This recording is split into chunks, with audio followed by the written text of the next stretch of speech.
Yeah. When we way up, no way down. Still solid when they not around.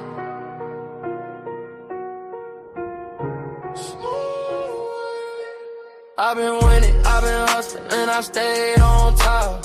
Came from nothing, now the whole world watch. I don't fold, I don't break, I don't stop. Every move I make turn straight to stop. Had to grind through the rain and the drought. Now my name ring bells in the crowd. I've been up, I ain't coming back down. When you build like me, you don't drown. Yo, pressure on my back, but I walk like a king. Had to learn how to boss up, not just dream. They would sleep on the kid, now they blink. Every loss made my vision more clean. I don't talk, I just let it unfold. Silence that's not allowed to go. Every mile I walk was cold. Now the ice in my watch too bold. I don't chase, sidetrack. Everything I need come back. Real ones only in my pack. No fake love in my lap. I've been winning, I've been hustling, and I stayed on top. Came from nothing, now the whole world watch. I don't fold, I don't break, I don't stop. Every move I make turn straight to stop. Had to grind through the rain and the drought. Now my name ring bells in the crowd. I've been up, I ain't coming back down. When you build like me, you don't drown. Yo, they respect how I move, I'm precise. I ain't gamble with life, I roll dice. On myself every time, that's right. Now my future's shining too bright. No revenge, I just level up. When they doubt me, I double up. I ain't rushing, I'm setting pace. Now they follow my footsteps, trace. Ooh, I remember the days when I had nothing but faith.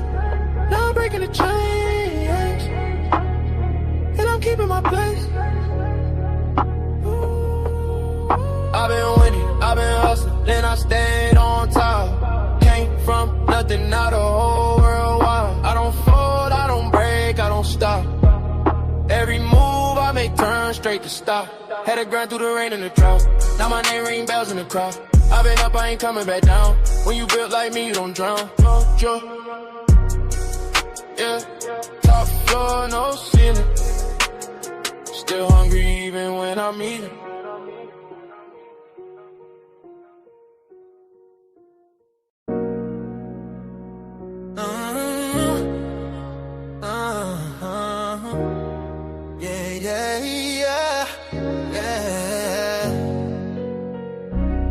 I lift my voice is lifted. Gifted, I foresaw the end, I ripped it. The whole enchilada with a side of avocado. I came down from my fences, desperados. My flow should be sold at low. Next to the 2x4s, an electric range stove. The bolts and screws, home and approved. Gentiles and Jews, penning on views. Broken for you, my moment approaching. The coaching, the ocean is waving. The money I'm saving, the arrest I'm evading. The models I'm dating, this cup of mine keep cascading. God has engraved me into the palm of his hand. I'm in the best hands. I be washing Jeezy's dishes, pots and pans. I keep the law of the land. I speak because I can. Legalize blacks, legislate that. Hurry up please, because a brother can't breathe. Kaepernick kneel, the world stood still. The level of hate was so unreal. I foresaw the end right before the hook. Hating is not a good look. I took from the good book. I feel like a tree planted by a river brook. Let me cook them surgically with this sword. Will put my vocal cord itching to release the source of my peace.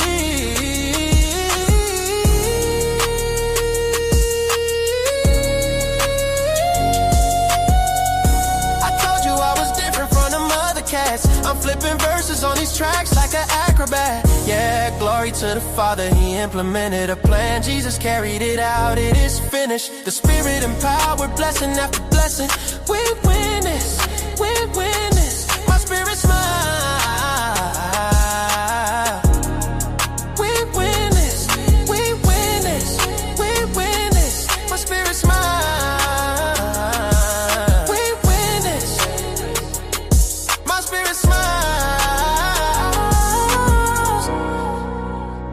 My spirit smile, my spirit smiles. Do y'all hear what I'm saying? Think about it. Man, Jesus did that. We win this, we win this. My spirit get it. We win this. Do you hear what I'm saying? We win this. My knees buckle, my spirit chuckle. We win this, we win this. Oh.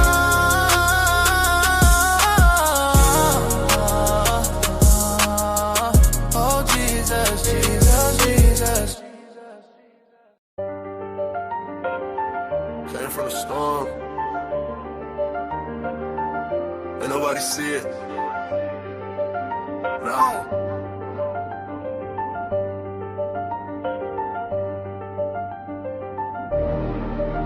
Came from the storm, I was lost in it. Now I got racks, I'm a boss with it. They didn't see when I was down bad. Now every move got a cost with it. I had to grind through the madness. Pain turned me into a savage. Now I just glide through the chaos. I made a way out the damage. Well, down I was storm, I was fighting myself. Had to build it alone, I ain't asked for no help. They was sleeping on me, now they watching my steps. Now I move like a king, I don't deal with the rest. I done seen it get dark, I ain't fold, I adapt. Every loss that I took, I just turned it to racks. I ain't chasing no love, I just stay in my bag. Now the same ones doubting, tryna say I'm the man. Yeah, I've been quiet, I don't speak much, but my vibe tell it all when I pull up. I was lost in the rain, now I leveled up. Now I'm floating above, I ain't regular. Came from the storm, I was lost in it. Now I got racks, I'm a boss with it. They didn't see when I was down bad. Now every move got a cost with it. I had to grind through the madness. Pain turned me into a savage. Now I just glide through the chaos. I made a way out the damage. I had nights I was thinking about giving up. Had to fight through the doubt, had to live it up. Now I'm up and they see how I'm living now, but they don't know the pain that it took to get up. I done been through the fire, ain't panic. I was moving through life with no plan. Now I'm solid, I know who I am. I ain't worried about nobody's hand.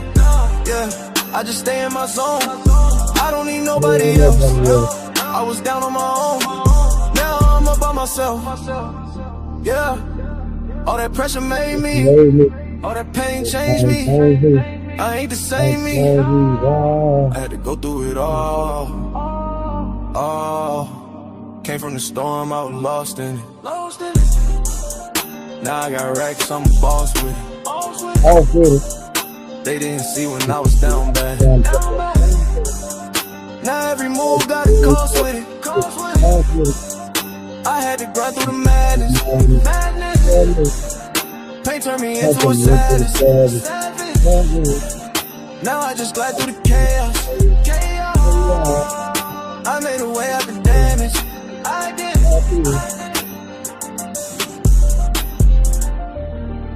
What it do?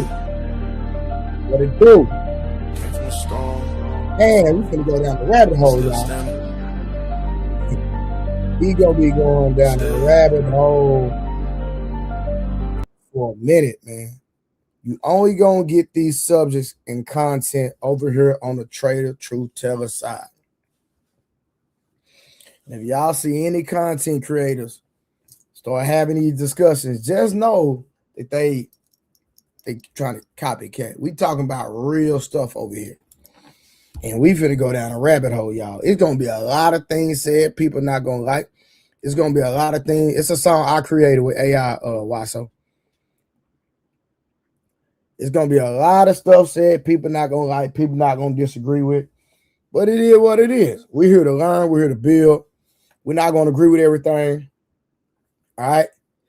Like I said, you gotta have your camera on. Truth. You will not be back up here unless you have your camera on. You know I rock with you. You know I rock with you for sure, but camera's on. And that's just what it is, man. I would love to hear your perspective on some of these things, but new policy, man. We rocking and rolling. Cameras only. Listen, don't be in my comments with that nonsense, Truth. You know I rock with you, but all that nonsense you be talking about, because yesterday you got cooked. You don't want to admit it. You don't want to admit it, Truth. But you didn't prove nobody wrong yesterday, respectfully. And like I said, we finna be going down a rabbit hole. Talking to Kinfo. How you doing, young lady? Listen, we finna go down a rabbit hole niggas is not ready for. When I say not ready, Y'all, this stuff is deep. Oh, okay, I got the truth. Respect. Let me tell y'all something. We have been taught the Bible so wrong. It's pathetic. And I'm about to start doing research myself and start going down a deep dive myself because I want to get to the truth. There's a lot of mistranslations. There's a lot of things people don't play with. There's a lot of things, thousands upon years that transpired that was written before we even got on this earth. And now we're only having pieces of what somebody conveyed and told us. This is the question. If there was a council of people that actually, there was a council that put the 66 books together, what was left out, who decided what went in. It's just, listen, it's a lot, man. It's a lot. Tomorrow gonna be a hot one. We're gonna talk about can a woman have more than one sexual partner?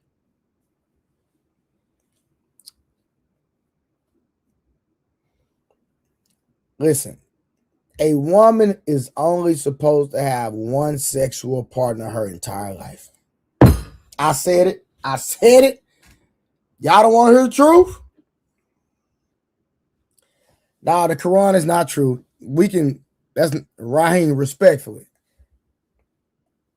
Go watch, listen, if you want to see the Quran debunked, all you got to do is go watch God Logic. Go watch God Logic on YouTube, Raheem. He debunks the Quran every day, all day. I promise you, respectfully. No shade to the Quran. And then not only that, Raheem, I'm going to tell you something Harwin told me today. Harwin told me that the Quran is not the original Quran. Just like the Bible isn't the original Bible, allegedly. We're going to stay right there. We're not going to go to, listen, what we're about to get into on this platform is next level, y'all. The conversation we're going to have is going to be next level. This ain't finna be no women versus men, no relationship talk. No, we're going to be talking about, hey, Raheem, for sure. Hey, Raheem, if you come up, Harwin will come up, and I'm going to let y'all two have that discussion. But just remember, Raheem, you come up, you got to turn your camera on. So whenever you come up, you and Harwin, y'all can have a conversation. That's above my pay grade. Not my lane, above my pay grade. I'm not even going to try to box in that ring. You know what I'm saying? That ain't my lane. You know what I mean? It's not my lane. You know what I'm saying? We coming here. This is my lane right here. Because I'm here with it. But Harwin ain't ready for that. Harwin. Come on. Come on, man. You don't want none of this smoke, Harwin. You might got that book, but getting that ring. See, you ain't know Harwin, you know I go Southpaw and Orthodox. Hey, Harwin, you didn't know that, did you? I go Southpaw and Orthodox. Just let you know. I gave you some free game. Because when you come, anytime, if you come to Dallas, we're going to spar. And I'm just letting you know, I shouldn't even give you the game. I shouldn't even told you I fight like Terrence Crawford. I go both ways. I shouldn't even told you that. I shouldn't have gave you that little free game. I'm a natural Orthodox fighter, but my favorite fighting style is Southpaw.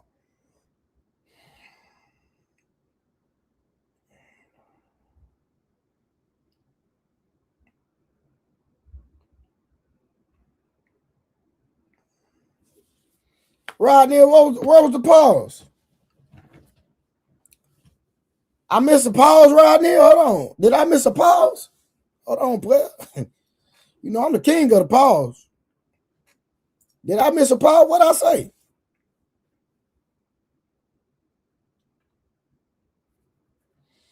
All right, y'all, we're finna get to this first review.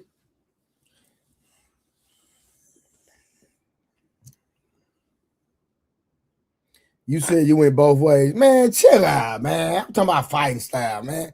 Pause, man. All right, bro. All right. Ride near, I'll take that one. Pause.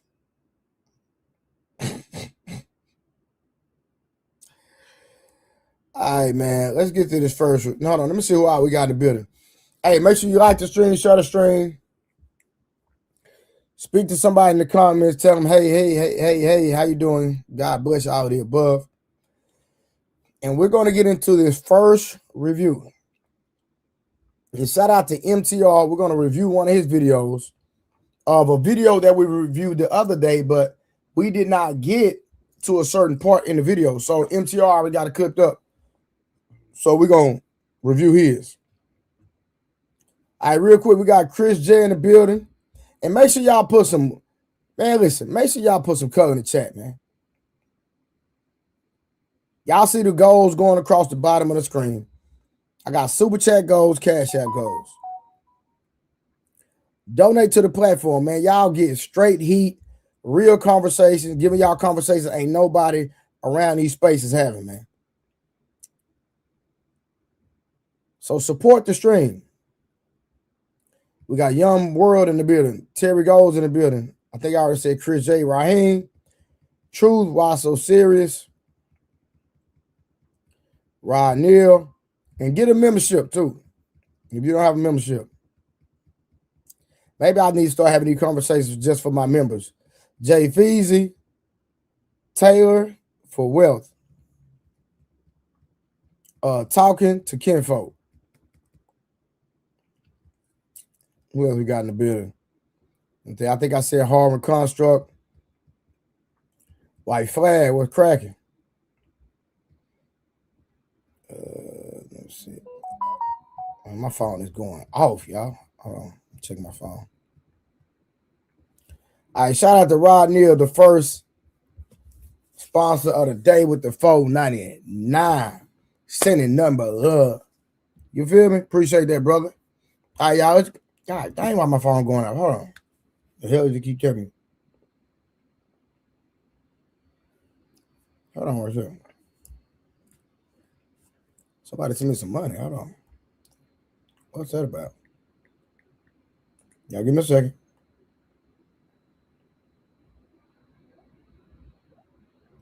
Hold on.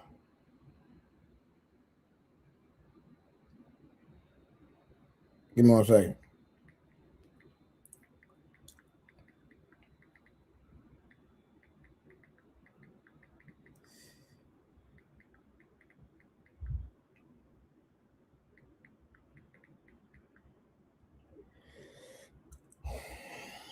Okay, y'all.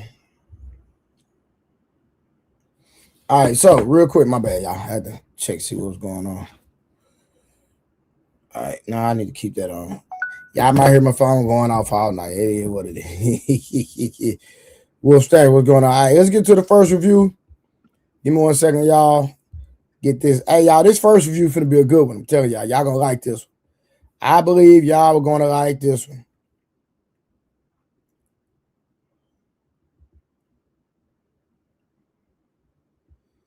Y'all are gonna like this one. Okay, here we go. Give me 1 second.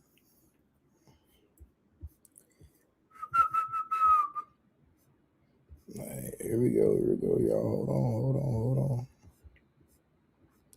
We are getting there. There we go. All right.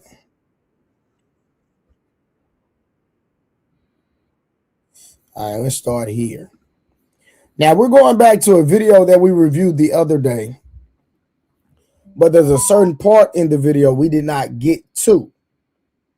All right? And I think there's a segment that we did not review. So this is going to be our icebreaker. This is going to be our warm-up. Make sure y'all like the stream. Make sure you share it. Y'all think this is going to be a banger today. Let's get it. Shout out to MTR for this review. We are reviewing MTR's video, but this is a video that we actually reviewed the other day. But I didn't find this footage, so let's go. Know me at all. Human being. Yeah, that's what you do, and that's who the you is, and you want to sit here and act like that's not who the you is. Shut the fuck talking when I'm talking. Don't you talk again. Why the are you talking? No. Why are you talking? Because Shut the fuck up. Are you going to be disrespectful? I was respectful to you. There you go. It's not about respect. It's the fact that you. But did I answer you? No, you still holding in. I just because it's called you composure. should stand up for yourself. No, you should stand up for yourself. No, you don't know me. No, you don't know me at all. You're a human being, and I know that the way you're reacting to someone doing that is not natural. It's called composure. No, it's called you're. This is so crazy. Y'all, that is literally crazy, right? The woman was sitting there getting screamed at by Unc 607, whatever his name is. To me, he's nothing but a content creator that does stuff for attention. He don't mean none of the stuff he do. He's only doing it for attention, right? Then this Nepal lady said that it's not natural for you to keep your composure. That is not natural. That somebody that is just trying to draw a reaction out of you for content, that you sit there and just compose yourself, and Nepal tells her that that is not normal. Crazy word. I told y'all, man, y'all in for one. That's crazy. You're, ma'am. Who is shaking? Listen, I'm gonna tell you, if you lost, No frame. You never lost shit. Emotion. Right, because you are whole. I'm sorry, I don't want to cuss. You say don't cuss, but I'm gonna say this: you are beautiful. You never lost nothing. Nothing never cost you nothing. But how do you know if you weren't there? That was a hell of a teaser, wasn't it? Guys, the conversation that I have for you here today has left me perplexed, but it's one of which we need to be able to go over. We're going to head over to Maggie, the Substitute Teacher's channel, and shout out to Maggie. I call her on this channel the Elder Auntie in Chief, for she held tremendous feminine frame throughout this ridiculous conversation, and it deserves a larger audience to talk. Listen, let me tell y'all something. A woman being feminine is not a bad thing. Let me say it one more time. A woman being feminine is not a bad thing. I'm just saying. Context, right? About several things, all right? But a brief overview of this is that Maggie went over to the Digital Social Hour podcast, and what started out as a debate in regards to Bible, right? And I don't think Maggie is like a theologian, right? She's not a scholar on the Bible. She's never claimed to be one, but she believes in it. So that's where the conversation started. And then it dematerialized into something incredibly more sinister, okay? They tried to get a rise out of her by attacking the faith first, but to her credit, she held ground. She held feminine frame. So we're going to start at that part, right? Where the woman, the toxic masculine woman, begins to praise her. But then Maggie says that she teaches femininity. And let me give you guys a fair warning, all right? This is one of the many reasons I don't like to go on these gotcha moment type podcasts where it's clearly a setup. You could be walking in built for a real conversation or discussion, but they are looking for clips.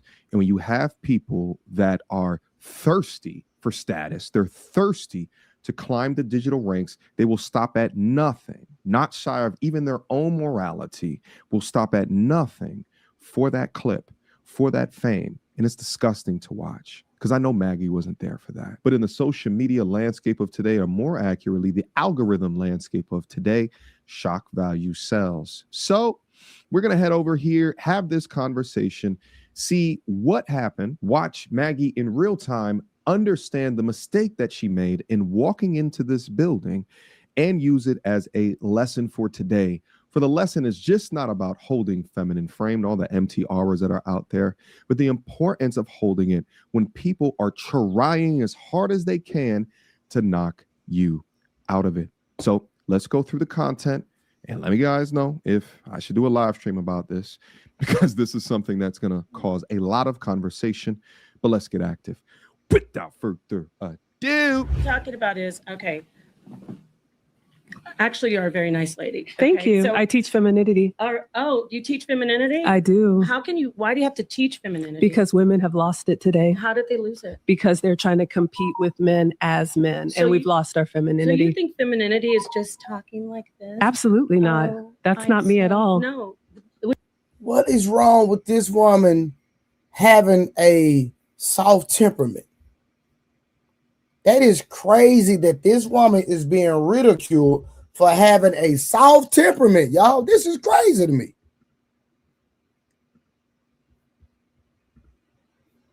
All right, shout out to Wolf Stacks. Super dope stream. We outside tonight, family. For sure. Yeah, we rocking.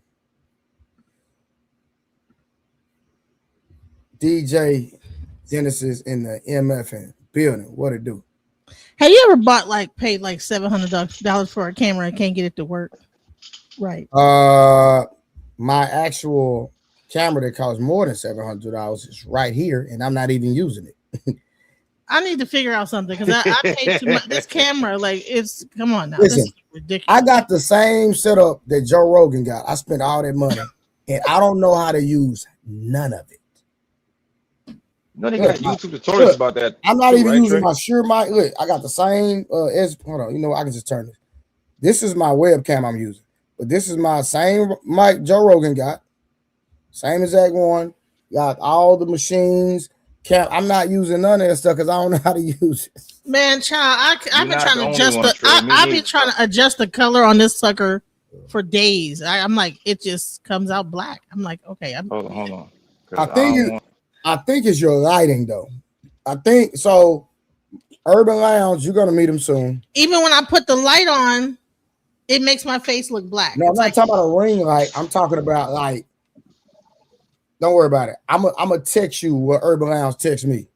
like, Okay, Trey, I 'cause can I'm use like, my shit either. Look, I got the webcam, I got the computer that's brand new, but I don't know how to use none of this shit, so I leave it off. It was so sad as I got even more BS that I bought. Hey Wolf, I chat got look, all GPT. these thing on camera, all this Okay. BS. I'm not even. I'm gonna look it up. No, bro. Good I don't looking, know how Trey. to- GPT will tell you how to connect all that. I know how to use it, but I have to learn. I have to calibrate my visual on my camera. But I was told that I need better lighting, and once I get better lighting, then I'll be on point. So, but right now I'm just using my webcam because it's way easier and it looks clear. I'm gonna try to buy a regular webcam because Does my visual look good to y'all? it looks good. Yeah, it's Look, always I look thought clear, you would be bro. was It on always an look clear. expensive camera. No, I'm on a webcam. Literally. Let's see. Yeah. Wait, My expensive It's my camera. damn Hold on, matter of fact, hold on. Oops. See, look, I'm messing stuff up. I know y'all hear That's that. the crazy part. My shit connected, but I don't know how to use Look at my it. expensive camera right here. Yeah, see, It got dust on it. You see that? Dust. right. That's a good camera too. That's a 5.5. That's a 5.5 inch screen on the back of that camera. I don't know. I think what it is a 5.5. I got got two cameras like that. Look, I One, got but two. can't work neither one. I got the expensive. Look, the little thing that goes on the microphone. I got all this stuff. Ain't using none of it. Ain't Look! using Look! I got this little gold mic. Whatever the heck. Not the gold mic. It was cold as ice long ago. I'm gonna figure it out though. Watch. baby. I'm gonna figure it out. Watch. I'm gonna figure it out. And I done dropped my big ring light. Hold on. There you go. Okay, hold on. What's up, Miss G? How you doing? I got the ring lights. I got the umbrella lights. I got the Yeah, the to see lights with I no, got the all that umbrella crap. lights. That's the one you need for your lighting, because that's what Urban sent to me. You need the umbrella Honey, light. I try to turn. I got this small ring light here, and yesterday, I had it's the smallest ring light in the world, and honey, I was sweating. I turned that sucker off. I said, "Ain't nobody putting that." Yeah, in. I'm using my small ring light right now. My big ring light. Hold on. I can turn my big ring light on. Hold on. Where's the switch? I'm not gonna lie, Trey. I think the last couple nights we was on stream, this like the best panel you had to me. Like, I mean, you had some great panels, but the past couple nights we had some dope ass panels. It was super hold on. So cool. watch it. Here go my big ring light. Hold on. I can turn it on. Boom. See, it got bright as hell. Did. Hold on. Oh, that's the one you use for the shorts, like during the day. Sometimes. Now it's way lighter. You see that? Right. Okay. I'm bright as hell, but then Facts. You're like, that's but it what actually like. looks That's more better when you have just the can. That's crazy. What right. So you put do all this stuff and it just look better. Just this is the small ring light I have on, but the big one I can actually change it. Hold on, let me see. Let me change it out that blue light. God damn. Hold on, let me see something. Hold on. And that don't even look the best. Hold on. I can switch it though. Okay, that doesn't look bad. It's better now. You know what I'm saying? Yeah. Right. But then you'll be sweating hot as hell because the light, too many lights are on. I had the wrong light now. What? You know what I'm saying? I'm sorry, I didn't mean to change the subject. But you know what? We covered this same video. Remember? No, I did. I covered this, but there's some points that we missed, and so that's why I'm going back over this. And did you see that video I sent you of Marquette when he's talking about like single mothers? Did you get to watch that one? Oh, put it in the back chat. Because he was going in on the single mothers, and, right, I went off on that one. We can possibly review that after this, and then we'll get into the main topic. All right, let's get back to it. Okay. Because I want to get through this video. Sarah, what to do, boy? When you say that women have been fierce, you're African. I am. Do you know they're fierce African warrior women? Absolutely, but they're still feminine. How are they feminine when they were slicing people's heads off, ripping them apart? You know what? You're saying you teach femininity. I I'm going do. to gamble and say that you teach them not to do those things. Well, people do what they have to do in the time that they live to survive. There was a time when we had to grow our own crops and slaughter our animals. We don't do that anymore. So they don't have to survive today. I didn't say that. When I said that. You said women lost it today.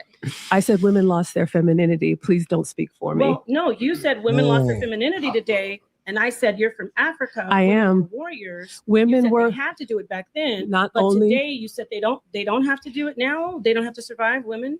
What I said is we all did what we had to survive in the time that we were living. Today? If I may finish. No, you can finish. I'm asking you, do they do it today? Yes. So you teach femininity. I do. You teach women that they should be sweet and kind or be warriors? Her composure is next level. Well, she said she worked corporate, like she's a corporate executive. So most people that work corporate, they have to have that type of composure. That's not necessarily feminism. That's corporate. But she said she got that though, Genesis, after she had femininity classes, meaning she had to learn to get that way, to have that poise and that femininity. No, she just said she's just a feminine woman, period. And that women has lost their femininity. That's why the other day I was telling you, DJ Genesis, not to entertain. Listen, just you understand what I'm saying? just hold the frame. You gotta go there. Just hold frame, had a conversation, ignore the ignorance. If you deem something to be ignorant, you understand what I'm saying? That's you're right. You're right about that. But you know what? I have like that little temper. I got a temper. I'm not gonna lie, and I don't think it's a masculine thing. I think we all have a temper. We all can go there. Yeah. But sometimes we have to know when to not entertain certain things. Like right. Even me, like with people trying to dox me on the internet and talk about me and all that. Listen, they're not hurting me personally. Right. They don't know me in real life. They're not stopping my money. I'm winning in real life. Right. So somebody talking about me on the internet is not going to bother me. I'm not going to reply to them anything. They just have to understand, if they ever see me, it's on and popping. Just know you got to keep that same energy. Right. I don't care if we in the police station. You're going to have to see me. At the police station, though? You're going to have to see me. We could be in front of President Trump. You're going to have to see me. Child. What's your birthday, honey? Well, you sound like a Cancer or like some kind of Aquarius. A Taurus. Oh, you never let it go. You'll never let it go. You know what's crazy? That's right after Aries. Taurus will never let it go. They will keep a grudge for forever. No, I don't do grudges. It's just that you said they gotta see you though. They said no. That's not holding a grudge. That's just being a man. That's just being a man. if somebody do something to you, you hold on to it till they gotta see you, and then when we run into them, then you gonna do something. That technically is a grudge, though, Trey. That's a grudge, if bro. it's grudge, it's not violence. It's to me, hold on. To me, it's not a grudge. No, I think, look, we're gonna check the temperature, but I'm not gonna see the nigga like after months later, like, bro, you still want to fight? You still popping that shit now? No. Once you said it, the line was crossed. What are you talking about? Well, everybody think different, bro.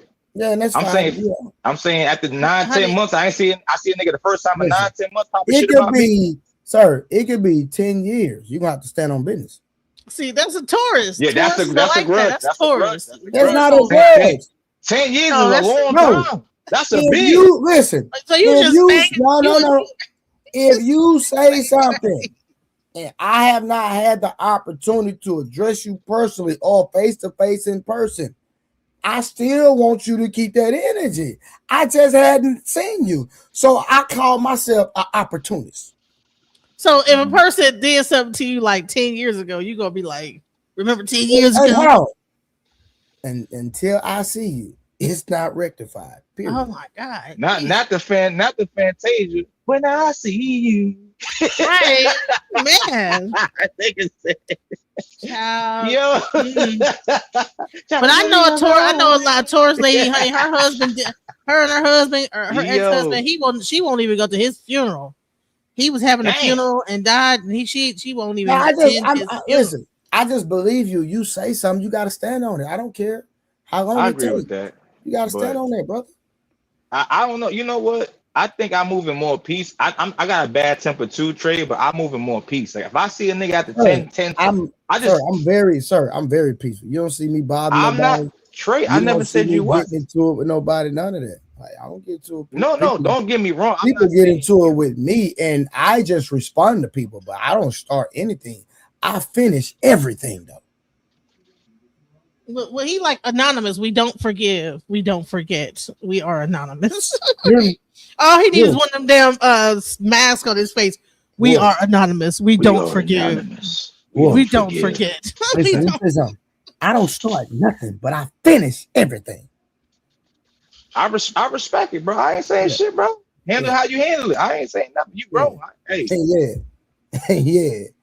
You think it's sweet? Shake my hand. Boop, boop, boop, boop, boop, boop, boop, boop.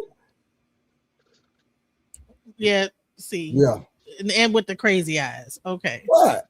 Yeah, I ain't did that. He definitely did the Mano eyes. You know when Mano be having the shades on, he's doing it easy. He be like, child. Matter of fact, Trey does that too, but he ain't wears the shades in mad long. But Trey does that shit too. Trey be having shades. He be like,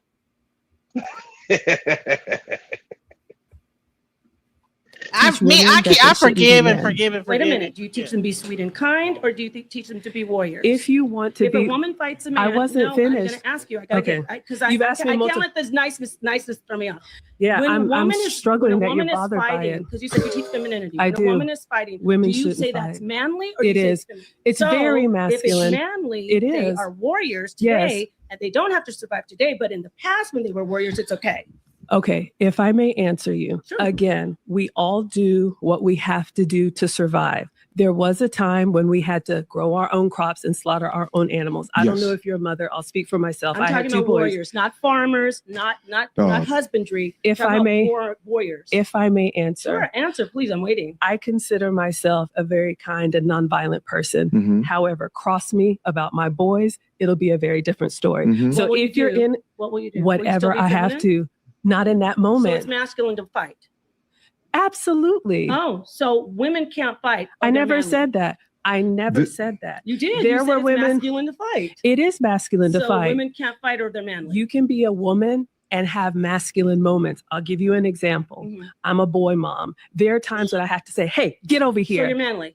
In that moment, yes, but when I'm teaching femininity if you're manly, because my man will not. So you can be manly when you need to, and so can you. And no, absolutely. What I'm saying is the women who come to me want to be in a relationship with a masculine man. A masculine man requires a feminine woman, full stop. Yeah. All right. Come on. So if you want to be with a masculine man, oftentimes women today do not realize how masculine they have become. I'll give you another real world example. Before the real world example, Maggie, you're doing a wonderful job of answering questions from somebody that doesn't want the answers. They're not listening to understand. They're listening to get you in a gotcha moment. They're listening to try to compete with you. She's purposefully taking words that you were saying and twisting them to fit her own narrative. Well, that's called a debate. Options to different questions after setting up a. Say it again. That's kind of how debating works. So you can't say that. You didn't. I mean, these people they're having a debate. They're having a debate. Let her get a full. That's not a debate. What'd you say? That is how debates go, though. I mean, they go back and forth like that. But she said she wasn't trying to debate, so I don't understand why she would sit down in a debate forum and then say that she's not trying to debate. And then I think she go ahead. No, I was just gonna say I think MTR is trying to say that the lady Maggie is making statements, and that Nepal's is not letting her get her full answers out, and she continues to cut her off every time she makes a statement, or having her quantify every freaking thing that she says before she even finishes the first statement. I think that's the message he's trying to get across to us. Okay, I can see that. That's true. Right, and they being very disingenuous in that. That's why I was about to say this. She not even letting her get no time to answer. Every time she say something, she berating her with other shit. That's just a person who who doesn't want the person to say something, and they know if they do say something, it's gonna make them look stupid. Right. I don't think that's it. I think that she's just used to debating like that, because I've seen her on other. When she's on Sonetter's panel, she does the same thing. She don't do the men like that. She's on the she Peace does. Network. Have you been she's on the on other network. She doesn't act like that on every panel. But when She the does men not. get in her shit, she concede. Sometimes. She don't even concede when Sonetter gets into it. They end up having to cut. But that's a stupid woman. That's a stupid person. Hold on. Then. Ain't Sonetta ain't that her husband? I think something like Yeah, that. something like that. Yeah. I think if she's not gonna, I think that if she was actually, I think on both ends, because you'll see that she gets to getting, the other girl gets to getting catty too, and they get to both cat fighting with each other. So I think that women are naturally competitive with each other, and so they immediately get like this round moment when they're facing each other. So are you saying that the narrative that Sister Rose, I know you probably don't know Rose, but Rose is one of our OGs. She talks about the sisterhood. So are you saying that the sisterhood is fake? Women can be competitive with each other. I'm sorry. So I'm just saying, so is the sisterhood fake? It could be fake in certain moments. It's only a certain archetype of women that can really get along with each other. Then there's like that other element of women that are competitive with each other. So it's mostly on the competitive nature when the man's involved. When men are not around, women typically get along. You put a man that all the women in the circle want to be with, you're gonna see how competitive and how garbage, and not garbage, but how spiteful and vindictive they are. I think they can become, because look at all those women that were in Mexico and killed that one girl, okay, that one girl. I think it's also with friends and stuff, when women get together in groups of friends. But that was a bachelorette. It wasn't just women in there. It was some fruity guys in that situation. They was in that too. Well, and that's messed up. That's why you can't. Maybe everybody I'm wrong. not your friend. No, listen, everybody not your friend. You're not wrong, but the only time I believe women are really put in a competition when women have competition anxiety is when it's involving a man. For the most part, I don't see it like that. If it's involving a man, I don't even see it in money, because women really don't give a damn about money like that. Why? So no, that's cap. That's they do, bro. They get a job working at a hospital. They be a CEO of a company. They be a lawyer or a paramedic, whatever. Women love money. Women like things. Men like things. What I'm saying is, a woman can make money until she find a man who's willing to take off her fucking feet. So women don't really care about money like that. She's still not gonna stop working. She's gonna still keep working anyway, bro. You know that. I know. We all know that. Every woman does not want to be sitting in the house, just doing nothing or whatever, laying on her back. Facts. Absolutely. Facts. Pooping out kids and stuff like that. Yeah, they want to work Laying when on they her want to back is work. wild. Laying They on wanna her work Laying on when the they back work. and That's pooping wild. out kids every 5 minutes and cooking and just sitting there. No, nobody want to do that. No, but there's dynamics. Like So masculine. So real quick, so the domesticated attributes that the most masculine leaders desire in a wife Is a pleasant woman. Genesis, you're saying that most women truly don't desire to be there for a man. I'm gonna tell you this: my aunties were those beautiful women that sat at home, and you know what they told me when they got done? They said, "Listen, don't have a child till you turn your 30s. Don't be like us." And they pooped out a bunch. They had a bunch of kids for these men, and then they regretted it in the end. They ended up telling me. So they had not kids to do for. Hold on. They had kids for these men, so they got married. They stayed married for like years and like 30, 40, 50 years. They got married really young, and had kids and stayed married. So would their life would have been better if they married a man, or they would have been out in the streets living as a single woman? I don't know, but why do you think a married woman that have been married that long, that raised their kids, lived in the house with the man, and then would turn around and tell me don't have kids until you turn 30? Well, because don't get married till you turn 30. Competition. They so y'all being too free. That's why. Like, oh, I ain't gotta watch no kid. Like a outside party.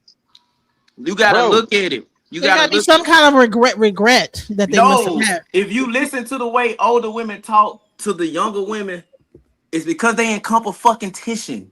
You're not realizing it. The older women can date a nigga that's 30 and 40, right? The same way a 40-year-old man can date a woman that's 30. He can also date a woman that's 20. They compete for the same man. So why would I was 18? No, I was 18 when this was like my leaving the house talk that they have before I left for the military, my aunt sat me down and they had a talk with me. Like it's almost like a pep talk. Listen, don't get pregnant. Don't get married until you turn 30. Don't have kids until you turn 30. Live your life and enjoy your life. That's what they told me. And then get married. Because that's I don't know. Maybe there was something going on back then. Does that work though? If you look at what they told you now, well, one of them worked. The other one didn't have to work. No, I'm saying let's just milk this. Let's just milk so we can get back to the video. Yeah. Again, like I said, they would have been better off married with That's what I was trying to get to, yeah. Or being single and being as a single mother. They would have been better off married. Okay, boom. That's the point that we need to. So regardless, I wish I would have gotten married younger. Regardless of what they're saying, I believe they would have had a better outcome married. That's just my personal opinion. Let's get back to the video. Straw man to force you to answer, not based off of the way that you answered the question, but the way that she's form-fit the question to fit her dirty little narrative. Women should be shown a guidebook for femininity the same way that men are showed a guidebook for masculinity. And we've lost sight of that in our cushy-ass society today, which then speaks to Maggie's point of different times in history called for different behaviors dependent upon the environment that you lived in. Instead of questioning it, this woman would be the exact type that would benefit from hearing the information. She even said she's getting thrown off by Maggie's nice tone. Perhaps if you utilize a nice tone as opposed to a confrontational tone, a lot more people would listen to what you have to say. But let's keep going. A former executive, when you have to lead people and manage budgets and do all these things with millions, you take on that masculine energy and you don't know sometimes how to turn it off and be nice back and at sweet home when you're in a nurturing mode, when you're with your husband. Who's the governor of that? Who decides? You? Because you're a femininity coach. So you decide. No, the men are deciding. Women are ready to be manly. They can be manly. You're calling it man. You call it manly to be assertive. You call it manly. It is. See. So you can decide because you're for me. But there are so many women. There's not everybody is my student. How do you get to be an authority on who's feminine and who's not? I'm not the authority for everyone. You're a femininity coach. I am. No. When women come to me, an authority. So I shouldn't listen to you. No, you shouldn't.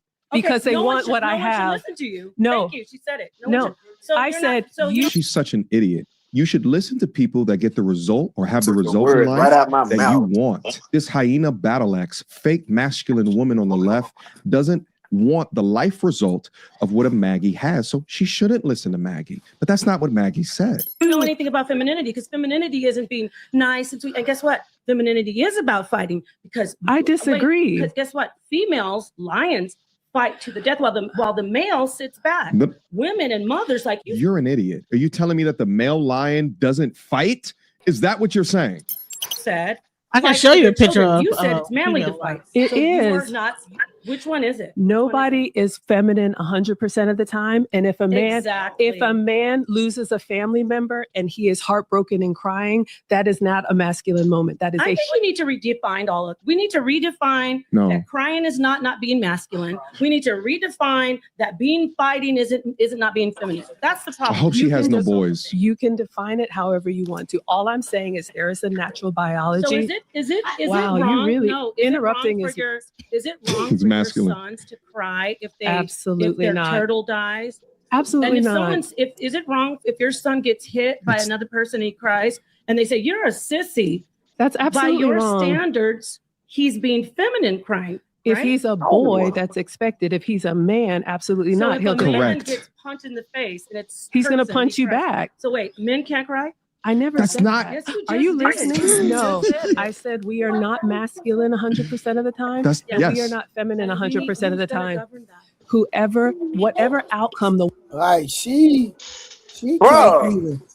can't even let her get a question out without was asking another goddamn question. Because I told you, Trey, right. if she let her, if Maggie gets her whole point across, it's going to defeat what the fuck she trying to do. She's trying not to let Maggie. She's strong man in her arguments, trying not to let Maggie finish. Because she she brought up the line, bro. Miss Maggie's super feminine. She got a husband. She was a CEO to a company before. She got 2 wonderful sons that she loves. Miss Maggie is literally now who she is today. Is the epitome of being feminine. She's sweet. But Miss Maggie got divorced. Miss Maggie got divorced though. Okay, that happens though. Still that happens, but and she's a Christian, so that once again we're getting into that Christian argument. It's things happen. That's at the end. That's at the end. That's gonna be the end. But at the end of the day, she didn't let her like you got women who will go through a marriage, get divorced, and let that divorce corrupt them to where it's like the thing that we're trying to understand is I can deal with a woman that's been divorced. If it didn't corrupt her, she's still a fucking woman. She don't. But the thing is that she said that she was masculine with the one husband. That's why they got divorced, and now she's being feminine with the new husband, and he didn't put her in her place. So I'm just like, okay, so why couldn't you be feminine? Why with you the just other say he put her in her place? Why you just think? Why she just couldn't learn from her last marriage and be like, I'm gonna be more pleasant with this man? Because you already know that he put because she put her in her place. How do we know? The first husband put her in her place, and then the second husband made sure reinforced. You don't watch things appropriately. She said that she did the wrong things for her first husband. She said she was a CEO of a company as a woman, a black woman, right, from Africa, right? She said she did the wrong things, went to a femininity class, and learned how to teach other women how to be feminine. So she learned from her mistakes and she grew from those mistakes. That's what anybody should do, women or men. And he reinforced it. Well, then why didn't she just go back to her original husband after she took the classes and said, "Honey, you know what? I took these classes and I'm sorry for how I behaved when we were married." Who said he wanted to take her back? Like, what are you talking about? He probably moved on. See, you why so? That's a conversation we're gonna have at the end, brother. Yeah, that's why I said I shouldn't have even interjected. But I'm saying though. The thing about it is, she's still herself. She's like the fact that this woman is saying that the way she's talking, I believe she's trying to get Maggie to do what she's doing, get loud, rambunctious, how she normally debates. That's what she's trying to get Maggie to do, and it's not working. So that's why she keep cutting her off, because Maggie is pleasant, and Maggie is going to let her do that. But Maggie knows the more she does it, the more stupid she looks. I've debated Nepal before. That's how she does it. Trust me. She's a fucking idiot. I've had She's a fucking idiot. Trust me, she is not doing anything different than she normally doesn't do. But you see the problem with that, which has her words was she said the key word is You being so nice is triggering me. When is being nice triggering? Hold on. But look, Waso. A woman in her natural state, being feminist, and submissive, and sweet and kind, is triggering another female. That means you're way out of pocket as a woman. You way out of pocket. You out of your natural alignment as a woman. All right, let's get back to the video real quick. Woman wants. The women that come to me, because you said I shouldn't be the authority. I am not the authority. I am just a mom on the internet. Right. But women come to me because they want what I have. They see something in me that they do not see in somebody like you. Get her, Maggie. And they say, you know what, Maggie, I would love to have a relationship like yours. I would love to be able to communicate like you. I would like to be able to keep my composure like you. I would love to be able to have respect of men that do not know me. How can I do that? Give them everything you got, then. Okay. It's the only way you can do it. Before this idiot comes on, Maggie, you're doing a wonderful job of bringing back the importance of femininity and restoration. The importance of femininity, or how to be strong within your femininity, is something that we support over here. I bet you if you ask this young lady, what's the difference between masculinity and femininity? She either wouldn't have an answer, or she come up with something that made literally no sense. For in fact, these distributors of chaos want to change definitions of words to fit whatever narrative that they feel good about in the short term to govern their raggedy ass lives. Yes, women utilize masculinity at the time that it calls for it, and the same thing as men utilizing feminine behaviors or traits at the point that it calls for it. But without us understanding the ratio of behaviors or activities will decrease the chances of us getting the results out of life that we want. That's what Maggie is trying to say, but you won't even let her speak. You're twisting her words more than a gymnast off of the dismount. Maggie is not trying to control all women. She's reminding them the importance of femininity. What if you could copy the exact system that I use to generate between $50,000 and $100,000 a month purely from posting commentary content online? My life right now consists of no boss, no commute, no alarm, and I work when I want. And I've spent the past 8 years building this framework out from scratch. And 1 million subscribers later, over 400 million lifetime views, and I've never once talked about exactly how I do it. Until now. Now, my system is called Viral to Value, and it's the step-by-step blueprint that I personally use every single day to turn viral moments into real, life-changing income in any niche. If you're ready to stop guessing and start building something that is actually yours, click the link below and let's get to work. Now, let's see what King Dust over here has to say. Because no matter what you do, hold up, you just said they come to you and they say, look, everything that you got. So if you want to help them, give them everything that you got. I do. Hold up. No, give them everything. You should have nothing left for yourself. No, that's not true. Yeah, if you gave them everything, if they like everything that you like, if I like your shirt and you. This nigga makes no sense. Have you ever watched him like talk on somebody's podcast? No, I never will watch this nigga, man. Bro, he be lost as hell. Bro, all he do is say stuff for content, bro. I don't watch people like that, bro. But it's just the fact that I'm listening to the stuff he's saying right now, and it just makes absolutely no sense what he's saying. Give me your shirt. You have no other shirt. Right. All right. If you gave me a shirt right now. Why are they letting him talk? That is true. So that's what I'm saying. So what I'm saying is that you are fighting for things. And listen, I said, talk. You're beautiful. I love you. I love everything you said. I'm gonna say this. I cry all the time. I cry before I started. You're not. This, you're masculine. Right. But I'm masculine and femininity. They exist together. Yes. It's called polarity. We do agree. Right. Yes. It's both. But I don't want a woman like a lot of men want a submissive woman. I don't want a submissive woman. Because you're not a masculine man. Oh, listen. Let me tell you this. Let me tell you this. Big true, Maggie. Let me tell you this.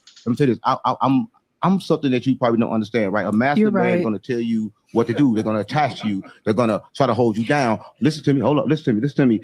I exist in both. I'm both masculine and feminine, right? Because I understand the duality of both. I understand that my mind have a left and a right side. I activate them both, right? Okay. Pay attention. I'm gonna say this.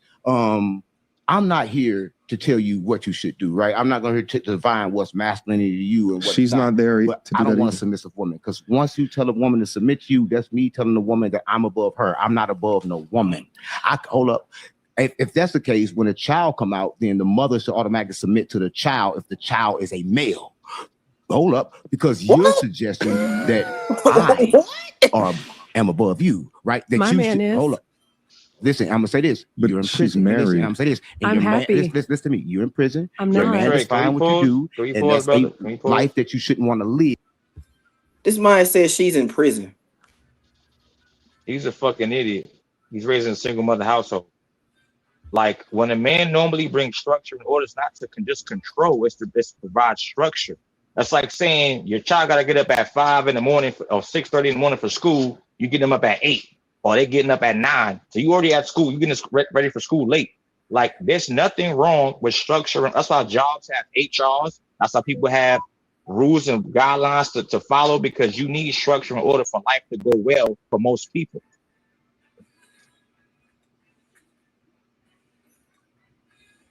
My plane, Landy. I'll lay my plane with that. Okay. I just think there's two different types of women. I think that women are not a monolith. You're gonna have a woman that's submissive, and you're gonna have a woman that's not submissive. A woman that's not submissive does not make her any less feminine than a woman that's submissive. You guys believe that all women should just have the same across the board personality like a robot, and that's just not even realistic. That has all men are not masculine, super masculine out. All men are not out there. The men that are not masculine, who playing football and banging into each other. You got some dudes that play instruments. You got some people that play the cello and the violin and all that other stuff. Everybody's not masculine, bucked out like they about to like play wrestling WWE all the time. But you still not answering the question: who raised those men though? That are hypersensitive, they cry for everything, they want to be playing with dolls and shit, coloring their hair. I'm asking. There's men that get raised in 2-family households, and this happens to as well. It's a less propensity to happen though. It's way less.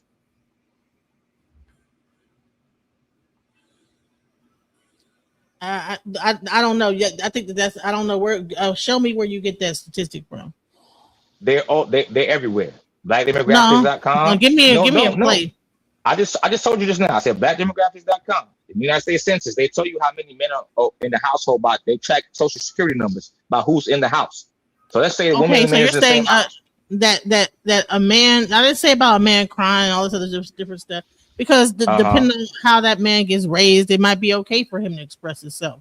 I'm talking about the fact that people like the ideals of masculinity, right?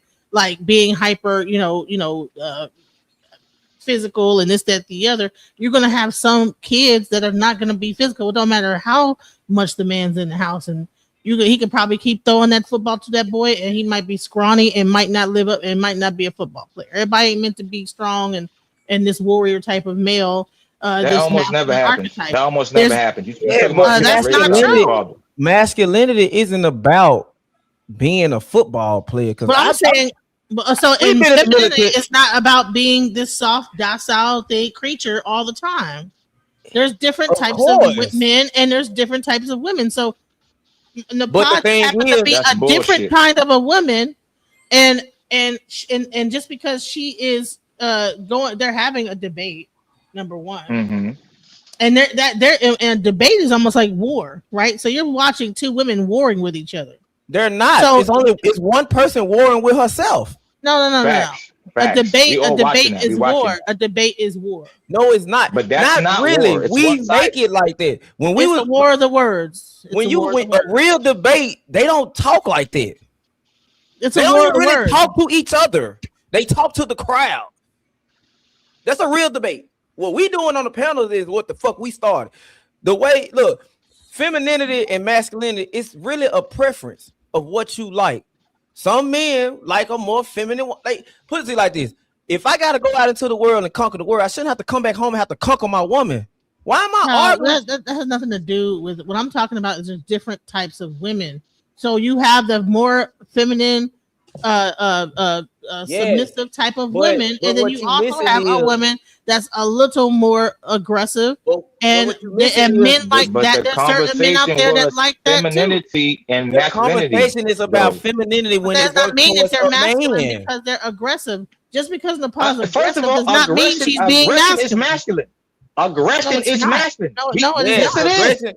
Yes. It's not natural. I think that women can have a certain aggressive. That's not natural at all. The only time when it's it's crazy. That's crazy.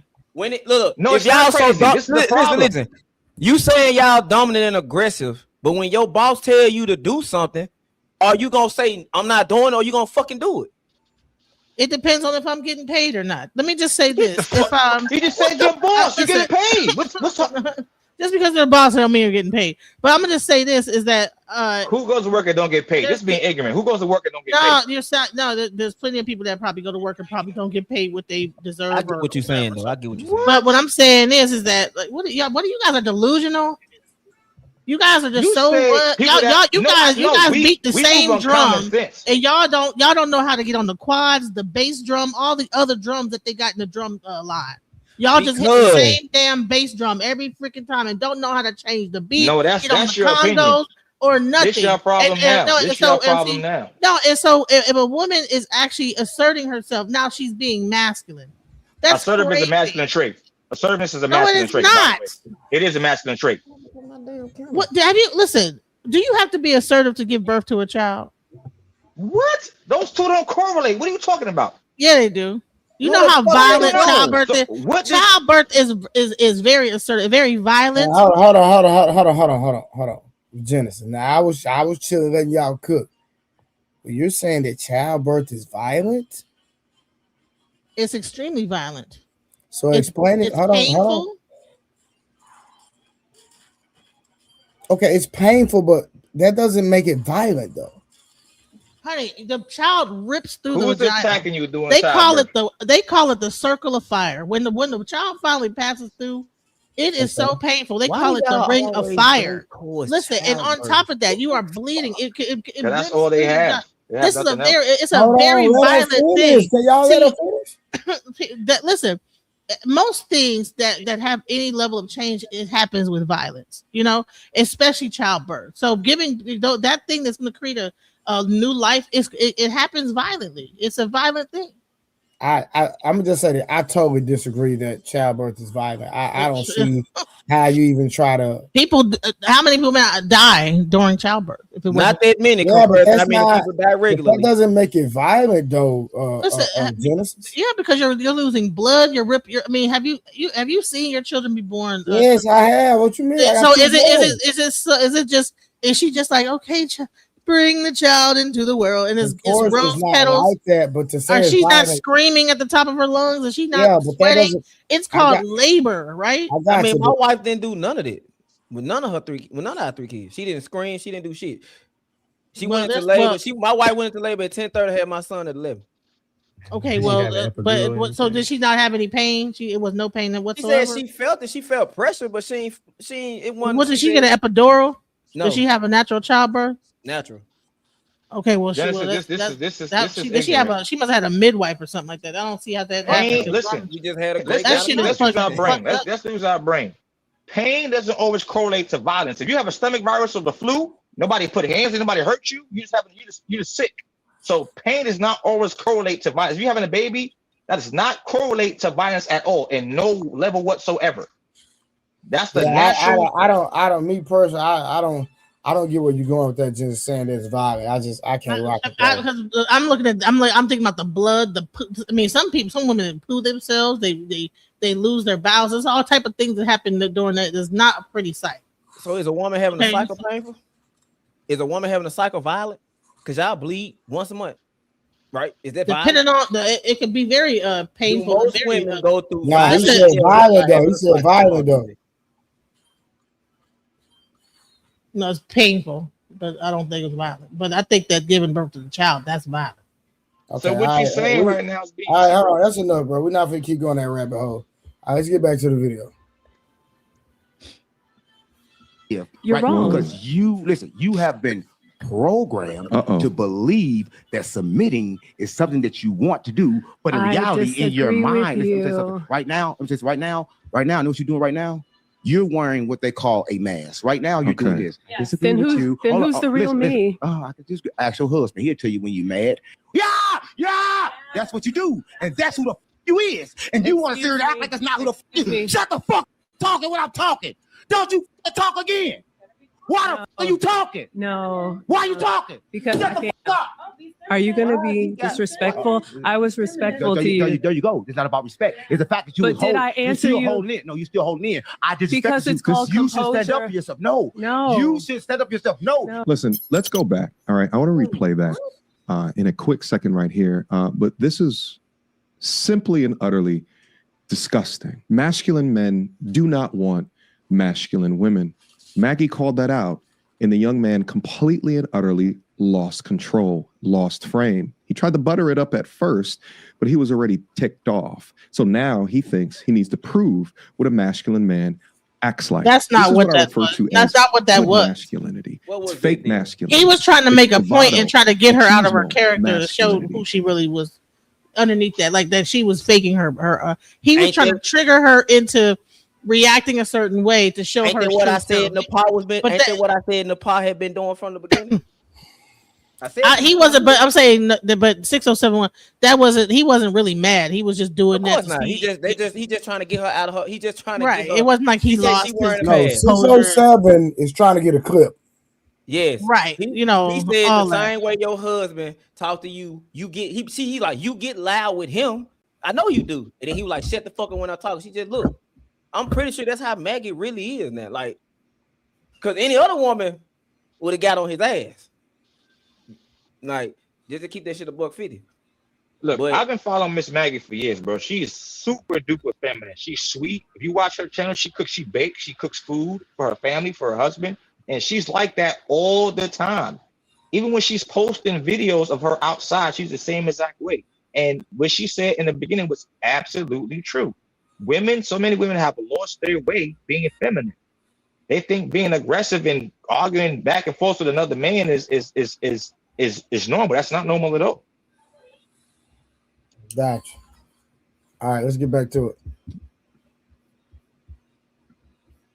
Based off of brawn, brute strength, screaming matches, but it's not real. For the most masculine man is the one that remains the most quiet in the room, plotting an attack. And sometimes the best plan of attack is to remove yourself from the situation. But this is clearly a young man, a single mother raised young man that thinks that this is what is being masculine. These men boys look at masculinity as something that needs to be subdued instead of something that should be complemented by femininity, but they didn't grow up watching it, so they don't even know what it is. And that's exactly why these conversations tend to go nowhere. You're entering in men boys into a conversation about masculinity and men. He doesn't understand the balance. He doesn't need to understand the balance. They think that leadership is oppression or structure is control with no boundaries. But he came in and overtook the conversation supposedly of someone who he is defending. And look at the way that he reacted. Let's watch again. Who's the real me? Oh, I could just ask your husband. He'll tell you when you're mad. Yeah. That's what you do, and that's who the fuck you is. Look at her agreeing. And you want to hear that? Talking about? Who the fuck you? Shut the fuck up talking when I'm talking. Don't you talk again. Why the fuck are you talking? No. Why are you talking? Because Shut the fuck up. Are you going to be disrespectful? I was respectful to you. There you go. It's not about respect. It's the fact that you. But did I answer you? Holding in. No, you still holding in. I just because it's called composure. You should stand up for yourself. No. You should stand up for yourself. No. You're bothering in. When you leave, you know what you're gonna say? That motherfucker in there yelling at me. He's doing all this shit. I don't have to say it because you made a great point. You made you're not being yourself. You don't. That's crazy. They're trying to get a response out of here. They're trying to get a response out of her. So what he's doing, he's just trying to get a clippable moment so he can go viral on the internet. And so he's saying that it's not natural for you to keep your composure because you're screaming at me and you just want to get a a clippable moment so you can go viral on the internet. It's crazy to me. Anybody want to say anything before we get back to the video? Rod Neal, you being quiet, brother. I would just say that it is very, very possible for you and your spouse to get along and not be talking crazy to each other. I'm a prime example of that. We don't really have arguments like that. Like we disagree, but we talk to each other like we have some sense. You can literally do that and be healthy in your relationship. It is not uncommon for people to be able to talk to each other and be able to work through issues and exhibit self-control just because they may do something that you don't like. Because the only thing you're going to end up doing is saying a whole bunch of stuff you got to apologize for later. Then you're Yeah. adding more layers to it as it is. When you can just exhibit self-control and then focus on the issue at hand. But again, a lot of people don't have self-control in some of those issues, and then they just end up going off the rails. And you end up making the situation worse than what it really can be. But it's very possible. I'm doing that right now. Been doing it for, man, I've known this woman for 24 years. So it's like, you can do that. But I will say the fact that she was able to take that guy screaming at her like that and not flinch and still maintain her composure, that is commendable, because I think I probably would have snapped. Like, well, who the fuck? You know what I'm saying? I don't know if I would have been able to keep my composure on it. Like, to be honest with you, I'm not a master. I'm not being masculine. It's just like no. Like, to be honest with you, the main issue is I want to know where Maggie's husband was at, because she don't have to get out of frame, but he definitely got to. He told her right now. He told her not to go there. She went anyway because she made a massive email and said that she was sorry to her husband, her ex-husband, and her sons because she shouldn't have went, because her husband that she with currently asked her not to go. Yeah. Are you sure? Yes, I watched. I follow MTR. I watch him every day. Like I watch you every day. No, because when I seen that, it didn't say nothing about her current husband. It said something about her ex-husband, not her current husband. No, she apologized to both husbands, the ex and her current husband, because she's the one that told her not to go, and she went anyway. Okay, well, we'll see at the end of the video.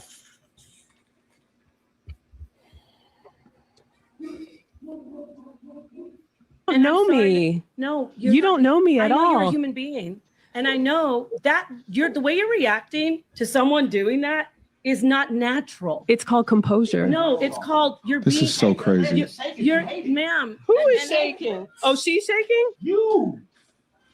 I'm sorry that. Like this.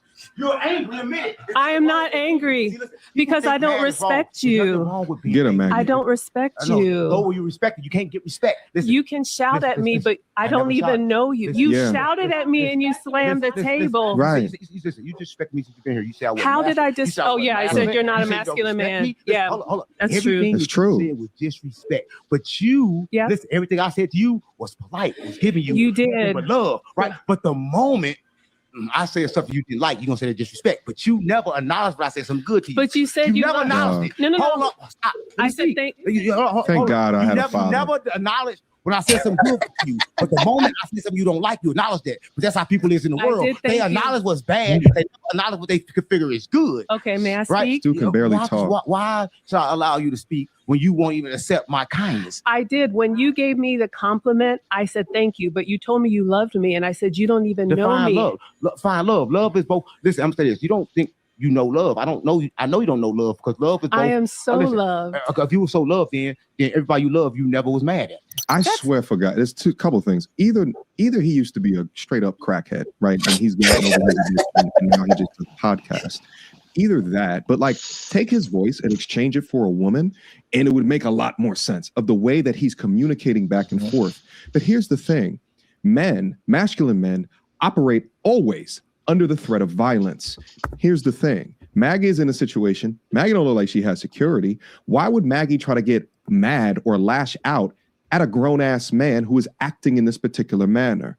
Yes. If anything, maybe she feels protected because the cameras are there, so she's staying there and continuing to engage in this conversation. I mean, I don't know. I haven't talked to her yet, okay? But in reality, and especially in the West, what we see more is a city girl popping back off at a man that is demonstrating himself like that, but then gets surprised if the man decides to get violent. And toxic feminine young men are the exact types of men that get violent.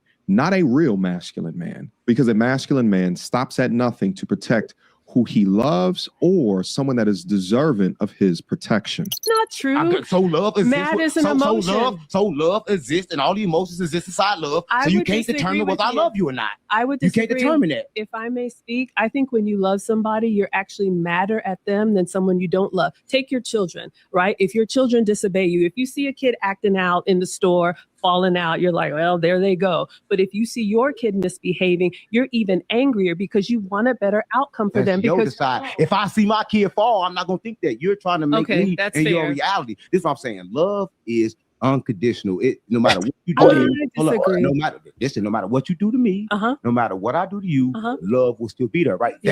That's true love. Yeah, that's true love, right? Fake love become determined by you do this, I give you love. You do this, I give you this, right? That's fake. Real love exists inside of everything if it's real love. I agree. Shut up. He's putting the condition of real on top of love. Love can be transactional. That's Maggie's point. Love can be transactional, right? And it can also be unconditional, but the modifier is unconditional. Unconditional love is different than just plain love. It's a very simple concept, but the crack-ridden brain can't absorb what she's trying to say. Do you think it has to be earned? And I think it has to be maintained. I ain't earning no love from nobody. That's fine. Because like if you got to earn it, you're going to have to continue earning it. Does a newborn have to earn love when it comes out of your womb? For children, it's different. So, However, you see how you have different. No, well, thank you. I appreciate the compliment. I was just going to say this. I focus on relationships, children aside, right? Because they come how they come, right? That's, again, my faith, the purity of a baby being born. Let's talk about relationships because that's something that I'm passionate about.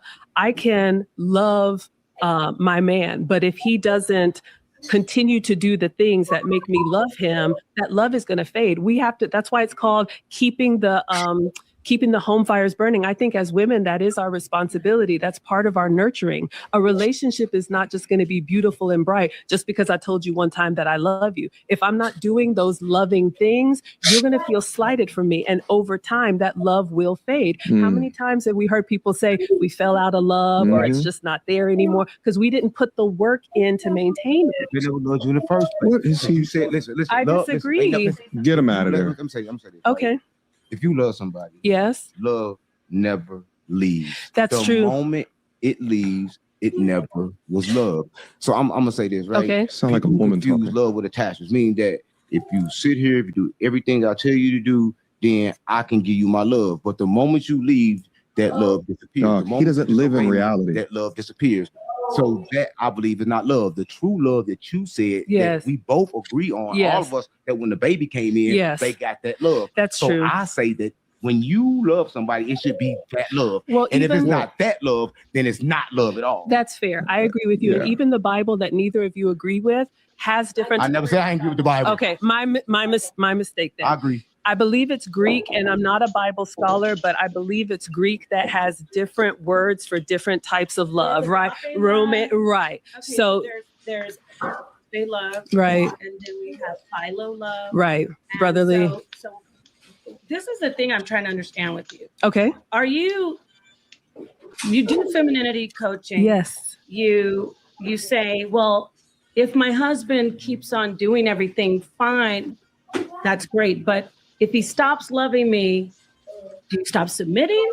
Or what do? You just go and start internalizing everything? I think submission is a choice. What I'm saying is that when you love someone, when you're in a relationship, you have to nurture that. Take any relationship. We'll put love relationships to the side. You can't be a good employee. Hold on. Stop it right there. I got something to say about this. She just said she thinks submission is a choice. So that means it is not the natural state of how a woman should be. It is a choice the woman makes to submit. So that she just said that. She says a submission is I think a submission is a choice. Okay. What's your point, Genesis? What's your point? If submission is a choice, then that's not just how a woman just is naturally submissive. They make a choice to be submissive. That means that they could choose to not be submissive and they could choose to be submissive. So that means that women have a dual nature. No, that's not what that means. Women only anything you do in life is a choice. My bad. Go ahead, Wax. Go ahead, bro. I'm saying what the thing that I understand as I grew up when it comes to submission with women will submit way faster than a man will. Women typically submit to power, like men do too. Not as much as women do. BS. Women, no. I'm gonna tell you how. You've been in the military. Don't do that. Right, and I see a lot of men submitting to whoever the person is, but it's also a thing where if if you trade and everybody was, I can tell which person is the more dominant male and which person is probably a little bit more like less dominant by even how the men are standing in a group.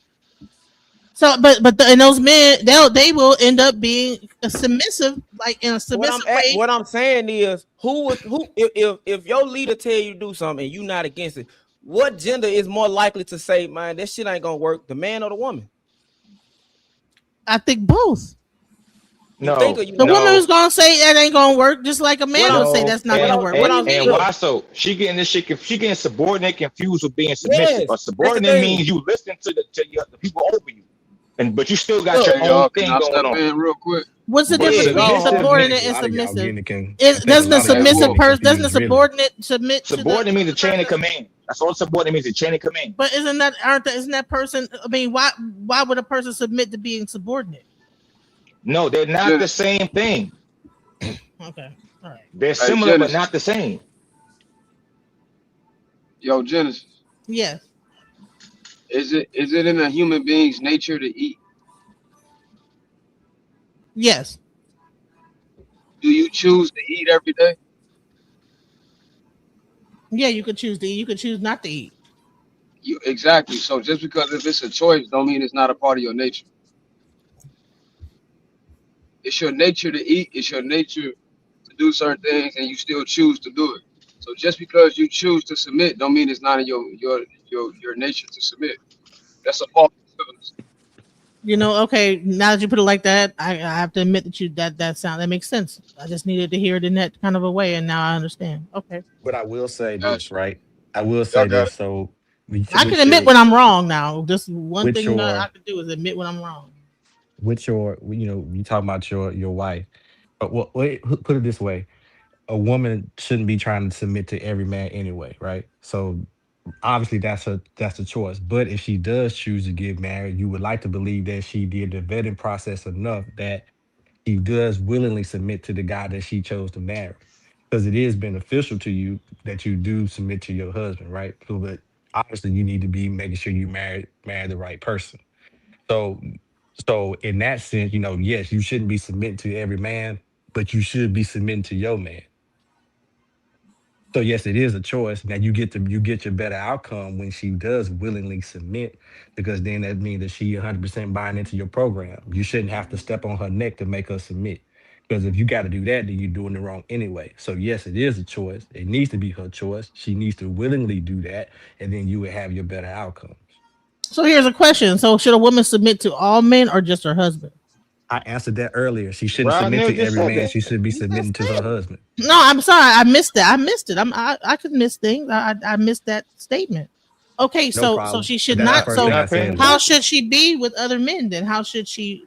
I mean, my answer is regular. I believe if a woman is having sex with a man, she should submit to that man. But a lot of people don't believe it. And I only say that because that man has the power to change your whole trajectory of your life just by having sex with you. She's only tasked to submit to her husband. That's it. I'm saying, but I'm saying that's why I said the way I looked at how she should only be having intercourse with her husband. You don't think submission? You don't think submission becomes exactly, Harwood? 100%, Harwood. Submission gonna have to come before marriage. In order for me to marry, you got to show wife signs while we in a relationship. Whose rule is that? That's simple. Why so? Yeah, and see, God said women submit to your husband, not submit to every Tom, Dick, and Harry. That's what God said. We're not saying that. So how am I supposed to know if this woman gonna really submit to me if we ain't married? You need to marry her, and then she. How did you even? How did you? So you see the bullshit. That's some bull, bro. It's backwards. If you want to be in a relationship, the same way I gotta show husband duties while we in a relationship. I gotta show that I can provide, protect, provision. No, I gotta be your emotional rock. I gotta be stoic. So you saying yes? So you saying So you saying a woman should marry a man that's not showing none of these goddamn things until they marry? That just because they show it, it don't mean they have to be doing it to that female or the female to the male. I could see how you interact in different areas of your life to determine whether or not you're going to be a good fit or a good husband. You should be having a husband. To me, would be somebody that's active in their church, is a part of the ministry, that has a job, that had like they can show me all of that without them having to pay my bills or without them having to protect me, whatever duties y'all say a husband does. I can see all of those duties that you do on your outside life, like in your on your everyday life. It says a man that finds a wife finds a good thing. She should already be operating as such a virtuous woman that she don't have to come to your house and cook and clean and sleep with you first and do all the wifely things for you to know that she is a good wife. Why would you What is marry a woman everybody's that doesn't definition have? of submission? Why Though? would you marry? What is the definition of submission? Submission. The word submission just means to be compliant. It's that simple. There's many definitions to the word, but the main definition is to be compliant. That's all it means. The But first you one guys says always talk about the Bible and about all these things biblically, right? The women, you guys weren't testing out the women. They weren't testing out the women in biblical days and sleeping with them. And I have to do and show all these things. They met with the cow in the middle of the field and said, "Hey, if you give me said oxen," those was and also then they took the wife. They wasn't cooking it and Try something different. Try something different. It doesn't matter, Wolf. I'm just saying this is like new age thinking. The dating and things like that is new age thinking. I mean, it's just you guys think there's all these parameters that you got to show me first before I get married and all this other stuff. It's weird. Women think the same thing. What are you talking about? I didn't say women did it. I didn't say women did it. I didn't say women did being it. raised to be that way. So it's a Right. I get it. But a good woman is raised to be that way, though. When you right? Can I ask who's married on the panel? If I may ask, me. The second me, I can't see the name in my glasses. I apologize. Rod. So Rod, when you met your wife, did she or did she not show some wifely qualities without her having to be in your kitchen cooking and stuff for you? Like outside, when you met her, when you saw her, the activity she was involved in, her life overall, did it show you she could be a good wife material just based on her own personal life? Yeah. So that's what I was saying. That's what I was trying to say, right? So obviously because we weren't married, like obviously, she's not in full submission, but there are little things you can pick up, like is she even taking things that you're saying into consideration, like when you're speaking about something, like I know that's like really basic, but you can tell like if she ain't really listening to you at all, then she ain't gonna listen to you when you get married for sure, right? But she at least need to be taking some things you're saying into consideration, right? Those little things like that, right?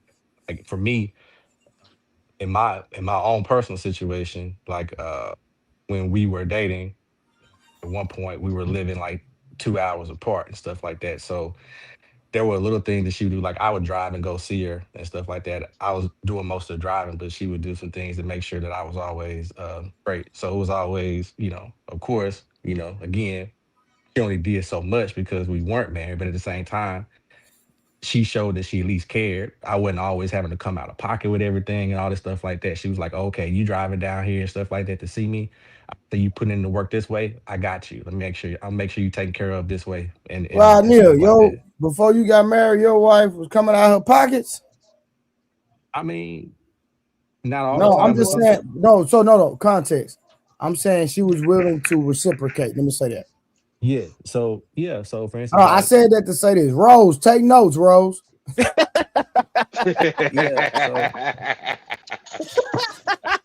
If a woman likes you, Trey, they will spend money on you. They come pick you up. If they really into you and they really like you, I know you know that. But I'm just saying, when we be having these arguments up here, well, what about the women that don't do this and don't do that? Because they didn't like you. I think I'm one of the first men that have came up here. No, because they ain't like you. They just unruly. Sir, I was sitting up. No, they didn't like you. Y'all don't hear me talk. Y'all gonna cut me off, huh? Sorry, Trey. What I'm saying is, I believe, and I could be wrong, I think I'm one of the first men that, as soon as I got on YouTube, I bragged about how much money women spend on me. That's how I knew who you were. Yeah, for sure. But yeah, like my situation, right? If I'm driving down, I'm like getting off on Friday, and then spending the time driving the 2.5 hours, gas, everything else. Yeah, they not all the time, but there would be some occasions where she'd be like, okay, we going bowling, I got you. Or we going to the movies, I got it. Don't worry about it, I got it. I'm gonna take care of it. So, and I didn't ask, There's but she nothing would, wrong with it. I believe but that's how it should be. That's beautiful. but yeah, I didn't ask. She just did it, and but again, because she did it without me asking, that told me everything I needed to know. I know that she cared about Exactly. me. You know what I mean? So Right. again, I used to catch two I want- buses in a metro link to my to my now husband's house because that's how much I liked him. I got on two buses, did a transfer, got on the metro link, and then walked a few blocks to get to his house because I liked him. I want to show something in the back real quick that I wanted to show this real quick for Wolf Talk. Y'all do that for the worst niggas of all time.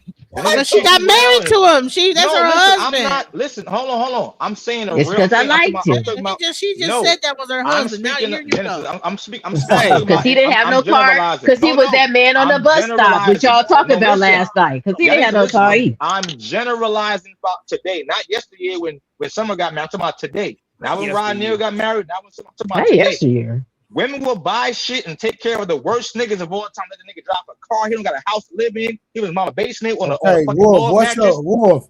Wolf, bro, you always talking. Hold on, Wolf. I'm saying my Wolf. point. So what? Wolf, hold on, Genesis. Wolf, you always talking about the bomb niggas, right? Because that's what they do the best shit for. The nigga Okay, that hold take on. care That's of not you, nigga, bro. No, for most of the part, it is. Bro, you got a fancy word, bro. Wolf, I am a they made will do nigga. the best Wolf, thing for the worst niggas of all time. I am a made nigga in I hear real you, bro. I life. hear you. I don't even talk about what I got and what I really. But what I'm saying is this: women do stuff for me. So what is your point? My point They're is gonna do stuff for people that they like. The majority of the time, I'm talking about modern day women will do shit for the worst niggas of all. Thank you. Because they like the nigga. Because they like him. Okay, I I'm don't not think that disputing men that. should I'm be just talking saying their about other priorities men is and fucked what up. they getting Nah, off of Wolf, Wolf, my But thing you're is not you a man, always sound like jealousy. That sound like Wolf, jealousy. you always bringing it up though. Is my point. Fix by me Like, shit you too. always I'm bring it up. saying just got the Wolf, priorities fucked. That's my point. every night you say women do stuff for the worst nigga. You say that literally every night. Because they got their priorities fucked up. That's my point. I got you, Because Genesis. they be doing stuff for him. That's why Trey talking from experience. Okay, women do shit for me too. I'm a good dude. That's the difference. Argument. All right, hold on, y'all, real quick. So, Just Genesis, saying. what is this right here? He just said the being submissive was just you. What did he say? What It's submissive being more was? so compliant. Right, compliant, hold on. right? So, Genesis, and that's Genesis. not what it is. It All right, says Genesis, just keep that up, and when we get done with the video, we'll bring that up, okay? Because we still got to finish the first video. Hey, before we go, Summer, you just defeated your whole doggone argument because you said What was my argument? You said that a woman can show how much of a good woman she is without coming in, cooking, cleaning, having sex, etc., etc. A God fan. That's what you said. You said that, but you just got through also saying that you took the initiative of knowing that your now husband didn't have a car, so you said, "Fuck it, I'm gonna catch the bus. Or I'm gonna find a way to his house." That's putting in work. That's showing that man how much of a good woman you are to him. Thank you. And I didn't have to go cook him a plate of chicken. But I just went with cooking because that's just the basis. You did it, but you just proved my argument. No, what I I'm saying is, didn't. if the woman likes you, she's gonna show up for you. But I'm saying, I don't have to I don't have to sleep with you to show you that I'm a good wife. I don't have to come over and clean your house. My husband's live with his grandmama. But you know what I'm saying? Like, but I'm just saying, if they like, my whole point was the fact that you still gonna have to put. He wasn't protecting and providing me for him to love him. You still gonna have to do something. It might not have to be cleaning, but it's gonna have to be like I said it's gotta just be a good woman. Period. You're able to see how a woman moves with her life to determine whether or not she's a good woman. That's what I said. In this world, hold on, Summer. In this world, there's a difference between good for me and good to me. Just because you good to me don't mean you good for me, and vice versa. No, that's true. I agree. That's with that. the vetting process. I agree with you on that. Hold on, y'all. 1 second. We got 87. You got 81 people watching on 37 likes. Can y'all take the time to hit the like button? That is so disrespectful. And Yeah, I want princess treatment, Rose. Yeah, treat me like a princess, baby. Come on. Yeah. All right, real quick, put some color in the chin that, y'all. What we doing?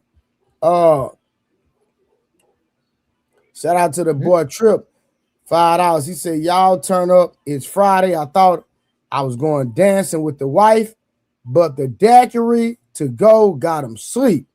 Why so need an edge up? You need to go to the barbershop. Why so? Shout out to my boy Rich, the ruler. He be pulling up, blessing the stream. A mother loves her child so the child can survive. A woman loves her man so she can survive. Big. Let me see. Hold on. What is it? Because I can't hardly see it.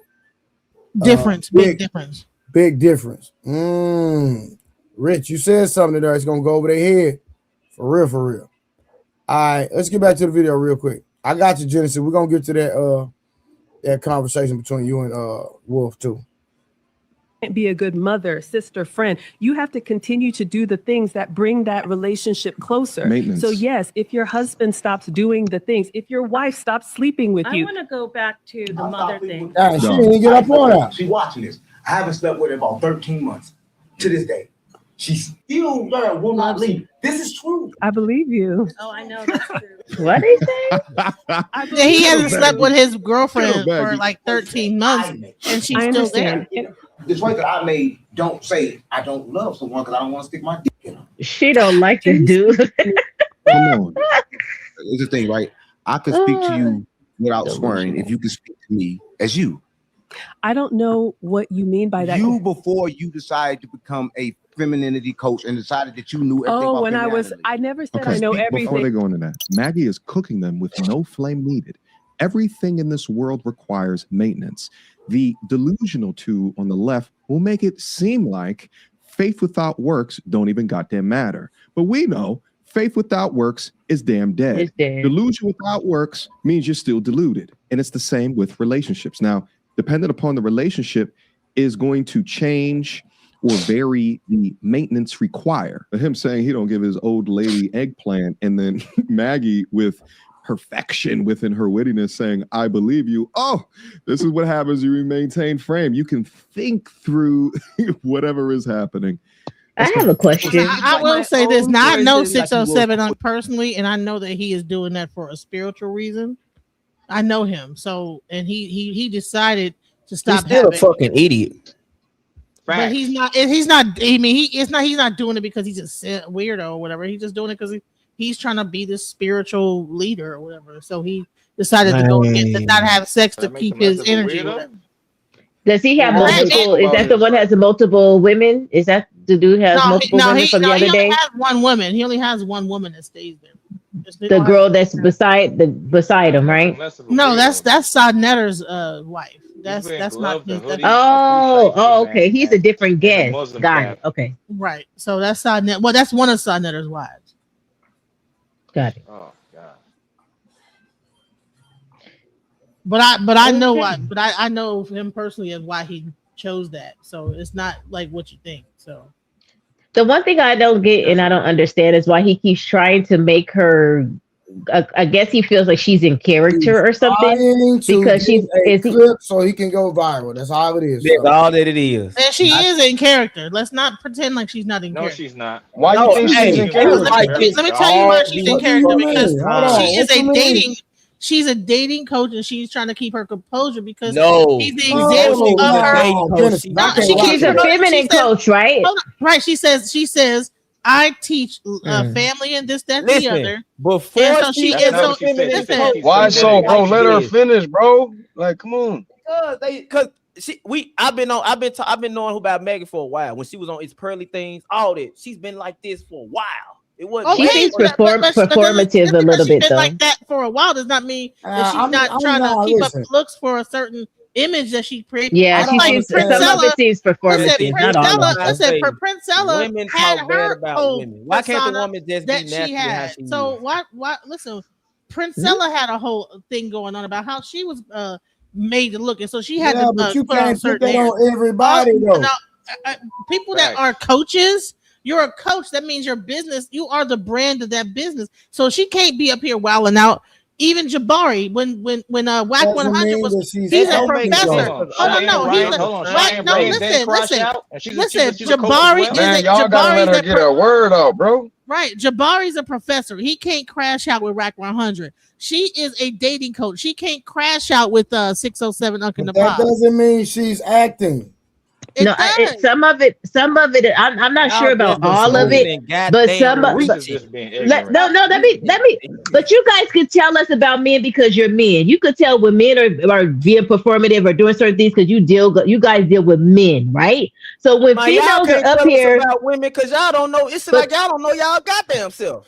But that's what I'm saying. Y'all ain't willing to listen to the women that's trying to tell you something because you automatically assume we trying to hate on the girl. No. I'm not saying that she cannot not be feminine. I said some of what, just by listening to her this little bit, and some of it does seem performative. Not all of it, but some of it does seem. To discredit this woman. But that's not discrediting her whatsoever. That's not discrediting what she's saying at all. What are you talking about? Saying that she has to maintain a certain it makes sense. Professionalism. That's not discrediting her. That's not discrediting her. No, it's not. Like, listen, if I was a police officer, I couldn't be up here talking like a certain way. I would have to maintain military bearing or whatever police officer bearing, whatever that is. Whatever so you don't think the feminine coach is not going to stay in her feminine character because she's a feminine coach? You think she gonna be out here wilding out in these internet streets when she trying to teach femininity? You think she's gonna not hold her posture? That's what I'm trying to say. Some of it seems like it's performative, but not all of it. Not all of it. Hold on, y'all. This is a fantasy. You guys are in fantasy land. It's professionalism. That's all. Again, it's truly sad that you got women up here discrediting a woman for having decorum. Is insane. I'm not discrediting her. But how are we discrediting her? Having decorum doesn't mean you're being phony or performative. But oh my God, how is that discrediting her? I didn't disagree with nothing the lady said. Discrediting her either. I'm just saying is that listen, if you work at if you work, that's not discrediting. If you work at the call center, you can't answer the call and be like, "What's up, my nigga? You want to buy this?" That's her fucking job, bro. But that's her. This is her job. She's a feminine coach. This is her job. Is to coach femininity. So y'all are not fucking listening. No, you're not listening. She was a goddamn feminine coach. She was always like this. 5, 6. But you could tell. You could tell she like this. She knows how to maintain her decorum. Hence, why she is a coach to coach femininity. She knows how to hold. Just because she's doing that. Can I have a question? Hold your mule for a second. Hold your mule. Me pointing out her being able to hold her frame and have decorum is me saying something negative about the lady? Yes. I just said something positive about the lady. She knows how to hold her frame and how to keep. And it appears as if once I heard that she was because something about it was like, oh, she seems like she's really trying to maintain her frame and keep her decorum, even as this dude yelling and screaming all in her damn face. Right? I said, oh, she's okay. She's really put it together. And so, but when you guys just said she was a feminine coach, I said, oh, okay, that makes sense.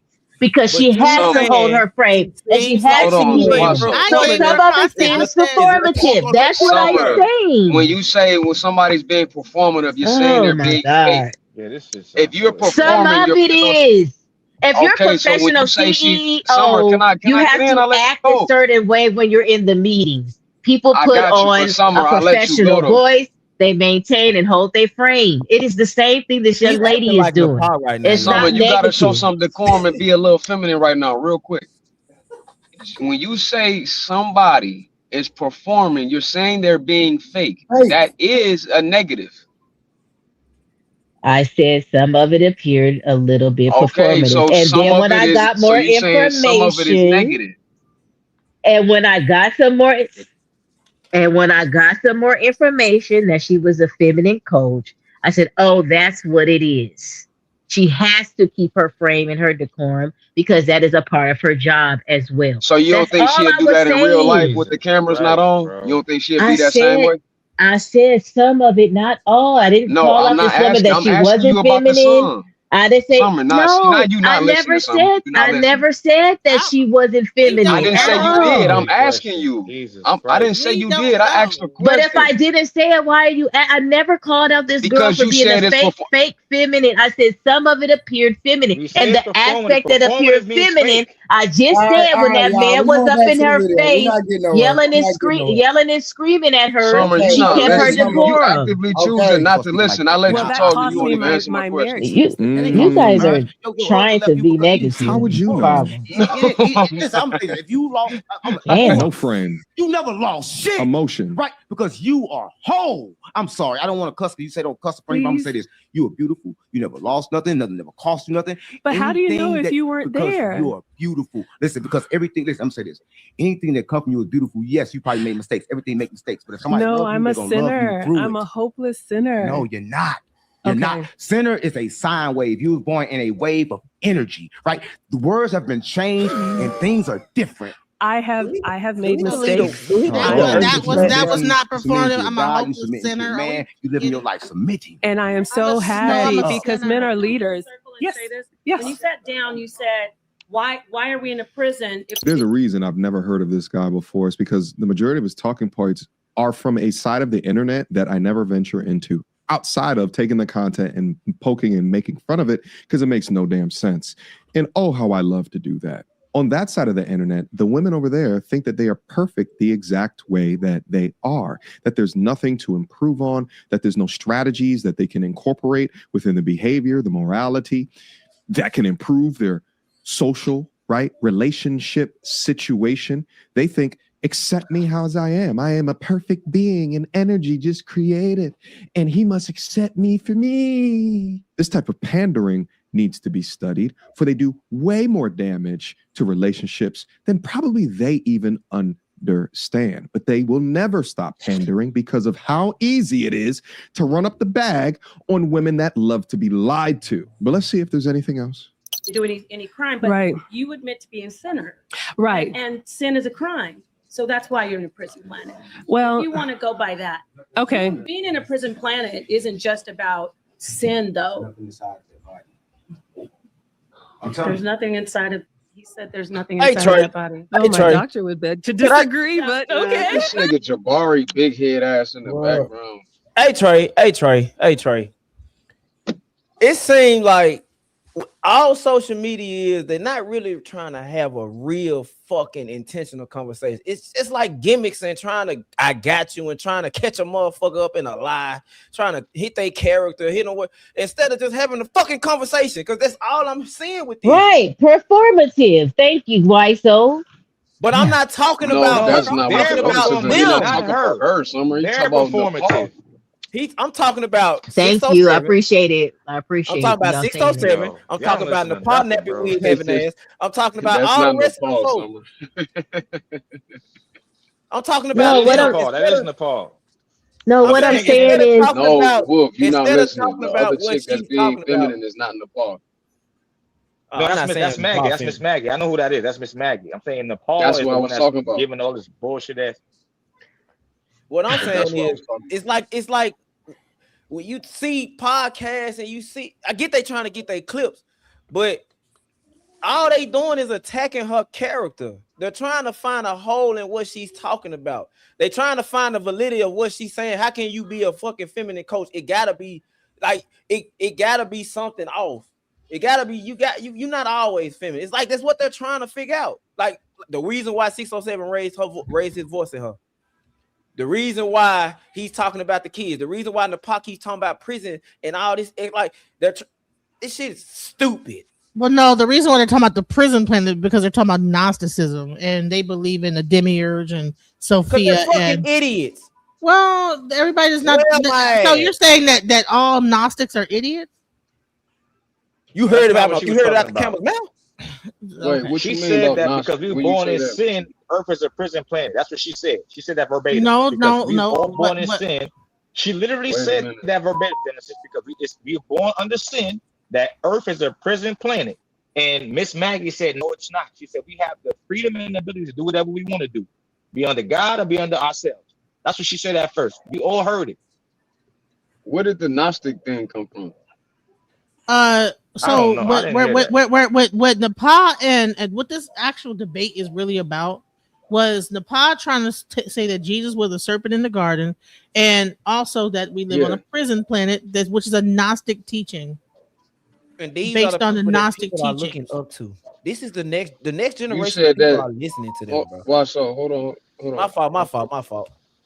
You saying that she's teaching Gnostic just because she's saying that Jesus is a serpent in the garden? No. I said the original discussion of this conversation was that Jesus is a serpent in the garden, and then we live on a prison planet. So mainly is the Jesus being the serpent. So which in the part of garden. that makes it Gnostic? All right, so the prison planet is the part that's Gnostic. That's where they believe in the demiurge and that we can't leave off of here. And there's like Sophia, the higher. That's actually what 607 Unk believes. So they were actually supposed to be talking about both. That's what 607. Okay, I got right. You. So that is actually what the conversation was supposed to be about, but then it turned into all this. Okay. All right, go ahead, Wasso. And she also said God's not a man, that God's multiple gods. That's what she said too. Nepal definitely did say that. She said that in the beginning, Elohim is she said that the difference is that she said she didn't believe that Elohim was the and in beginning Elohim created da da da da, and then the young lady says, well, no, I don't believe that. I believe it was one God that created everything, and according to the scriptures. Yeah. Nepal said that. Nepal said Elohim is multiple gods. He said Elohim is multiple. I watched the whole. That's it's a council. That's what she just said, Wolf. Yeah. That's exactly. That's not what she just said.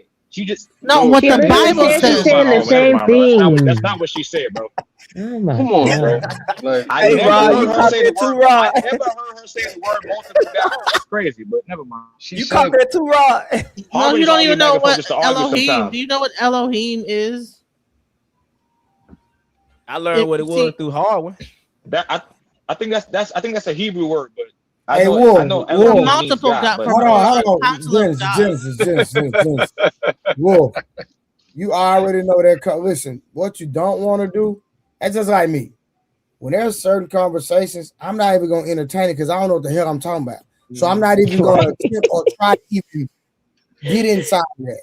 So when they start talking about Elohim and all these different guys, brother, that's out my jurisdiction. It's the same thing when y'all start talking about Christianity. I just take a step back. Yeah, but the bull crap, that's some bull crap, respectfully. But of course, but like I said, Truth asked me in the question. He was like, I said, I believe more so in my culture than the religion aspect. I got you, but what I'm saying is, I don't want Wolf to start trying to interpret something he has no idea about. Because Hard will call him clean. You can't even tell me what I know. You can't tell me what I know, Trey. I'm Christian. Hold on. I never said I didn't. Hold on. All right, so answer Genesis' question then. What can she repeat the question, please? She asked you what was Elohim. What is that? You said it's a Hebrew word. Keep going. No, relax. Hold on, bro. Relax. Answer it. He don't know. I'm answering it now. Relax. I'm saying what I know, being Christian, that Elohim is another word for God, like Jehovah Jireh, Jehovah Nireh. There's different names for God in the many books of the Bible. I was going to say nothing more, nothing less. I don't. Okay, so what Genesis was saying was when she said that the Elohim was multiple beings, that's what she's saying. So when you said she didn't say that, you're wrong. That's what Nepal was saying. I didn't hear her say that, though, Hart. That's what I said. I didn't hear her say that. I heard Nepal say that. I tried to tell you, bro, so we can move it forward. That's what I was telling you. You said she didn't, so let's keep going. She said, all right, be cool. We can move forward now. You good? Yeah, bro. I ain't trying to get stuck on that shit. People were trying to get the context of like, why was she bringing up Prison Planet, and why did she bring up Elohim? Why did she bring up Jesus being the serpent in the garden?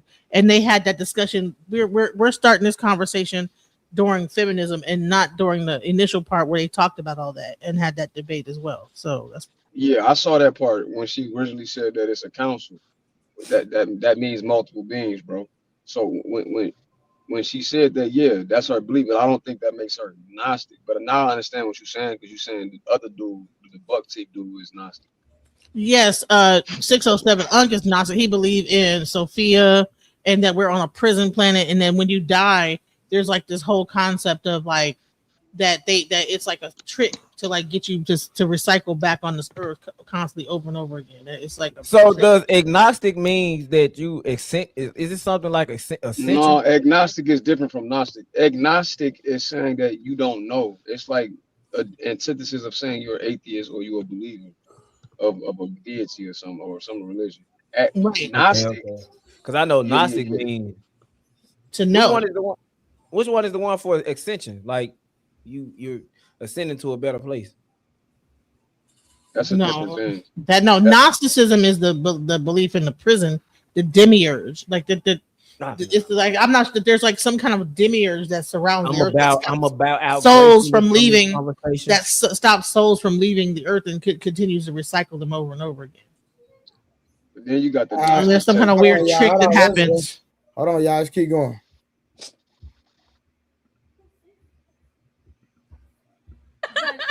I mean, there's if you're not a Bible scholar, I'm usually, wanting to talk to people who know a little bit more about the language and the actual Bible. But how is that helping you debating? Oh, it helps a lot because I uncover the esoteric of the Bible. People have been taught that Jesus is a serpent, that the serpent's evil.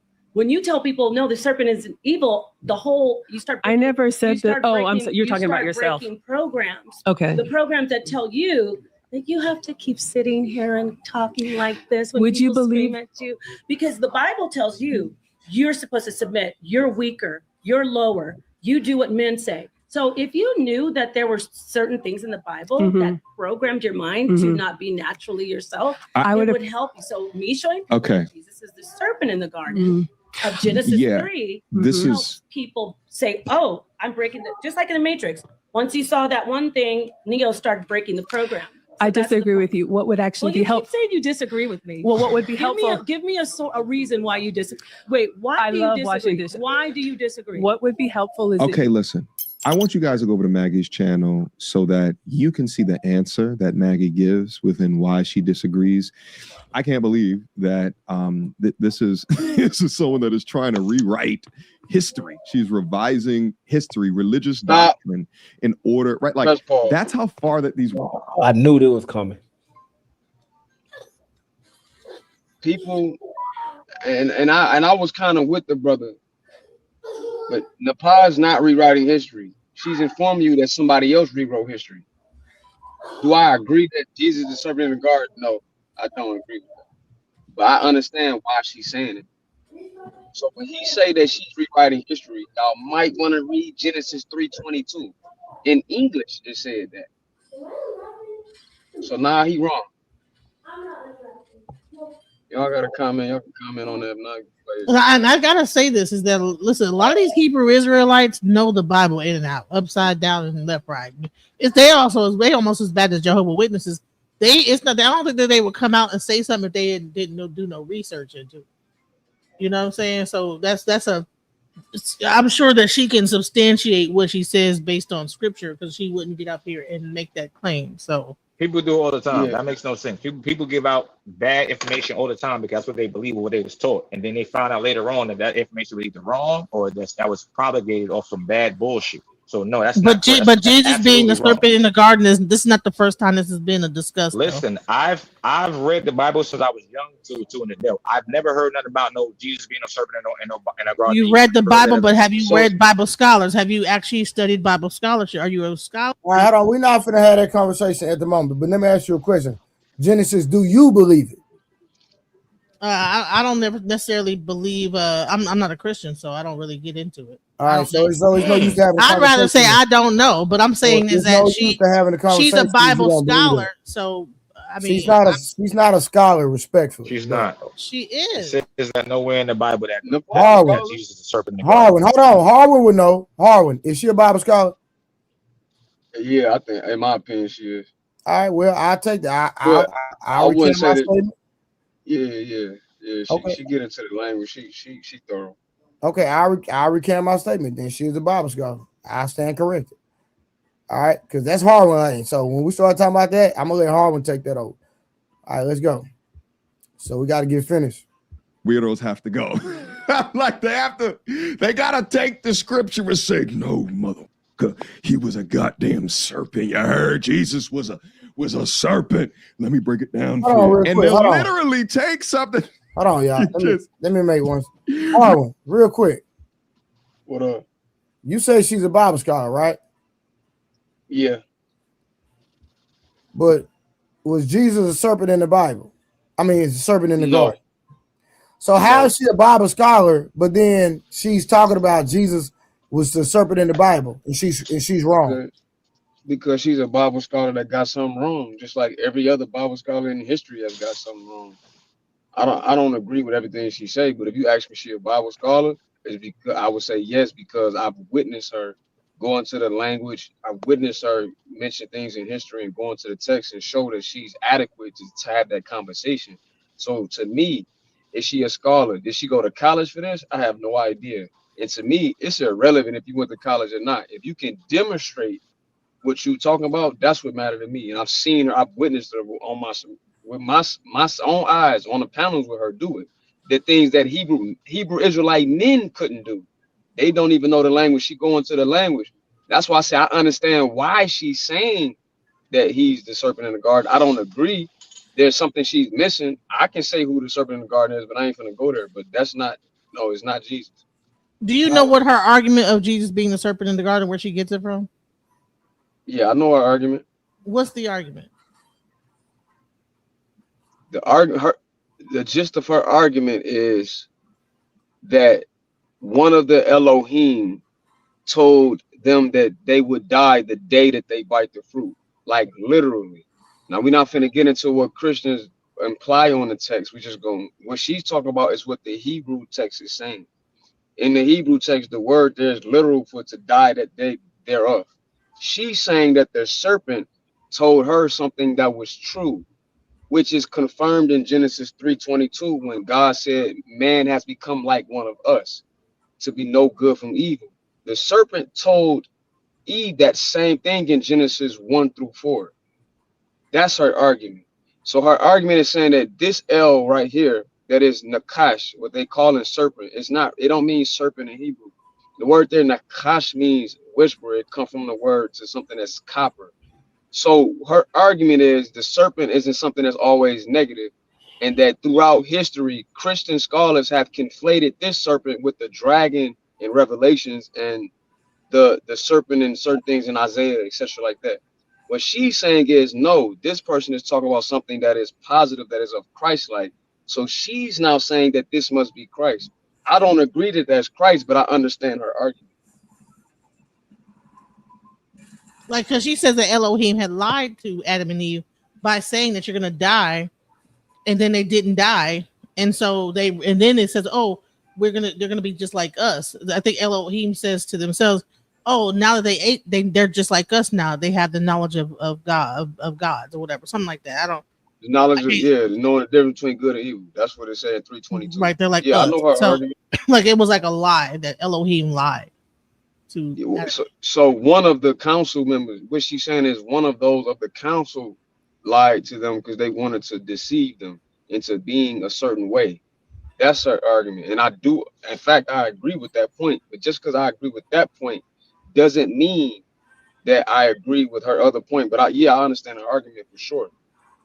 Yeah, I think that probably one of the Elohim was a serpent in the garden, but was Jesus? You know, I don't know. I don't know. Did Jesus exist back then? I don't know.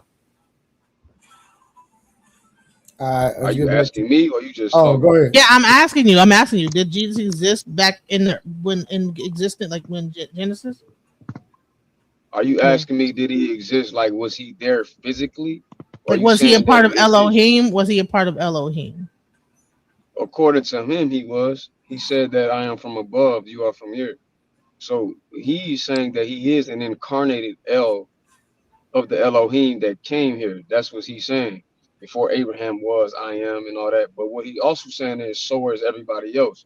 But to your point, is he a part of that council? Yes, he was, and he is, I should say. So, excuse me. So she's saying that he is that one of the council that was called Nakash in the garden. I don't agree. I think it's the Sumerian deity by the name of Nengis Zeta. But I would say that they from a similar order. So I see why she's saying that she's just getting the wrong one. So Because what when you about look the in the bronze Bible, you will serpent? see a priest. Yeah. It's a priest. My bad. Does No, Jesus it's ever refer to himself as a serpent at all in the Bible? no, not that I know of. I've never seen that. But there's a priest when you see that when you see Abraham meet this priest, he's called the King of Salem. So to why so he a Muslim, so he probably hear somebody say salam. In Hebrew it say shalom. So they say that he's a king of peace. This They say being name shalom. was Mel. Yeah, this being name was Melchizedek in Latin, but in Hebrew it'll be Malachis or Doc. Salam. That is Salam. one that is of an order, and then it said Jesus would follow the order behind of Melchizedek. So he's of that order. But when you say is a serpent, you're asking me is it specific like a literal serpent? That's not what Genesis It's like is it's talking like an organization of us, like a. It's not a literal Yes. serpent. It's like an organization that falls under the serpent thingamabob, whatever. Fraternal order. If that's how you understanding it, nah. But that word there, serpent, is Nakash is talking about a whisperer, somebody that is wise. It's an enchanter, or a priest, if you will. All right, let's get back to the video. Restructure the whole thing so that it fits their world's view. This is the game now. Holy moly, guys. I'm going to leave a link to, in total, it was like a 40-minute conversation. I mean, feel free to go over to Maggie's channel and see what else that they were talking about within this, her response to this, so that you guys can more understand. If you want to put yourself through that, all right? But shout out to Maggie, all right? Because she went through a whole lot on this particular podcast, okay? And she actually had some additional thoughts. I'm going to talk through those. Matter of fact, let me go bring some of those up right now. Trigger warning. This was not real, but it really happened. I owe a sincere apology to everyone who's upset by the content of this podcast, starting with Mr. President. I'm assuming that's her husband, all right? You warned me not to go, and I didn't listen. You told me it was too masculine for me, but my curiosity got the best of me. I never had an interaction like this in my life, and I will never. So Wolf, it never said her husband. She said Mr. President, and he assumed that it was her husband. Put myself in this environment because again. I watch her. Because I watch her, Trey. I know I watch her channel. Again, off her channel. Again, it clearly says president. It never says her husband. It's right here. This is her writing. Trey, you're not hearing nothing I said, bro. Again, I watch her channel daily. Okay, if you watch her channel, it's her husband. When you find me the receipt, send me the receipt. Until then, we going off what she said right here. Who the fuck is Mr. President? Right. Sir, this is from her channel, husband. bro. Hold on. Is this not her channel? But she calls her husband. But she calls her husband Mr. Until President. we get the receipts. Thank you. And I was invited to a podcast debate and arrived in good faith. When the guests started to arrive, I knew I made a mistake. When the guests began their debates, I regretted my decision. I seriously considered walking out right then, but I engaged only because I thought that this could be a teachable moment for the young women who quietly watch me. And it was a great teachable moment in the way that you conducted yourself, Maggie. So mission accomplished there. I attempted to have an actual conversation. It went nowhere, baby. It was never intended to be an exchange of ideas just for show. The saddest part for me is that after the cameras turned off, almost all of the men in the room came to shake my hand and agreed that true femininity is what we really need right now. Even at 607, Unc told me that he was being fake to get a rise out of me. Okay, so he's really not that much of a moron. He's just a paid actor. I don't know. Is that like, they still doing that? The whole fake persona shit? I felt completely foolish for not knowing it was a game all along. Some people come to the internet to learn. Some people come to the internet simply to go viral. To my friends, to my students, my sons, my ex-husband, and military family, I am incredibly sorry for giving you any scare. Interesting that she apologized for the ex-husband, but He came up during the conversation, so I get her sentiments. I do not take the protection you offer lightly and would never make you worry about my safety. For the ladies who want to learn from this mistake, listen to your husbands. He will sacrifice himself to protect you every day willingly. To Mr. President, there are no words. There is only me doing better if there's a next time and listening to you the first time. I am sorry. I shared this at Digital Social Podcast Debate with Nefab Shada in the hope that this helpful to any of you who will watch this. I will continue to stand for faith and family. With love, Maggie. Round of applause for Maggie. Round of applause. You know, accepting accountability. All right, we're going to stop it right there.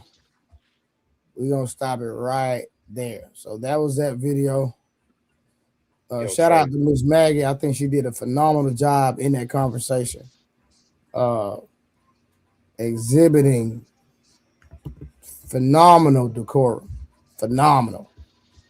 In a room full of hyenas, etc.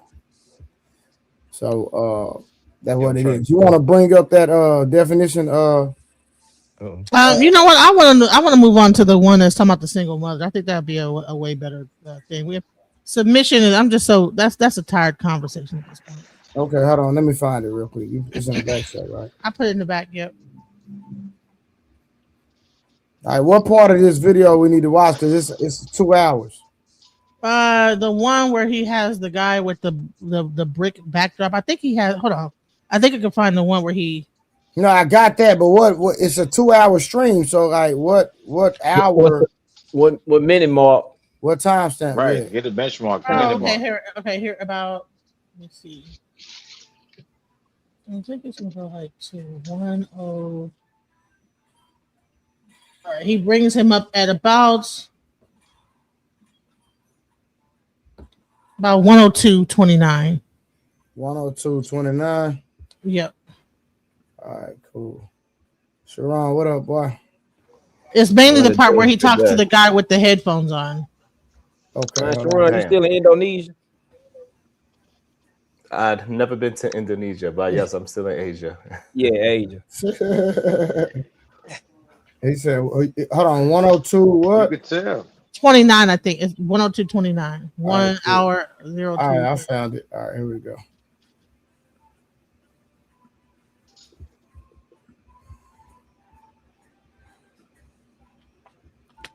Here we go.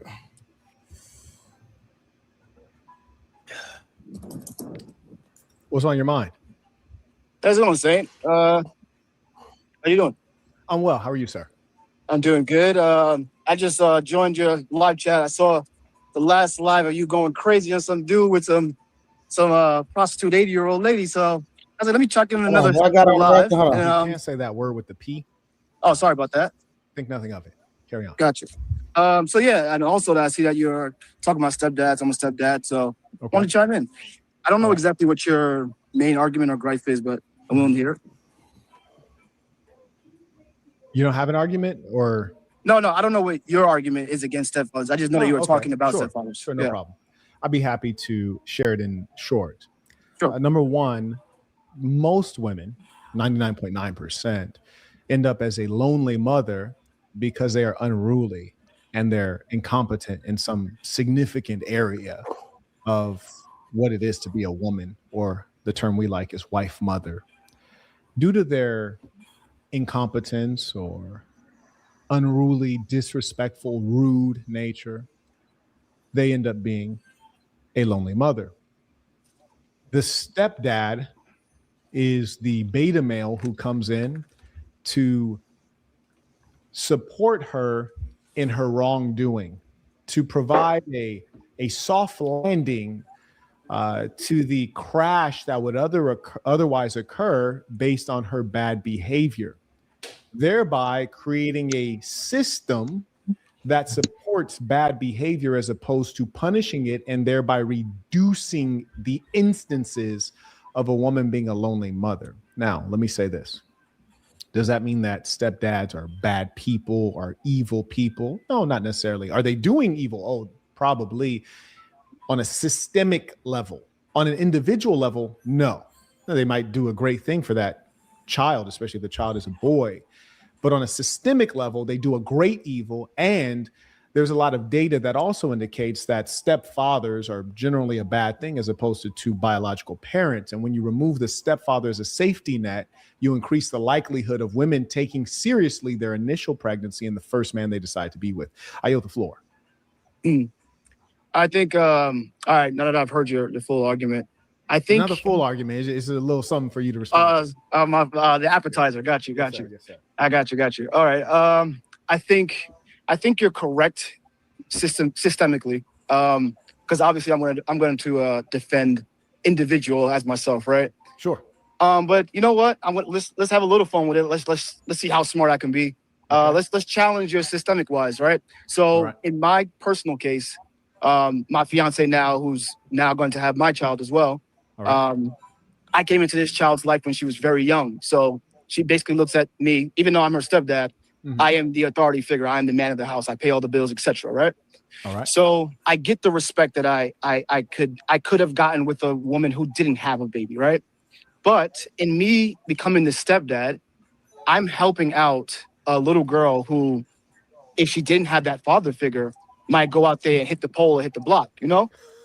That's my I might be helping out, you know? You might be. No, there's no doubt about that.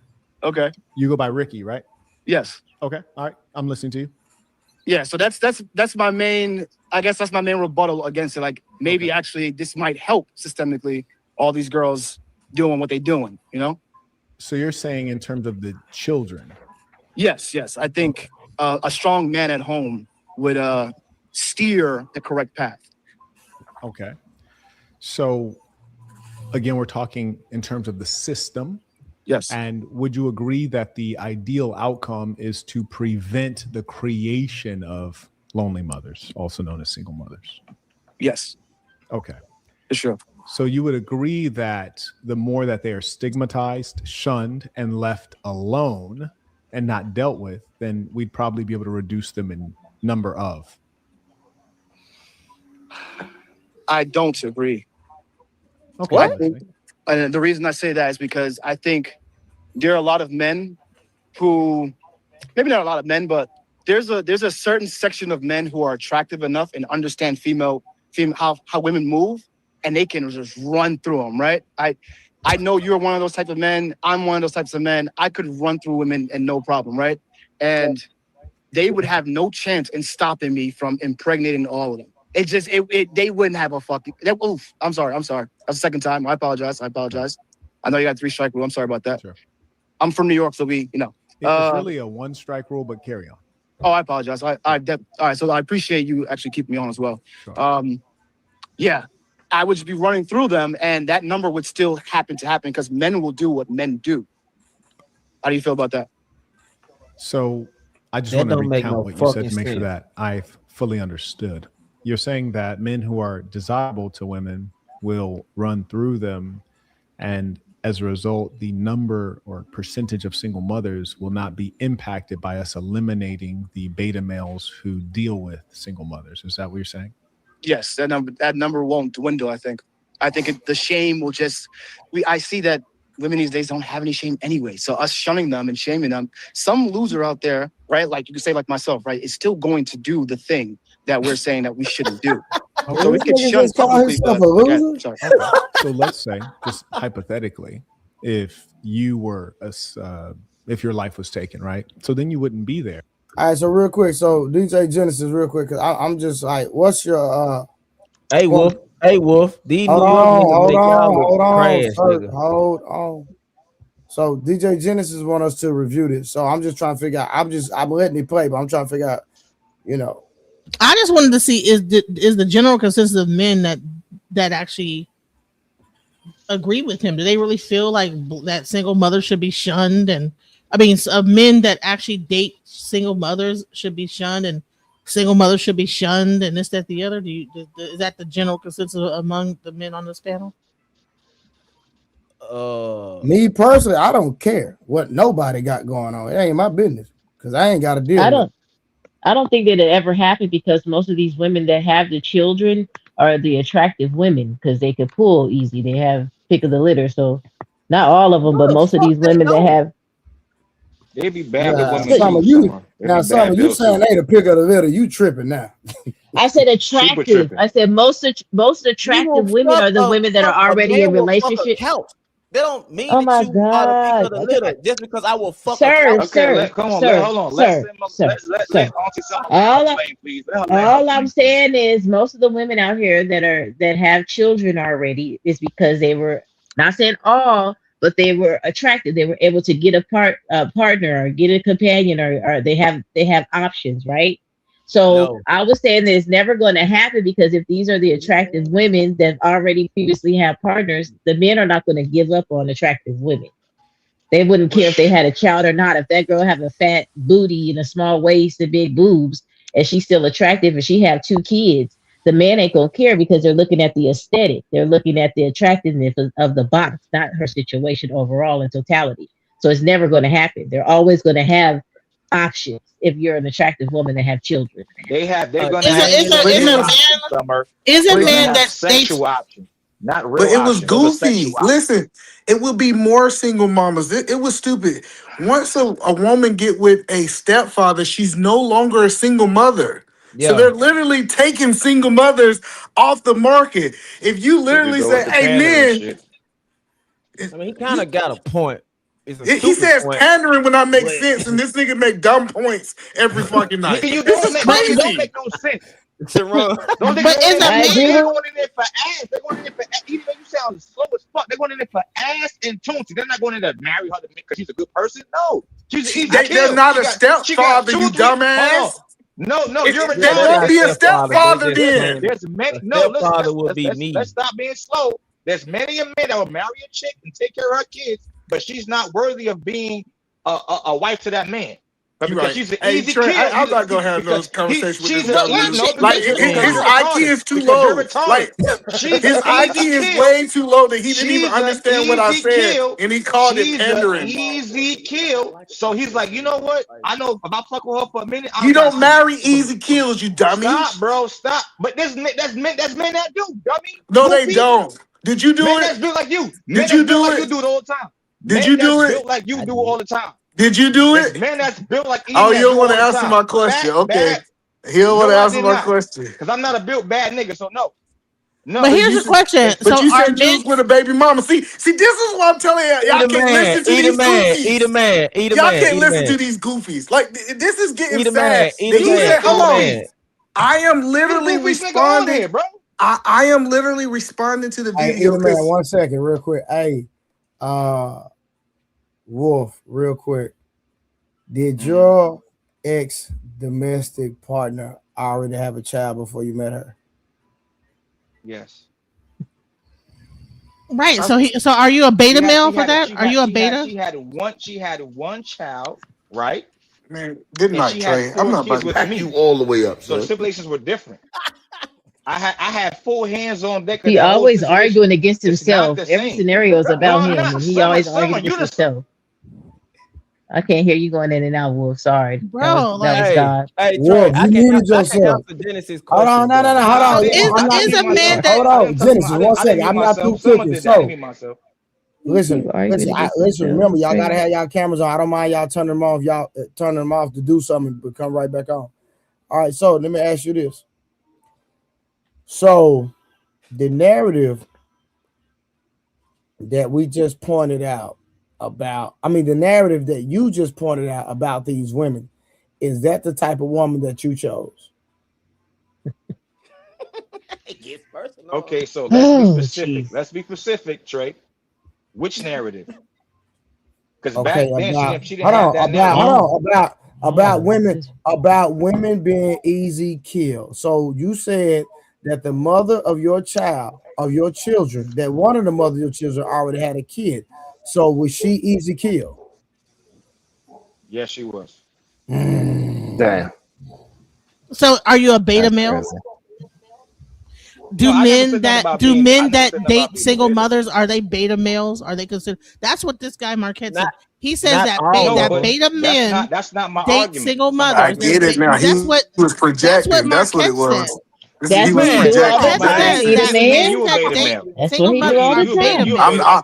I promise you, I'm nothing close to a beta male. Finish That's your you. statement. Look Finish in the your, finish mirror. your statement. Hey, Finish your Look in the statement. mirror hey, because you this is a projected what biblical you night, are. guys. This is a biblical night, guys. Yeah, No, no, but I'm the chilling. crazy, I'm chilling. Who hold on, told you this the was a crazy biblical part night? about it is I Nigga, wasn't. Hello, no, listen. The crazy part is I wasn't even responding to Wolf. Wolf just need to be important. I was literally responding to the I need video. to be But important. hey, This but is saying this is He one gotta thing I learned. include how himself much on money you every got, scenario. But hey, how many one cars thing you I got, learned the though, if a vacations. That's person this is nigga. That's Edomite. non-responsive, then why respond back to them? All right, so let's go back to the video because we made it Hey, about Wolf. Every night we make it DJ about Wolf for some reason. DJ I don't know Genesis why. asked a Word. question, and We I ain't was making it about about to Edomite. We don't make no, so hold on real quick. So about DJ, hold on real quick. what? DJ Genesis asked us what is our perspective And I was on just responding. stepdads. Me personally, I don't have a perspective on single mother or stepdad. It ain't got nothing to do with me. I honestly don't care. Really? Well, So I was you would date a woman with children, I have no issue with dating a woman with children. Okay. and but I want to would you respond marry to a the woman with video. children? If I deem that woman to be a quality woman, I would have no issue with marrying that woman because that's a choice I decided to make. All right. It So was- according to Marquette, the men that do this are beta males, and then Well, they're ruining society. Listen. That's his opinion. I'm not gonna argue with him. Yeah, and Marquette was lying. This is what he said. That's what I'm trying to point out. What he said was not true. He said if stepdaddies didn't exist, it would be less single mothers. And what I was telling you guys, if stepdads are not taking women off the market and men are still sleeping with them, it will actually be more single mothers. Hey, but see, this is why I gotta be a contrarian because I kind of see it on the other side. I get what he's speaking about is something in the future. He's not speaking about the now, in my opinion. And I think he's saying that a lot of women use stepdads as safety nets. That's what I heard when he talked. Now you can shake your head, Coach Ferd, but it's what I heard. I know, but the point it is, hold on. This is the example. If you have one dude go impregnate, his plane, man. he was done. That nigga was done. No, I wasn't. I said he wasn't done. Let him I'm saying what I think he's saying is if a lot of men stop saving these hoes, then a lot of women would be like, damn, it ain't no point in me fucking this nigga getting a baby. Now, I'm not saying he right or wrong. I'm just saying and we saying that's not true. I did not just say that, goddamn. Why would you repeat a point that's not true if we don't agree with it? I could see why he said it. I see what he's saying. A lot of women use stepdads as safety nets. That's what I've heard him say multiple times. These women out here be using these stepdads as safety nets. That's the not same what way Do you agree with nigga that? they really like, and then they end up marrying a nigga that's for the comfortability and the safety of them. But you're not responding what is your this video? Okay, Hold on. Can you that's answer fair. Sharon question real quick? Go ahead, Sharon. I ain't even heard Sharon. You said something? My fault. I'm attempted to. But why got that you Chinese arguing mic. somebody Oh, else's go point? ahead. Where is you should got some nerve. What is your own thought about the topic instead of trying to argue another man's point? My point, I don't have a problem with the stepmothers, the stepfather bullshit because I married I'm a stepfather. But if I didn't have kids, but look, listen. If I didn't already have a child before I met her, I wouldn't have married her. She's a stepmother because I have a daughter that's 9 and she has a son that's 10. I already had kids before I met her. Now, if I didn't have kids, I wouldn't have been with her. So I don't have a problem with it. I don't think men if you don't have kids, I don't think you should be dating a woman with kids because of the fact of you can come and go as you please. She can't. So you disagree with everything he's saying? Who? Based off your life decisions, you, Marquette. He said partially. He said partially. That's what. No. See, it's crazy that y'all do one thing and say another thing on the internet. Exactly. Nigga, It's you killing missed me what the softly. We fuck I just wasted like said. 20 minutes talking about this. When y'all done got with the women, y'all Nigga, talking if about I'm just saying, can't wait. listen, Stop it for a listen, Eat second. man. If I It's did just not already horrible. have a child, I wouldn't have Shit got really with give me the her. no. Lord, it doesn't matter. I get You're it. still a stepdaddy. You said if you was in an alternate universe and you had Lord. a If I didn't different have a life, child, you I would have made would. different decisions. I want to talk about this universe when you got a Thank child. you. Nigga, two things can be true at the same time. I could tell a dude that ain't got kids, bro, don't get with a woman with kids because of the responsibility you gonna have to take on, nigga. That wasn't that is not what Marquette said. He didn't say that if you on. got kids. He said But you stepmom. asked what my All fucking right, hold on. perspective Yeah, was hold to the on. question, bro. What the All hell? right, bet. Hold on. Go ahead, Sharon. So the issue is that we understand that the man, if he's not he don't have the skill of fatherhood, we understand that. But Marquette is focused on the woman. He's saying the woman is a hoe, the woman is no good, and that turns the man into a beta. So a woman with a child, if a man decides to be with that woman, does that make him a beta? It depends. I don't think so, but I do think niggas who brag about I like dating women because I like dating. Hold on. Why? So no. Why? So it depends on what exactly. Because Like, now, hold on. Because hold on. No. Because now, listen. Hold on. I know you're about to answer, but I need to say this before you answer. And maybe I shouldn't even say it because I'm basically saving you for basically. Yeah, take your cape out. I don't know why you put that cape on. I was like, hey, hold on, listen. but go He's the ahead. man, and he's not gonna be man enough to admit that. Put a cape on I'm every trying night. to We're not gonna hear listen. that bullshit. Wolf, why you even talking? Respect. If a nigga takes pride in dating single mothers, yes, then I'm gonna say, nigga, that's weird to me. You take pride in dating single mothers. But like, hold I on, love but a woman if because a she man a single takes mother. pride, then hold on. But if a man takes pride, does that make him a beta? It makes him a cornball. I wouldn't say beta. Now, Are you proud of your wife? Absolutely not. Are you proud? Absolutely not. You have a wife, What? right? Absolutely Hold not. on. What make you a beta, Trey, is when you can sit in your living room and touch your refrigerator. That's what make you a beta. I'm What we talking about? in my kitchen, goofy ass fat nigga. I'm in my kitchen, goofy nigga. Leave me alone. Fuck out of here, fat. Matter of fact, wash your neck, fat ass nigga. Leave me alone, Peter, man. Leave me alone, bro. Hey, what you was I'm in saying, my DJ? kitchen. My about living room's my over wife? there. Remember, Wolf wanted this smoke, Trey. I came here in peace tonight, but he want this smoke. No, you didn't. No, you didn't. No, you didn't. No, you didn't. I came. I keep telling y'all keep messing with us army niggas. We shoot for real. Y'all niggas be shooting BB guns. We actually do shoot for real though. Like, bro, Yeah, listen, I know what the so fuck you I shoot do. shots at me. I Don't get offended. I don't do that, bro. I don't do that. Listen, bro. Either man, you do what you normally start. But matter of fact, screw that. I'm getting back to the topic, right? Now he want to talk about the topic. On You should have been talking about the topic when I first came up here. I've been doing that. I've been doing that. It depends on the type of female that's a single mom. If it sounds crazy as hell. It depends on that. I'm saying, like, if she's a good woman that's I've heard men say Listen, I was respectfully. Hold on, why so? You and Wolf Stacks are stepdads, right? Yes. Exactly. Hold on, I'm not making this a bad thing because listen, that's a choice y'all decide to make. Whatever woman y'all decide to deal with, that's on y'all. I'm not gonna judge y'all none of that, right? Because I believe everybody on this panel could be judged for something. So I'm not the person to be judging people for their decision. Nigga, that's something you gotta deal with. I ain't gotta deal with it. But I'm just saying, how can y'all even have a negative outlook on it in a regard, and that's y'all current situation? Well, because I understand that my situation is optimal for me. I wouldn't advise most men to get in. He's special. He's special.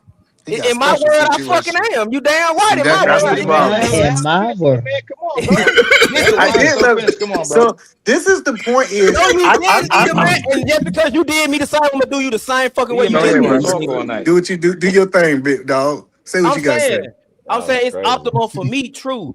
But at the end of the day, I had the mindset to understand that it's a lot being a parent. And even then, with me and my daughter, you know what I'm saying? Like, I can't move when I want to because I got kids too. So I can but I will say this, I tell you got a wife and you can't move when you want to? Nigga, when I was fucking dating, nigga, we talking about when I met this woman. Man, yeah, I don't know about y'all. Listen, I don't know about y'all, but I know for a fact me being a stepfather was the best thing ever happened to me in my life. Listen, let me tell you, It's a blessing.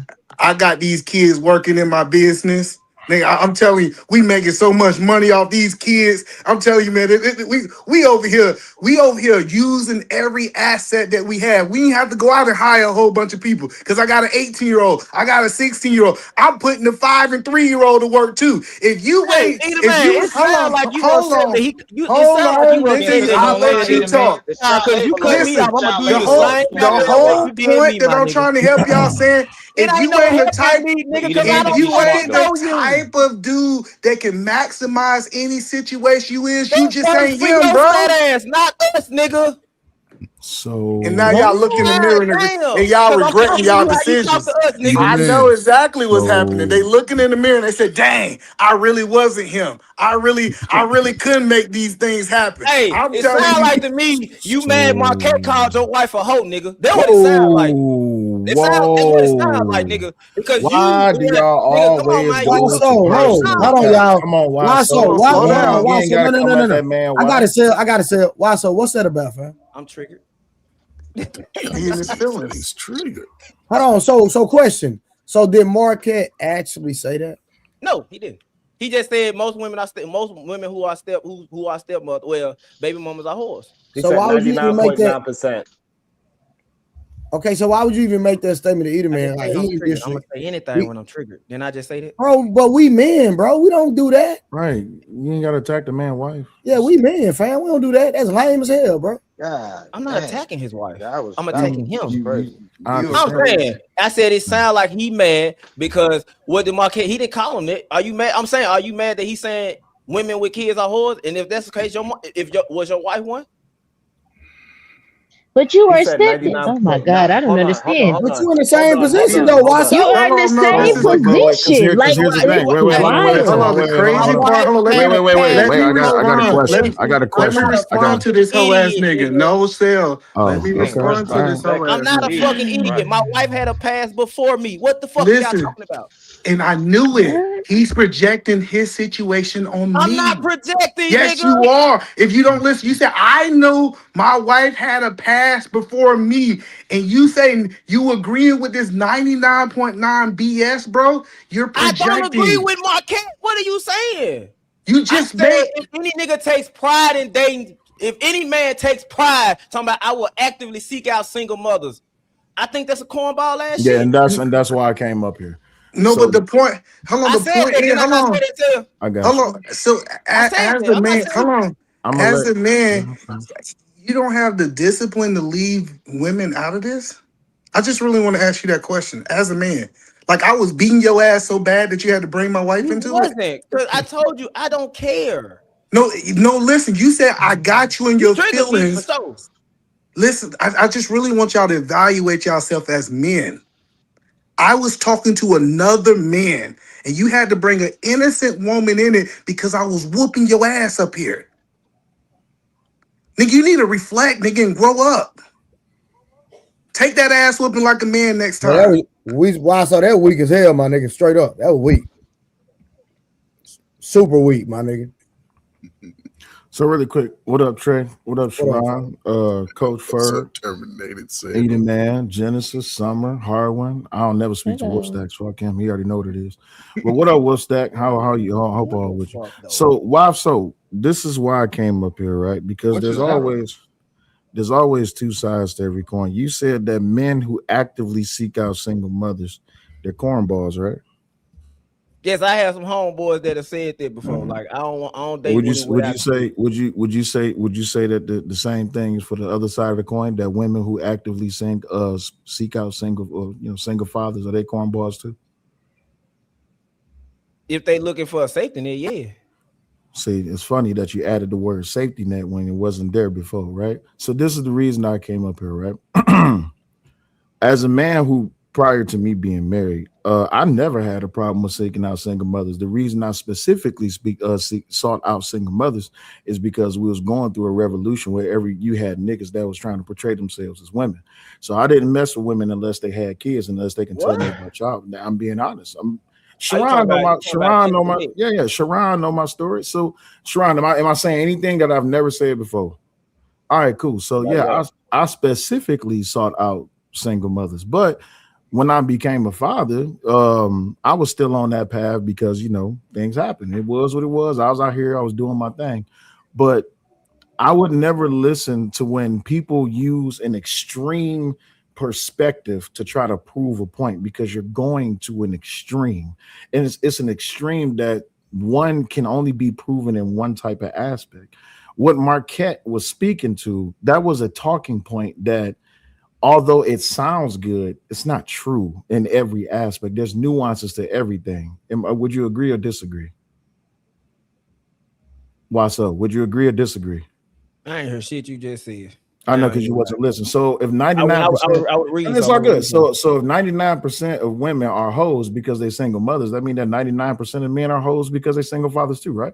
No, I don't think 99%. Oh, that's what I'm saying. So I don't think just because a woman has a baby make her a hoe. But this is what I'm saying. So this is why I'm talking about extremist talking points, right? This is why, even with what you said about Eat a Man's Wife, although you may not feel like that, what you said was coming from you. You tried to use Marquette's aspect or his perspective as a reason to say that. That's an extremist perspective, because now I have a dangerous question, and don't get triggered by what I'm saying.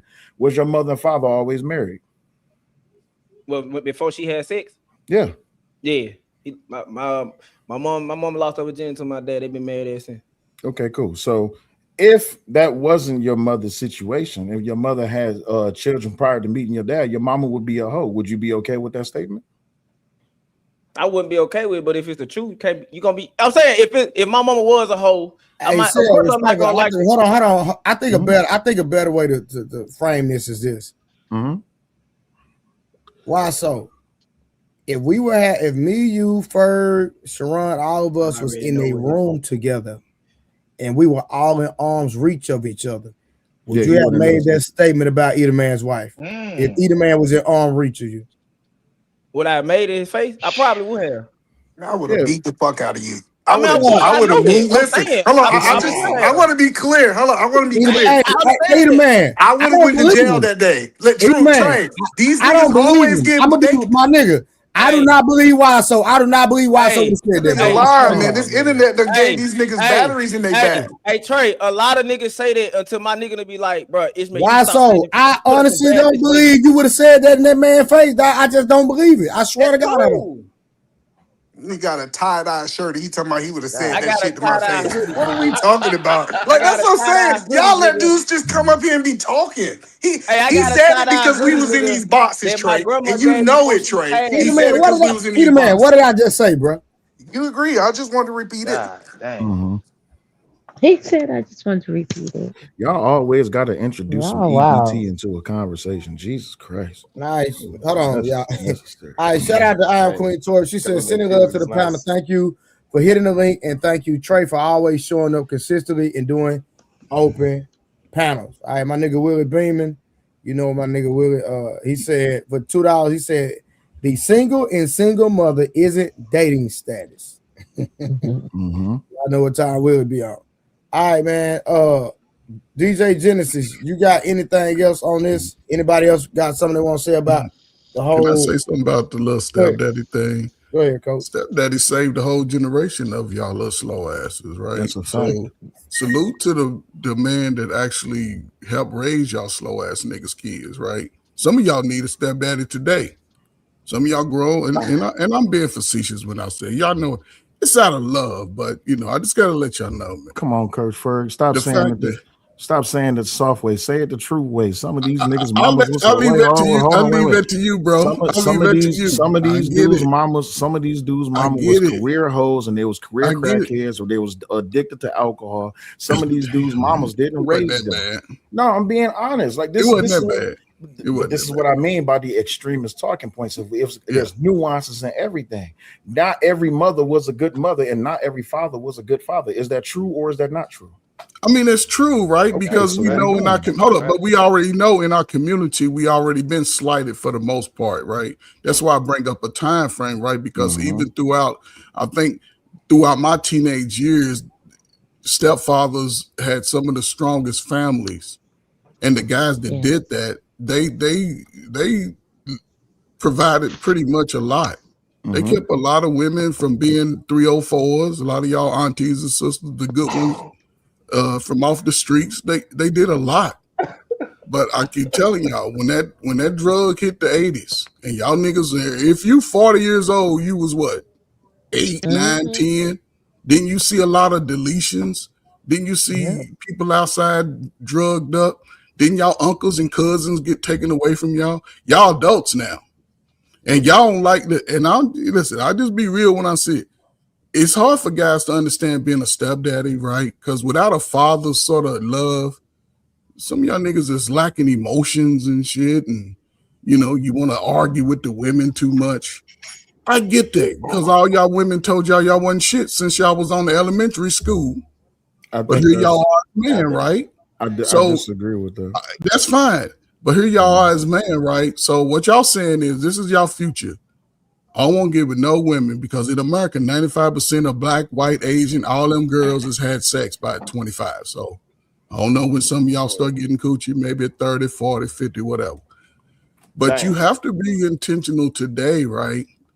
Because if you just out here willy-nilly and then you making a baby and you can't be in that house with that child, you're going to lose between $50,000 to $100,000 within that 18-year period, if not double. So if you want to have a child, make sure your mental and stability and everything, make sure you got 2 extra rooms for your kids.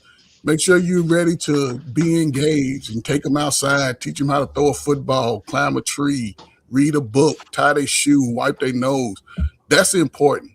So if not, cover your shit up because I don't want my 23-year-old son out here talking about he a baby daddy. He gonna walk that walk by himself. And also, Ferg, you don't want your 23-year-old son out there climbing wood neither. Don't teach him. So I wanted to make a point though. I'm gonna say this. He's a man. Hold on one second. My family's man. This is one of the trees. This is one of the very few times that I actually agree with Sharon, right? But the thing is, to answer your point why I said I disagree, the only time people really hear about negativity when it comes to being a stepmother or a stepfather is when they listen to these internet talking points. That's just being honest. When you come to the internet, when you come to the internet, the first thing they say, man, being a step dummy is being a step mammy and all this that, man. Listen, back in the day, it took a village to raise a child. We all know that statement, right?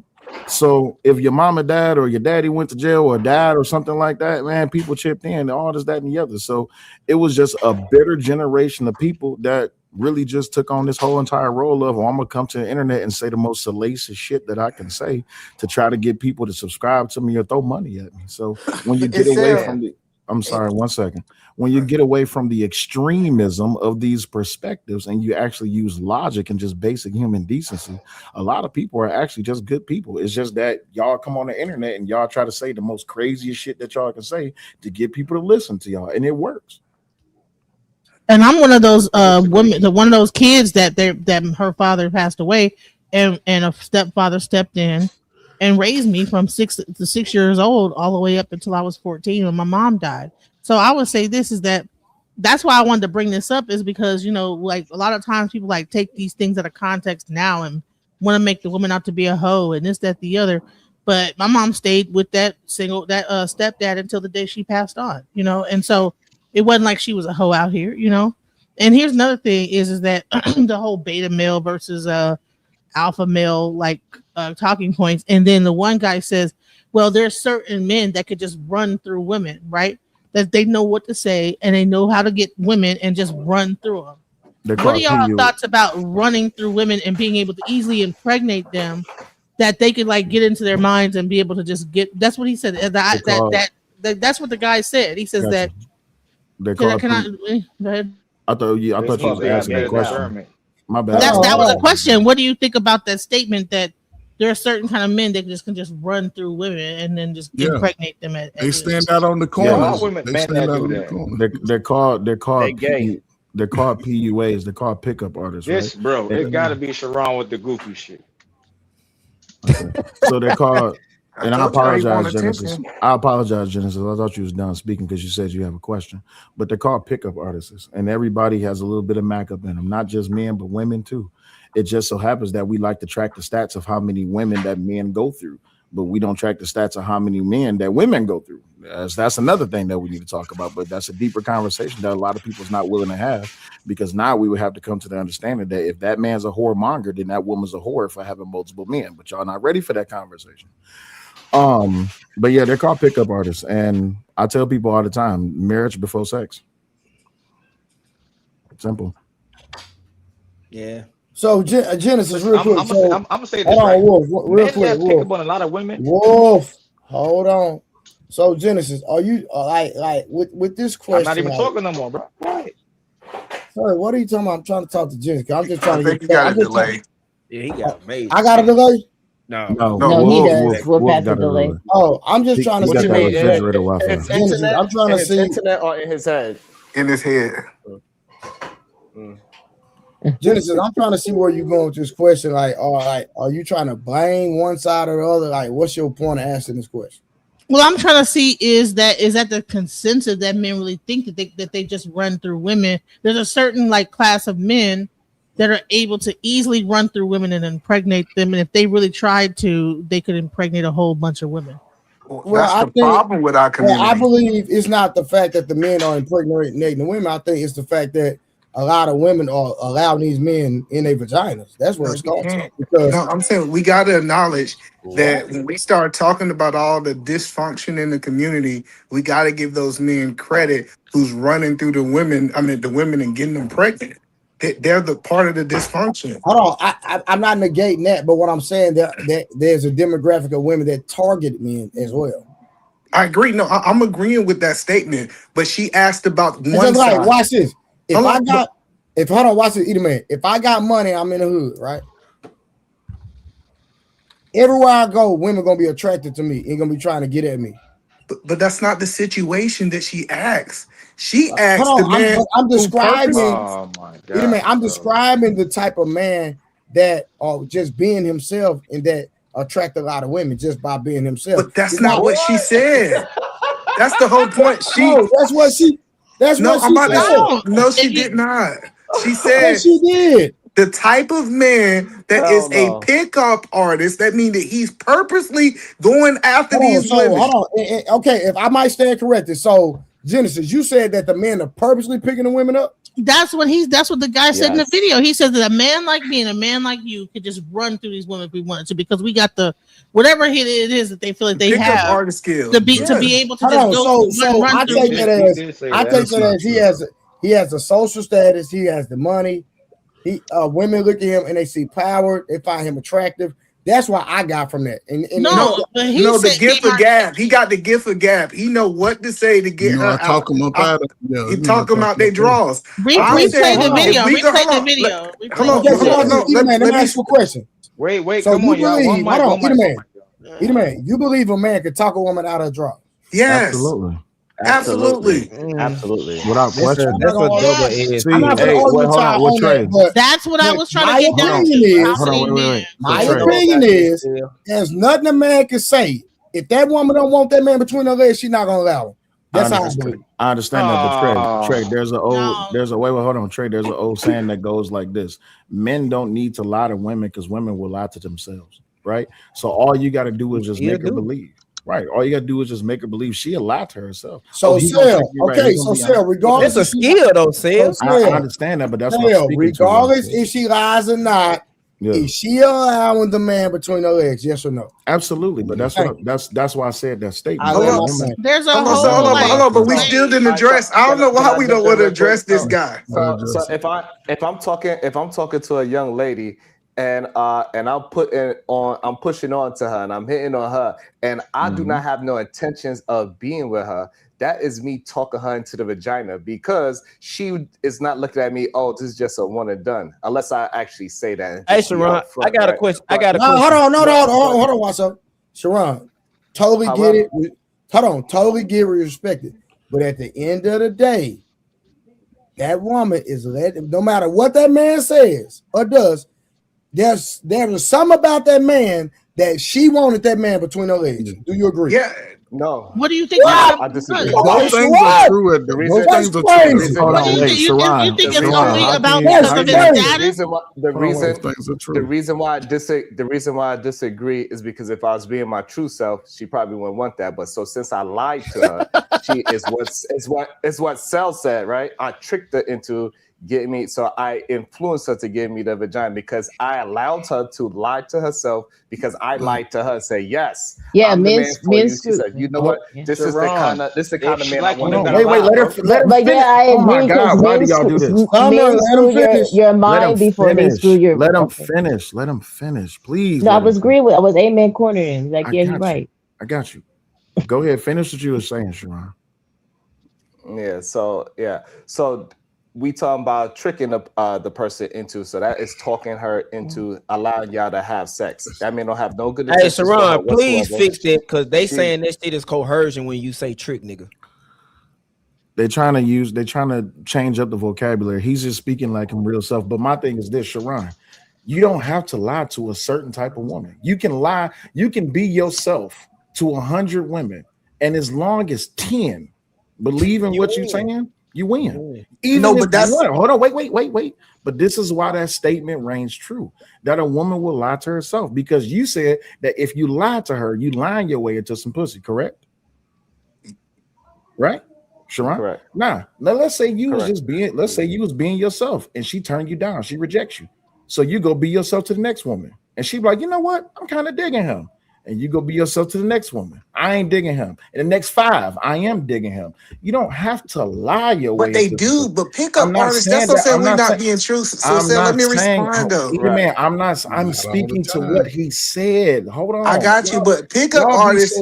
Y'all be so energetic to jump into something. I'm responding. But I've been trying to get in for the last 8 people. Go ahead. Eventually, like that's the point that I'm trying to say. The point that I'm saying is, emotionally, man. You have.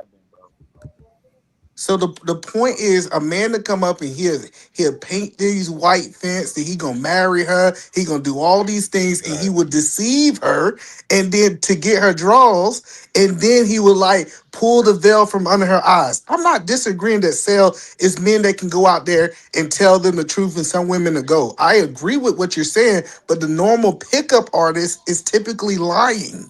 I got you, but I'm not.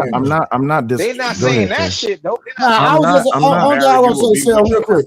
I was only going to say a man can wine and dine you, say all the most loving things, tell you he's going to marry you. Yes. And just like Sale said, if she requires marriage before sex, there's nothing he can do or say to get between her legs without her allowing him in between her legs. Period. Yes. What are we talking about? And that's what I was finna. This is crazy. Both things can be true. That's what I was finna ask though. You're saying that there's nothing he can say or do. That's a different. Y'all moved the goalpost 3 times. The problem is, Trey. The problem is what you're talking about is a different conversation. Yes, a woman with some superior high standard of marriage before sex, nobody could talk out of that. We understand that, but we're not talking about that one select woman. We're talking about majority of women that's just looking for another human being to relate to, right? And then so now we have somebody that has a skill of pickup artistry. That means he goes out by the numbers and he got a certain routine that he do with certain girls, how he dress, how he speak to them. All right, so he question. has a Sharon, skill set. I got he you. has a So skill Sharon, set and he tricks them out of. I got a question, Sharon. I got you. JJ. Sharon, no, Genesis. Sharon, do women do that to men? Yes. Hey. Hold on. I'm talking to Sharon. In a very small minority, yes. Oh, come on, don't do that. Crazy. Really? No way. No Bro, freaking you way. so optimistic, man. No way, bro. Hold on. Sharon. Saying that, hold on. We saying women are pickup artists that they just going around picking up men? No, that women use their charm and they so use that's what we skills to talking get about. men. Use their charm and skills to get men. Is that possible? But we talk. But he's talking about that is a pickup art. possibility. But we talking about pickup art. Like I don't understand. Like if y'all not following the concept, we talking about a very specific skill set of pickup artists that is attempting to run through men, and then you change the conversation to can a woman use her charm? We're not talking about charm. Okay, so can a woman be a pickup artist? It's just a simple question. It's just a simple question. Can a woman be a pickup artist? What I'm saying is that I have a skill set to be a pickup artist if I want to, but I don't do it. I have charm. So what is the point of saying that? I got you, but the question is a woman with charm. This is my point. A woman out there that have a skill set, yes, she can be a pickup artist. They usually call those strippers.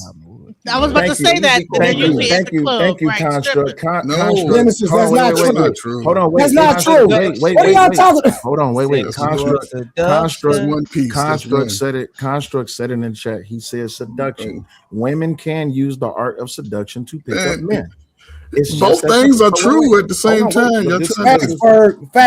Y'all keep trying to. No, the only thing I'm trying to point out, they try to make men look bad and women do the same exact thing. That's no one's trying to make men look bad. There's women that go to the bars right now. It's a woman at the bar right now looking for a hammer. She gonna sit him down at the bar, buy him some drinks, and say, "Come home with me tonight." And he gonna knock her down. That's a fact. But if we look at the ratio, hold on, because I'm trying to understand. 50-50 on both sides. Not so hold on, but I don't know why we couldn't talk about what she asked. So I want to answer Jenna's question. Hold on. We did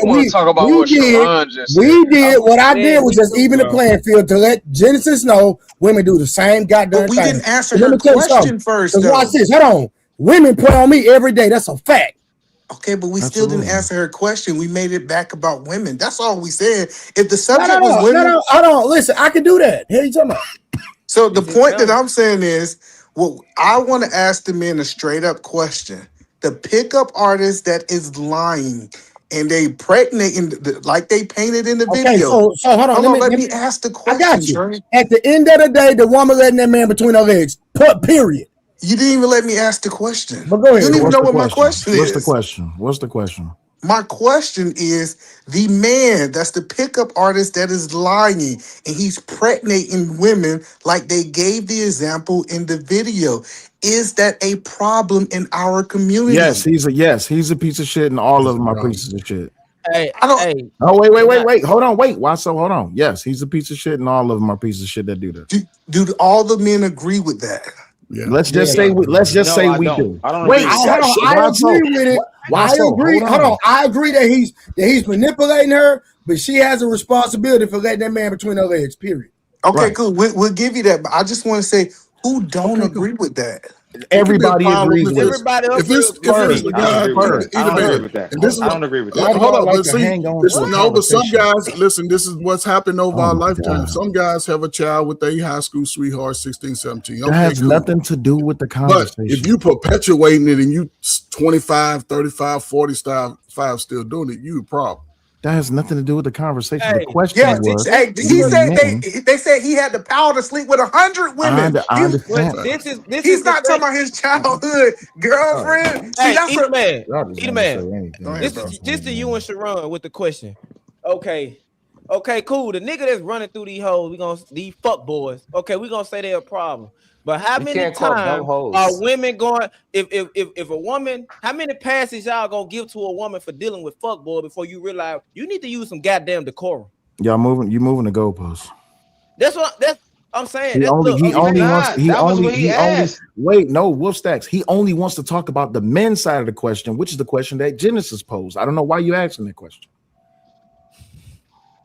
Because it's a redundant question. Yes, it is a redundant question, but this is where y'all always. Question was, are those men bad? Wolf Stacks, please don't speak, because you can't add nothing to this. Okay, bro, you're not listening at all. Bro, you got me fucked up. So you got me fucked up. He literally said. Wolf Stacks, you ain't built like that, my nigga. You in front of a refrigerator. Relax. Is it the man? Wolf Stacks, you in front of her. You get your Wi-Fi from the goddamn icebox. You in the dark, so what's your point? So what? Bruh, you get your Wi-Fi from your icebox, brother. How is that you can't possible? add to this. Those are the Look how choppy your shit is. Look how choppy your shit is. Look how choppy your shit is. So anyway, my shit not choppy. It's not me. It's not my. Is anybody else having choppy reception from Wolfstacks? Yeah. Oh, okay. Damn. It's kind of almost like I know what the fuck I'm talking about. But anywho, the conversation. Fucked up. Nah, ain't nobody got him. No, he got himself fucked up. Niggas with big ass talking to me crazy, bro. Get my nigga, go. Stop talking to me. My nigga, I got over 11 of these bitches. Unlike you, nigga. You got a toxic ass baby mama that you can't stop fucking. That don't mean nothing. That don't mean nothing. That don't mean nothing. How you get half that don't mean nothing. That don't mean nothing, bro. You whack literally, my nigga. Religiously, your hat built bad, nigga. My nigga, I don't care if my health built back, nigga. My money is built good. My money is built good. Unlike you, nigga, while you sitting in the goddamn Section 8 apartment with the motherfucking weak goddamn cabinets, my nigga. You got a standard apartment size refrigerator, my nigga. Relax. You drinking out of a fucking plastic cup, nigga. Listen, women ain't nothing yours, nigga. Women still ain't nothing yours. Ain't nothing yours, nigga. Mine in here. Everything ain't got my nothing name yours. On it. Ain't Everything nothing got my name yours. on it. If you paying for an apartment, nigga, all you doing is paying the nigga that loaned it to you. Anyway, back to what the hell. My nigga, you ain't living with a management company. A management company's name is not motherfucking apartment, my nigga. Your shit is called Seaside Apartments, nigga.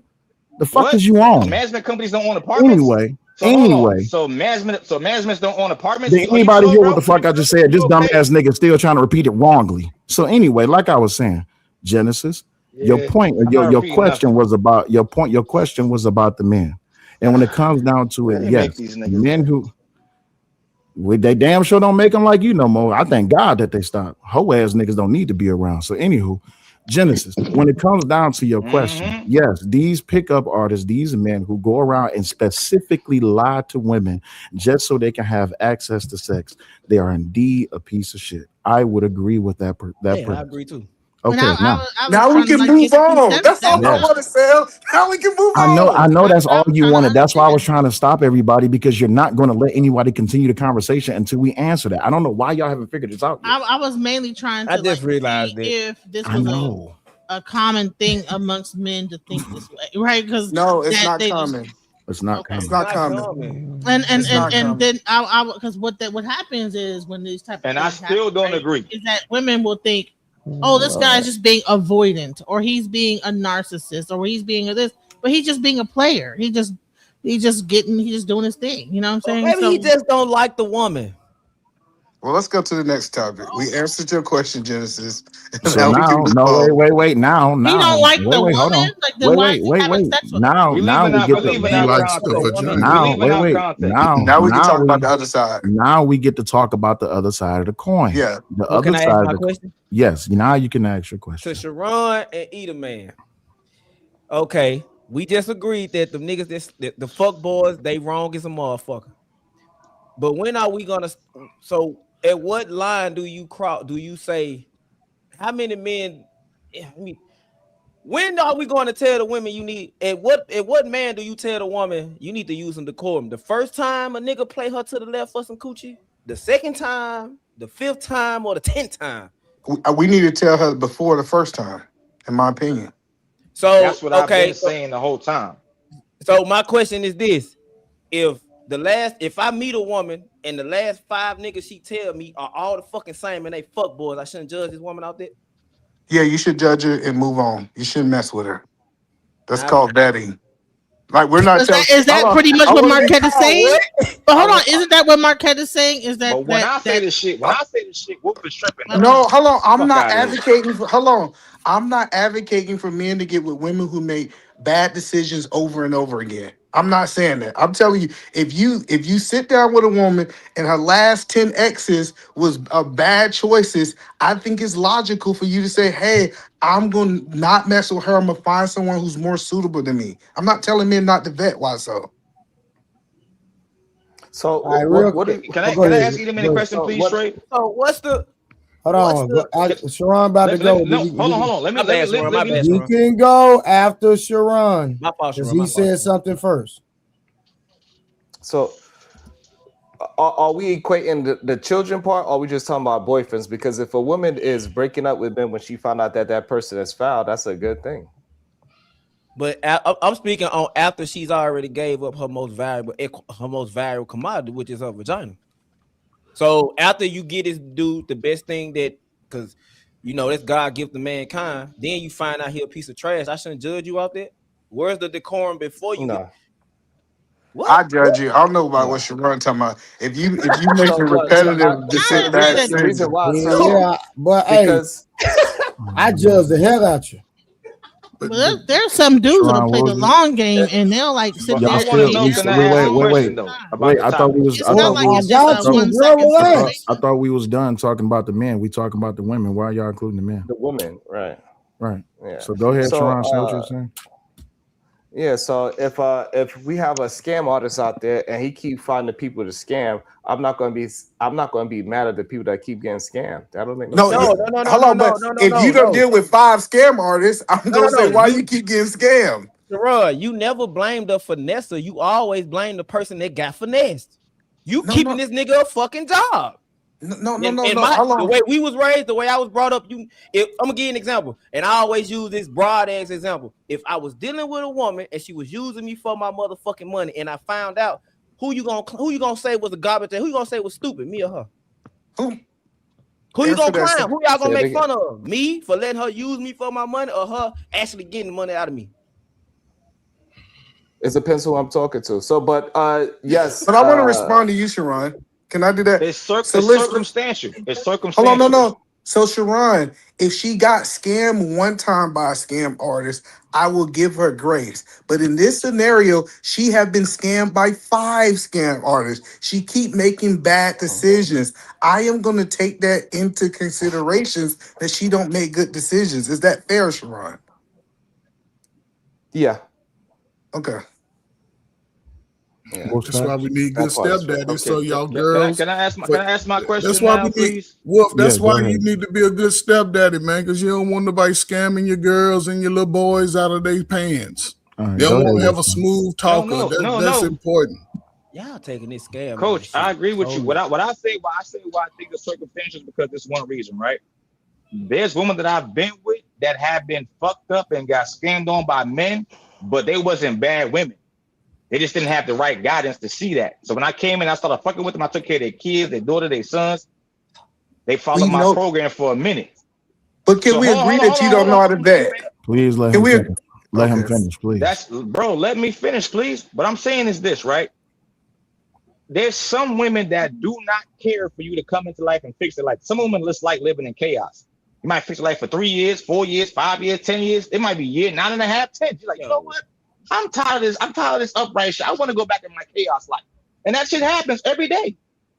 So, but can we agree? Happens. But Wolf, you're supposed to ask me a question, but you didn't. So I'm gonna ask you a question. So Wolf, can we agree that you believe that you don't know how to vet correctly? No, I don't agree with that. I think some women, just like some men, can be saved, bro. I think some people could be saved from their own past bad trauma. Women and men, it's possible. But you can't save them. Hold on. The point is, it's bad to tell men to throw on capes and save dysfunctional women. It's bad advice. You need to say, if you have vetted this woman and she is not qualified, a man need to move on to someone that is qualified. Don't try to change her. Now, hold on, y'all. Either man. That's not what I'm saying. Wolf, hold on. Shout out to white flag victim. Either man must not let a tie-dye hippie win any fight. I'm not sure what that means. Somebody's sweat. A white flag victim, you get 4 a.m. booty calls, fart in the phone and hang up. Not sure what that means. Trip, $10, 10 minutes. Wolf, take a break. You got 30 seconds to reply, Wolf. That's Trip. That's okay. It's all right. All right. Listen, Trip fucked up tonight. I got it. I got it. All right, so can I jump in right quick? Go ahead, brother. All right. So the reason I've been waiting to talk, Sharon, you said that in a situation where a man who pretty much lying his way into a woman's panties, would you agree that he's a piece of shit? Yeah. Okay, I'm gonna ask you a simple question. Would you also agree that a woman is a piece of shit if she's lying her way into a man's wallet? Yeah. Okay. Anybody else want to partake in that consensus that women who lie their way into a man's wallet, they're a piece of shit too? I agree 100%. It happens every day. It happens way more on that side than the other side. Yeah, the nigga. I don't know about that. That's where you lost me. Can we hear from the ladies though? Hey, hold on. This is the reason why I asked that question. Either man, it's a fact, brother. What the ladies say? This is the reason why I asked that question, because men who have to lie themselves into a woman's body, are they doing it for sex? Women who have to lie themselves into a man's wallet, they're not just doing it just for sex. They can get sex from anybody, but here's the problem though. Broke niggas get sex, rich niggas get sex, black niggas get sex, white niggas get sex. So there's no scale of man that does not get sex. That's why one of the biggest talking points in the space about the majority of men is not having sex. I don't believe that, because it's homeless niggas that's getting pussy. So when it comes down to it, when women look at men as, oh, I'm gonna use this nigga to get what I want up out of him, and I'm gonna use what it is that I got to get what it is that I want. Talk to him, Sam. If it come down to it, she gonna use some pussy to get that bank. So would y'all agree to that? If all else fails, hell yeah. But here's the thing that the women. So a lot of y'all baby mama raised men. But hold on, a lot of the women that are getting tricked by men are not the same women that are tricking men out of money for money. What you fail to realize is Genesis, man, baby, let me tell you something, baby. Yeah, I deal with women for a living. Women pay me. I deal with women. You don't. If you really knew, man, listen, man. There's some treacherous women out here. Treacherous. Y'all don't understand, man. Y'all really don't understand, man. Yeah. The stories out here, sheesh. Nigga, well, we agree. So hold on. So how's broke men getting sex if they so treacherous? Because all he got on his time. Yeah, broke men are getting sex. Because poverty is commodity. Yeah. If a broke man is getting sex, it's because that. Hold on, Sharon. If a broke man is getting sex, it's because that woman wanted to have sex with that broke man. Because he was able to talk her out of her. Whatever. No, what? No. Okay, so now he wanted to have sex with him. What are you talking about? And so how you? Well, he didn't have anything else to offer but sex. Exactly. That's what she wanted. Exactly. That's all she wanted. He's broke. All he got is penis. So if majority, do y'all? This is crazy, man. But are you saying that majority of? Let me get the percentage of what you're saying, because I'm not understanding. Because a lot of people, 100% of women can. 100% of women can finesse a man out his money, Sharon.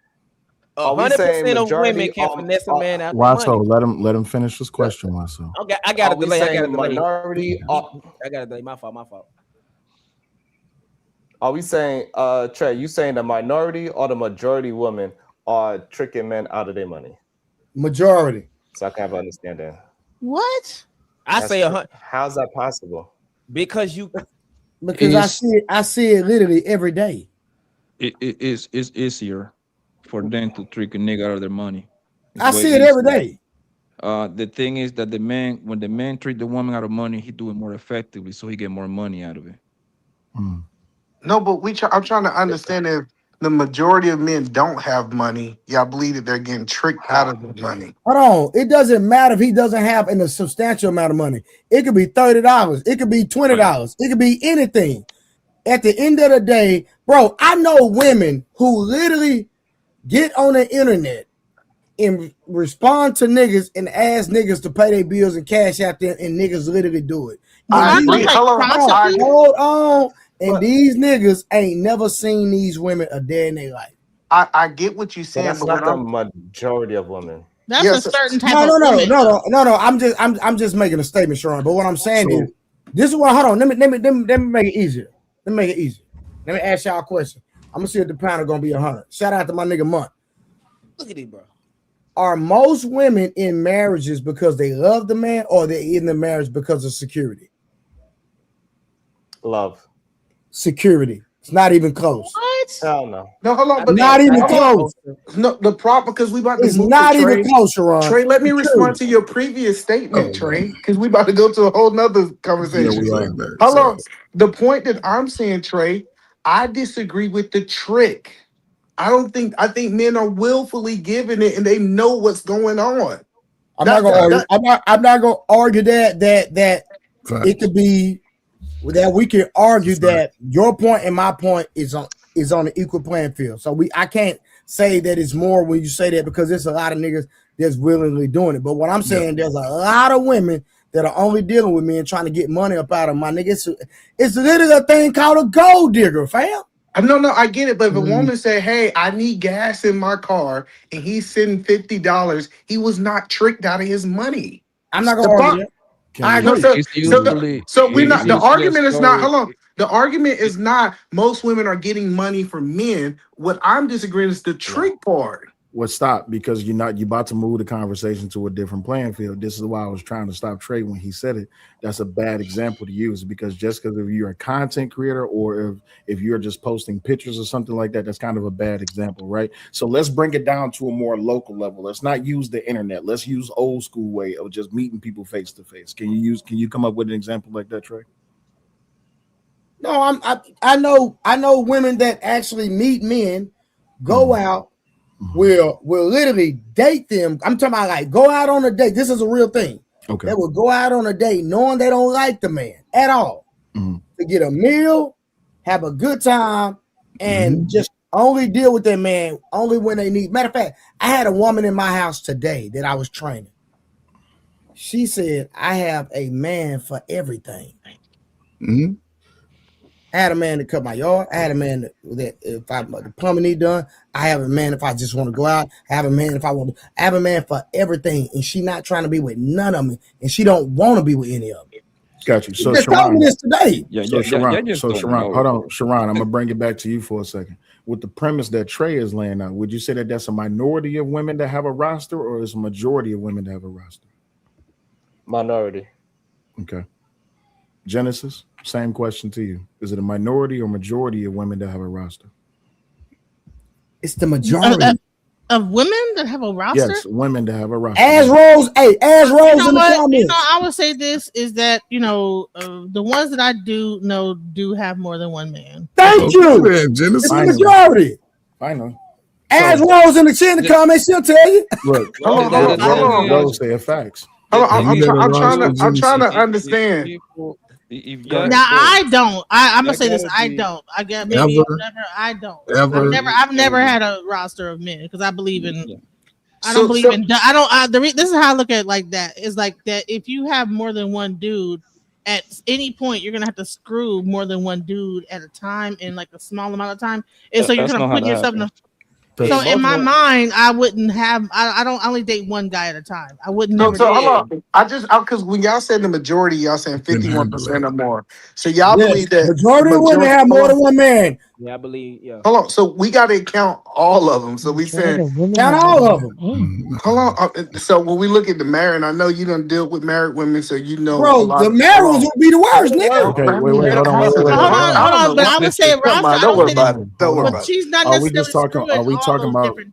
Are we talking about specifically? She has the option to. Are we talking about specifically westernized women, American women? Yeah, we're talking about westernized. Well, thank you. I would say westernized. Yeah. No, well, is Western only America because Europe got some wild stuff going on too. Let's just keep it to America. Let's just keep it to America. So, the question has evolved. Do you believe that it's a minority or majority of American women that have a roster? No. No, Either man. Definitely not. Either man. Okay.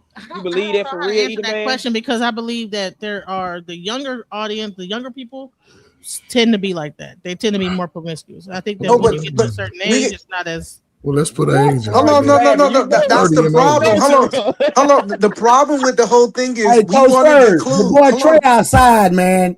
I'm outside. I don't know what the hell they talking about. No, Trey. We literally Coach Ferg, we literally want to include everybody, right? So we including everybody. We taking the boomers at 80. We taking, listen, they've been married for 30 years. I just want to let y'all know what we're saying.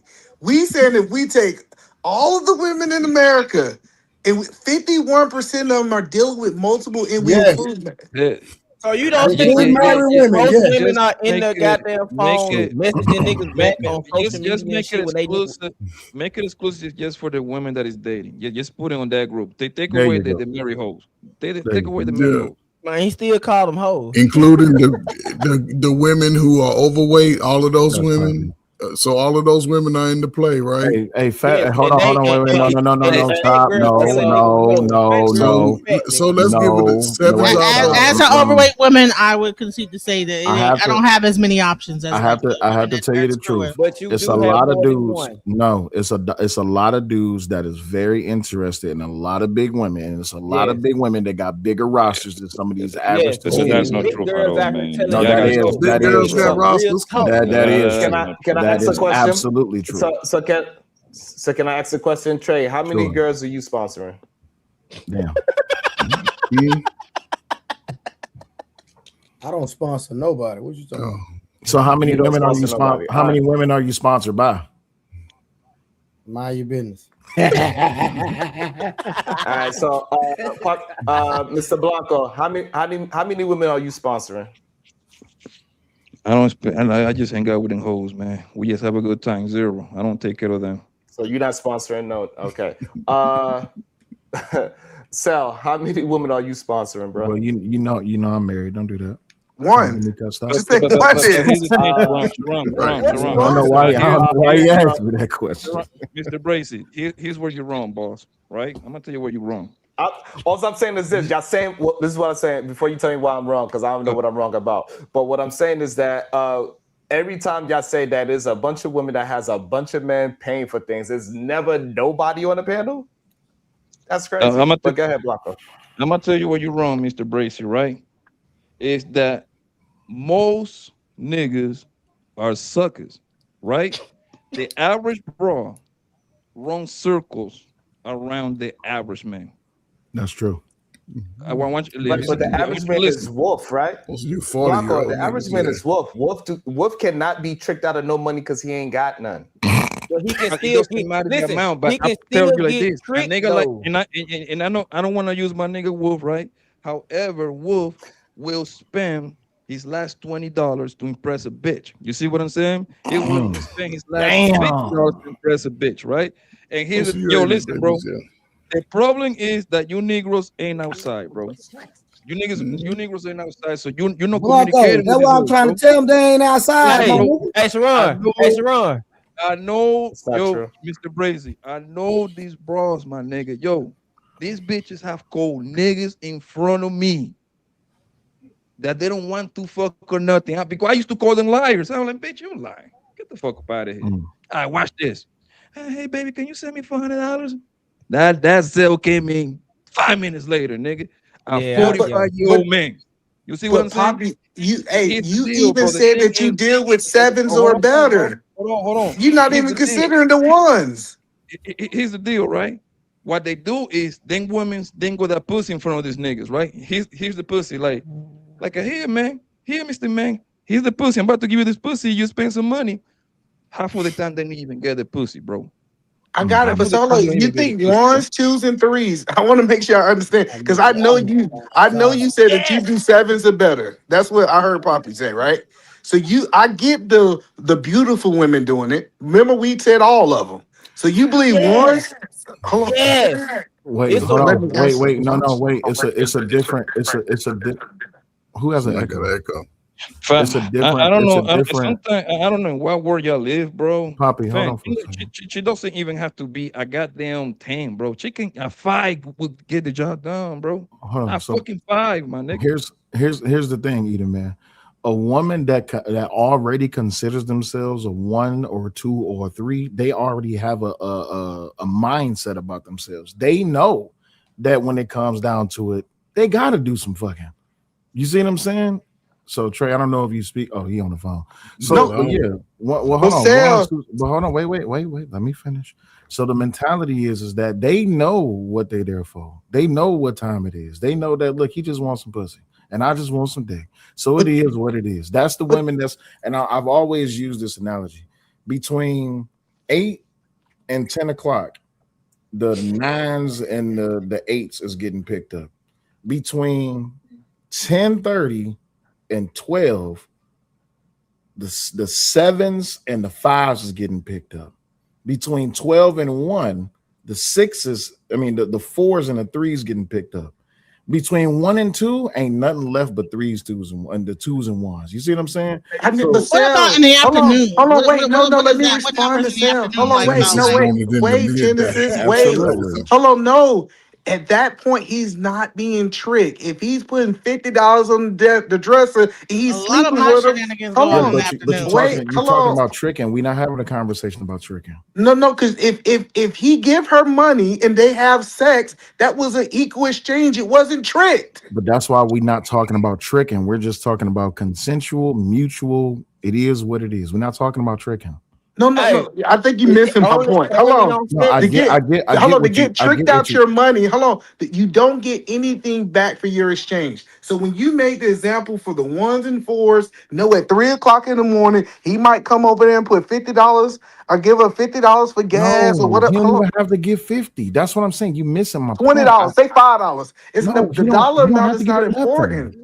He don't have to give her nothing. No, but that's the conversation, said we're No, talking that's not about the getting that's not the tricked out of the money, not having sex. yeah, but We're what did not I just say? talking about sex. But what did I say? What did I say? That when it comes down to it, because you never answered the question. When it comes down to the majority or the minority of Western Americanized women, do you believe that women, that is more women using what they got to get what they want, or is less women that have a roster? Which one is it? Either man. The average Joan. I believe that less women have a roster. Okay, so now let's get back down to the 1s and the 2s that's getting picked up at 1:00 in the morning. That's just doing nothing but getting sex. Do you believe that they're getting paid for sex at 1 or 2 o'clock in the morning? Some, but not all. So the answer to your What was the question, point of you? no. Well, I was tying the whole conversation together.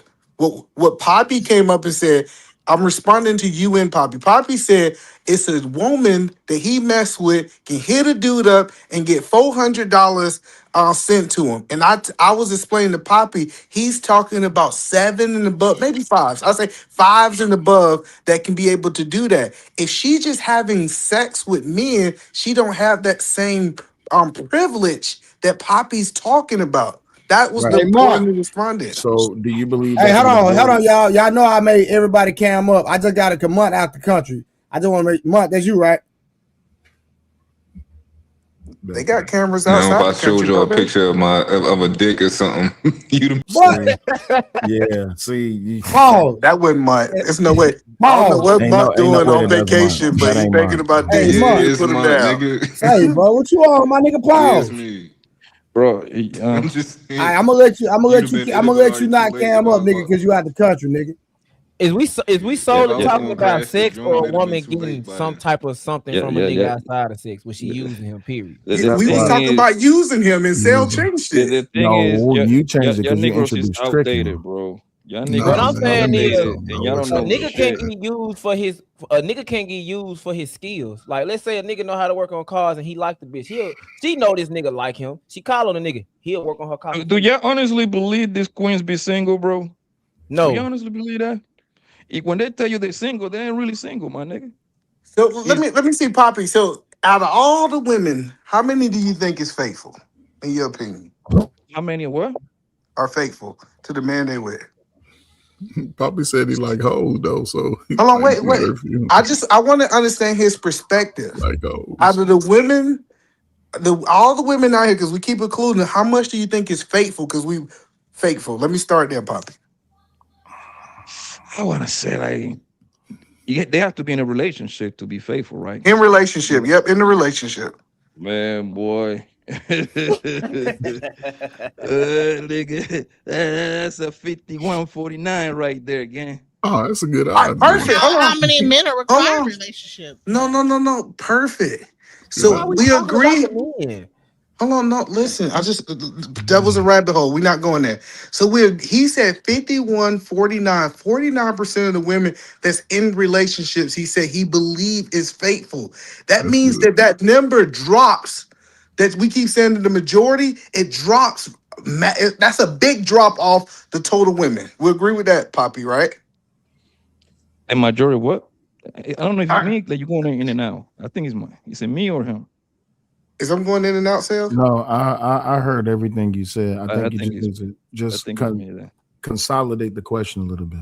So what I'm asking is, if we believe that 50% of the women inside of relationships are faithful, right? That means that we drop this majority. If we talking about a small group of people left, right? Do we agree with that? So I think it's in bad taste for us to say the majority of women are actually having a roster if we saying that the majority, half of them are being faithful that's in relationships. Yeah, but you're talking about different calibers of women. So yeah, if you say the hoes, okay, all right. Let me give y'all the alley branch. I'm gonna give you the alley branch. If you say the majority of hoes got a roster, I agree. I didn't think we was talking about just the hoes. If we just talking about the hoes, if you say that, yes. Yeah. If you say all the hoes got rosters. They supposed to have a roster. They supposed to have a roster. All the hoes got rosters. Obviously, They supposed to have a cheat roster. on her man, if a woman cheat on her man, she a hoe, right? Obviously, the question should be concentrated on the quote unquote single women that is in the dating world. I don't like that. When people say roster, I would assume that's what we're talking about. The woman that is single in the dating world. So okay, yeah. If you say the majority of the women in the dating world might be entertaining more than one woman, cool. I'm gonna give you that. But that was not what was presented. No, that wasn't what was presented. Yeah. Yeah, because I wasn't here for that one. So, but no, because I think majority of men. Say that, if y'all say that, me either man, we back out. But when y'all say majority of women, that's crazy. Well, okay. When I hear that kind of question, I'm going to automatically assume it's the ones that are single and dating. Because it makes no sense for a married bitch to have a roster. Facts. I mean, they could, but it's gonna be real hard. Right. Yeah, I thought we were talking about single women too. Like all of single women. So, but if it is single, bro, think about it. First of all, they're never single, right? Because when they I usually want to have. Specifically asked some majority of women, I specifically asked majority of women. He did. Well, I wasn't here, so I wouldn't know. I guess maybe I pay attention to words too much, so I gotta assume that y'all talking about hoes whenever we talking. No. Because if you like, my mindset is off the fact that okay, just because she, why would a married woman would have a roster? It's the fact that she has the option to have a roster at any given fucking time in her fucking life. The minute her man makes her mad and she ain't never cheated, it's been a nigga talking to himself for 5 years in her DMs. All she gotta do is entertain it. What? Hold on. You think what is a roster? Hold on. What is a roster? I have a question. Hold on. What is a roster? Is a roster also include the guy that maybe mows her lawn or? Hold on. I want to respond to why so. Majority of men could have a roster if they wanted to. Jesus. Facts. So, Genesis, a roster we're talking about the women though. I know, but I'm trying to help you understand. I'll see y'all later. Hey, man, I know that niggas got rosters. Like if I have a dude that fixes my lawn, that comes and fixes my toilet. Is he willing to have sex with you? You know what? If I wanted to, he probably would. But then that is a roster. That's considered a roster. Yes. Okay, so my neighbor. If I talk to my neighbor, he's a man. That's family. Part of my roster. This is you know how many different men that are probably willing to have sex with a woman? It only becomes a roster if it only becomes a roster if you're doing it every quarter, every 6 weeks, every 4 weeks, because you still got to fit those other players in the game too. That's not how they break. But no, just because I'm getting my lawn. But I'm just using that one example. Some women circle niggas through 6 days a week, 7 days a week. Some don't. Genesis, if you got a roster, then some of them gotta wait 2 weeks, 3 weeks. Genesis, y'all niggas ain't running no bitches like that, man. With those guys, then Genesis, because you got the option. Genesis, let me ask you a question. The guy who cuts your grass, he cuts your grass every week, 2 weeks? Yeah. All right, cool. Let's say 6 weeks from now, you call him and be like, "Hey, yo, you've been looking real good out there cutting that grass. Why don't you come over, have a little sit down with me?" And he's like, "Oh, okay." And then you offer him some pussy. Would he? But did she pay him? That's the majority of the men that I could pretty much. So then you have a roster. That's not a roster. That's not a roster. Hold on, wait, asking the listen, men, though. listen. I don't know why y'all are trying to disqualify this. A roster is people who you regularly engage with, who is willing to have sex with you. That's what a roster is. Here, I give you. Wait, hold on, wait. Hold on. I'm using this specific example.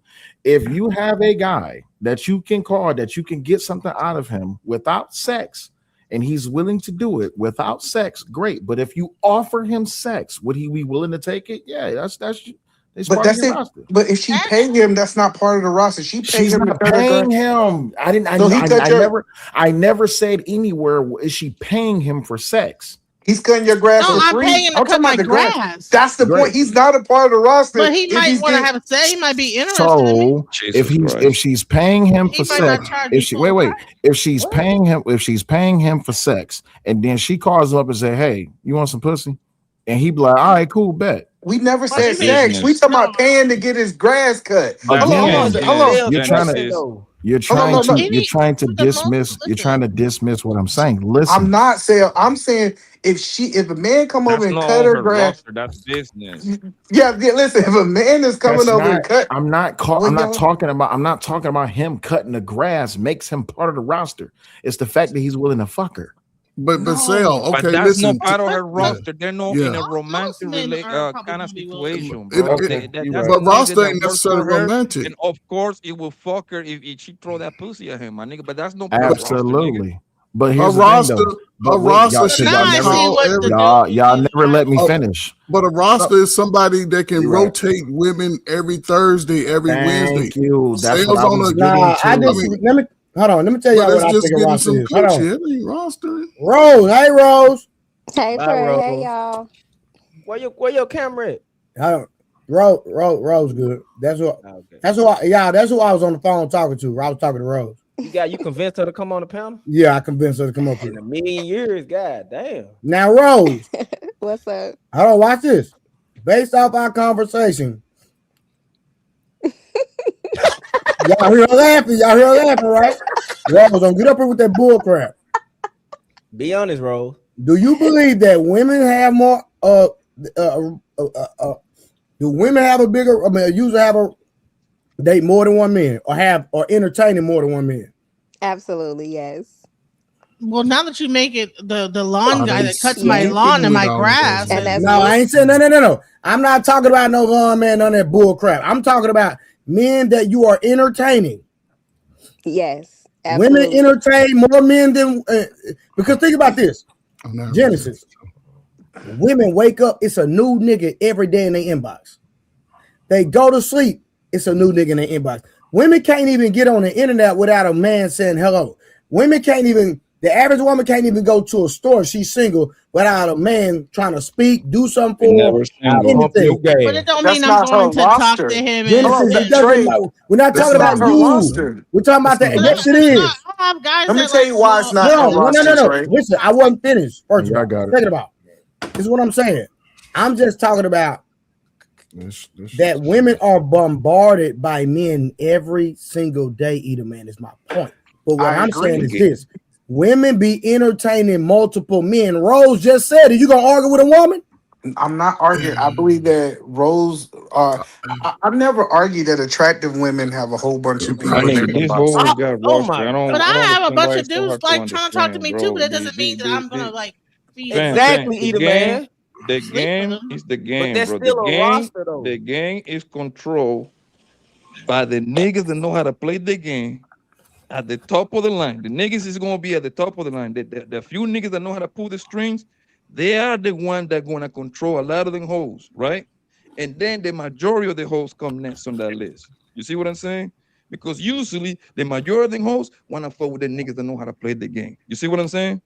They go get money from the retired niggas and go and spending on the real niggas. You see what I'm saying? That's how the game is played. The thing is that the majority of the hoes run circle on the majority of the niggas. That's what it is. That's why it looks like that. But the top niggas that know how to that got that aura, that got that stilo, that got that pipe. You know how to control the whole thing from the outside looking in. That ain't the conversation. The conversation is women have more entertain more be having more than one rock, be having more niggas on their roster, bro. I'm gonna say this. I want to be clear. Hold on, because I disagree with what Trey's saying. You can disagree all you want. Let me at least tell you why I disagree, so you can say if it's wrong or not.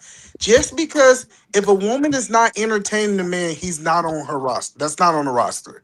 Just because somebody inboxed a woman and she didn't open it and read it, that doesn't make him onto the roster. Yeah, I never said that. What are you talking about? They probably say that. Like, okay, I never said that. I have a dude that you does were my talking on the laundry. I panel. have a guy that does my laundry. You say what? I got a guy that does my laundry. A guy that does my lawn. A guy that comes fixes stuff in the house. I got So y'all telling me is that? But that's a roster. Y'all telling me. So wait. I want to hear from But the I'm not guys. sleeping with Wait. any of Hold on, Genesis. Y'all telling me that Genesis with everything that I'm gonna ask Rose. Fuck y'all. Rose, quick question. Hold on, Genesis. Hold on. Rose, let me ask you a question. With everything that Genesis just said, she has a guy that come cut her lawn, got to come do her laundry, do the dishes. Hell, that doing laundry is crazy. Clean the house. Hold on, wait, time out. Hold on, wait, time out. He cleaned the house. He cleaned the motherfucking leaves out Sound together. like business, man. Hold on, wait, time out. Rose, does she have a roster? It depends. Okay, what does it depend on? Is she just paying them for the service and there's no attraction there or mutual interest there? I pay for the service to do that. They might be attracted to me. So then that's business. They right? might be attracted to me, but I mean, I'm just paying for the fact that you got entertain Genesis with her bullshit, she know damn well she paying for the goddamn service. But my nigga. no, Can I'm say paying something? for Wait, the hold on. service. Wait, hold Genesis, on. real quick, I got one question. So Genesis, you pay a nigga to do your laundry? Yeah. Does he have a laundry sound like service? Cap, He has a laundry service. Yeah. Bro, Okay, I'm that's with not a Blanco. roster. Like, why are y'all Thank you. entertaining this? So but they were trying to say that, oh, this guy doing this, doing that. No, I just asked. I just never heard a man doing the laundry. For like get paid to do Wait, hold on, wait. So now I'm gonna get to the part that I was trying to make. So Rose, I'm gonna go back to you. So now she's paying these dudes for services, and now introduce sex. Is it still just a business, or is it a roster? It is business, No, man. that's considered a roster. I could. I'm not Thank you. Wait, stop. Wait, hold on. Everybody be quiet. Rose, continue what you were saying. Yes, that's considered a roster. If you introduce intimacy or if there is an attraction there on either side, that's an automatic roster member. No, it's not. She paying for that service, man. And the pussy, not just okay. If there's just an attraction, let me say this: is that yes, I might get it done cheaper because of the attraction. That does not mean that this is what she just said, Poppy. Can I say something? It might be cheaper because there's attraction. That doesn't mean he's on my roster.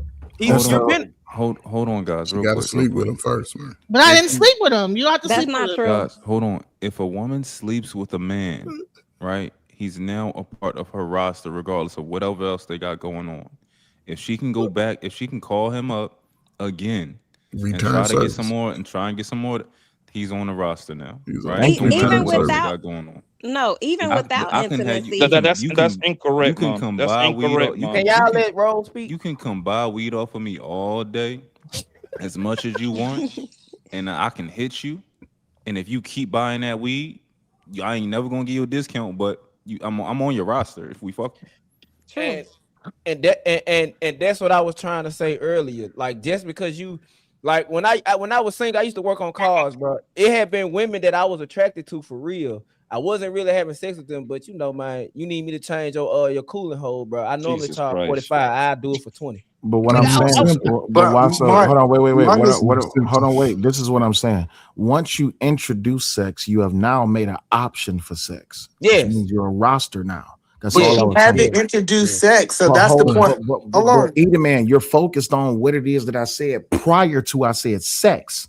I said if she's paying a man to come cut her lawn, that's just business. But if you fuck him, he's roster now. That's all. He's not roster if he's the only man. That's the whole to be a roster, you have to have multiple men. So if the lawn man, if she decided that's not true. That's not true either. Y'all ain't even true. You got a roster with one person. You can't have a roster with one person. No, you're talking. Wait. Hold on, either man. Hold on, real quick, Sal. We got Rose up here. Rose already conceded. that women usually have more than one man. Right. Just because he does one skill does not mean that it's not more of him. Right. Yeah. The thing is, you're wrong, bro. Usually, these hoes be having a roster, right? So the way it goes is they fucking one guy. They usually got 4 niggas, 3 to 4 niggas. Right? Let's use 4 niggas, right? That's usually the magic number, right? It's usually one guy is at the top that he rearranging her pussy out. He beating the dog shit out of her pussy. Hey, Blanco, ain't that what old girl said the other day on that podcast? Yeah, she did. Shit, this is something I've been saying for 20 years, nigga. I love him. That's an old thing. I've been saying this is like 2010, nigga, because I know how they get down, right? So they usually got the one nigga that beat the shit out, right? It's a second nigga they like a little bit, but it's a small chance they might be fucking the nigga too, but most likely they're not fucking him, right? And the last 2, they are the complete. The second nigga is going to hit in the next 6 months. You're going to hit in the 6 months because the number one nigga, he usually got killed her, so he don't give a fuck about her like that. He just punching dick in her. Go to his other hoe. Go to his other hoe. That's what I'm saying. The niggas that control the game, the niggas at the top, right? Hey, matter of fact, hold on, Blanco. Watch this. Me and Blanco, because I had to concede this one. Something Blanco said the other day. But Blanco, tell me if I'm lying. We watched a woman say she had 4 men, right? Uh-huh. Yep. Now listen, hold on. Now it's gonna. Let me tell you. We did a review. She said I got 4 men. She said I'm having sex with 1.5 of them. Ain't that what she said, Blanco? Yes, 1.5. Yeah. Oh, that's the hitting her. Hold on. This the kicker though. This the kicker. But she said she's in love with a nigga that she not even dealing with. Yeah, she say that. And the crazy part is, hold on. She got 4 men having sex with 1.5, but she said there's a nigga that she don't even deal with that she's actually in love with.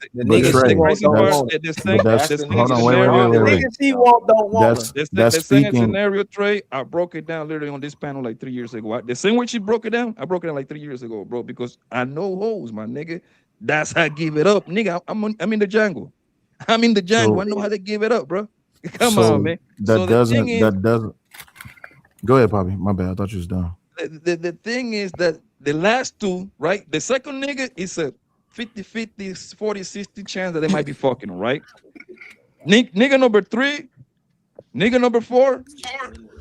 Focus on yourself, nigga. You ain't gonna get that pussy, bro.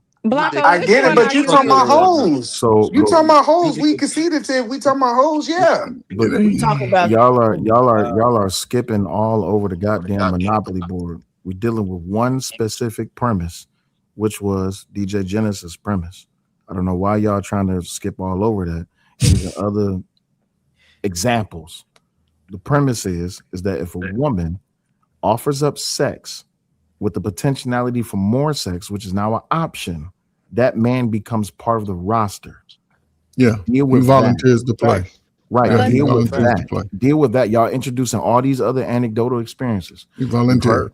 We heard what Ma said. We heard what Rose said. Respond to what they said. But and I would say whether intimacy. Go ahead. No, go ahead, Rose. Whether intimacy is involved or not, he's a roster member. If there is a mutual interest, if either party is gaining something from them entertaining each other, he is a roster member. You have guys out here that's been roster members for years and ain't got none, but they steady giving or getting something out of the deal. It might not be intimacy, but it's something. He's a roster member. Conversation. They got conversation. I don't like that. I don't like that, Rose. I'm not liking that. No, listen. You don't have to like it with that, but that's what's going on. Listen, I said, saying, who's waiting around that long not getting no pussy? That's niggas crazy. doing That's all right. the fucking time, nigga. But Rose. We've been doing this since the 70s and 80s. I'm cool. Rose, can you answer this question? Sure. This is the question. So this is my scenario of how I say women got rostered. You'll have one girl, she might have a nigga, he broke as fuck, but he got a nice size penis and he eat ass. So she fuck him from time to time, but she'll never take him serious. Then she got another dude. He make a lot of money, but he a cornball, so she just trick him out his motherfucking money. And then she got the dude she really like. He just ain't got his shit together, and he sleep on her couch. Is that how it typically goes sometimes? Extreme. That's right. a real interesting. I don't know about that, I keep but telling y'all, y'all mean, introducing extremes. that's not too far out of touch with reality to me, especially nowadays in 2026. So No, that's a really, certain particular girl. It doesn't matter. I just asked No, but I just asked Rose, who said women have roster, and I'm saying that is considered a fucking roster. I got that. We'll agree. We'll agree that's a roster. But Rose, I'm trying to understand.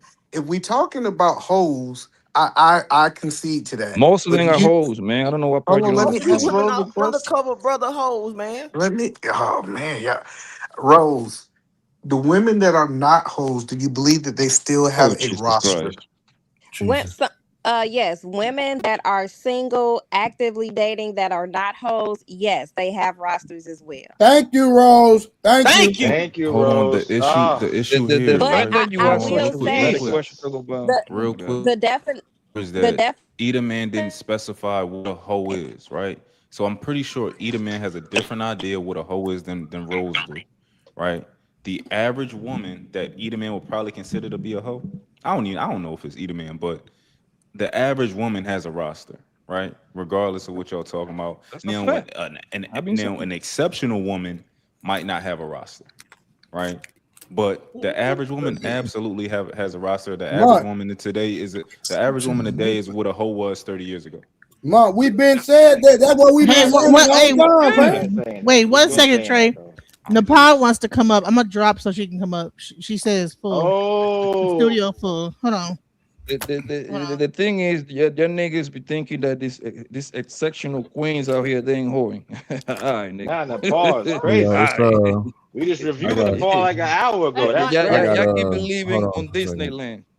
I got class in the morning, so I'll let y'all. But I appreciate each of y'all for the conversation. Y'all not Nepal coming up, niggas dropping down is crazy. Salute the class. Hold on, wait, time out. I've been on panels with Nepal before. I have nothing but respect for women. It was a joke, bro. It was a joke, bro. I understand that, but Wolf Stacks, you're not a nigga to make jokes. You are a joke. You got me fucked up. No, I don't bro. Cut Cut you. it out. You got, bro. Get you a new hat. Get you got weak cabinets, nigga. You got weak cabinets. You talking about cabinets, bro? You talking about cabinets, bro? Cabinets. You got weak cabinets, bro. Practice, nigga. Weak cabinets, bro. You have an apartment. You have an apartment refrigerator, bro. And I still get bad bitches in here. What's your point? You don't get bad. Wait, time out. You don't get bad bitches. You don't know what I get. You don't know. You just get bitches that act bad. You just get bitches that act bad. Show a picture, Wolf, man. Show a picture, man. Niggas with bad hats, bro. No, I don't do that. I don't do that, Bago. That's personal. I don't want to put my females on front. I know what I get. So hold on, Wolf. So Wolf, I'm just curious. How many? Hold on, Wolf. How many bad hoes you got in rotation? No. I don't deal with hoes. Okay, how many bad women you got? I got you. How many bad women you got in rotation right now? Just one. I don't have a bunch of females. Just one. No, hold on. I heard what you said, Coach. That was some. I said, how many fives? How many fives you got? You got some fours? No, I don't know. No. Hold on. You keep saying I deal with women. Hold on. Listen. Hold on, Lily Wolf. You keep saying that you deal with multiple women, and then double down that you only dealing with one woman. Meaning that I'm talking to several, but I deal with one sexually. Come on. So you got a roster. So you got a roster. So you have a roster, right? Yes, technically that's true. When you let these niggas like punk you like that, they got me fucked up. First of all, my body is nice. I'm cool. I'm a good dude. Don't tell us. I don't. Listen, Mon, leave me alone, bro. You on vacation right now, Mon? Just don't tell us you got bad bitches. I'm just saying, don't tell us you got bad bitches. Then be like, yo, I can't show y'all nothing. Then just don't tell us you got bad bitches. Because what type of real nigga show they fucking on? What type of real nigga does that, bro? Where you from? Listen to me. But you said you're not messing with them, sleeping with them. Why don't you show these niggas 2 or 3 hoes, my nigga, this nigga's gonna shut the fuck up, bro. Trust me, nigga. Bro, that's weirdo shit. Bro. Show a I'm couple from of hoes Brooklyn. I don't sitting do on that your lap, weird my shit. nigga. Like, yo, this is No. my bitch, nigga. What's happening? No, That's Blanco, what I you're right, did. bro. What I'm saying is that real niggas don't do that. I don't gotta show the woman I'm fucking because they got lives, too. They got kids, they got shit they doing. I'm not doing that. That's corny. That's corny nigga shit. Hold I don't up, gotta do that. That's corny nigga shit. I'm not doing that. Stop. Are you saying? Either man, you a bozo. Stop talking to me. You a bozo. Stop talking to me. No, you just said that you're dealing with baby mamas because they got kids, right? What? No, I did not. When did I say that, bro? What are you talking about? You don't really hear what you just said. You said they got lives and they got kids. Didn't you just say that? Yes. Boy? So you literally dealing with baby mamas by telling people. But we're not having sex. I'm having sex with one woman and I'm talking to multiple. That's what I said. Either man. No, Open but your still, ears, bro. What are you talking about? Just because you're not having sex with them, you're still dealing with baby mamas while advising other men not to do it. But you're a hypocrite. But they're upstanding women. I never said for any man not to have to dealings with a woman that has. Can I ask you a question? Go ahead, coach. Go ahead, So coach. Go you ahead, say OG. you committed to one, but you got 4 that you can conversate. If those 4 offered you the cakes while you committed to that one, are you taking the cakes? Hey, y'all, hold on real quick, coach. Listen, that's cool. We ain't even talk about it. Hey, how you doing, Nepal? You doing all right? Nepal. She muted, Trey. She muted. She might ain't be there yet. She might be getting a get Nah, stuck. she was up. She just muted. No, I'm actually here. Hi. Hey, how you doing? What's going on? All right? Nice to meet you. I'm good. How are you? How are you? I'm doing great. Yeah, we just had reviewed that video earlier with 607 and Miss Maggie or whatever. So I'm assuming that's why DJ Jennings has asked you to come up. But we already passed that video, but we can talk about it if y'all want to, or we can talk about anything you desire to talk about. Right. What did you think about Miss Maggie? I think she was authentic. A lot of people on the panel think that she was being fake with her decorum, but you know what I mean. She was just, in my opinion, showing that she was a feminine woman, and that 607 them was just trying to get her out of her body and then trying to get a reaction out of her. So you know what I mean. You know, that's how, you know. Well, did you watch the whole thing? Did you watch the whole thing when I sat down and I first started talking to her? Yeah, we watched. Did you hear what she said? Do you think it's feminine for a person to insult you when you first sit down, or that doesn't matter? So what did she say that was insulting to you, in your opinion? Well, before we got on camera, I introduced myself to her because she was the only other woman.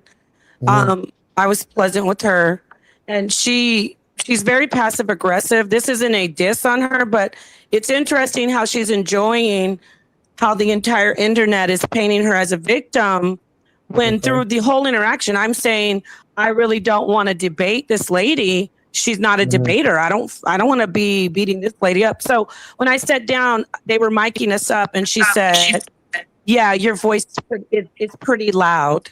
And to her, that was a diss to me. She was trying to offend me. Gotcha. So why would she have that kind of vitriol and say something like that to me? Because loudness for her is a diss. So why would she try to insult me just off bat? I thought she was some pleasant, nice lady. Why would she try to insult me right away?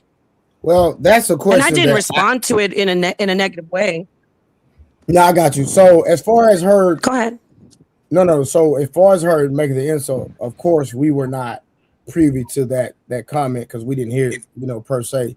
So I can't speak on that. So, and then it's on the video. No. Oh, so the insult was on the video because I didn't see that part. And if I didn't see that part, that's just my mistake. Hold on. So she thought she was insulting me because Nepal, we didn't watch your video. Go We ahead. watched MTR react to your video. No. We did. No. We watched the full video the other day. Why? So okay. No, I'm trying to understand. Do you believe that you are a loud person, or you believe you're not a loud person? I wasn't loud. I was speaking just like I'm speaking now. No, See, if you're speaking publicly, you want to make sure that your voice is clear, you have clear diction, and you watch the video. I wasn't excessively loud. In fact, hold on, y'all. I have nothing to do. Yeah, she wasn't loud at all. Now, the only thing she was not loud. That didn't answer my question. Hold on, my question is, as a person from a self-evaluation, do you think that you're a loud person, or you believe that you're not a loud person?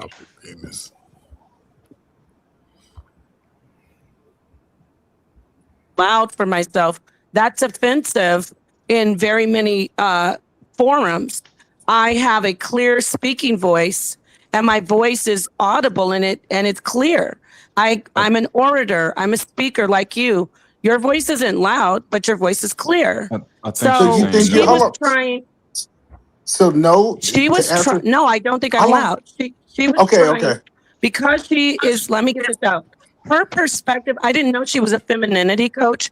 We came there we literally came there to debate. She's very dishonest. She knew she was there. She knew who 607 Ankh was, because you get invited. Sean invites you. You don't just show up. She came to the forum to debate. So she's extremely dishonest. And this is not something personal. I'm telling you, from her sitting there saying, I don't even know you to 607, that's a lie, because you couldn't be there unless you knew 607, because it was 607 it was 1v10. He was the 1 versus 10. So she sat down with me to debate me. I get that, but I'm trying to say, if I call Coach Bird, Hold on, the pod. It sounds like you keep breaking up a little bit. So I'm trying to understand your theory. Yeah. Is she going in and out to y'all? Yeah, she's going in and out. I'm trying to understand, if I say your mic's going in and out, but you're in and out. But her mic going in and out. But let her speak and try to get it. You can't keep asking her questions until we get her mic right. I didn't know anything about. She's going in and out still. No, so let me ask the panel. If I call Coach Ferd loud, will we call that disrespectful? Yeah. No, it's not disrespectful. Speaking to that is not disrespectful. Depends on how he's Trey is loud. Creator is That's loud. It's like it's a few niggas, angry men. I think she gotta go out. I had she gotta go out and come had a pleasant interaction with her off camera, but we were on camera. And I say, "Do I need a mic to the production?" She goes, "You don't. Your voice is loud enough." That was a diss on me. So to insult someone, she's just telling you that you're loud. Rip. When you sit down with them, that's why I said she doesn't know what them. But let me just get this out, because everybody in the world is talking about this. Okay. It's offensive in any way. You are trying to avoid it at all cost. She's not feminine. She's acting. She's pretending to be feminine. She going Nepal, your mic is every other word is going. Listen, Nepal, every other word you say is a blank. So you have to leave and come back, because every other word you say she can't even hear us. She can't hear you. Hold on, she probably gonna come back. I'll make sure I stay. How do you even know if that lady pretending or not? I want to make a distinction That's to what her I wanna that know. just because a woman is passive aggressive doesn't mean she's not feminine. Now, is it distasteful? Absolutely. But that is actually a feminine trait to be passive aggressive. For the most part, that's how a lot of women do their dirty work. Is it's under their breath. So, but I don't think that it's. I do think that it's unfair when people attack people with passive aggressiveness, and then try to. That's a feminine thing. I'm gonna attack you with passive aggressiveness, and then when you get loud and you react in a different way, a different type of aggression, I act like I don't know what happened. That's how they do. I know, but what I'm saying is, I think if that is feminine. We need to start talking about good femininity and bad femininity, but it's still feminine to be passive aggressive. Agree. All right, real quick, y'all. Let me read these super chats real quick. I had some super chats that I missed. All right, until she come back. All right, real quick. White flag. I'm In Sumerian belief, women is serpent, chaos, goddess. Okay, I'm not familiar with that. Month with the 499. I don't think either is necessary a POS. That's a strong word and depends on what the lies are and how deep it gets. Shout out to Month, my dog, kicking it. Him and this old lady. All right, enough for the wolf. Take another break. Oh, my bad. I missed that one. Wolf, you got to take a break, brother. Trip says you need to take another break. 10 minutes. I didn't even say nothing. He said that it was when you was talking before the pot got Yeah, on. that was 10 minutes ago. The studio's not full, is it? No, it's not full now. Okay. There she go.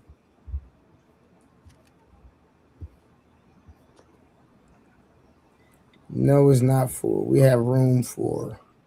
Trey, can we have a little bit of order when she get back? Can we go like eat a man, then like me and like? Yeah, y'all. Yeah, I'm not gonna talk that much. I really don't have too much to say about the video. Y'all can talk. Yeah. So I think at the end of the day, it's just gonna be opinions. If you ask me, but she has her viewpoint on it. Y'all might have y'all viewpoint on it. It's no right or wrong in my opinion. Yeah, it's just listening to people. I hear people say you're not masculine if you're not doing what I want you to do, or you're not feminine if you're not doing what I want you to do. We're not really using those words correctly. Like if Trey start yelling, I think I'm being dishonest if I'm saying that he's not masculine. Like men don't yell.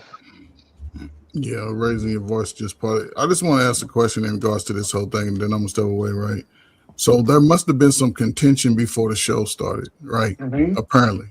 And it sort of just spilled over into the interview just based off how people were perceiving questions, because this is a feelings-based society.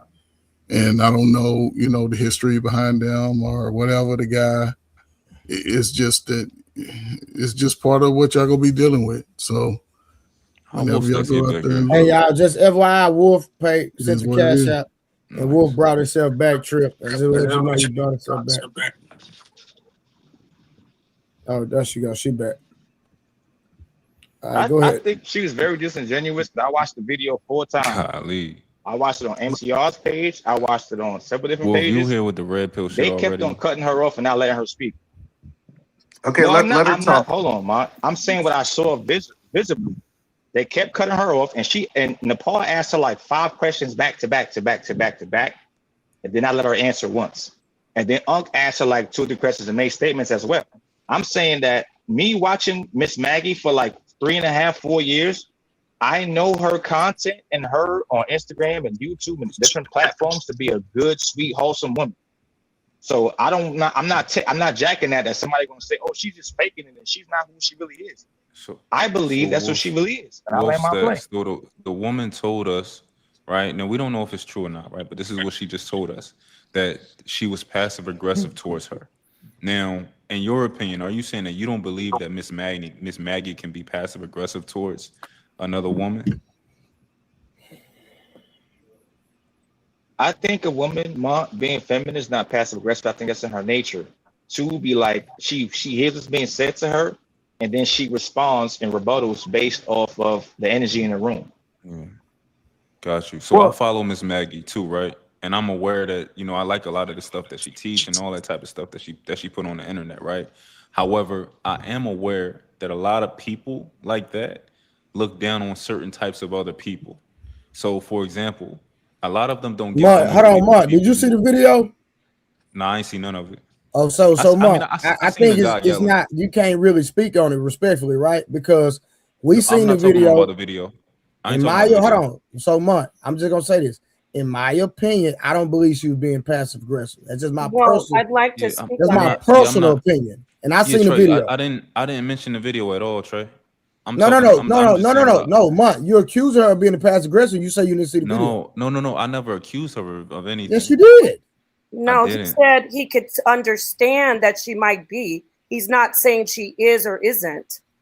I'm just talking about. I just don't believe if you didn't see the video, there's no use of speaking on it. That's just my personal opinion. Because I'm not talking about the video, Trey. I'm talking archetypes. So I'm saying that I know the archetype of people, right, women who consider themselves to be feminine, and a lot of the red pill guys love, right? However, they project immediately when they meet other people, other women who they deem to be degenerates or debaucherous. They're a lot of times they don't give them opportunities to but show Mark, them that they're again, not there. so in the video, Nepal, in my opinion, I'm right here. You don't no, have I got you, to Nepal. I'm just speaking to Monk real quick. In my opinion, I don't believe Nepal was disrespectful. Now, I do, from what I've seen, I don't believe that she was letting her get her questions out. But outside of that, that's the only thing that I feel like. Yeah, she shouldn't have gotten her questions out. I want to get back to this because this has been discussed a lot and you haven't heard from me. So I appreciate you first off letting me. This is the first time I'm reacting to this. Gotcha. As I said, when I met this woman, I didn't know who she was. I was there to debate Bible information. It was a debate. It was a 1v10. It's a hostile already. This is what I want to let you brothers know. Who you got to be careful who you think is so feminine. Mm-hmm. I am feminine when I want to be feminine. If I'm going if I'm a femininity coach, I would never go to a 1v10 forum. So right there, red flag on her. Okay, red flag on the play. So the podcast, let me stop. Let me interject. Can I interject? Go ahead. Go ahead. So it was 1v. So it was 110 of y'all. No, she came to debate 607 Ankh. That's what we all were there in Vegas to do. So she had 10 people with her. See, she was one of the 10 people to debate. Hold on, okay. All right, listen. I'm a femininity woman. Feminine women don't debate. Number one, feminine women do not debate. If I say I'm a femininity master, I don't go to a debate or I'm faking the funk. I'm a fraud. Point blank period. But I wasn't even on her like that. I'm really open-minded. But once listen, really, let me get this out. We're going to stick on this point. When she came in, she had no problem with anybody but me. Nothing. Only me. I was the only other woman. If you're a femininity coach and you say you care about women, why do you have all the vitriol and insults for the woman who sits down? She says right away, you're loud. When I'm talking about miking up in production, your voice is loud enough. That's a strike on me. That's a diss on me in her mind. But I was ladylike. I was more feminine. Instead of going, oh, what do you mean I'm loud? I was like, okay, I understand. That's soft. I was like, you can call me loud, but I'm an orator. I reacted with femininity. Just because I have a cowboy hat on and I'm a debater, everybody's like, oh, she's so manly. She's the one who's aggressive toward me, but it's passive aggressive. So y'all are so looking at those pearls and that sweet voice and not seeing she's the aggressor off rip. I get that, but you hold on. Now look at that. Hold on. Let us respond to the first part. You're going to respond, but you've been responding since it happened. Respectfully, this is the first time you're hearing from the person who was actually. But we're trying to get understanding. But listen, brother, if you want to get understanding, I'm going to talk to you. But I'm saying, I was trying not to go against her on the video. I said, can I talk to somebody else? Because I don't want to beat this nice lady up. But she wanted smoke. That's why she didn't get up out of the chair. Then she wanted to play women seeing things in me that they don't see in you. Girl, bye. Goodbye. I'm not on my second husband trying to pretend that I'm feminine on the internet to get men to praise me. That's what she's doing. Now you can have the mic. But she started with the aggression on me first. Okay, so my question, I want to just understand. You said you are a debater, but you was being feminine, correct? Oh, God help me. Okay, you missed everything. If I'm a femininity coach and I'm saying I coach women and tell them to be feminine, I don't go to a 1v10 debate. Against a man. I was showing that doesn't correlate. Showing more softness to her than she was showing to me. That's my point. Nepal, I you get kept that. cutting her off the whole time. You're lying. You kept cutting her Oh, No, off the whole that time. was You at make the it always end, a Hold sir. on. Sir, We sir, going calm down. I know we gotta go you want to step by hate step. me. You don't even know me. That was at the end when she already was throwing shots at me. And sir, listen to me. It That's is what a women debate, do. like how we're talking. It's a debate. It was quick fire. She was going into how God makes rainbows and puppies. I respectfully was there to debate Bible scholarship, and I couldn't sit through any more of that respectfully. That's why I was like, get to the point, get to the point. Yes, I was cutting her off because I wasn't going to sit through that at that point. She needed not to be debating. She needed to get up and go home and go on the internet and tell ladies how to be feminine. She didn't belong there. And, So I'm still not even. The lie was not about femininity. It was about, is Jesus the serpent in the Thank garden? you. It Was wasn't the hold Elohim on, and Genesis, we the already know that, but this is my thing, right? I'm just trying to understand, like, why is her femininity in question because she went to a debate? And you're saying that What? a woman that is feminine shouldn't debate? Yeah, She if I'm a explained. femininity coach, what? If I'm telling women, be ladylike, don't argue, don't be aggressive. I don't get to debate, sir. That's the But point. Hold on. but She, she I got you, especially but debate men, debate a man. Like, no, I got She what went she's there to saying. debate a man. She Hold on, went there to I debate got what she's saying, but 607. I don't think Trey, just what's because your she's name? a Trey. I yeah, told Trey. you before. If I'm saying to women, you must look at me as the prototype, as the master feminine. I don't go to debates to debate 607 Ankh, and that's why she was there. She's lying. Anybody who walked in that building had to be there, say, okay, I'm here to debate 607 Ankh. She went there to debate 607 Ankh. She knew who he was. She researched him. She contacted Sean Kelly, and she said, I want to debate 607 Ankh. And that's why she was there. It wasn't like a surprise thing. I got you. oh, Trey, I just disagree. I just disagree with the point that just because she's a femininity coach or whatever, that she don't have the right to debate. That's my only point. Do So here's feminine women debate? Say it again. I'm going to ask you, do feminine women debate? Yes. Yes. So when you're feminine, you can argue back and forth with people? But you can have a conversation and debate without arguing. Debating is actually contention. It's contentious. Nepal, I'm rocking with you. I'm not disagreeing, but what I'm saying, everybody's not the same. I'm sure there's somebody on the planet Earth that can have a full-fledged debate and never raise a voice, not one time. No, it's not about raising your voice. See, this is the point. If you are claiming to teach women how to be feminine and pleasant, and I don't, first off, I agree. I want to redefine femininity. I'm talking about her. What she says. She says men shouldn't cry. Fighting is masculine. So if fighting is masculine, why would I go to debate? And I don't mind her being there. You got to see my position. Mm-hmm. Why are you showing up to a debate against 607 Ankh? And then when a woman sits down with you, the first thing you do is try to insult her. I want to see, how is this so feminine? Like, do you feminine women do that all the time, though? That's how women talk to each other. And you're making stuff up. She said women take time to be masculine sometimes. When it comes to protecting their kids or protecting themselves, they have a masculine side sometimes. That's what she said. Really? Oh, really? Yeah. So did you hear yourself? Well, what's your name again? Wolfstacks. Listen, exactly. That was my point.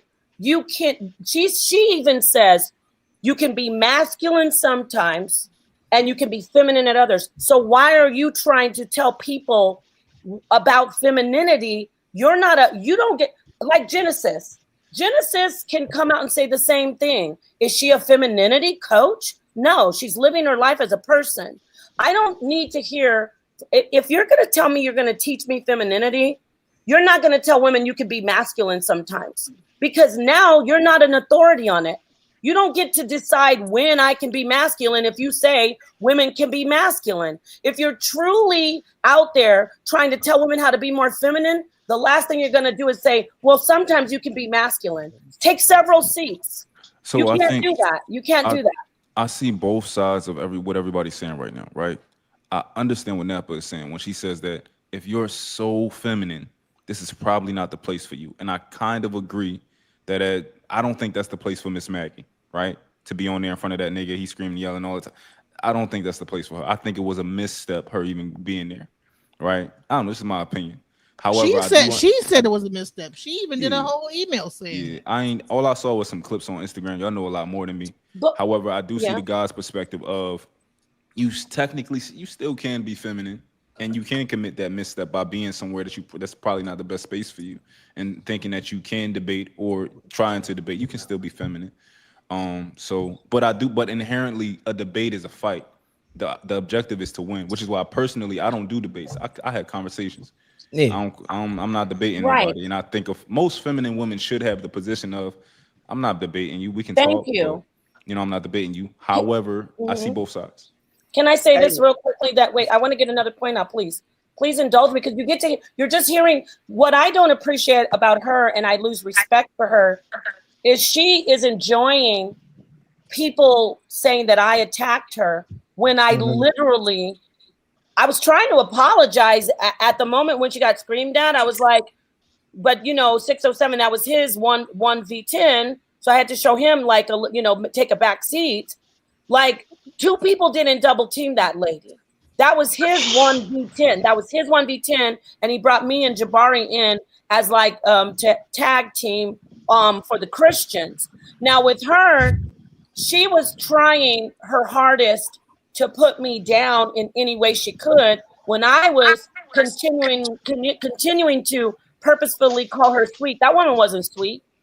That woman was bitter, but I was still being gracious enough to her, saying, you're a sweet lady. She was in the wrong place. I didn't want to debate her. She didn't want to even debate. Y'all saw the clip. She's sitting there talking about you're wasting, like passive aggressive stuff. Like, you want to waste your life and be miserable. I choose not to. You don't get it. I ain't gonna lie to Pa. When y'all actually was having a real conversation, she said 3 to 5 words. You asked her another question. She answered that question at the end. Yes. Yeah, because you know why? I'm a professional debater. She wants to go on and on and on, my friend. So I asked her to get up. I nicely asked her to get up. I said, listen, can somebody else debate me? She didn't get up.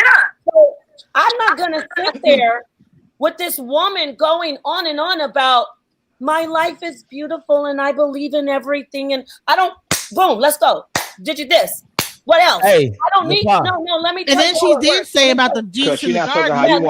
When the Pa asked her, do you believe that Jesus was a serpent in the garden? And she says, does anybody want to debate me on that? She raised her hand. Yeah. But she didn't even have any. She said, I'm not a biblical scholar. So why did she raise her hand? I'm going back to the Pa first point. My mama is probably the most feminine woman anybody will ever fucking meet. But if you have a conversation with her, if you can't enunciate if you can't talk, man, you're gonna tuck your tail. I can't hear you. What? If you can't what? If you really can't have a conversation, you're gonna tuck your tail when you talk to my mom. What do you mean by that? What do you mean tuck your tail? She's the most, like, when she having a conversation, she means what she's saying, say what she means. Yeah, that lady didn't belong up there. Okay, let me say this. You keep saying you cut her off. Yes, because I don't have time to waste listening to her talk about how she loves God respectfully. That wasn't the place for that. It was a debate, y'all. It was a 1v10. Have you seen how high power they go? Have you seen when people sit down, they get their point out? Let's go. Let's do this. Yes, I was cutting her off at the end because she was trying to go on and on about her feelings. I'm not the one to do and that. About her I'm a femininity coach. So she's trying to promote her practice as a femininity coach. Did y'all have a little thing where she was trying to promote her whole out? Y'all didn't have business. It wasn't about like the debate at hand. No, because what she did was she turned the entire debate into femininity. Yeah, the debate was not even about femininity. Hold on, listen. Now that the pause giving context, I can understand why she did what she did. I totally get it. I understand that. Okay, real quick. Hey, Wasso, can you check the back chat, Wasso? Trey, yes. I didn't, for the record. I know how things go. If you look at it, I did not want to debate this lady who's talking all softly. because I know that this was going to happen. Oh, Nepal bullied another one. Look, don't come in and debate, my friend. Like, I even said, you're a sweet lady. I really didn't want to do this with you. Is there anybody else? Like, she needed to just get up, but she's not. What she's not doing is being the lady that said, you know, and in reality, that lady didn't really do anything to me. She's allowing people to keep saying I bullied her. All I did was rush her along in her words, because she's saying, you won't let me get it out. No, I don't want her to get it out, because I'm not going to sit there any longer while she's trying to tell me about her feelings and how great her life is. Her life can be great all she wants. I don't want to hear about how great her life is. I want to debate. You said in the interview that women are strong. Hold on. Like what? I have a question. I'm more interested in the origin of this, right? So I want to know so you're saying that she truly took the first shot at you from the time y'all met. Go look at it. When we first sat down, she took the first shot. She did the first shot. Yeah, I must have missed it because I didn't hear it. And if I didn't hear it, then hey. They're miking us up, and she really was doing that to be that was for her an unnecessary dig, because before the cameras were rolling, I went up to her and introduced myself because she was the only other woman. And Sonetta was there with me and Jabari. We all met up we introduced ourselves. And so when we sit down, I was like, okay, it'll be, this is the first time 2 women. And they're miking us up. And I said a couple things. And I start talking about Jesus as a serpent. And that offended her. I know, see, let me tell you, it offends a lot of Christians. So I know where the jab came from. When I said Jesus is a serpent, so then they were miking us up, and I go, oh, do I need to get mic'd up? And she goes, no, you're loud enough. Your voice is loud enough. Like that, I'm not dumb. Like I know that was because maybe you were loud. That's a dig. That's a dig. No, that's a dig. Get over it. Stop. If you're loud, how's that a dig? No, number one. It's an Asian man's podcast. I watched the whole entire podcast. Hey, Wolf Stacks, let me tell you something, okay? We're talking about somebody who says they're a femininity coach and an etiquette person. It's disrespectful to tell a stranger you're loud, even if they are. Number one, I don't know. Listen, I know you. Let me tell you my background. Let me give you my background. Hey, let me give you my background. I've been on a panel with you before, Nepal. I've been on a panel with you before. You know why I'm loud? Because I have to deal with people like you. Let me say this. I grew up because I don't agree with you. That sounds crazy. I don't agree with you because you're lying. Unlike her, I grew up in a family of ladies. I went to a cotillion. You don't even know what that is. My mother, we did etiquette training in my home. All the girls. We had cotillions. I had a quinceañera. Means I had a court. I know how to sit. I know what forks to use. I know how to speak. I know how to act in public. When I sit down with a stranger and I'm getting ready to speak to them, the last thing I do is tell them that they're loud. It's disrespectful and rude. It's not ladylike. I know. Let me get this to you. I know you're waiting to I know you're not even letting this sink in. It's not ladylike. Hold on. A real lady. You don't know nothing about this, sir. A real lady doesn't.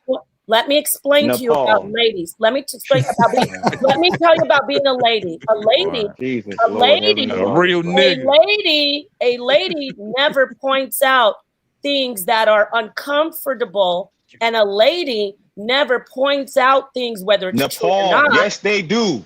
No, they do it. This guy's name is Wolfstack.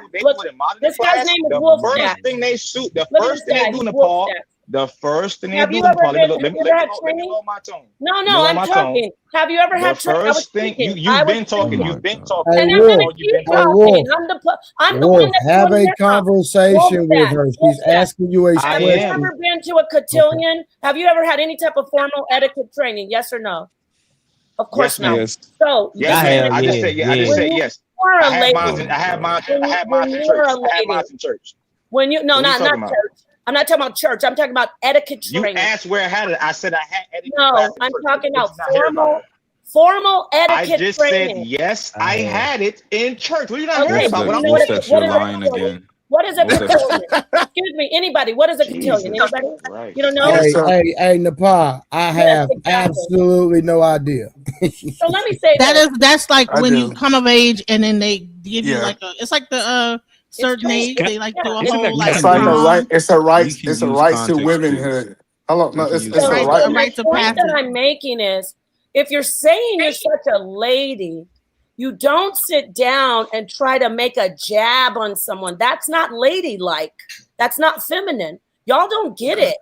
You just sit there and you go, you think in your mind, and you may tell someone else, but you don't sit face to face with somebody and go, you're loud. And I wasn't loud. You can see the video. She just was trying to be passive aggressive because I said Jesus is the serpent in the garden. And that is how she's passive aggressive. Like the way she says, people see things in me that they don't see in you. Men like, by the way, real quick, let me say this. Since she's letting people drag me and not tell the truth that I was trying to be kind to her, men, after 607 Unc yelled at her and cursed at her and slammed the table, she was the one who went up to him to take pictures. Not one guy went to her and said she was feminine. They didn't like her. They were saying she was ridiculous because she said men can't cry. Men are feminine if they are show emotion. So she lies She about never that. said that. That's her Watch the thing. video. She didn't say that. She kind of did. Hold on, Napa. Hey, Wolf, you are not. Hey, hold on, Nepal, 1 second. You're the Wolf, whole Nepal, I package. got it. No. I got it. Nepal, You 1 want second. to be a femininity Nepal, coach. 1 because second. No, Nepal, wait. Let me just say hold on, this, let me Brady, and I address. promise Hold I'll be on, let me quiet. address You Wolf real want to quick. be a femininity coach, Nepal, and you're doing that for women. Nepal, I'm gonna let you cook. I'm gonna let you continue. I just gotta address Wolf. Go ahead. Wolf, you cannot tell her something didn't transpire. You were not there, so you can't do that. Go ahead. All right, I might be on a delay too, so if I'm messing up, if I glitch out, I apologize. No, you good. Listen, you're a femininity coach, and you sit across from me, and you try to do jabs on me saying people see in me what they don't see in you. Why are you comparing yourself to me? Because you are making this like a woman against a woman. Just be a femininity coach. Men don't just want femininity, by the way. Hold on. What does that even mean? Men don't just, I'm not comparing myself to any woman that I'm sitting down with. All right. But let me say this. You want to say you're making women more feminine because they want men. Stay with me on this. I know y'all are going to get upset when I say this. Well, she said that they want her to be like her. They want to be more like her. They want to have a relationship. You're going to have to be the full package. You can't come in and have bad hygiene. Let me just give an example. If you have bad hygiene, really bad hygiene, you don't clean, you don't brush your teeth, you don't do your hair, you smell bad, you have bad hygiene, right? But you are really feminine. Are you the full package? Are men attracted to that? Are men attracted to feminine women who are very dirty? Did she have bad? Yeah, no. I'm asking. I'm making a hypothetical. Just answer her question so she can It's move the forward. obvious. It's the obvious no. I'm making a hypothetical.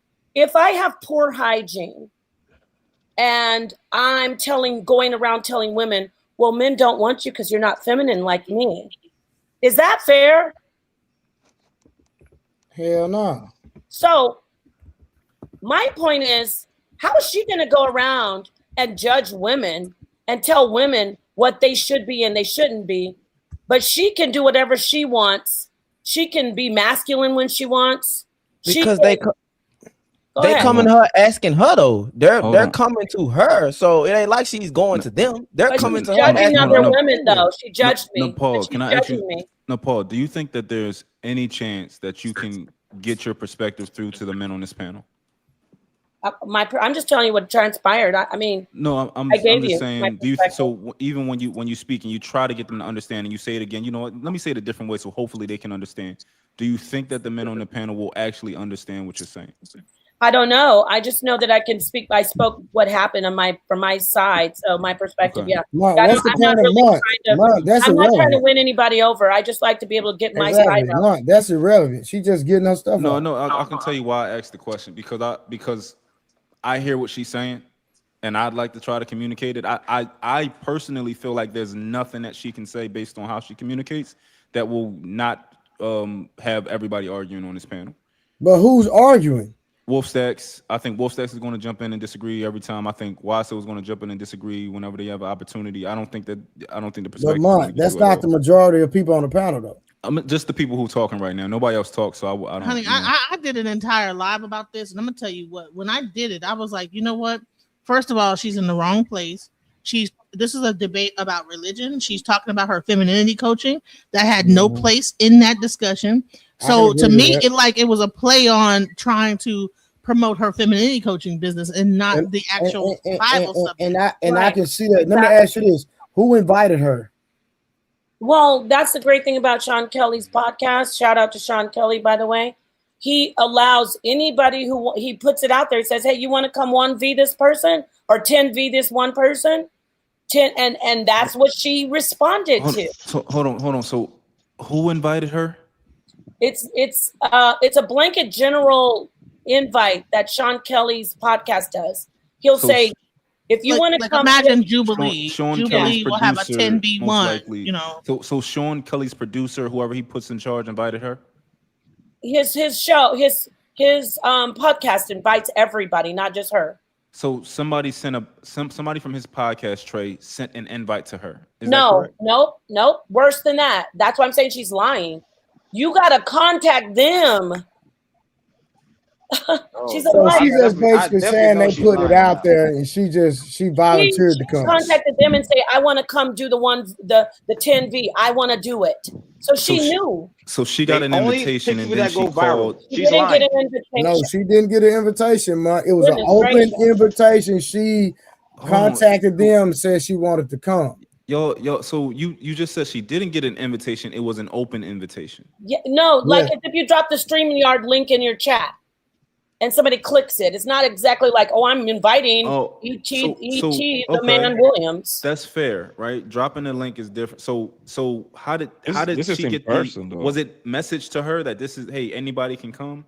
It's on his podcast. It's clearly on his podcast. If you want to be on the show, hit us up and you can do it. So essentially, nobody invited her. She responded to their blanket general. Hey, anybody who wants to join, you can. This is just first off. Like I don't know. She could have probably been on any of the panels, but that was the one that she ended up. Hey, let me do this though. Let me was there to promote her business as a femininity coach. Really, and no matter what the subject was going to be, she was going to turn it into a femininity discussion. That's what I believe. Okay, let me say this though. Let me make this clear. I don't know what that woman did between her and Sean Kelly. I'm just saying this is how his show works. I know that I talked to her before we got going. Everyone there was there, and they knew they were there to debate 607. It wasn't like, I don't know who we're here for. Mm-hmm. If you were there to debate 607 Ankh. So I don't know how it transpired. I want to make that clear. I don't know if she did talk to Sean individually, but his show invites anybody to come. Anybody on the panel here can. All right, so question, Nepal. So question, you said she was there to debate 607 Ankh, but I just seen you and her at the table. So why wasn't 607 Ankh at the table originally? Right, because as you saw at the beginning, he was at the table, right? At the beginning of the podcast, he was at the table. Did you see that or no? Yeah, I don't remember if I'm being honest. He initially debated, I think, the white guy, right? And it was his 1v10. But I and Jabari were there to help him with anything, like if he didn't want to debate it or he thought, oh, Jabari knows more about this. He brought us in to like do a stand-in, like a guest stand-in. So that was something unorthodox that doesn't normally happen because she was there to just debate him. I wasn't going to originally be there with Jabari. You understand? We just happened to come and we told Sean and he was okay with it if 607 was okay with it. And so when it was time for her to sit down, I said, okay, I'll debate, woman and woman. It should have gone fine, but whatever. No, but just to clarify, you're saying that you know for a fact that she did not get an invite or nobody reached out to her. No, I don't know. That's why I clarified. I don't know that for a fact. I just know how it works. No, I don't know for a fact. I don't know for a fact. You said that. Okay. You said it's random. Gotcha. You said it was random. You said that. Okay. No, it is. Why are you? What is your issue? Clarifying it now? Wait, hold on. It is like I'm that. just Don't saying let- what you just said. Hello. I clarified. Jesus, are you all right? I'm perfectly fine, Nepal. She's not fighting for you like you're fighting for her. I just know your talking points are terrible. Hey, she's not fighting for you like you're fighting for her. You're not getting anything. Okay? Listen, I've spoken to Miss Maggie before. Oh, on her Instagram page and on her YouTube page. Brother, I know my for a fact point she's is- like that in real life. My point is, You're just upset. No, you've been I'm going not on upset at all. I said my This point is is, I don't think you heard me. I Nepal, said I you've don't been know. going on- I've said heard what I you don't said. know. I said I don't know for sure what transpired Nepal, between her and Sean.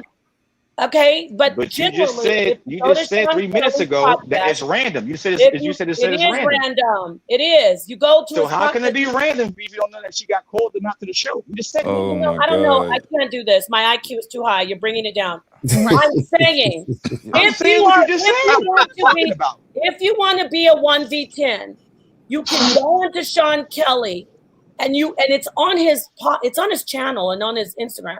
You can ask, hey, I want to come in. I want a 1v Trey the Truth Teller. Get it? And then he will arrange it. And then you come and you do the 1v, the 10v1. So that's the general thing. But then I said, let me clarify that I'm not sure. She might have talked to him one-on-one, but everyone there, it's just a regular thing for him. You come and do the 10v1. Get it? Gotcha. I understand. So Wolfstacks, you're just back to this thing about disrespect. So you're saying that in a sound check, if somebody says, "Oh, she already loud enough," you're saying that is not reasonably disrespect to you. No, it's not. If you're loud, she's just telling you that you're loud. I wasn't loud. Hold on. No, you're not loud to you, but you were No, definitely I loud to wasn't her. loud to her. See If you watch the what I'm video- saying? So you see how you went on this long You can tangent watch and the let me speak? video. She's not being loud though, Wolf. She's not being loud. watched the Hey, real video. quick. No, she. Hold on, that's seen the video. Wolf. That's Hold a on, personal- listen. Let that's me a ask personal Nepal another opinion. question. Video. Did you see Hold the on, video? Nepal. Listen. He's seen the video, but he's just talking. All right, Nepal. Yeah, let me he ask you a is. question. He's like a big fan I'm not of just her. talking. Hold on, let me ask you a question, You're not Nepal. winning Because anything. Wolf, you say you talked to her, nigga. You ain't talked to her. Quit lying. Now again, Oh, well, even if he did, she's How you know what I but did? listen, he didn't talk to that woman. cares? That nigga lie. That nigga lie every day on our panel. So Hold listen. on, cares Trey. if he Trey, I was talked to her? asking you. Hold on. She's Hold not a nice on. lady. First off, she's not a Y'all. nice Nepal, let lady. me ask you a question. Why didn't 607 come by itself? Because we came out there to do something else, and we were around him, and he invited us to come, which is cool because I got to be there. Okay. So he invited us.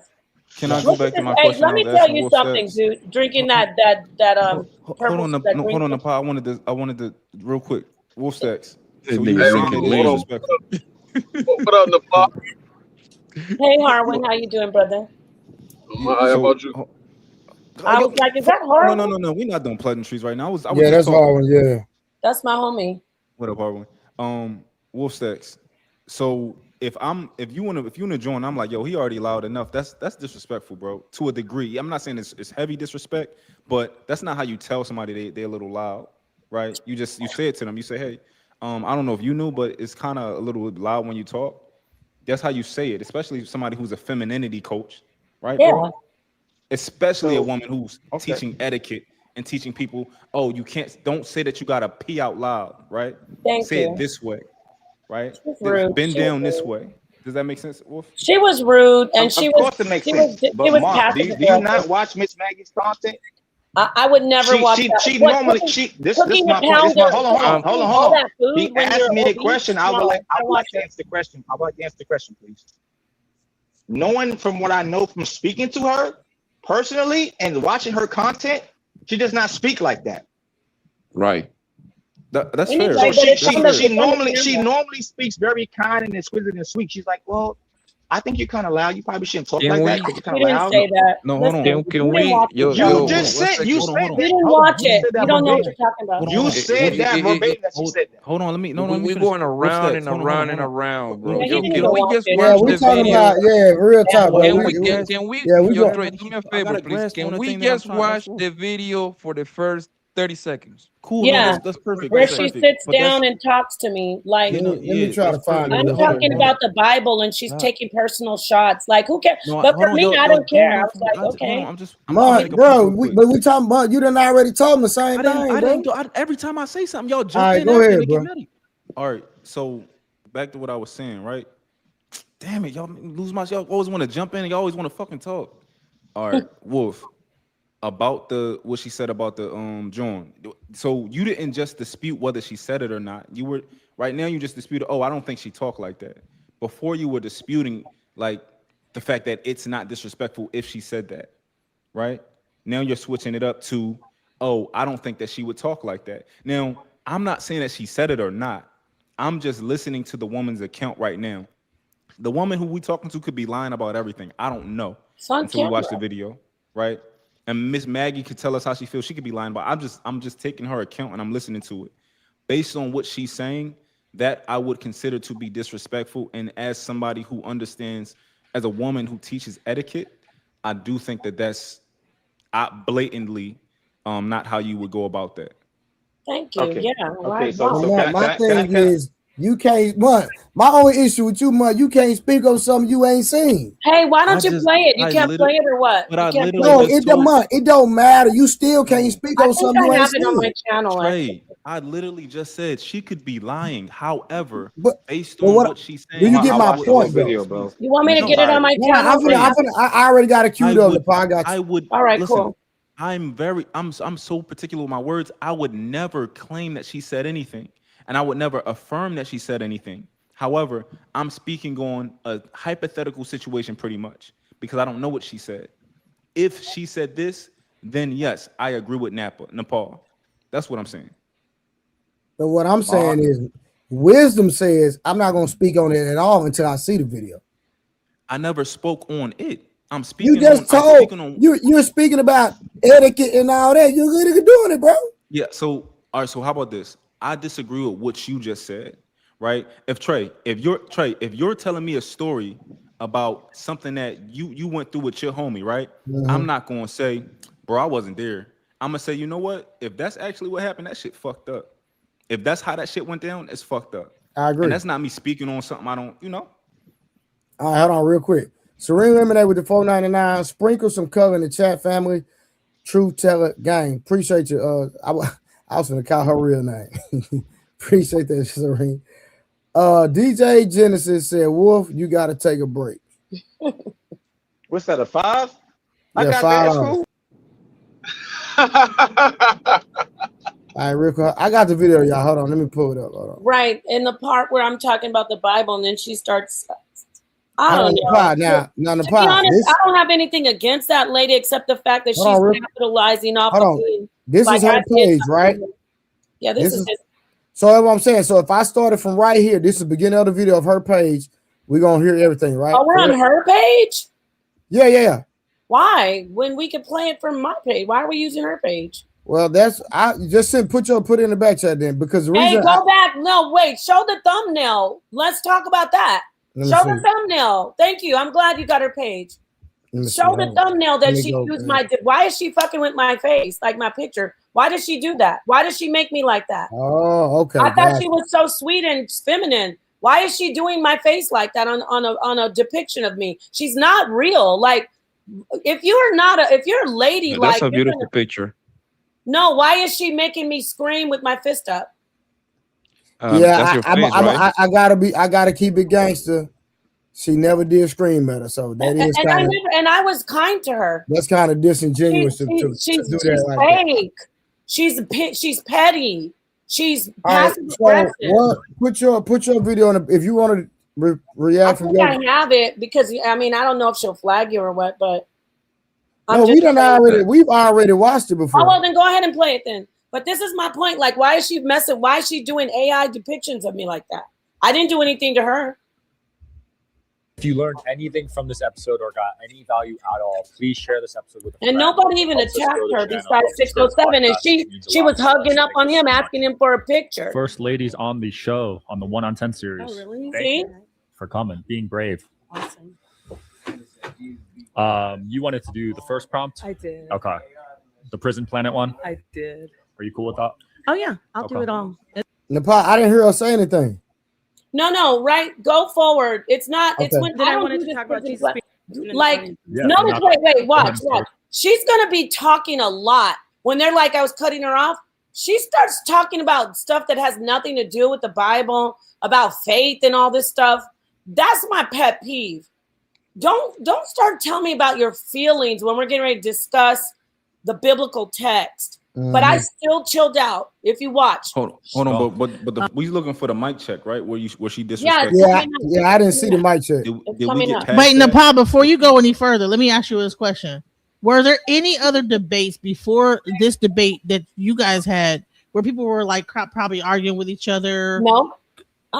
She was cool with me. I was cool with her. No. I'm saying that were there other debates with 607 Yeah, or other people where they were probably getting into it hardcore, like no, it means this and the Bible is that. Was they like nope, this is when it turned up.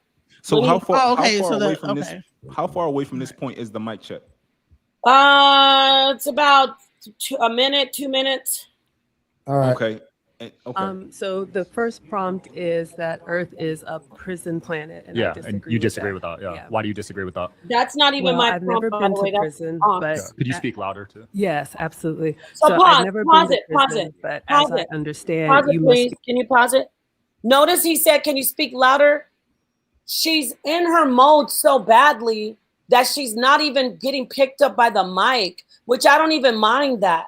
That's why they're gonna come in and try to give her a lapel mic, because she's doing that whole, I'm just going to say this, and she's so programmed.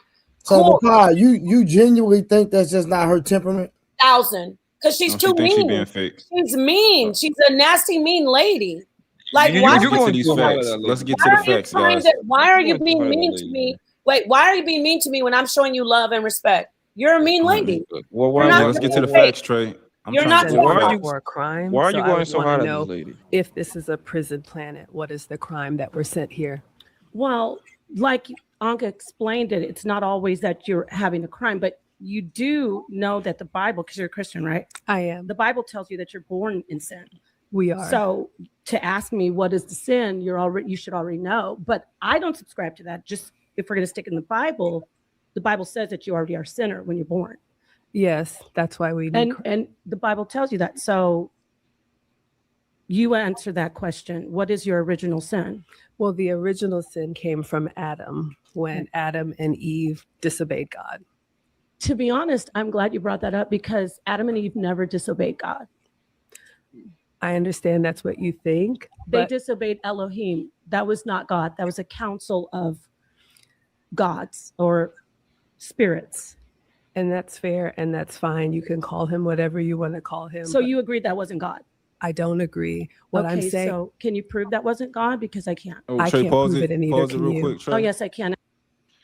So right here, Nepal, I'm sorry, I don't know how to pronounce it.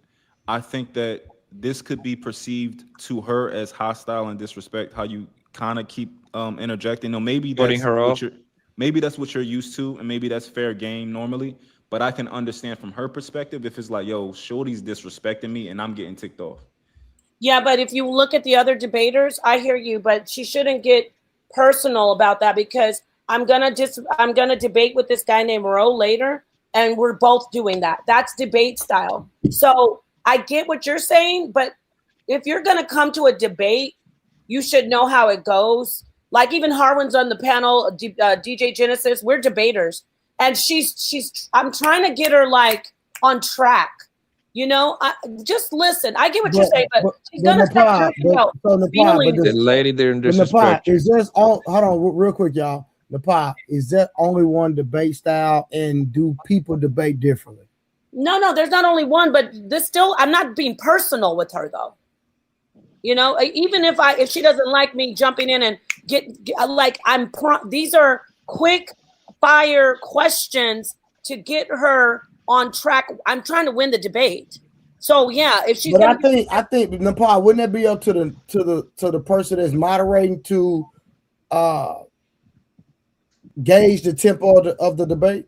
Well, not in this case, because if you ever watch any 1v10s, people are like, this is, I'm debating her. I'm not doing anything personal. You guys can say, oh, I don't have to sit there and wait for her to finish. If I want her to get, you see what I'm saying? Like I'm asking. Yeah, I got you. We just asking questions. That's all. Yeah, no, but I could get where she's in her feelings. Yeah, because she's not a debater. That's why she's a femininity coach. What are you doing here? Actually, in the Hebrew, Elohim is plural for gods. That means there's more than one. That leans toward my position that I'm not personal. It is a council, not just one. So I prove it that way. And it can also prove that God isn't supposed to lie, but the Elohim did lie in Genesis 3. Actually, in the Genesis, 3, they said, don't eat the fruit. And if you eat it, you'll die. Right. Adam and Eve didn't die when they ate it. So God can't lie. So they that didn't couldn't have been die God. immediately, but they did die eventually. Okay, so she jumped in and cut me off. Actually says in the day Wait, pause it. Did she not jump in and cut me off?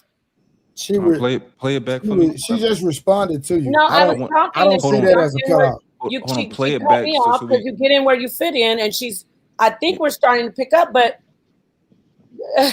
it's like this didn't. She didn't need to be there. They said, She just corrected you. don't They eat did the die. fruit, and if you eat it, you'll die. Right. Adam and Eve didn't Wait, die hold when on. they ate Somebody it. said So God can't lie. So They that didn't couldn't have been die God. immediately, Right there, but she they jumps did in. die eventually. So do you know in the So scripture hold on, that pause it it. actually says in Pause it. I think that she jumped in on the tail end of. She could probably pretty much tell that you were finished. Finishing. No, I'm trying to be No, reasonable. the point that I'm making is it's good that she jumped in, but it's not like I'm a debater. She's not. You get what I'm saying? Like I get took it. it as she was answering your question. I get it. She's not a debater. That's my point. But she's gonna get personal because she's not a debater. Then you guys, we can just I can just assume that she's getting frustrated. I don't know. She's going to get personal and say your voice is loud enough. Yeah, like so I'm curious. In a debate, a moderator wouldn't jump in and pretty much say like, not "Hey, in this type. okay, Not in 1v10. But look at also. Am I screaming over her? No. No. What's with the whole your voice is loud enough? But it's okay because I didn't even fall for that. I just said, okay, if you want to call it loud, and I just kept it moving because I wanted to talk about the debate topic. But go ahead. You know, Napa, I do think that based on if it continues to be how it is right here, I do think based on how it's going, her saying that would not be anything I would consider out of bounds based on the Okay, well, you weren't there. As of right now, Because everybody in the room was like, damn. You know, when she did, but it didn't bother me so much because I don't know. I just felt like that was just her to get me off track with me and the topic because I wanted to debate. Go ahead. You said her being nice bothered you. Several times you said that. What? You said her being nice several times during the podcast bothered you. Like you're not being real. You're not being that was toward the end. That was not even. what we're did he at say? this Wait, point. what did he You're say? going jumping to the end. But what did he say though? I didn't even say that her being nice bothered you. That her being too nice. When did I ever say that? Ever? Wait. When did I ever say that? You said that several times. You said her being nice is fake. It's not real. It's not who you really are. That didn't bother me. Then the other guy. I'm saying that what means you it said. bothered you. Saying that We didn't that's even not see the different part that we're between supposed to see. Hey, check it out. I didn't say it bothered me. I just said she's fake. Do anybody see that lady being disrespectful? You didn't even finish the thing. You didn't even get to the point. Right. Allow her to get to the point where she shows the lady being disrespectful. Because I didn't say disrespectful. I said, quote, she was being nasty and she did an insult. Right? Let's play a little That's bit what I more said. because I don't see nothing. I don't see that lady doing anything wrong as of right now. Me neither. Yeah, I don't see Nepal doing nothing wrong. diabolical. They were Yeah, both what am I going back doing? and forth, having a debate, Yeah, talking very but softly the to other each lady's other. not Don't be a complaining, though. debater. You guys don't know what you're No, I talking think about. your voice is loud enough. My voice, I'm an orator. Okay, So go back. loud Right there. could use that. First off, who is she to tell me my voice But is loud anyway, enough? Wait, go back. Of course they're gonna say, "Oh, that's not a problem." So they're both talking at the same decibel. First But then off, she says your voice is loud enough. Yeah, why is she doing that? Why? Because I thought she was some sweet angel. Because she's being a allowed bitch. to. She's said being in a a sweet bitch. voice too. She's said being in a a sweet bitch. voice too. She's being Why a you calling her? bitch. Why are you calling her a name, Nepal? And She's she just being said your voice she's is being loud. a bitch to me. on there to say that. Because I'm being nice to her. I'm talking. Oh my God! When you rewind it and you listen to it, they're both talking in the same tone of voice. Y'all cannot be such booty clappers. Y'all booty clapping so hard for this lady, but can we play they the both video, was talking, man? bro. I'm trying to get to the point, man. You just talking Right, shit, but yo. y'all Play the video. ain't trying to get to no point because you're too busy trying to be against and trying to say one Hey, is man, more than shut the up, other. man, and let's play the video. No, you Hold shut on, real up. quick, y'all. Hold on, real quick. Hold on, Genesis, real quick, y'all. Hold on, Genesis. Nobody's taking nobody's side. We are They're literally. not. These two Hold guys. on, no. Poppy and what you call. Genesis. Now, me and you good, right? Yeah. The thing is that you literally said that people are caping for the woman. That's not true. People are objectively watching a video and giving an assessment. That's all that's happening. What I'm saying is that you see two people talking at the same decibel of voice initially. Hold on. Listen. This is what I'm saying. Everybody up here might have a different perspective of the video, so we have to respect people's opinions. That's all I'm saying. Okay, my bad. We don't have to take offense. Like I'm not mad. No, I just that's how I just talk when I'm like. Yeah, wait a minute. Let me say this, Trey. Hold on. No. Oh my The entire internet has been fucking. Yes, I'm getting mad now. Has been talking about how she's some innocent victim. It's not like this is objective. This is just you guys are just seeing this for the first time. Everybody's been painting a narrative like she's some innocent baby, and the point is, it was a debate. Yo, mom is in the back, Trey. Wait, you need to get this. You need to get this in your mind. It wasn't there to be nice to each other or have a discussion. It was a fierce debate forum. If you go and look at the other people, they're going back and forth. They're cutting each other off. The men. It's not like hold on. Yeah, it's not like I'm supposed to sit there and be like, your turn now. We're supposed to be debating fiercely. No. I got you, no problem. But this is my thing. What I'm saying is, hold on, Napal. I'm not doing anything. Napal, I got you. Listen, Napal, this is the thing. In my opinion, nobody is saying you did anything wrong. But they're right saying, now, well, you cut her off. You cut her off. Maybe That's how you're supposed to do it. Say it again. Everybody's like, you cut her off. You're supposed to do that. That's how everybody who is in there. Hold on. So watch this. Watch in it, Napal. Hold on. Watch it. I got you. So, but Napal, if I say, hey, you cut her off, I'm not making you a bad person. I'm just saying. I'm not saying you, Trey. I'm saying that's the thing they're trying to say. Well, the reason she said that is because you're cutting off.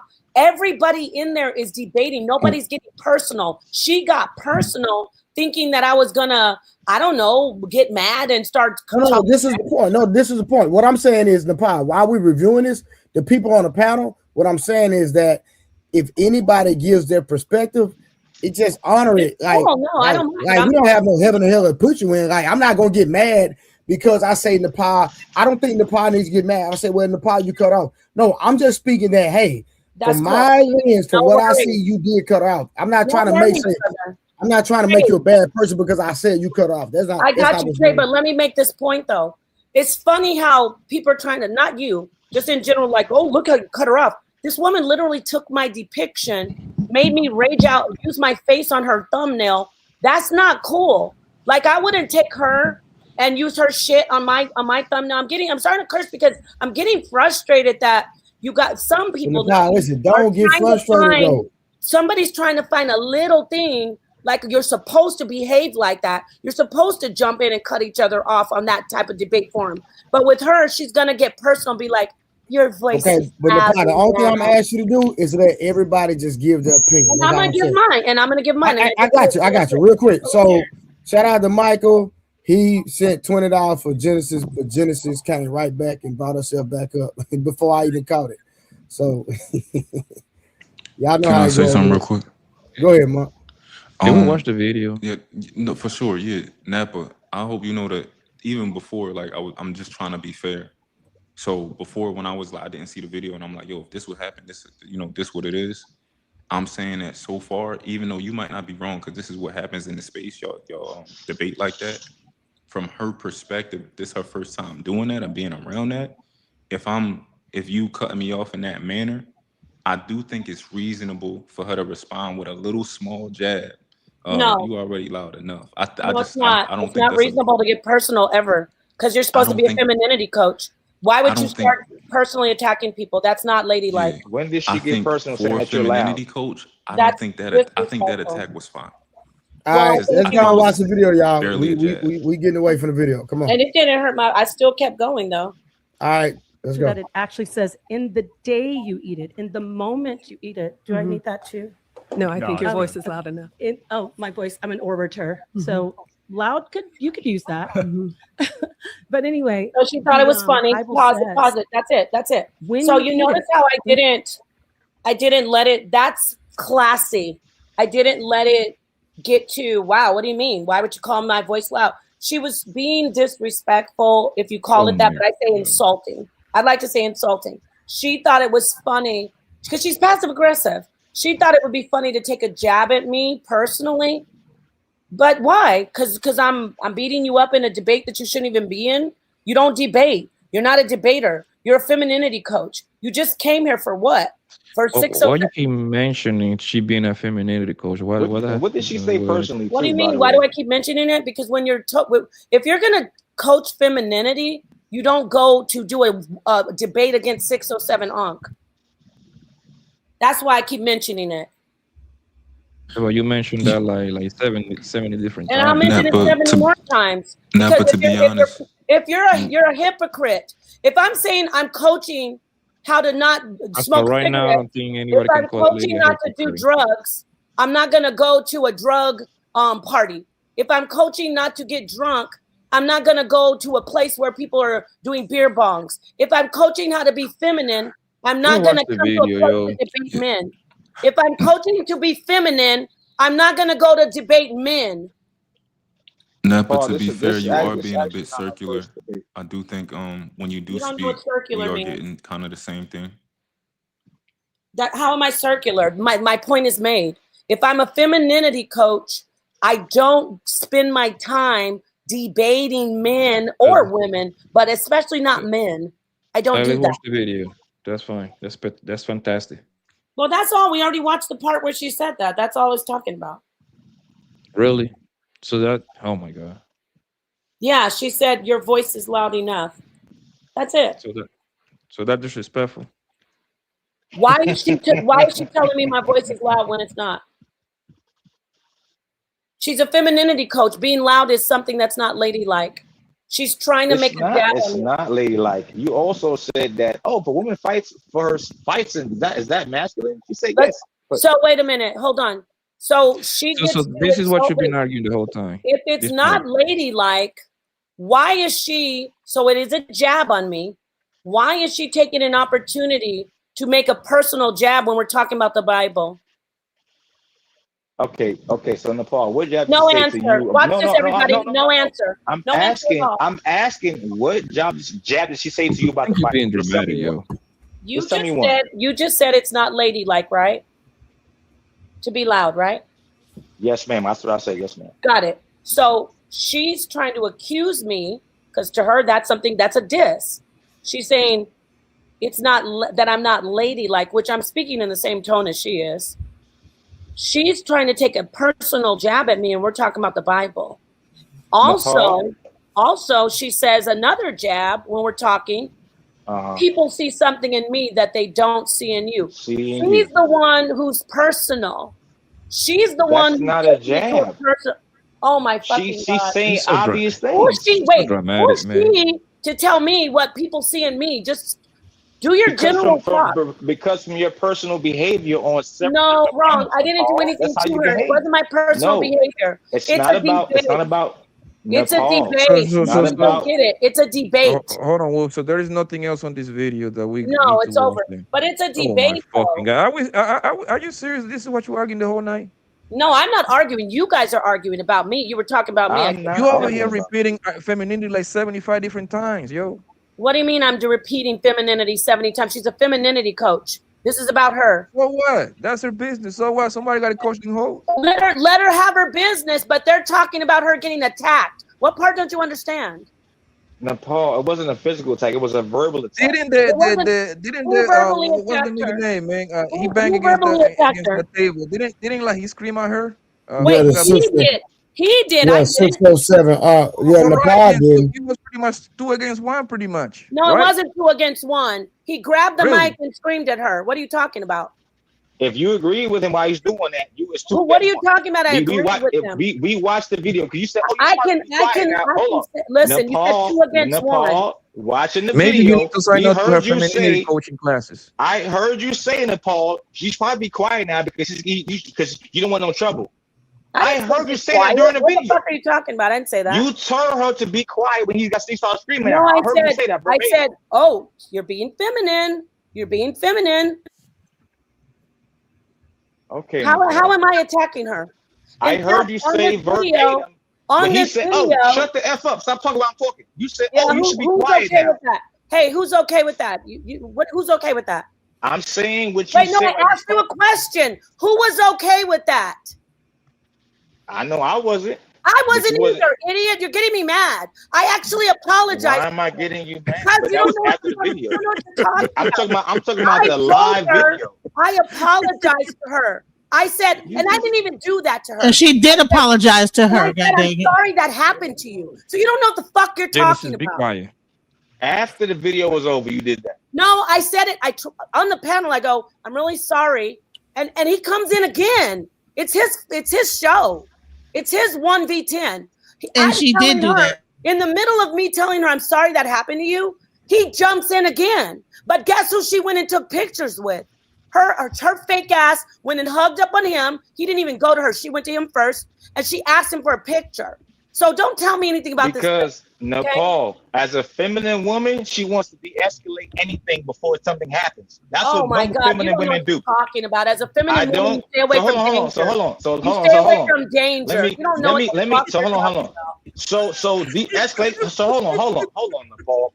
So de-escalation, not staying away from danger. That's not. No, you don't know. You must have never seen So her. de-escalate means to make the conversation. To de-escalate. So to de-escalate, make sure you make the situation calm and soft. No, listen. If a woman is feminine and a man bangs on the table and screams at her and says, "Shut the fuck up," she tries to stay far away from him. What the fuck are you talking about? No woman that's feminine is going to approach a guy who banged on the table and said, "Shut the fuck up. You're going to stay all the way. You're going to leave the room." Me, I would have if a guy did that to me, I would have gotten up from the table and walked out the door. I would have been scared. Me too. Hell yeah. I would have been scared. She's older than you. She's older than you, so she knows how to do. Hey, hold on real quick. What up, Sonetta? How you doing, brother? Yeah, peace, everybody. Let me say this real quick. Yeah. See, the reason why they saying all of this because they wasn't there. They don't know. Yeah. Number one, brothers, there was like 4 or 5 debates before her. She's seen exactly what was going on. Thank you. Everybody that was in front of her, they was cut people off. That's the way the debates go over there. It wasn't about respect. None of that goes down. It's about who's gonna get their shit off. That's what it's about. It ain't no being nice and being sweet. People cut people off. Y'all just don't understand what goes on over there.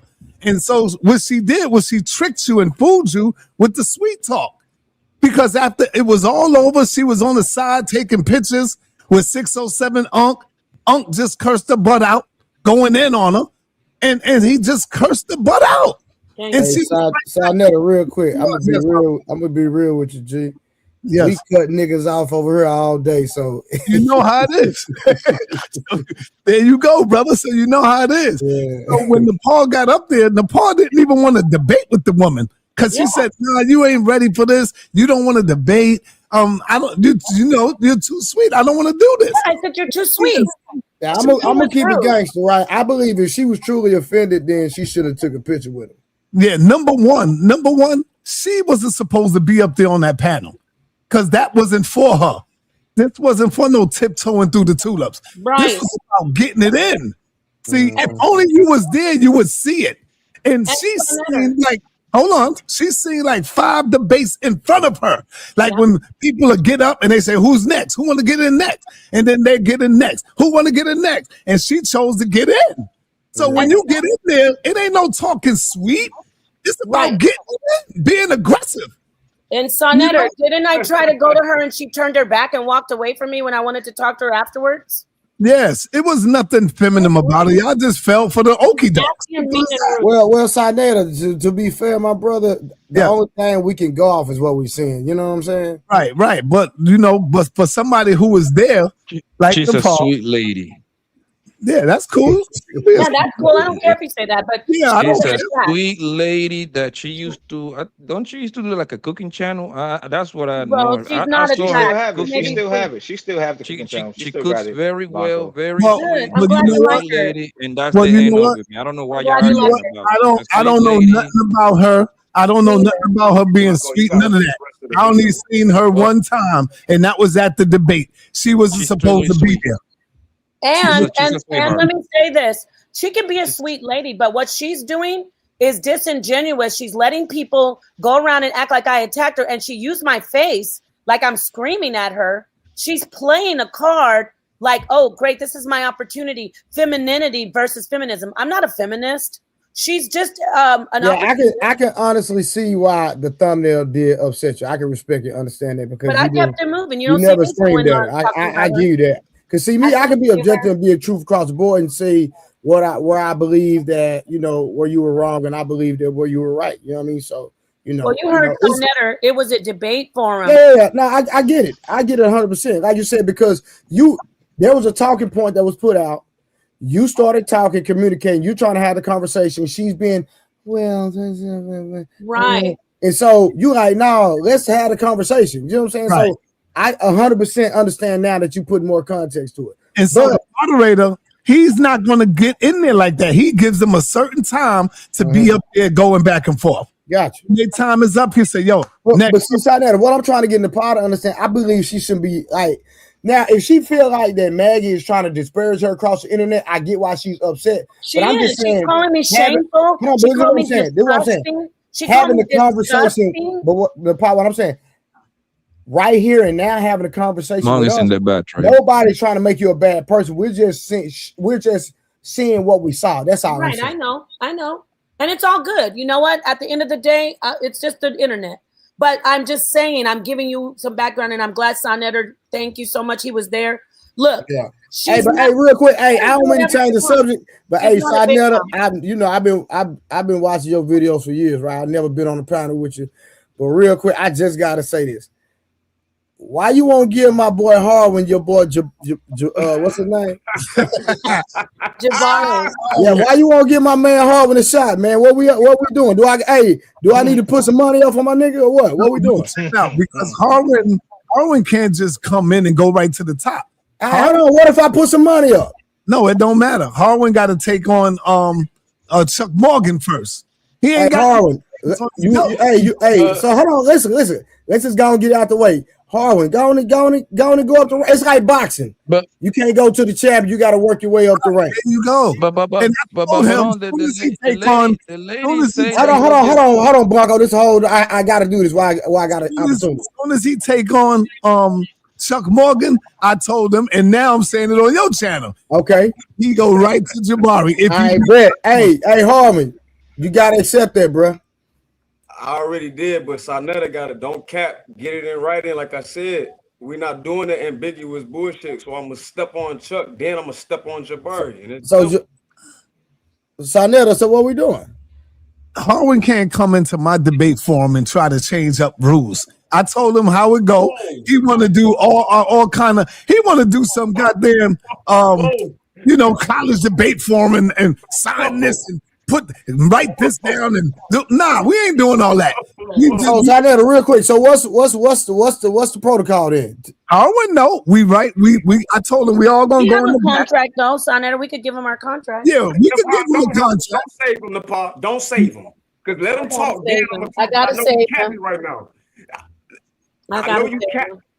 Nah, hold on, Harwin. We trying to get somewhere, bro. You mess up the flow. Hold on, nigga. I'm your manager tonight, nigga. Hold on. Let me. That's right, Trey. Help him out. This is wise brother right here. So what, Sonetta? Hey, I'm gonna hold him accountable because listen. That's my man's, and he been wanting your boy Jabari so bad. You know what I mean? So the fact that you say he got to go through your man's, that's cool. I just want to know so I can hold Harwin accountable because I want to see the debate. Okay. I mean, I would like to see the debate with him and Chuck too. I would love to see that. But I don't think he's gonna be able to get past Chuck Morgan. That's why he's stalling. That's why he's stalling. You can't be for real. Oh, yes. Let me find out. Hey, so can we get a date? Yeah, he ain't jumped in that ring yet. February 31st. You ain't agreed to sign that paperwork that your wife Nepal up there, my homegirl just agreed to. Do you try to act like I made up, like I came to your platform and made up something you don't do already? What we talking about? You know what we talking about, brother. Get it in with Chuck. I'm trying to figure out what you talking about. You said why y'all can't put a date on it? Why we just can't get a date? 2 months from now, months from now, what? You got to do the debate, Harwin. You got this. You're very, very well versed. You're very intelligent. You have all the information. Just get it in, and then you go straight to Jabari. But Nepal, we try to get a date. I'm gonna step on that dude. Harwin keeps on going back on his thing. Harwin, you better win, bro. I gotta go inside that. Okay, Harwin, if you don't win, I'm hungry, but I gotta stick with the Sodnetter over here. I gotta follow what he says. It's Harwin that's not going for the date. Chuck Morgan is saying, "Yo, I'm ready." No, it's not Captain. So Harwin, come on, bro. Harwin, are you ready for next month? I'm ready. I'm ready right now. You get it in writing. I step on them right now. No, you can't do it right now because we got to do promotion. You know that. We got to. Let's get him. Got to promote it. Harwin. Let's bring him on tomorrow, Sodnetter, for a weigh-in. Yeah, how about that, Harwin? We gonna get this in writing. What do you want? What do you want us to write? We'll do it. I don't even care to get paid. I'll pay Chuck Morgan to step on him. What do you want in writing? All I want in writing is what the actual debate topic is, so there's no ambiguous You're BS. gonna see it on the flyer, brother. Everybody's gonna see it on the flyer. You can see it straight on the flyer. Nepal, they saw it on the flyer with Jabari too. No. If you don't agree, Harwin, if you don't agree with the topic on the flyer, we don't put the flyer out. The flyer only goes out when you agree with the topic. First off, let me say something to the chat. Harwin is HOK over here, so we're not trying to dog him out. This is our brother. Like nobody. Nah, he good. Everybody mess with Harwin. He good. They're thinking like, don't believe them over Harwin. Harwin, okay. We'll get the title rights on it or on the flyer, and I'll put it on the contract that we have, and we'll send you the contract. Yeah. Let's go ahead and get this set up. So would you like to go have a weigh-in tomorrow, Harwin? So Trey and everybody can see the weigh-in? For sure. As long as we get it in writing, I'm with it right and now. What Brother Lai doing up this early? What is he doing up? Brother Lai, where's he at? Brother Lai in the chat. Brother Lai, you need to go. Where Brother Lai at? Hold up. He in the chat. Brother. Hey, hold on, Harwin. What do you need in writing, bro? Like what is Brother Lai, that's my chat. You say what? What the topic is, the actual topic in the position. There's an affirmative position. When the debate comes, the person that's arguing for the position and the person that's arguing against it. So Chuck Morgan can't bug dance because Saab said he gonna give me Jabari if I beat Chuck. But they like it's ambiguous. It wasn't even Saab. Who voted on who won the debate between Brother Reggie and Jabari? Who won? That's for you to say. He said it's a draw. He said it's a draw. But Saab told me his vote don't matter. He let the people vote. So how can I get Jabari if there's no vote on who won between me and Chuck? It'll be a clear, brother. Believe me, the people will know who won. Wait, hold on. Let me tell you something. Hold on. Harwin, the last thing you want is somebody to have votes against you and Jabari. You don't want that. You don't want that, bro, because a lot of people will not vote for you. And so you don't want that. You just want it to be like it is, where people decide we have, some people say you won, and then, you know what I mean? You don't want people to vote for Jabari. That's cool, Nepal. As long as we get it in writing, I'm gonna so real quick. So Sodnetter, how do y'all have an unbiased judgment then? What's up? People just get it. Say what they think. It's the people that sit back and vote. The people is the judges. So Sodnetter, so watch this. So I understand it, right? But if Jabari, let's say Jabari is a bigger name, right? He has a bigger audience. People are gonna even if Harwin smoke him, they're gonna automatically say he won. That's not fair. Exactly. That's why we're not gonna do a poll or Trey, can you drop the link for Brother Law? Brother Law want to come up and say something. Give me Jabari. The Brother Law is in your chat. But how do you know if I beat Chuck if don't nobody say who won? What you say, Son Editor? Oh, when you just down. Brother Law want to come up. Drop the link for Brother Law. So hold up. I got my money on Harwin. I got my money on Harwin for the win, for the W. Harwin for the W. Nobody be doing what you doing, brother. They either go in there and accept it. They don't come up there with all that stuff. What you doing? I ain't doing nothing but saying that's all I'm saying. I ain't saying nothing super special. Hey, Trip. Hey, Kinfo, I'm gonna bring you right back. They want me to let somebody else up. All right, cuz I'll holler at you later. All right.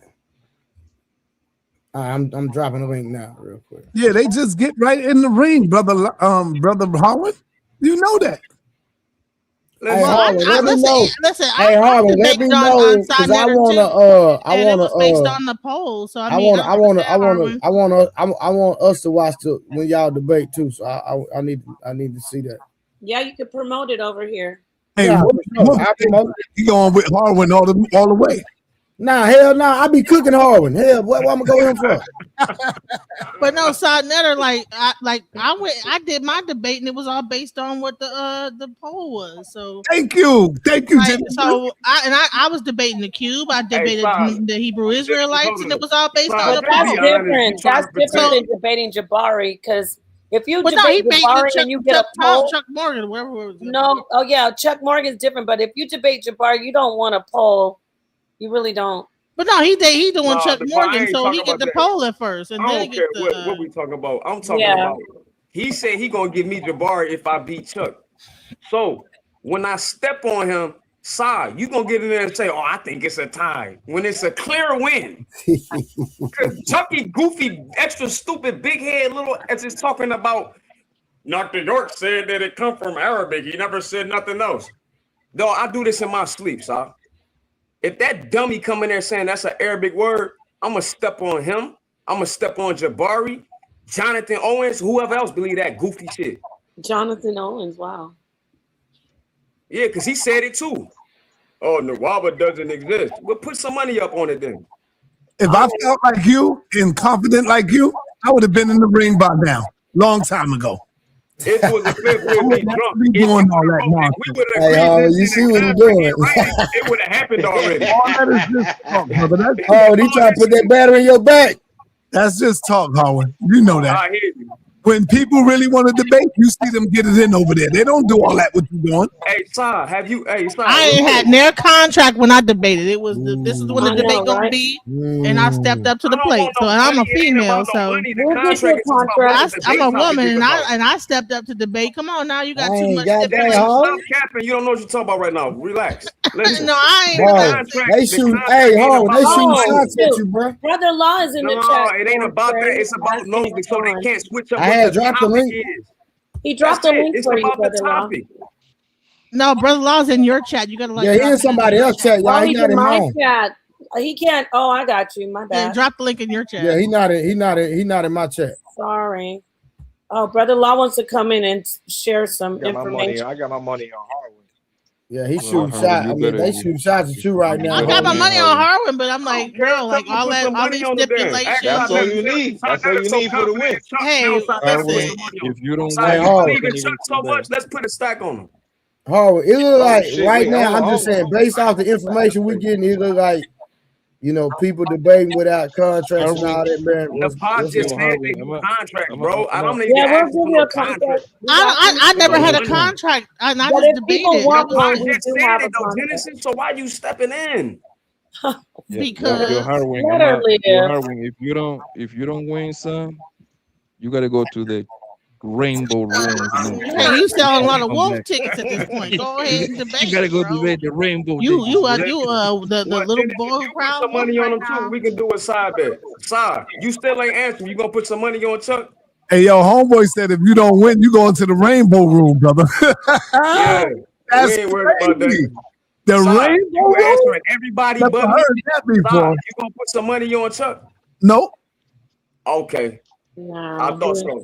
No. Damn, you don't trust in your own prize fighter? That's crazy. That's wild. No. You don't trust in your own prize fighter? It's crazy. He's a debater. Jabari is my prize fighter. You could put some money on him too. And Harwin is our prize fighter. I put money on Harwin. Harwin is a good you know, he knows the thing, but Harwin's very good. I'm not gonna lie. He knows the Arabic. I've never seen Harwin. Harwin, now they copping a plea. Now they copping a plea. He's a very good debater. Is that the wrong name? Seen Harwin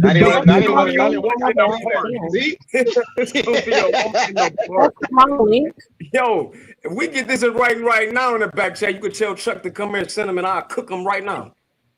Oh shit! You always saying something like that when people got to stand up in the debate, bro. I'm saying I type I type like 130 words a minute. It's nothing for me to type. Do you want to do a weigh-in tomorrow? Right now.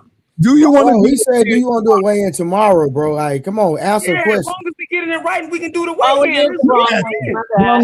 You need the weigh-in and writing.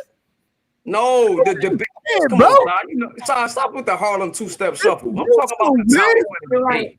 Stop with the shuffle, man. You're the only one that come over here that's getting in writing. Come on, man, that's scared. No, I'm not the only one. Napod just said y'all do contract. What we doing? Yes, you are. Sorry, Yes. you like Don King out here. Are you good at what you do? Sorry, you a legend. But Harvin, why you just won't say yes? I'll do. No. Harvin, why you just won't say I'll do the face off tomorrow? It's that simple. Because Sai won't get it. Sai one minute and say he'll do it in writing, and then the next minute say he never said that. No, Sinetta, you not a man of your word? No, I don't say that, Yeah, man. because I originally was supposed to debate Jabari, but things changed, brother. No. What happened was, listen, Harwin caught me off guard. He came in saying, "Yo, I want to debate Jabari," and I just said, "Oh, okay." But then when I slept on it, and then I got up, I said, "Hold up, Harwin, you ain't got no rings under your belt. You can't just go to the champ. Jabari the champ." You know why I did that? Hold on, Howard. Hey, people started hitting me up saying, "Yo, man, how do Harwin go to the champ? I had to go through this. I had to do that." So everybody in there, they didn't just get Jabari like that. They debated 3 or 4 people. Ever came up there? Hold on, man. Hold on. I'm gonna close out. They had to go through 3 or 4 people. At least I'm telling you to go through Chuck 1. And you running from one person. Yeah, that's like battle rap, Harvin. You just can't get the I'm cool with that. You can't get the loaded rugs, my nigga, out the gate. So how come he was able to sit down with Prince York, who never had a debate? You got to talk to Sinetta about that. I don't know. I'm talking to Sinetta, not you. Prince York debated polite. Able to sit down with Prince, so-called Prince York. He never had a debate. Listen, I'm gonna tell you. Prince York debated polite. Prince York debated Garfield. Prince York debated polite. Prince York did sitting on my couch in my house, brother. Man, they had a discussion, man. They ain't had no debate, man. They had a discussion. What about him and Garfield? What you think of Garfield? Him and Garfield sat down and had a debate in my house. They had a debate over discussion. Now it sounds like y'all just having brothers trying to talk to the crib, brother. Anyway, tomorrow let's do the weigh-in. Let's get you what you need and lock the title in and get you a real, your official debate. You need to be debating your man. You running, brother. Yeah. Ooh, brother Lon's here now. What brother Lon? Before brother Lon speaks, let me get my super chat in real quick. My bad. Nah, you good. You good. Shout out to Mon with the $9. He said, "What they do over there is not debating, if I understand correctly. Allowing people to cut others off before thoughts can finish is dysfunction and sloppy. Can't be meaningful debates at all." So you have not seen a debate over there. They don't cut each other off. No. No, I think he's talking about over there on the other one where Nepal was at. Yeah, I think so too. Yeah, that's why that Prince York and Garfield thing wasn't a debate. It was a discussion. Now, see, he could say all that all he wants, but guess what? Homeboy got over 1 million views, and everybody go over there to watch him. So be honest, I just say I'm talking to the other dude that put the comment up. The comment that he put up, the $10. Yeah, he got 1 million views, and people go over there to watch those debates. See? So his little opinion don't count. For real. Brother La gonna tell the truth. Brother La, tell him Peace, what it Brother is. La. Assalamu alaikum. Assalamu alaikum. Alaikum salam. Walaikum Yo, salam. Trey, I got a question, bro. Someone's gonna bring some money to What your you want to add, channel. brother? I was What I gonna say wanted- that I think it, Wolf, hold I on, think- brother. I'm talking. We got guests in the building, brother. Respect. The only reason or purpose for me jumping on is because I was listening and I heard Sanetta say something. Uh-oh. Oh man, brother Love, man, you gotta stop this, brother. Nah, I'm not stopping nothing. When do you stop, Sanetta? I don't stop, brother. I've been going straight for like over 25 years. You sat there, Sanetta, early in the morning and said that Jabari was the king. He is the king of the debate so far. He's champ. He's a champ. He the champ. How can that be the case? And he just got cracked by Reggie Mabry. Now you know he didn't get cracked, brother. That was a draw. Brother La, ask not what the debate topic was. He For the knows people, what the they debate don't know topic the debate was. topic. Are the netters people literal? watching- Are the Hey, netters where can I find this debate at? I want to watch it. The people watching don't Oh, know it's the debate just it's topic. tomorrow. It's tomorrow, Trey. We got to drop the link so you can get. Are the netters literal? We're Are the gonna netters reach out literal? tomorrow. Now, Hey, Harwin, can you put in the back chat? Hey, I can Harwin, drop the brother. link. If the link is actually in your I chat. got you, Brother La. I accidentally dropped the link for the Zoom. Harwin, this is what I was explaining to you before and still at this moment in time, brother. We have this conversation all the time in Hebrew, brother, and this is what I emphasize to you. Sanetta, are you going to be honest and transparent even after you showing the video that you showed today? You still stand on those principles, Brother, go ahead, finish now. Finish. I'm finished, man. Brother I'm La, finished, bro. y'all gonna make me do something that you regret, brother. And I don't want to do it, man. You're gonna make me do. I'm not, but they pushing me and they're gonna make me do something that you don't want to hear. Trust me. Don't. I'm trying to be nice to y'all No. and say it was a draw. But if you keep pushing me, you're gonna make me speak on it, on what I really Speak feel. on it. And the reason I'm saying it's a draw because Reggie's my brother. And you know how Reggie will cry. And then he would not speak to me for goddamn eight months or something. So let's not do that, brother. Be easy. And you can say he won all you want. I'm gonna say it was a draw. Because Reggie's my friend. And it's Jabari not is my about- brother, he's my friend. And some people can't take it. No, what I'm saying is, what I'm saying to you, Sanetta, is this. I think everybody needs to know the truth. No, I'm not. Y'all No do this. biasness, I'm not no going to be. biasness. You see this hard one, right? You see it. Yeah, I see the ambiguity. Did you watch the debate, Harwin? No. I ain't see it. Well, we're going to show it tomorrow. You're going to get the ticket, right?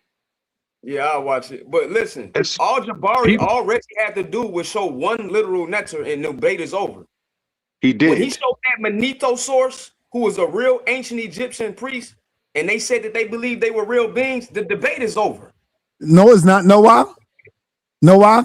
And you supposed to be so intelligent and smart. That's why you will get cooked. Because I don't give a damn what the beings say. The topic is, are they literal? Not do the people believe they literal? Not do the Egyptians say they are literal? That's not the topic, brother. Oh my God. Let me ask you a question, Harwin. Oh my God. Watch this, y'all. Everybody be quiet. Watch this, Harwin. This is bad work. Is Asar a netter, Harwin? Yes, he is. I'm talking about Asar, the one that got chopped up in the 14. Asar, the one who popped up in 14 pieces. And then they put him back. Let me ask you the question. Let me ask you the question. Yes. Let me ask you the question. The Asar that I'm talking about is the one that got chopped up into 14 pieces, and they came and put him back together again, except for his phalanx. Was that a literal man that can walk the earth, Harwin? According to the ancient Egyptians, he was. But that's not the topic. How come it's not? Saab, real quick. No, brother. What is the topic? You asking me what the topic is. Let me ask you, what's the topic of the debate, Harwin? Are the Netzers literal? All right, then. Do it say the people in Kemet, they say the Netzers literal. No, that you can't go for that. Prove is literal. Oh man. What are you talking about? You don't know. See, this is the bullshit. That's the word salad, Sarnetta. Okay. All right. Y'all don't understand, man. Y'all just crazy. Ari is saying that the ancient Egyptians would not a high priest. He said he would believe. I asked him on camera. Don't make me pull a video up. Yeah, pull it. Jabari said on camera that they are not actual and not literal, and that the people, maybe some of the people would think, but no priest would think they were literal. Reggie showed Manito, an ancient Egyptian priest, saying that they were literal. Then he showed actual physical beings who are called Netzers. Once he showed those two, which beings that are called Netzers? I'll tell you one. I don't need Reggie. Taharka is called a Netzer. You want me to show you his body? Yeah. See, this is when you need me to show you Taharka, the king of the 25th. You asked me. You asked me. I said, yeah. You asked me. What are we doing? This is what I mean. This is what I mean, son. This is crazy. Oh, hey, he asked you to show it, nigga. Yeah, go ahead, brother La. This is crazy. Did you or did you not have? What I'm asking, Sonetta, is did you or did you not put on a show today for Elder and Fidici? Yeah, go ahead. Go ahead. And what did he say in the video? He said a lot of things. You tell me. He said you cannot be a priest if you are incapable of reading the Metal Netcher. Boom! Yes, he did say that. And did you hear my rebuttal? My response when he said that? What did I say after he said that? Come on, brother La. What you said don't matter. Sonetta, I mean this and truthfully the most humblest way. You're not answering my question, man. No, and there's a reason why I'm not answering your question. The reason why I'm not answering the question is this is between people that have the ability to read the Metal Netcher, and you don't have that. Brother La, am I one of those people? No, that's not the case at all. You can read it. You've proved that, as well as Hebrew and other languages. Okay. On Sonetta's platform. Yes, that's happened in real life, in real time. Brother La, you about to make me, I'm going to make Reggie cry tomorrow. Watch. Don't do that. Don't do that to Reggie. No, I ain't going to do that to Reggie. But I'm going to tell Reggie to keep it. Because we're having a conversation. I just wanted to be honesty and transparency. That's all I'm saying. That's all I've been saying from the beginning. People are saying I'm biased. It's not. I'm not. Brother La, are you going to be in the house tomorrow? No, he's seen it already. He was there. I'm saying it in real life, in real time. I'm going to send you and Miss Nicole the link.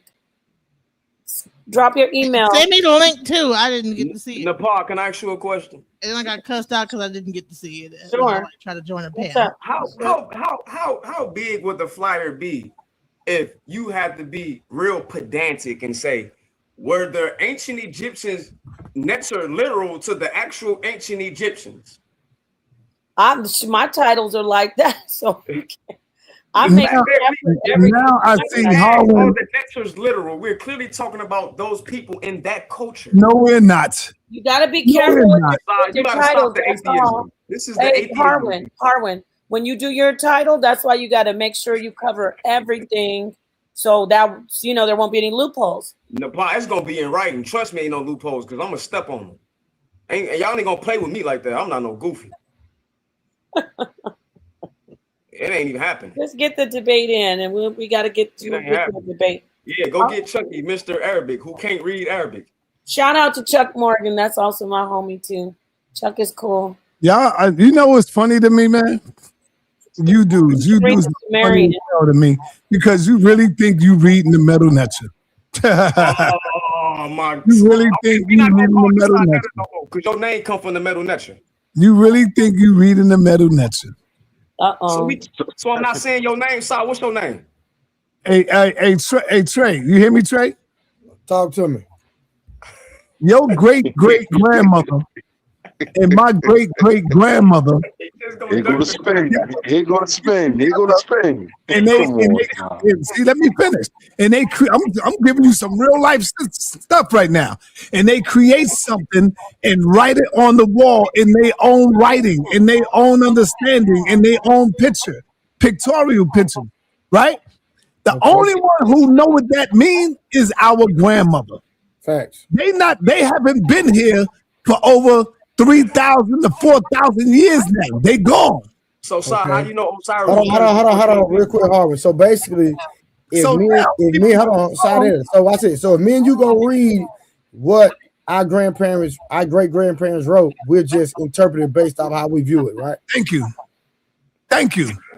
Yeah, answer the question, Harwin.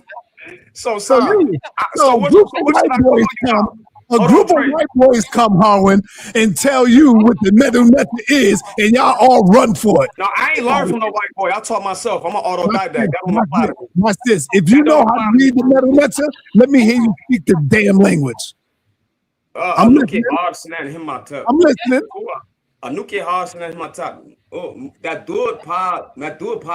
Actually, he's pretty good with the language. Hey, yo, the part that is not the language, bro. You want to bet? You want to bet? Who did you hear? You want to bet? Hold on, real quick, Harvin. What did you just say? I said my name is hard. I said my name is hard. I pray to the nature every day. Stop playing with me. All right, let's bet that. That's they not said the stop playing with me back then. Word. Let's bet that, Harvin. You want to play?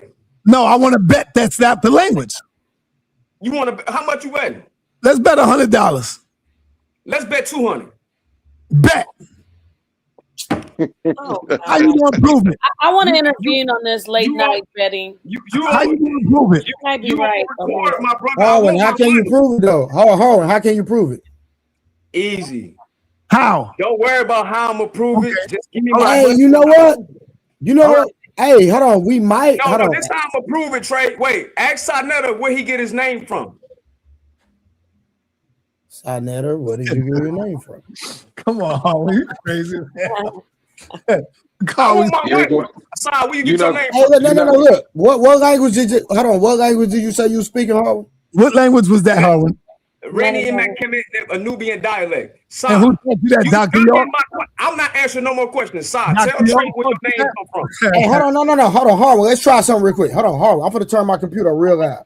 Hold on, give me a second. We're gonna try something. Harwin, Trey, you I'm not, bro. No, I'm not letting side duck nothing, bro. Just roll with me for a second, my nigga. Listen, I'm finna try something, Harwin. I want you to speak what you were speaking, and I'm gonna ask ChatGPT to translate it for me. Got him. No, sorry. I'm not trying to prove wrong. I just want to see if Chat gonna pick it up. That's what I'm trying to do. Hold on. It's not. Yeah. I've already had arguments with my own ChatGPT. I'll send it to you. You can post an actual text into ChatGPT. Oh, nobody can speak the language. Nobody. You know, to be quite honest, the closest thing to Kemet language is Yoruba language, actually. Carl, can we try it though? Can we try it, fam? Yeah, say do a unctioneb ucha. Do a unctioneb. Oh, do a unctioneb. I know that. Stop. While he's doing that, tell him where your name come from, sir. What you doing? It come from off the coffin text. And the coffin text is written in what language?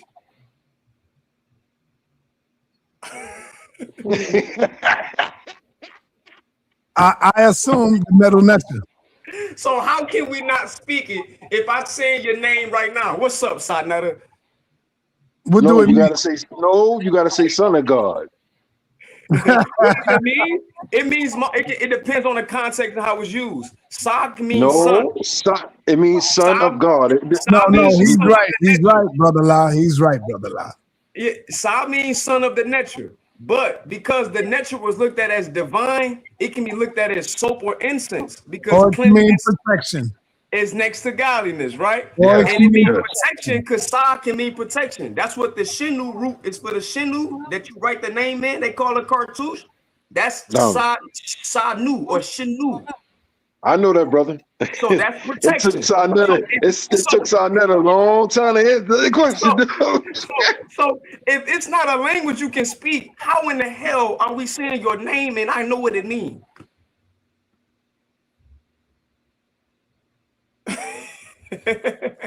Hold on, what does name mean? What does name mean?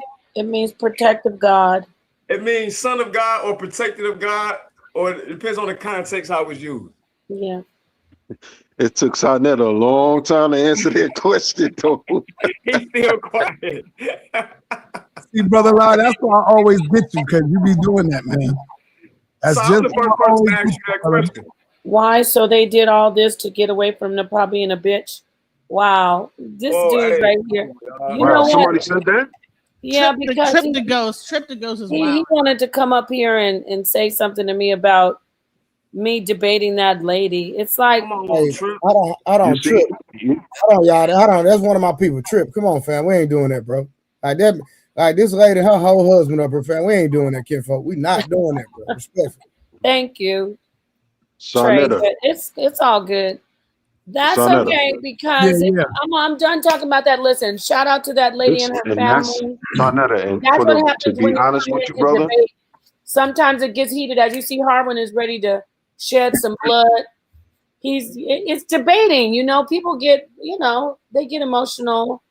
Hey, But Trey, you put actually out the seen the mug debates code. that Hey, happens put out on the mug Sarnetta code. Highlight his and all comment these for me real panels? quick. Ain't nobody waiting for nobody like to Out the you talk. know, mug like code. calm and niceness. It's like, man, it's what's the toughest environment, right? Right. So they came Right. from the toughest environment Talk. to Hey, 607 environment, and they still brought the toughness, but then they had like some Right. cornflakes up there trying to all like right, actually hold on, have a Jimmy. And I did want to protect her. I tried my hardest. I said, can we get somebody else besides Nah, this you want me to pull that up? Yeah. Hold on, everybody. Pull that up for me. Share that. Harwin, read that in the language. Read that in the language. He can read that, I'm sure. No, I said in the language. In the language. Oh, right. Hey, sir, this the Nah, third you time you speak done had me Metalectra. read something. You No, speak it's gonna Metalectra. charge you. Send me my $200 You act like and a I'll noob. read it. Send me my $200 and I'll Hip read to the it. hip hop, and you don't stop. Yo, Right. Genesis, chill for a minute, because Harwin's trying to get away. Chill. No, I want you to read that in the send me my language. $200 and I'll read it right Yeah, he now. can't read it. He can't read it. Hold on. Hey, Sarnetta, real quick. Hold on. No. Hold on. Hold on. 1 second. In what language, Sarnetta? In the Metal Lecture. I want him to read it. Man. In Coptic Egyptian. Right. That's not Coptic. That's not Coptic. Or That's Egyptian. To read it. I want him to read Semitic? it. Genesis, relax. Sister, relax. I want Harwin to read it in the language, not read it like you be reading the book. Speak the language, brother. Speak the language. You Yeah, send me my money. It's gonna cost you. We better 200 that you I can don't know why he said that. It's I gonna don't know cost why you. he Send me said my that. money. You better $200 to me. Send me my money. Speak the language. Go ahead Send me and my money. go ahead and do it. I'll pay you right now. Sarnetta and Harvard. Yes. I'm gonna fall back because from what I understand, the Metal Nature is not an actual living literal language. You brother, I got it. Get my money, brother. Because Medu Netcher is the talking about the script. When he asked me what language am I speaking, I said Rennie in Kemet. Of course you can't speak the script. That's idiotic. Why not? That's like asking somebody to speak the English script. Kemetans That can don't read even it. make sense. The ancient Kemeticans can speak the language. Oh my God, you not getting it. The Medu Netcher is the word for the script. Let me ask you a question, The spoken brother. language is Rennie in Kemet. Nah, that's something you made up. That's something Dr. York gave you and you went with it. That's why I said for myself, I'm gonna fall back from it because I've been on that at all. Yeah, to you be an smart, actual brother. language. You smart. This is crazy You know, work. where can I get my $200, brother?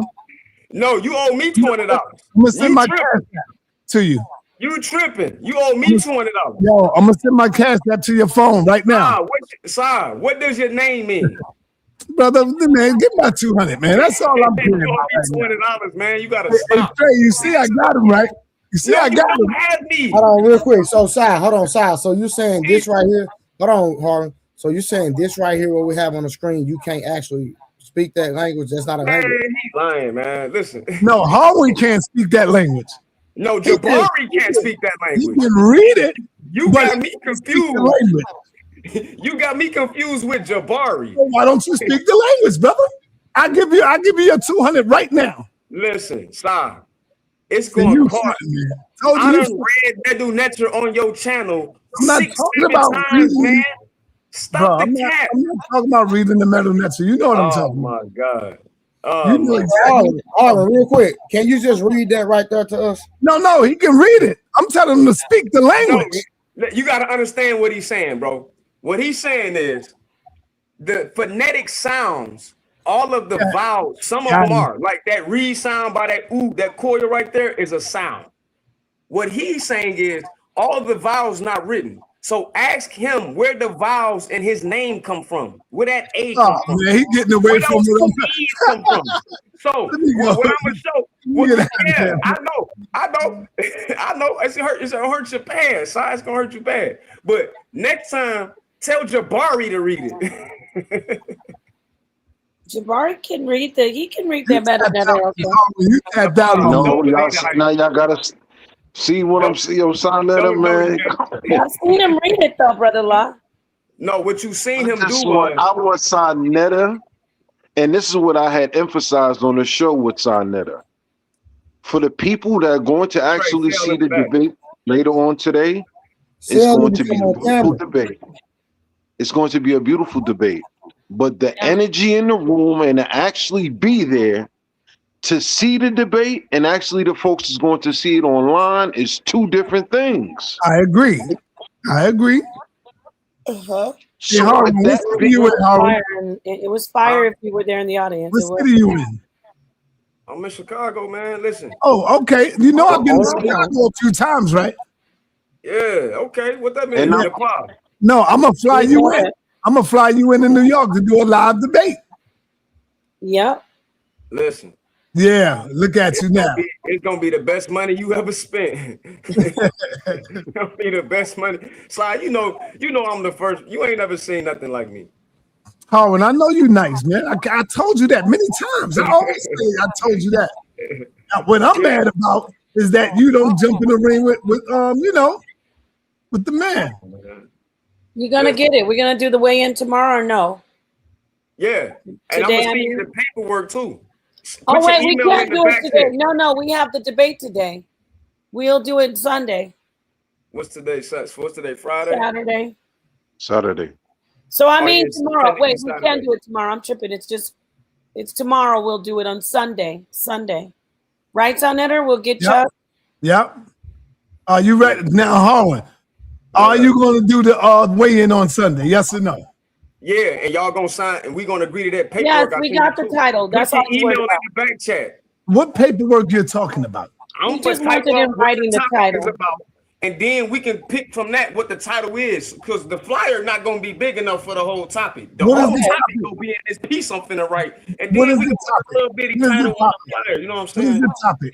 The topic is your boy, your homie, extra goofy Chuck Morgan said. No, what's the topic, brother? You ain't got to do all that. Because in the debate, you can't do all that. I don't like that dude. Yeah, you can't be calling him goofy and stuff. I won't do it in a debate, but today I will. All right, what's the topic? The topic is. I don't understand. This is the point, y'all. You see how he said he's going to do it for the All debate? right, hold on. He getting ready to tell us the topic. What's the topic? Yeah, but I told you on the phone, son. Why you doing this? I'm gonna tell the people the topic. Stop acting like you don't know. I don't know. All right, son.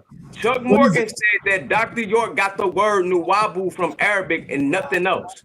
What's the I'm topic? saying that you're wrong. That Dr. York got it from African languages that predate Arabic. What's the That's topic? the topic. Come on, Did man. Dr. York get the name That's Nuwabu the topic, from bro. Arabic? That script ain't hard to read. It's easily readable. The picture of that. Oh, so you can speak the language? Absolutely. It said it ain't got no gas in it. What? He said they ain't got no gas. I don't know. I don't know why. I don't know, Harwin. I don't know why you wasting your time or trying to take him serious, bro. Why? I don't know either. It's really If because I he really can't, want to get my teeth in. if he can't be credible and honest with someone that he loves and cares for, why would you think he would be credible and honest with you? Because I'm a dog him so bad, That's they not can't the help point. but do Listen, it. Harwin, listen to the question I'm asking. No, I heard you, bro. He knows Reggie lost that debate, right? Reggie didn't lose that debate. But what does he know? He don't You know don't that. know what I know. But You what does he don't know what I know? know. Listen to what even Brother La said to him. He said, you know the truth about what happened in that debate. He said, yeah, but if I tell him the truth, he's gonna cry. That's what he said, right? You don't know what I know. But hold on, I'm not talking, Sonetta, I'm not talking to you. Harwin, that's what he said, right? Yeah, that's what he said. Okay, so why would you think he would be honest with you if he can't even I be know he honest with was. That's somebody? why I said let's get it in Exactly. That's my And it's the same way, my brother, it's the same way with Harwin. I will not be judging that debate. I will leave it up to the people. Sonetta, you didn't judge plenty of debates. I didn't see you even react to it. But hold on, wait. Sonetta, all night you have been testing and you have been casting before Harwin, test after test after test. You have not even shown one proof of what it is that you back up. Harwin asked you a simple question: where you get your name from? You couldn't even answer that, but you want to keep on putting test after test after test. Okay, he asking you. Hold on, wait. But hold on, Sonetta. That tactic that you know how many times I spoke about where I got my name from? Sonetta, that tactic that you're using is not new to me. So he asked you a question. Why didn't you just answer it? So maybe I ain't want to answer it. Exactly. So Harwin, stop playing these games. Yeah, listen to him, Harwin. Listen to Daddy. Yeah, no, I'm not his daddy. I just don't. Coming in being his daddy. I'm not his daddy. I'm not his daddy. I don't like. Hold on. Wait. I don't like ill will people because what you're trying to get him to do. Hold on, wait. Nah, you ill will, nigga. Sorry. What you're trying to get him to do is a benefit. Hold on. Listen, Okay. Wait, listen. Hold on, stop. What you're trying to hold on for a second. It don't need to go left because I have a disrespect. Wait. I want to put Trey. I'm gonna ask you: have I disrespected side at one time? People will. I'm not asking you, Sal. I'm not asking. Wait. I'm not asking you, Sal. I'm asking Trey. Trey, have I disrespected side even one time? So you're a fool. That gives me. Hold on, let me say this. I think. Hold on. I believe Sametta is taking offense because you're questioning his character. Yeah, right. Which I am. And wait, hold on. It's right. Wait, hold on. I'm rightfully and respectfully doing so, and I can prove it. Why? Because he has been putting test after test after test to Harwin, and Harwin asked him for one thing, which was a simple answer. I asked him for many. Hold on, wait, time out. Hold on. He ain't giving me. And then see, this is not trade. This is how they do over there. They don't let people finish. Hold on. So hold on. Let's be across the board, right? Mm-hmm. This is me, and I could be wrong, but I'm gonna go here. And Harwin is my brother, so you know I ain't taking up from Sonetta. Because Sonetta don't even know me. But I can only go off what I heard. He said, do you want to do the face or weigh-in, whatever it is, tomorrow? Yeah. And he easily could have said yes. And then, this is the thing. And he offered him a debate with the Chuck guy. Then Harwin's response was, I need the paperwork. This is my thing. If Sonetta said, hey, we can do the face out tomorrow and I'm going to give you Chuck. That's his name, correct? At the end of the day, if Sonetta does not hold true to his word, it's on record. There you go. You act like you want to get in the ring. I bet you don't want to get in the ring. Also on record that he go give me Jabari before Chuck even came up, and that changed. Hold on. No. Hold on. Sonetta, I got it. Watch this. Let me tell you, hold on. Let me tell you why what he did was fair. Because like he said, he been put on debate for years. And a lot of people that wanted Jabari contacted him. That's fair. I can see one. That's just like, hold on. So I got to say that. That's just like me. I'm Floyd Mayweather. I'm the champion. It's a nigga come straight out the amateurs, ain't got no professional fights. Right. Me as a promoter, I'm gonna give this amateur a shot at Floyd Mayweather. It don't work like that. Hey, Trey, Absolutely, Trey. Hey, You think, Trey? I know how the world of boxing goes. You don't get the challenge to real champ quick, just Bill. because you Hey, came Trey, in. you a boxing aficionado. When Lomachenko came out the amateurs, when it was his championship fight? Which fight? The first fight. Okay, then. I'm Lomachenko right now. Yeah, and what happened to Lomachenko? It's not fair though. He got his head knocked off. Yeah, hold on, wait. Boxing is my second language. What happened to Lomachenko after he became champion? He got his head knocked off. No, he won a couple more fights. Nah, but this is What happened to Lomachenko? Hey, but at the end of the day, fell off. Hold on, Harlan. That's not a fair assessment. Let me tell you why. Because what Bob Arum did, you know that was straight politics, my nigga. And that's not the norm. It's not the norm in boxing, though. That's all I'm saying. It ain't the norm. All I'm saying is, So in my opinion, if he been putting on other debates and people are calling him and had to say, bro, how you gonna give Harlan a shot? You don't give me a shot. As a facilitator, I can understand why he drew back. Respectfully. That's fair. That's fair. All I'm saying is, since he has a track record of drawing back, just get it in writing so you can't do it again. So hold on. So hold on. I question that. A track record means he does that with a lot of people. Who did I draw back from, Harlan? You're the only one. Right. You said I have. No, I'm not. All right, who else? Hey, Sa, when Chuck Morgan was doing his, I'm about to tell you. When Chuck Morgan was doing his presentation, right, on Sumeria, whatever he was doing, right? At the end of it, didn't I come on the live? I don't know. Did you? Yeah. Okay, I'm gonna help you out. Yes. I didn't do it. I didn't do it, so I don't know. I wasn't there. You was there. No, I was not. No, I was not, bro. No, Unc did it. Bro, Unc is the one that did it. No. Sa was there. What you talking about? With Unc and with him and Yara? No. When it was just Chuck doing his own presentation on Sumeria. Okay, yeah, go ahead. Remember, I came up there and he called me a clout chaser. Right. He was like, "Harlan ain't no clout chaser." I do remember that. Yeah. Okay, cool. When he did his presentation, I showed a map with the word Nuwabia on it, a real historical map, and he got flustered. You was like, "Man, Chuck, you over there Googling, researching right now," because he tried to act like he didn't know. Now, my point is this: it's still me, but my point is this: on that live when it ended, my video when I came in at the end of his video is no longer on there. You had to delete that and add it into the front of another live. Because you just be honest, Chucky didn't want that on his presentation. And I proved my point. I delete what? Holla at you, Trey. Holla at you, Trey. No, I don't see what you're saying. No, you didn't delete. All you did, you edited the video and took that portion out of me on I there. never did nothing like that. We didn't do that. You're a liar.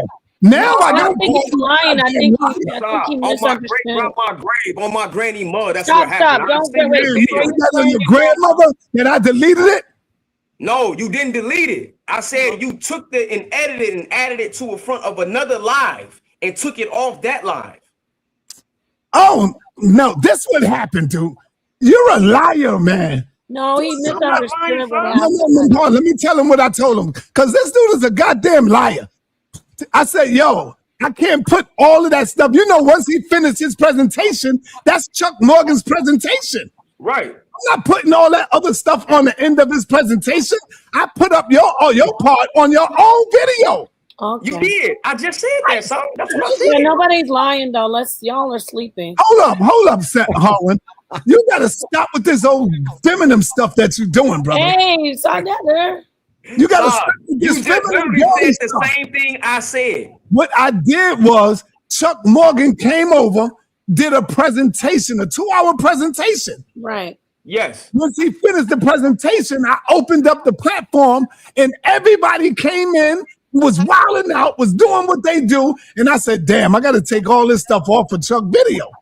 And I said, all right, I'm going to take that off, but I'm going to put Harlan video up so he don't think I took his video down. And that's what I did, brother. That's So what I said, huh? Why you That's trying what to you just said. Nah. But Harlan, think about how you frame I got said what I gave my belief and said. Howard. Let's be honest. Chuck didn't want Think that. about how you Trey, hold framed on, it, let me talk, Howard. bro.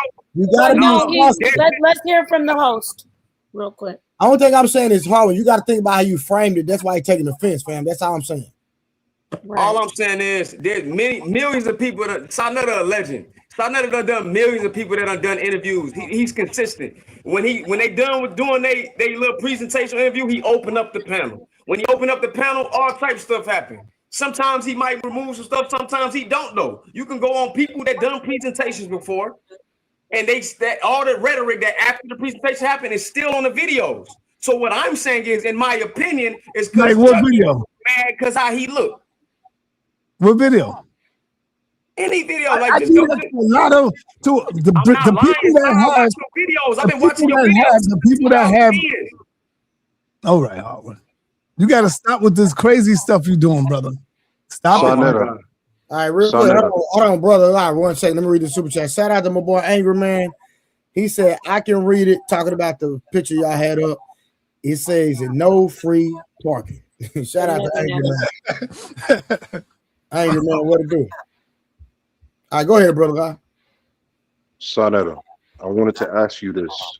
In regards for the debate tomorrow, or actually later on, inshallah, that's going to be shown to the people. Nepal, I hope you don't oversleep.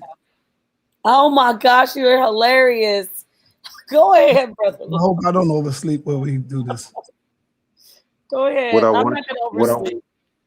what I wanted to know is, are you going to show the whole debate in its entirety? Or are you going to be crazy? Y'all crazy. I'm gonna show Jabari part. I cut Reggie out. No, I'm not speaking about cutting anybody out. What I'm talking about is, are you going to show? Of course. And you're the last one on the mic because you asked Jabari a question, brother. Now, with that question that I asked him, that wasn't really nothing. I thought you asked him some serious, deep stuff. Shout out to beautiful G, my sister. She's in the chat always taking what care I of asked him everybody's was, chat. and what she answered. Did he or did he not answer it? Yes, he did answer it. It's gonna be good to look at the debate. You may not have liked the answer, but he answered it. Oh, excuse me. The question that I asked him was, based on the information that was shown, pushing towards symbolism, can it or can it not be seen as straddling the fence of esoteric knowledge? Ooh. And he said, I understand the premise that you're going from. And yes, it wouldn't be symbolism. It would be esoteric. Oh, okay. Yeah. Hey, Mark, my bad. Hold on, y'all. I got 3 super chats I missed, y'all. 1 second. I apologize. Shout out to my brother, Mark. He say, Sel, don't do that. Come on, brother. That is not the same. He's being honest. He told us his bro lost without saying it. He just not going to shake the table. All right. Then he came back with 499. He say, Sel, when you distort him not telling his brother a harsh truth he can't handle and turn it into him having poor character, that's offensive.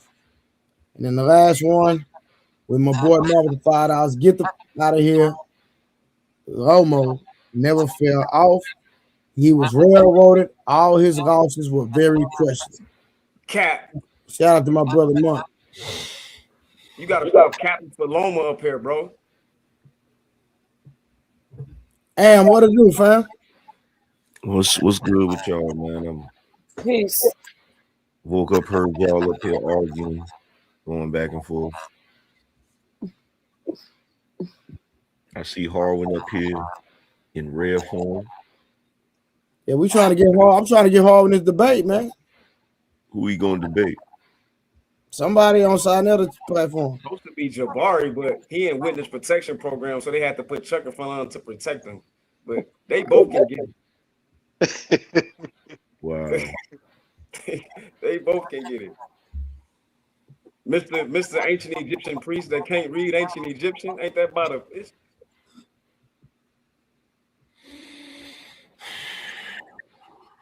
Are we doing a face-off tomorrow or what? I'm trying to figure out. No, because they got a show. They plan the debate tomorrow. Well, actually today, but Sunday you're gonna come in, right, Harwin? Yep. And y'all, Si, you ain't put your email in the chat, man. I'll do In it the right back now. chat. I got it. Yeah. I'm in the back chat. Yeah, put Yeah, it in right the here. back. I'm trying to put it in the back. Oh, And I'm gonna send my cash app to you too, Howard. Yeah, so you can give me I'm my not money. letting you get out of this, man. Si, you gotta stop it, man. You gotta oh, stop the cap. See? I just peeped Hey, something. man. Genesis is up here. Hey, Genesis, did you go do that homework? Which homework? Did you go read Black Macho and the Myth of the Superwoman? I didn't get to read it, but I did look it up, and that had nothing to do with what we were talking about, though. It didn't. No, that was a different time frame. You guys were talking about stuff from we're talking about the 1800s versus the 70s. Okay, so when you do get a chance to read it and you come across the part, because you brought up Sojourner Truth, right? When you come across the part where Michelle Wallace in that book, which was really just Gloria Steinem writing it, when you come across the part where she says Harriet Tubman and Sojourner Truth was ugly and they was foolish for supporting black men, then we'll have that conversation.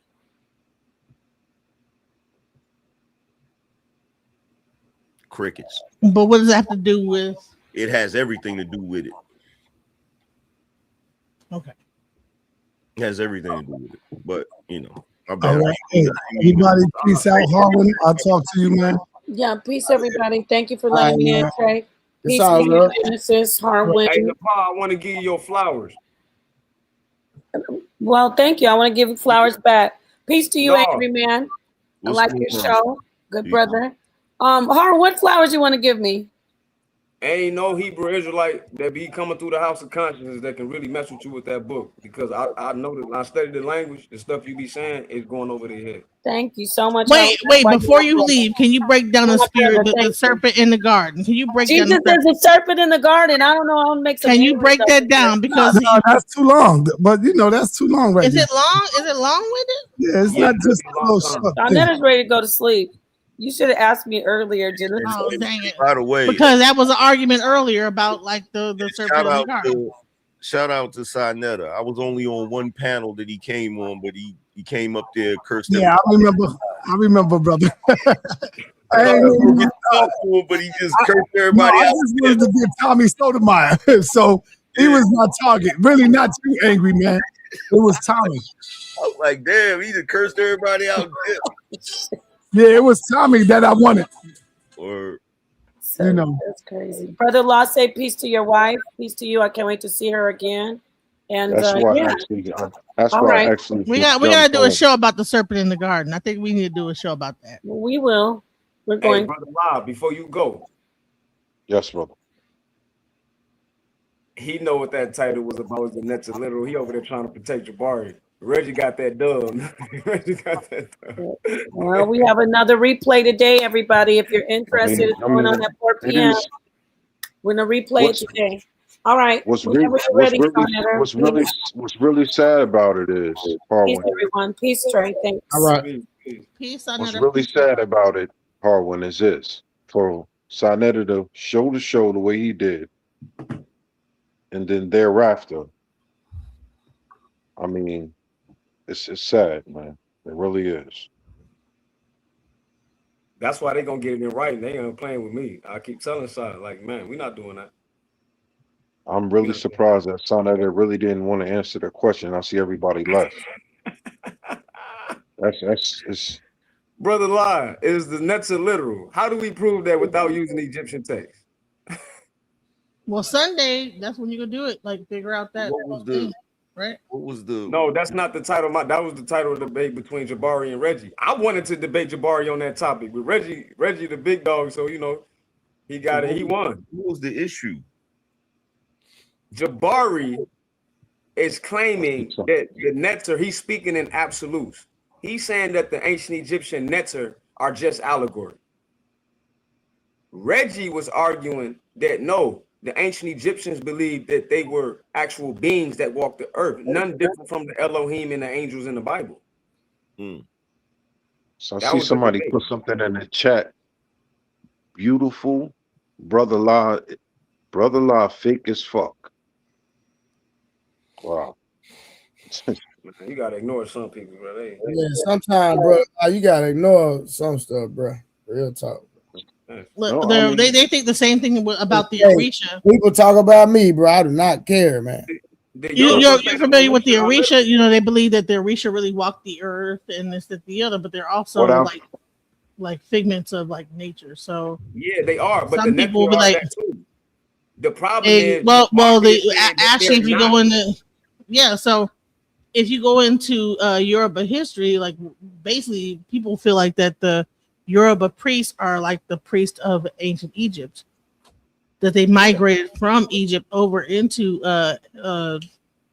to whatever to So Yoruba all throughout land, right? parts of Africa. That's true. Like, Right. but they not the only So ones. The Yoruba ain't even that old. You got the different Bantu tribes, the Pygmies. You got the Akan, the Dogon. Like all these people was in Egypt. Mm. The Dogon say the same thing. So for Jabari to be an Africana studies guy, claiming that these things aren't literal to and, Africa. and here's the thing is that like Egyptian is like this hidden thing, right? Because people have died off, but like the actual Yoruba is still going on. People still are, like keeping the history alive. So Don't believe that, Genesis. Don't believe them people telling you that. Isn't all of those deities? Isn't all of those deities the same deities, just given given variations of their names? pretty much the same thing in Hinduism. I found out that the actual people in India are from Ethiopia. That's so. What's happening is like you have like Hinduism, which is an ancient Ethiopian practice.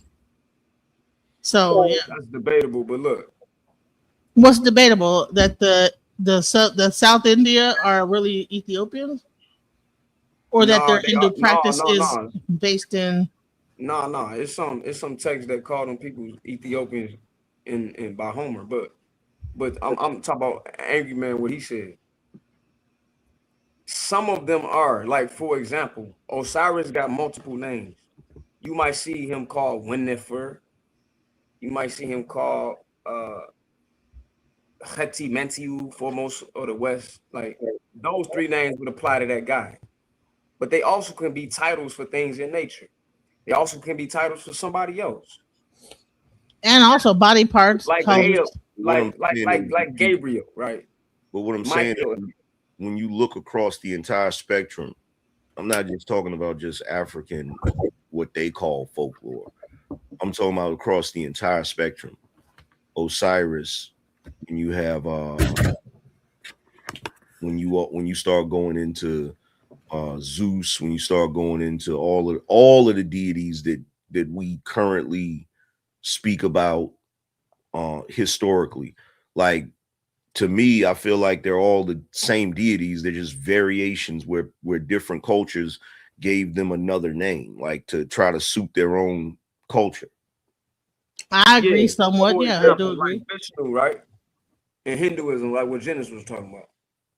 Vishnu has a lot of similar attributes to Ptah in Egypt. Yeah. Zeus, like you brought up, very similar attributes to Amun in Egypt. Yeah. Amun Ra. I would say that I think Zeus would also be a Batala in Yoruba. Yeah, or Thor in Nordic tradition. But Zeus would be associated more with Odin, right? Nah, that Like probably would be Zeus' father. Zeus would be associated with Odin. Thor would be associated with Quetzalcoatl. Thor would I'm also talking be about associated with Shayna. if we compare Greek with Nordic culture, right? You could say that Zeus is a form of Amun Ra, right? But in Nordic culture, you can argue if it's Thor or Odin. But Zeus has a father named Kronos. Thor has a father named Odin, but Odin also has a father they don't talk about. I think his name is Bor. Yeah, Bor. Yeah, so like the reason why I said, because the Thor's figure is always the son figure. like the sun. Like, same thing is Jesus, same thing as Jesus, same thing as Heracles. yeah, all of those different ones. So to me, in my opinion, like when I look at everything historically, like I just keep noticing the same trend or the same theme. So it's like somebody keeps retelling the same story. They just keep changing the names to suit their culture. You feel what I'm saying? Because we know the Greek and Nordic and a lot of that stuff came much later. You feel me? Fact. So to Genesis' point, the Hindu culture is closer in age to the African one. It's a lot older than the Greek and Nordic stuff. Yeah, like for instance, here's another example. When you look at because you know how Marvel basically takes a lot of those characters or whatever and Shit, not basically, they did. yeah, like they take all of them characters, and so then you have like when you look at Black Panther and what was my man's name? The dude that was challenging him. Killmonger. No, not Killmonger. What's my man's name? Damn. Wait, which Black Panther? I can't think of his name. M'Baku. Hey, yeah. Which Black Panther? So yeah, so M'Baku, his tribe prayed to Hanuman, right? And so if you look Hanuman up, right, they don't even associate that with African tribes like that. They associate that with like India, with like Hindu tribes and stuff. Which he is in there, but they skip over Africa and go straight to Hindu and say that's the oldest. Yeah. Bullshit though. I get the point you made. Yeah. But then you also got, when you got Hanuman, you also go over the Asian culture and you've got the Monkey King. You've got that's Goku, right? Yeah, that's also Goku. You feel what I'm saying? So like, Hey, Trey, show my screen real quick. I want to show this real quick. They take everything and respin it and remake it. Like, we could do a whole thing about Superman.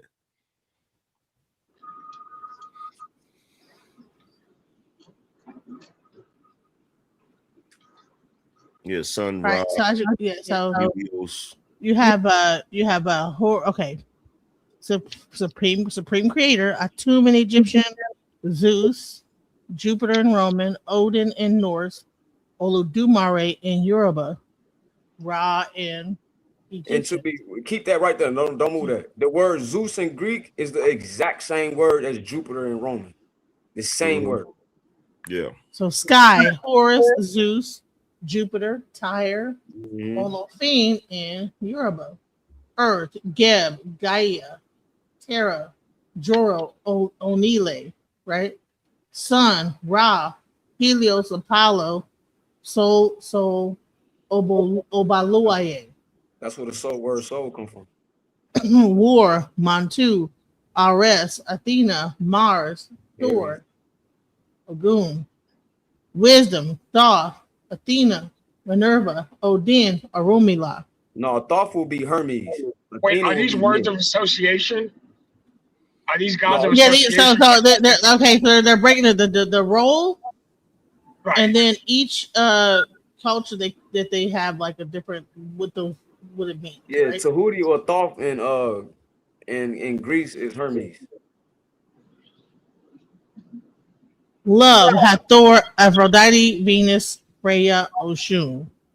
So all these different things had like, so all the meanings of words had different deities or so-called gods attached to them, right? But really it's just energy. All these things are just energy, vibrations. If you actually look at love, war, healing, all these things are just vibrations. And when you get into sound healing, because the first thing that happens when you get initiated is they give you a bell. That's an oversimplification. Okay. You're not wrong, but that's an oversimplification to just say it's just a vibration or just energy. That's that's what Jabari talking about. Oh, for real? Yeah, he's saying So that. you're so that vibration is a simplification when everything is a vibration. Yeah. Well, yeah, you're right. Sound and Everything- light is just a vibration, right? That's why it's Is sound and light vibration or That's not? why it's oversimplification, because vibration, sound, and light is everything. That's an oversimplification. Right. So if you have all these like different things, like these vibrations of these different things, they all have a hertz. They all have a megahertz, and then they have like the actual the sound, and then the actual vibration that can create light. And yeah, if you understand, like so in E5 we have a thing called Odu, where each of these things are born. So we understand that's when in divination we understand where each of those things were born in and the energy it was born from. Absolutely. But the reason why I'm saying it's an oversimplification is because when you oversimplify something like that, when you speak about it, it doesn't carry the same respect. Like for instance, when I'm up here on the panel, I done said to cats numerous times, I vibrated a different frequency. I don't think that I'm the same as other niggas. Like, so if I feel that way, how would a deity feel? So if you're saying that this deity, you feel me? Because the way we're brought up being taught like the deity is just folklore or whatever like that, right? So if we sit here and say, oh, well, that's just energy, or that's just a frequency or whatever, right? Which associates it with everything. That's almost akin to like what people do when they speak about, the Bible and Christianity. If a person speaks to a Christian that they're a non-Christian, they'll say, oh, well, God is just the universe. It's kind of disrespectful. No. Actually, it's not. So the difference. No. The difference is that all of those deities live within you, and therefore every vibration of those things live within you. And so therefore, that's how you can heal yourself, is understanding the vibration of all of these different deities that live within you. But because of the fact that religion came on, people believe that these vibrations and these energies live outside of them, and so It's therefore, both, Genesis is yes, both. it's a microcosm and macrocosm, right? Right. So I understand why it's an agreements. oversimplification, because 1 second, bro. It's disrespectful because people like Jabari are acting like as if these energies didn't have agency. And that is the big separation. They are sentient beings that have agency. The creator has agency, it's consciousness. So for him to be a so-called Egyptian priest, Netertepi, but don't read the glyphs, and in the Shabaka stone, it literally tells you that Ptah created the world with his word, as if that's not consciousness. Is word not vibration? It is, but he's saying that it's not. You're not listening, sister. He's saying, he's arguing against what the actual Yaruba, the Ife, are saying, that they also were beings that walked the planet. He's saying that didn't happen. He's saying that's not true. It's only just energy, like the electromagnetic energy turning my light on, as if it doesn't have consciousness. That's two different things. That's why Angry Man is right. Yeah, it's not when you talk about some people call it the When you say that those things walk the earth, do you say that they were like human, or do you think they were like these advanced human, creatures? but I would say that they related to us genetically. But to say human is an understatement. Human can be a damn Homo erectus. It's better to say beings. Sentient beings with agency. The reason it's oversimplification is that energy doesn't matter without direction. The gods, the deities, or whoever they may be, they are directing how that's why they personify those specific things. To personify love and to express love are not the same. But the issue I have with this, right? Because I hear this in a lot of different discussions, and to me, like over the years, I've heard this in a lot of different discussions, and to me, it's like that free love hippie type stuff. Like it's like taking away agency from those beings and saying that, oh well, because it's energy. We know energy is everything. We know frequency is in everything. You feel it's like a musical scale, but the musical scale, it doesn't matter. Like if you took a musical scale and you just put notes on it, you know, it don't mean nothing until somebody organizes it correctly. And once they organize it correctly, now you have a song. Now you have something that touches the soul. That's the difference. With the way you're talking about it, it's like it's just a bunch of notes on a scale, but nobody's arranged it. You see what I'm saying? It's not I don't think that notes agency. I don't believe that that's true. I'm like, what? No. Okay, so but you see why it's an oversimplification. It's stripping the agency, the consciousness from it. When I would say that energy is created from consciousness. Jabari said that consciousness is not literal. Yet we all have our own subjective literal experience and we're conscious. Well, you know, actually in Yoruba understanding is that that's kind of true because everyone has their own destiny. Yeah. So therefore those particular like things might show up different according to who the person is, right? So you might be a little bit more, you might have a little bit more of a certain energy than another thing, you know, say like that's like an archetype, right? Yes. So what I'm saying is that like to say that that's I mean what are we getting at here? I'm trying to understand. Okay, so this is oversimplification, right? You're over there, I'm over here. We both breathe air. We both have cells, we both have atoms, we both have all of that.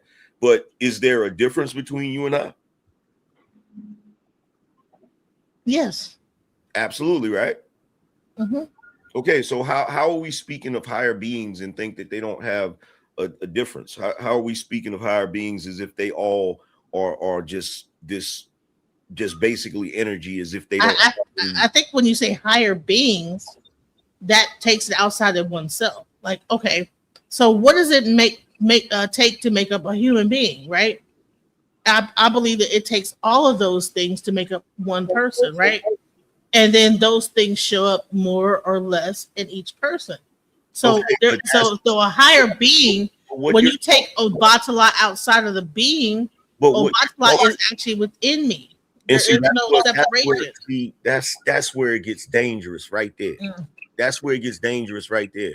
Because when you're talking about this energy and these frequencies that are all within us, you do realize that these energies and these frequencies being in us, it's not whole, it's fragmented.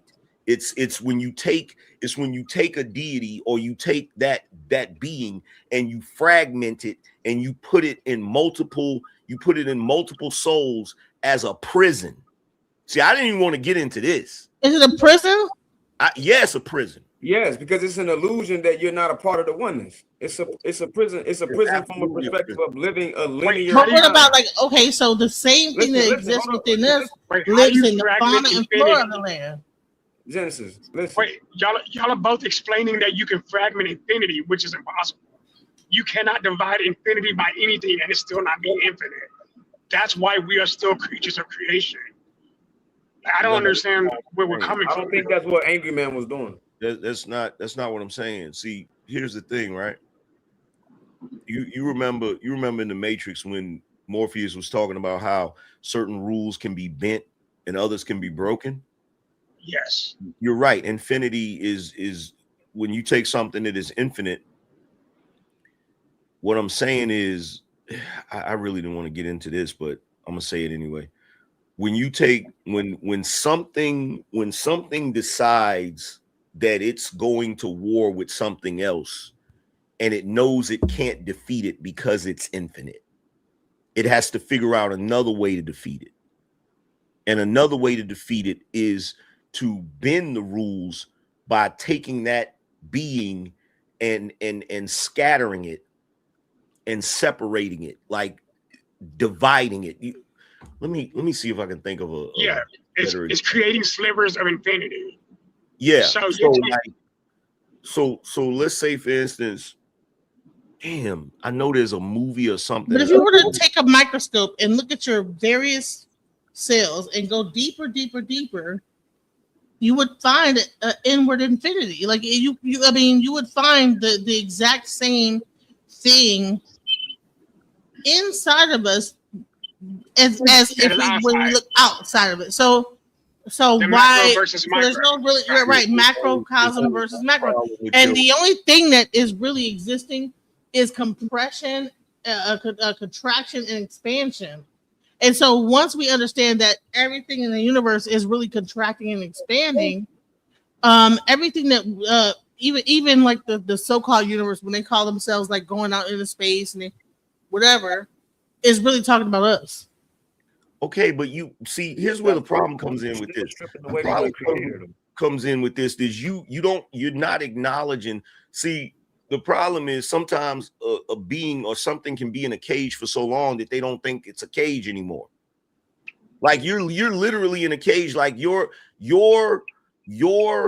finite physical body that can age, that can get sick, that can be harmed. That is a cage. That's a jail. Right, but okay, so like I practice E5, so it talks about the head, the mind, right? So the mind does not have a prison or a jail around it. The mind expands past the skull.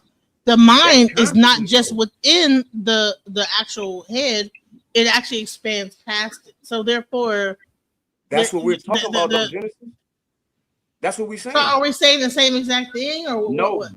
What we're saying is the illusion of this physical body, the illusion of this physical world, and this three-dimensional world that's 3 and 4, which is 4 dimensions plus time. That is an illusion. Thus, it's a cage to what your consciousness actually is. As you said, it expands out your brain, but I would go further. Your brain and your body does not have consciousness. Your consciousness has a body. It's the other way around. That is what's eternal. That is what is infinite. That is what's not created or destroyed. That is. I would argue the opposite. How is it opposite? Because linear time is an illusion. No, I would argue that no, because the mind is the only place that can exist in a quantum physics, right? It's the only place that can exist in the past, present, and future in this realm of consciousness. In our third dimension, Genesis isn't wrong. Hilbert space is outside of, in quantum physics, Hilbert space is outside of this three-dimensional world. Now we get into Neoplatonism.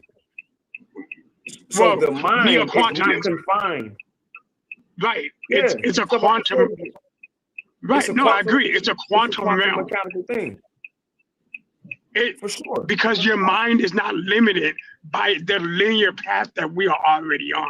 That's what I'm saying. That's what I'm telling her. The fact that we are living in an illusion of linear time is the prison, because that doesn't exist.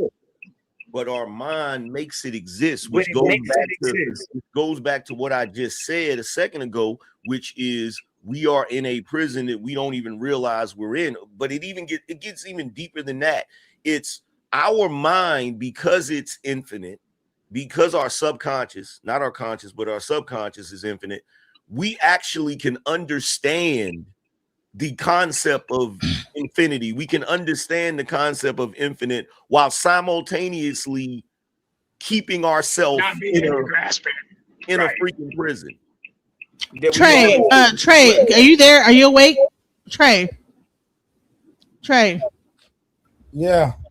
All right, can you play this video right quick? Because this is exactly what, see, before the video with the pa, this is what they were talking about, the exact thing that y'all were talking about. There's a lot of white people that have actually gone through historic injustices like black people had for different Hold on, let me go ancestors. Cells exist and they're fake. They got synthetic cells right now that go into the body and can live in your body like normal cells and kill bad cells, but they're synthetic, they're not real. But they put them inside your body. So is your body real or fake? My body's real. Then how could synthetic cells run your body? I mean, they can run them. They can be. They're symbiotic. I don't fucking know, man. How there's no synthetic cells in my body. That's your mic. This is Sean Kelly's mic that he's so graciously letting me use to talk shit to you. You got a house? Yeah. That's your house? I mean, yeah. Government. You got a car? Yeah. That's your car? Yes. You call it my car? I do. It's just a possession. You can lose it at any moment. Like your body is just a possession, right? You don't own shit here because this is a prison. Everything is owned by the prison. We got put here then? It's no What here. did I do to There's earn no it? here. Listen, if it was a here, then you would have a location. You could say where we at. Have a location. No, no location because can you tell me where we at? No one can tell me where we at, right? It's not a location. This is not a location, right? If this was a location, then somebody can go above the, the universe and look down on it and say we're here, but no one can do that. No one can tell you the coordinates of Earth because no one knows. Because I'm telling you, it's not a location, right? There's no way you can get through it through miles, right? It's determined by your decision. We live in multiple realities all at the same time. What happened back from evolution? Cavemen, they're all on prison planet as well? What do you mean? It's still happening now. Listen, even when you look at the star, you see the star dead. So every planet that you see dead according to your human eyes. If you're using your Not human every eyes, star. so your human eyes are flawed. It just takes the light while to get here. Then right? it's flawed. If you can't see it as the now, then it's flawed. Then your human eyes are flawed, right? But you believe in a God or something like that? Yeah. The Bible? Yeah. Well, the Bible said that we in a prison planet because the Bible talks about the firmament. And the Bible says all kind of shit that's bonkers. But you said you believed in it, so why would you? I mean, sure. Of course, yes, belief is what man thinks is true, so of course you don't know. Okay. There's no way you can know if you hold belief. You've had your dick sucked? Right, listen, I'm not. Do you want to suck my dick? No. Have you ever on a hot day had like a cold glass of iced tea after you've been sweating all day? Listen, I'm gonna say this. This just don't feel like I don't really want to talk. Ice tea is a mistake. There we go. Okay, so this is first of crazy. all, okay, so So he's talking about the Gnostic understanding of that we are in a prison, right? You just talk about the prison of the body. He says the planet itself. he's not necessarily saying the same thing I'm saying. He's talking about the pleroma and all that stuff. So like that's the Gnostic teaching. So are you speaking of Gnosticism? Yeah, but that's watered down though. Like I'm not saying the same thing that I'm saying at all. Like there was a couple of things he said in there that was kind of true, but he's all over the place. Right. Like he's all over the place. So when he's talking about a prison, he's talking about this actual. He's talking about the physical land that the landmass that we're on. He's talking about planet Earth. What I'm talking about, he's talking about the body as well. If you actually listen further, he'll talk about your body's a prison. Body is still physical. See, you don't listen. People just be waiting to respond. Yeah, you gotta listen. Hear them out. Let's get each other out. I'm talking about the physical body. I'm not talking about this physical realm that we call Earth. I'm talking about the astro. I'm talking about the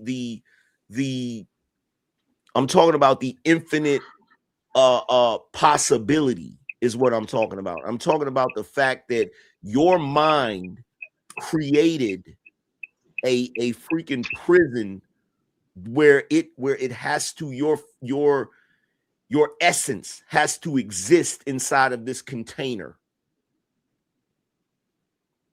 And the container is actually your consciousness. It's Plato's cave theory of the quantum mind. Yeah, like tea was created like this. They came over with hot tea. Listen, they came over with hot tea and it was so hot, and he made it by fucking mistake. Iced tea is a mistake. It was hot tea first. Not for real. It's a mistake. So a lot of times mistakes be good for people, right? Did your AI fact check that, nigga? I guarantee you go, yeah. It's a mistake, right? And AI know that because AI can they can watch this history. They can kind of like see what's going on. You said I couldn't taste shit. It's a mistake. What is taste? You can't taste in your dream. What is the dream thing? We're not in a dream, are we? Is this a dream? You tell me. What's the difference between this reality and the reality in your mind? I suggest this whole reality come from you. I suggest that you playing every character here right now. I suggest no one here outside of you. I'm creating all these characters. Yeah. Oh, and listen, right now, Sean, say something. Yo. Now you say what he just said in your head in his voice. Hold on, what am I doing? You say what he just said in your head in his voice. Not out loud though. No, in your head, in his voice. Yeah, this is what I mean by okay. Did it work? What do you mean did it work? Did you hear his voice in your head? Yeah. You created his voice. I mean, I remembered it. You created it from the start. But if I didn't hear it, I couldn't have redone it. Look, from the start, you created it. You couldn't hear it unless you created it, right? But you don't see that. You think that this earth exists with just you solely, but you don't exist inside your body. Right now, you know where I'm at. Hey, can you pause it? Do you know where I'm at right now? Do you know where I'm at? I couldn't hear you, stupid nigga. The fuck? Exactly. You ain't saying I heard when you said it loud enough. I can hear you. God damn it. Exactly. The fuck? Don't be talking to me stupid, because I'll talk right back to you crazy. You think this ignorant nigga on this screen? I don't think nothing. I'm playing it, and for you think this ignorant I don't nigga think on the nothing. screen? I think it's a talking point. I thought it was a talking point and something the subject to talk about. You thought this stupid? I thought that it was a subject and something to talk about. Don't tell me what I think. You don't know what I think, nigga. He said it wasn't deep. Okay, I didn't. Listen, you are you saying the same shit he's saying? No, I'm not. What are you saying that's different? God damn it. Okay, you ain't listening. Fine, but all right, but don't come at me like that, bro. You ain't listening. You ain't gotta like come at you like what I said. Pause it. I don't listen. I couldn't hear you, nigga. Okay, in what? The fuck, bro? Like, no, you ain't gotta like talk to me crazy. You don't have to talk to me like that, bro. Where was the insult and pause? I paused it. It's paused. Hey, Harwin, let me ask you a question, bro. When I said pause it and she didn't hear, and I said pause it louder, did I say pause it, bitch? Did I say pause? No, you know the way that you know you ain't gotta. No, you say hey pause. You ain't gotta. I can tell the difference. No, I can tell the. You ain't have to say bitch. You pretty much that's what you meant. In that. Man, whatever, bro. Whatever. Just go ahead. Say what you gonna say. Make your point, bro. Make your point. No, it wasn't. Make your point. It's okay. It's all good, bro. It's all good. It's all over the place. It's okay, sir. It's okay. And that's what happens. This nigga that's on the screen right here is all over the place. And that's what happens when niggas is on the internet consuming a bunch of various information from various sources and they don't have any full comprehension of what they're talking about. He's all over the place right now, and it's really frustrating to listen to. Because there's little bits and pieces of truth in there, but most of it is it's so contrived and just garbage. That's the word. You said what? Angry man. Garbage. He's just talking to hear his voice. Yeah. Half the shit he said didn't even make sense. Because one thing he said that there's a little bit of a conversation to be had there when he said to the white guy that there's a possibility that you're playing every role here, right? Yeah. In other words, from the white guy's mind, everybody that's in there is just basically a projection of his mind or whatever. But the only problem with that is the brother was talking at the time. So really, technically, nigga, the white guy would be a projection of your mind. So it's like both are true. Like, so it's little bits and pieces of stuff in there that could be a deep conversation to be had about it, but he's just jumping from one place to another, and it's like hard to like make sense of everything he's saying. It's like, bro, you gotta stick to something. Jesus Christ. But no, he's not. What he's saying is not what I was saying. That's not what I was saying. What I was saying was we as quote unquote human beings, before we even get to the container of the physical body, right? It's layers to it. So when we look at the physical world, when we look at the physical body, what I'm saying is before you even get to that, there's already a cage or a container that is around your psyche. It's like if you were in the infinite void and you could see everything in the infinite void, right? But your mind was inside of a three-dimensional cage. And inside that three-dimensional cage, there's no floor. It's just bars. You can see everything. You can see everything. Some things you can see up close, some things it's a little further away, it's hard to distinguish. So you have the ability to see everything, but you're still in the damn cage. You can't affect things the way you would if you weren't in the cage. That's the point I'm trying to make. It ain't got nothing, it has nothing to do with the physical body as much as it has to do with the psyche, the consciousness. Anger man, it's layered filter, is what you're saying. So we can't see the infinite because the cage puts a filter, and every time we try to transcend past it, there's another filter, i.e. the cage that you're talking about. we can't even process what's going on because that filter won't allow it. Yeah, but also with the caveat that we know that we're in the infinite. That's the problem. The problem is, it's kind of like, think about it like this. Right now outside, you got all kinds of animals running around, right? With physical bodies or whatever, right? But they have the benefit of not understanding that one day they're gonna die. You feel me? They're just living. They're just living, and they're living off of instinct or whatever. Like, as humans, that's how I know we're completely different creatures, because we have the ability to understand our own mortality. These other creatures don't. How do we know that? Well, elephants and dolphins. How do you know that these creatures don't know that they're gonna die? Give me like some definite proof that exceptions tells to the you. rule, right? Genesis, like creatures evolving like everything else, but for the most part, I think the point he's making is their level of everything has consciousness in it, because all things is made of it. But their level of consciousness is not to ours. But there are certain animals like elephants that mourn the dead. Whales. That's why I said dolphins. Whales don't have a sense of self. How do you know that? But dolphins because do. whales cannot. Have you ever been a whale? Dolphins can't. Whales I cannot said dolphins. recognize. I said whales. Wait, you ask a specific question. I'm gonna answer. We can't talk at the same time, y'all. You know what I'm saying? Go ahead, Wasp. You go, and then Genesis go after Wasp. Genesis. Whales cannot recognize their own self-reflection. They do not have a sense of self. And they tested this by putting mirrors. A whale will remember its reflection, but not acknowledge that it was it. It would see it as another creature. That's a common trait between a lot of animals, with the exception of elephants and dolphins. Yeah, dolphins can, but whales are related to dolphins. Go ahead, Jimmy. Yeah, but here's the thing: dolphins. Matter of fact, I'm not gonna do that because we don't. Don't go there yet. Go ahead. Do you know there's people? There's a thing called an imposter syndrome where actual people don't even have a sense of self. Like, so there's actual individuals that when they look at the mirror, they don't even see themselves as they are. But they still recognize that they exist as a separate being from the illusion of being in oneness, correct? So, but here's the thing. I said, do whales have a sense of self? It says yes. Scientific evidence overwhelmingly indicates that whales are self-aware. They possess complex brain structures, exhibit advanced social cultures, and even recognize themselves in mirrors.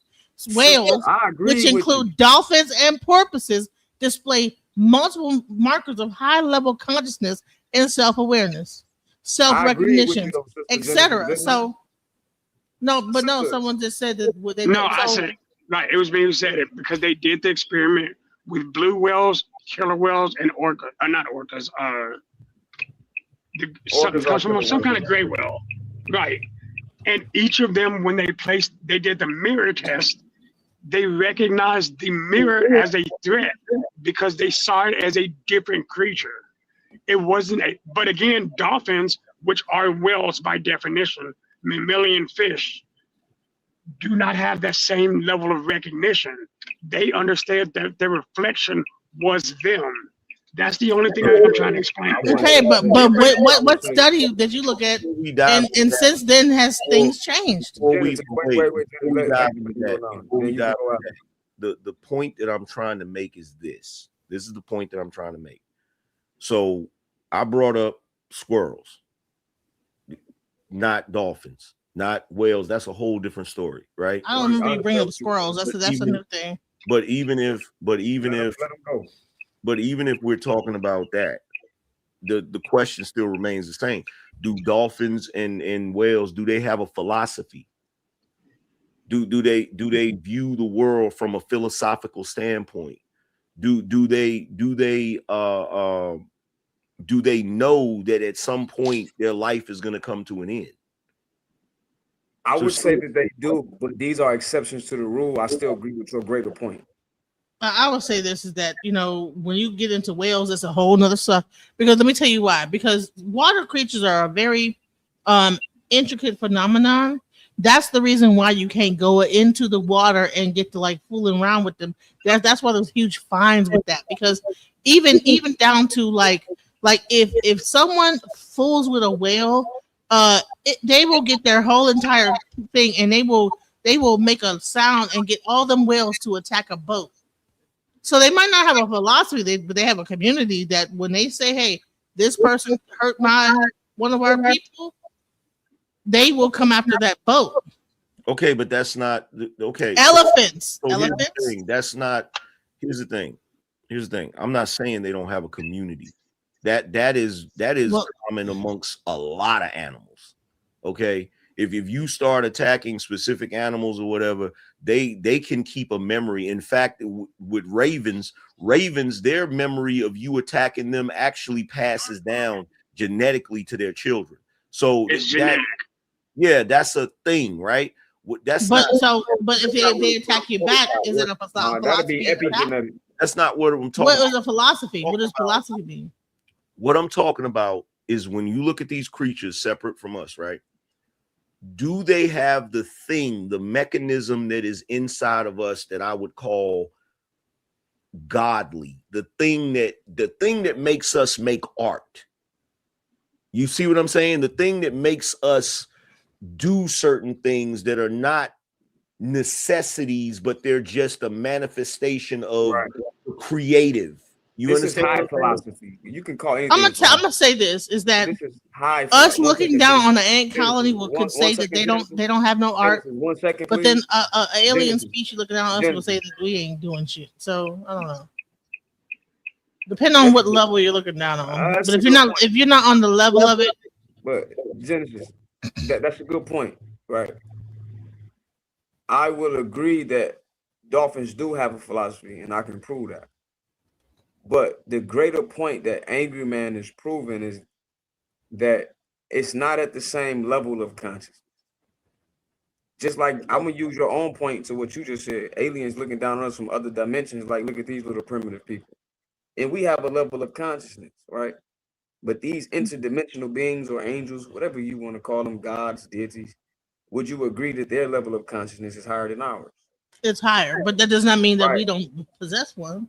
Right. It just means that we have a different level of it. That's my position too. But I think that his greater point is that it's not at the level of ours. Yeah, and here's the other thing. I would say we don't know that until we're able to. Hold on. And here's the other thing too. When you bring up aliens and you say, "Well, look at the aliens quite possibly look at us." You know what I think the aliens look at us as? The same way we look at somebody that's in a prison. We want them in that prison because they're dangerous. That's true too. You feel me? So like, I don't think they look at us like, "Oh, look at these primitive beings." I think they look at us like, "Yo, if they really knew what time it was, we'd be in trouble." So they primitive. Yeah, that's how I look at it, right? But when it comes to dolphins, like, I really don't want to get into the dolphin thing. Let's get off of the dolphins. We can't even prove dolphins, monkeys, all that stuff. Like they're dolphins. We can't speak any of their language to like be able to say. Dolphins. I disagree, I'm not even sure. I'm not even sure dolphins are even from here, bro. They not. Didn't they have like dolphins like creating like that's good. I will say something crazy. This is why he keeps I heard a saying, story "Let's about a leave the guy dolphins that actually was. alone."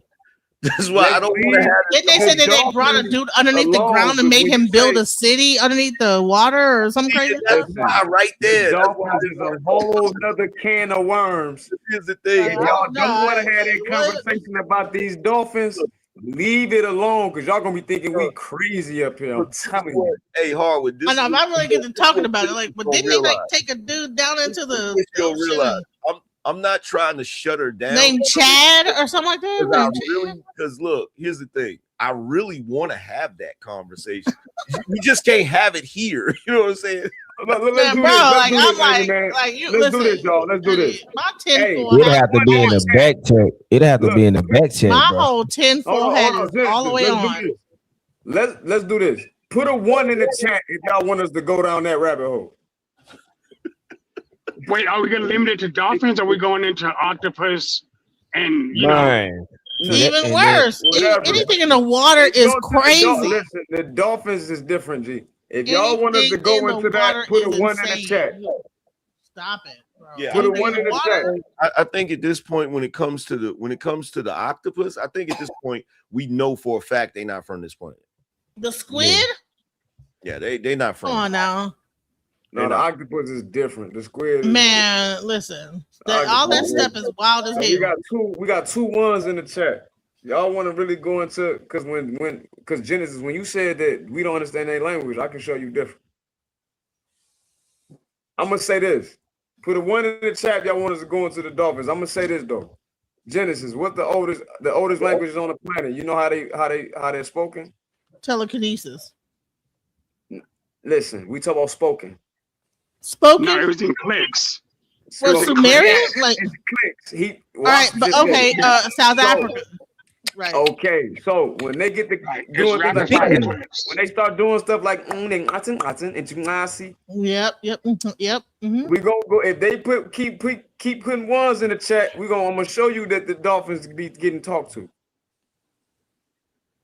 See, I know where you're going with that, but do you remember the experiment they did back in 2016 where they actually translated and they proved that they did translate exactly what was said based on the pattern of the clicking?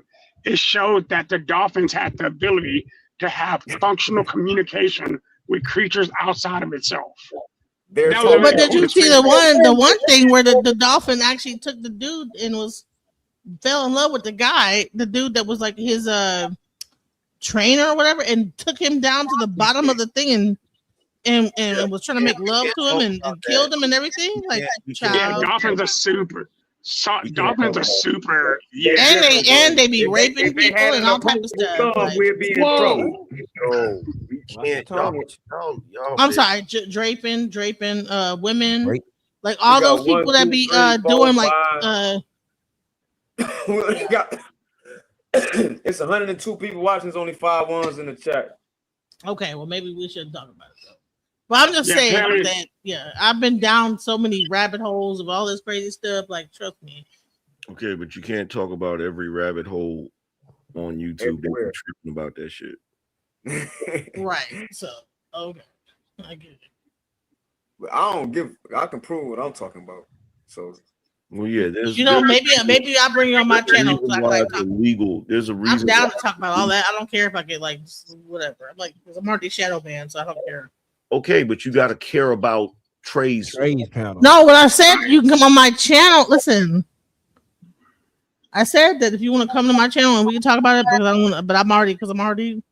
It doesn't mean we gotta talk about it now. You wear your words like grape and unalive. Right. I'm sorry. My bad. I corrected myself right after I did it. Yeah. No, you good. You good. We all make players fuck up. Yeah. So. But that's it. The move on is there's a reason why it's illegal for you to interact with them. Hello. There's a reason. Especially the whales, the orcas. Yes. Yeah, there's a reason. And not only the orcas, but the orca is a dolphin.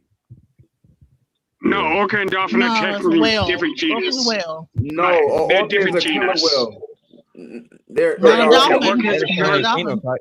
y'all want to do this? Orca is a killer whale. Wait, an orca is a killer whale, man. Orca is a whale. Orca is not a porpoise. Oh my god! Orca is a dolphin, bro. Yeah, orcas are kind of like they got. There are different dolphins. Yeah, they got pretty much the same. They have nothing of a whale at all. Only call killer whales because they kill whales. People think because they called it that they are whales. They are not. Yeah, they don't have nothing of whales in them. Period.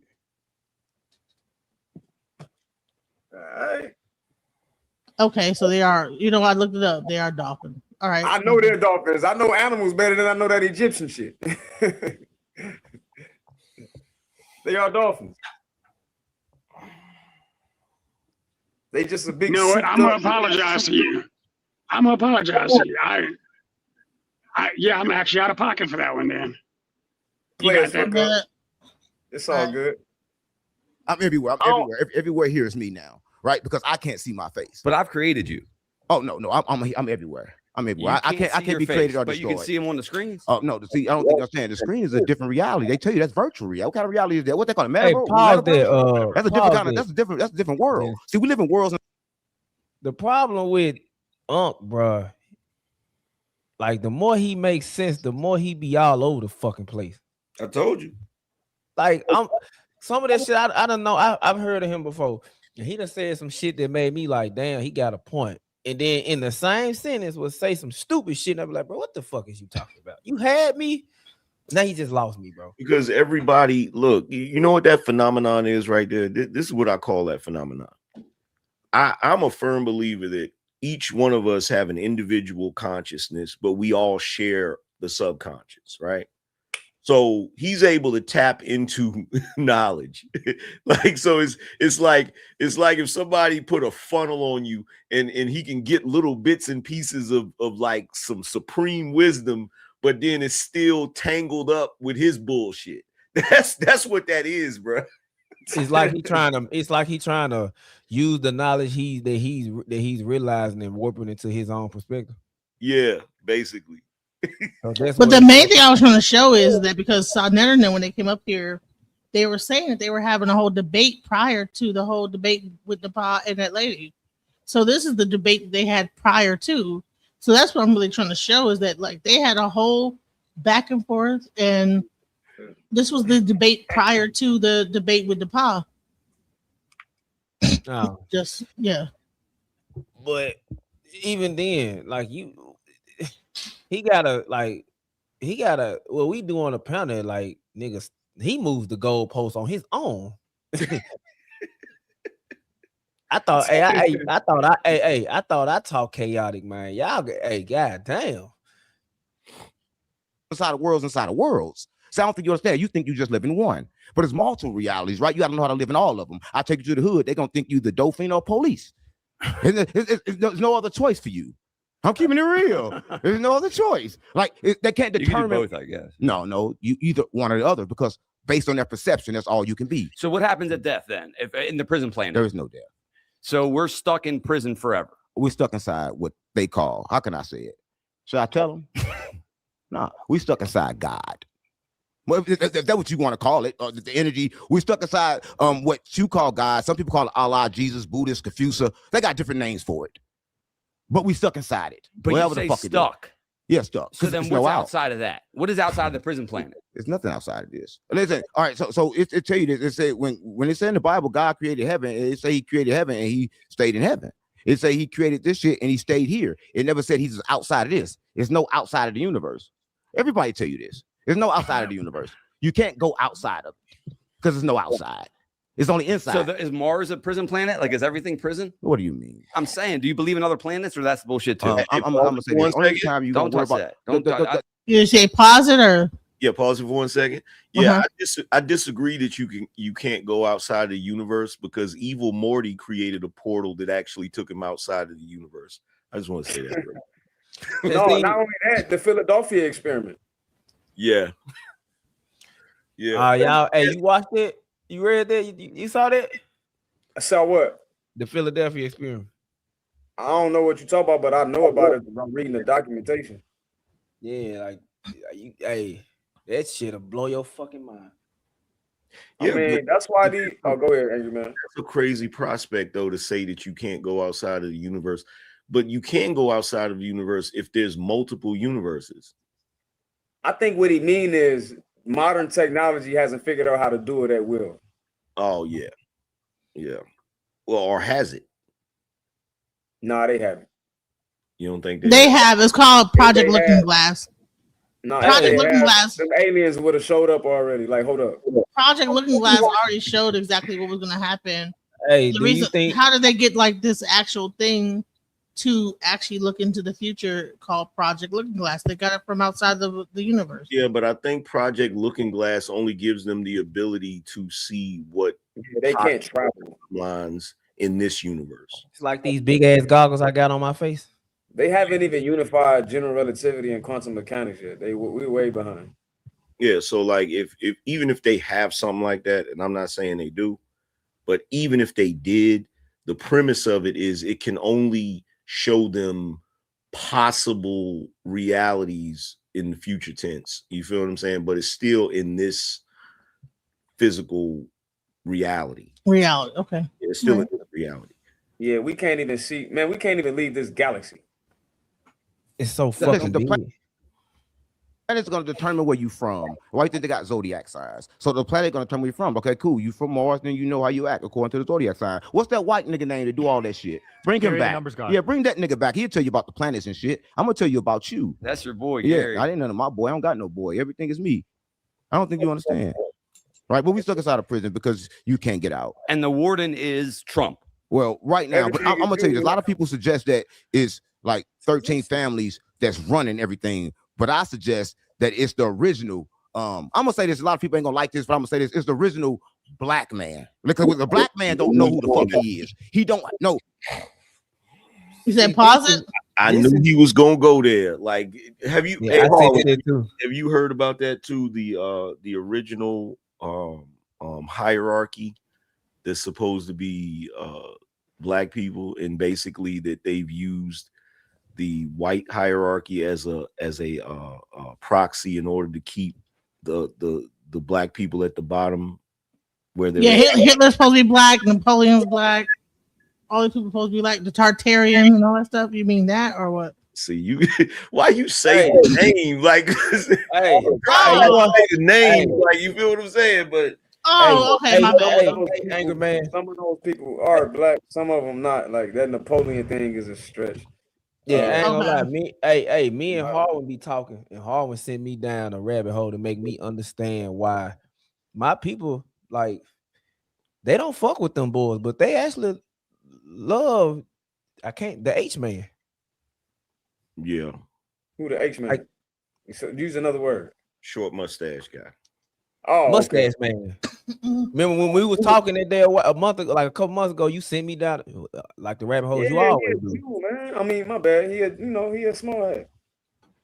Yeah, but there's Well, I don't know if you guys know what's about to come up on my channel, but I'm actually interviewing a guy. Well, Mighty Hebrew has me interviewing this guy, Rabbi Rosenberg or whatever, and he's trying to reunite all the tribes of Israel or the Hebrew Israelites and put the money from Israel into the tribes or whatever. I don't know what that's about, but yeah. Rosenberg, you talk about from Ebro show?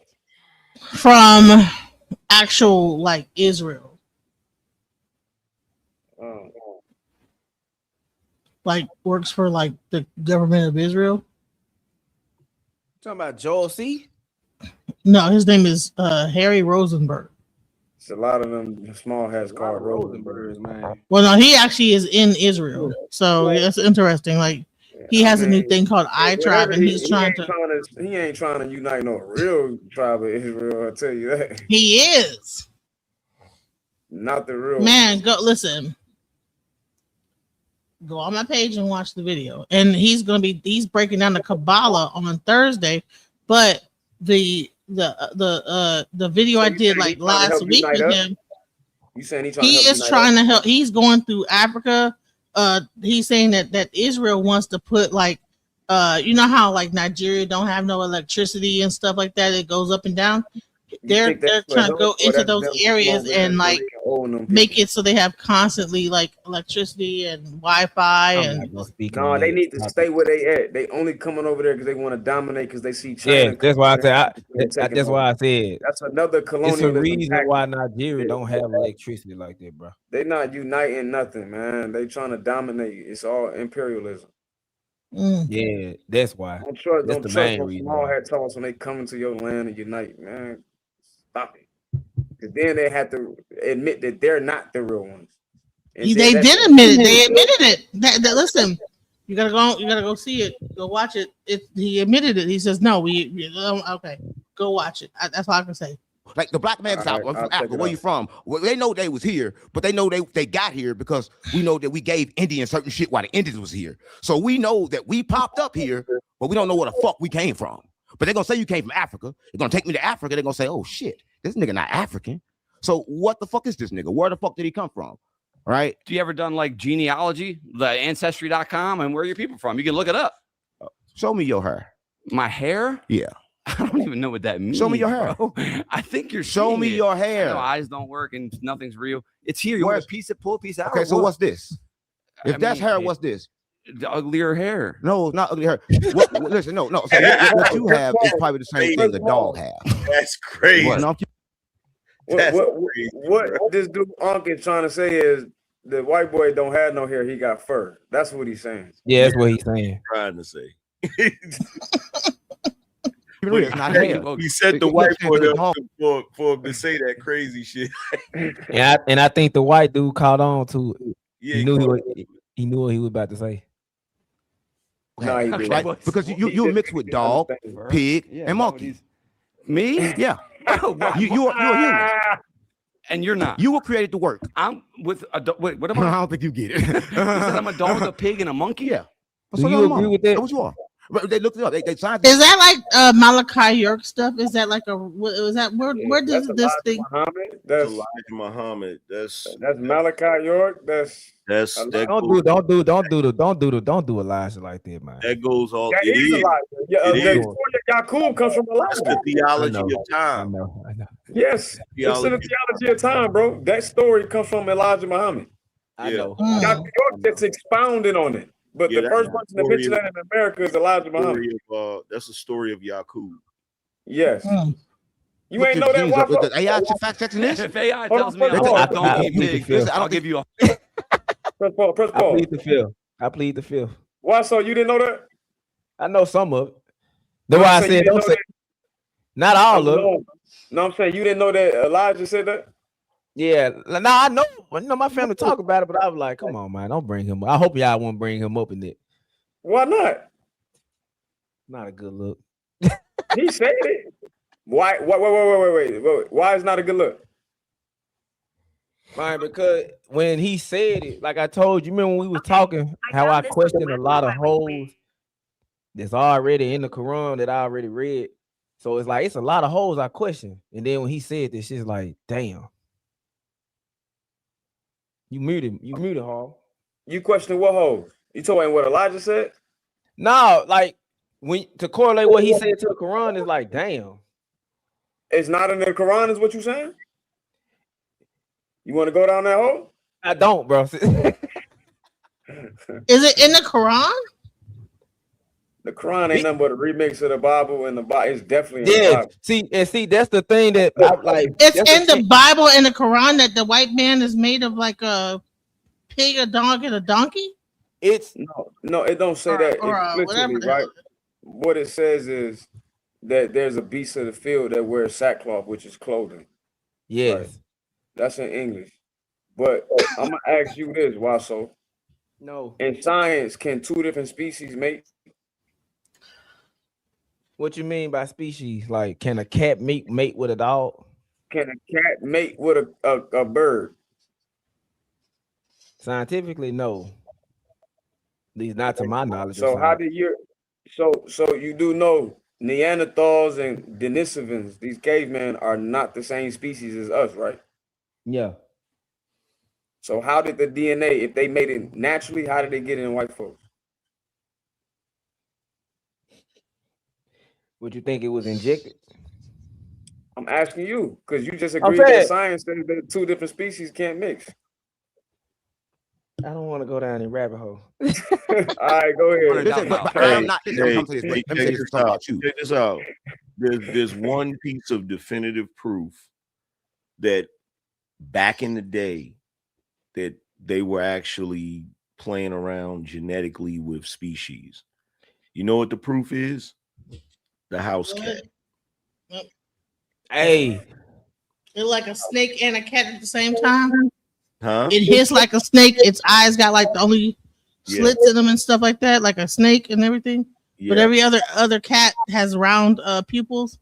Yep. Yeah. Hey, a mule is sterile. Somebody in the chat said that's a mule.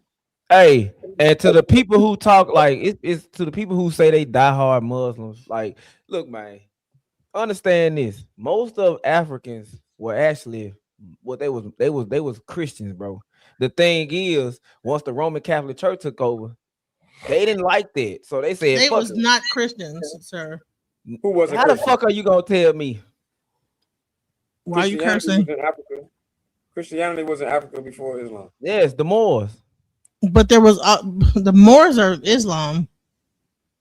Moors weren't Christian. What's? You know the Moors had a 6-pointed star, right? They weren't Christian. They were Islamic. They were not Christian. No, They I were am telling they were you. Sabians too. I'm telling you. You know what a Sabian is? No. Okay.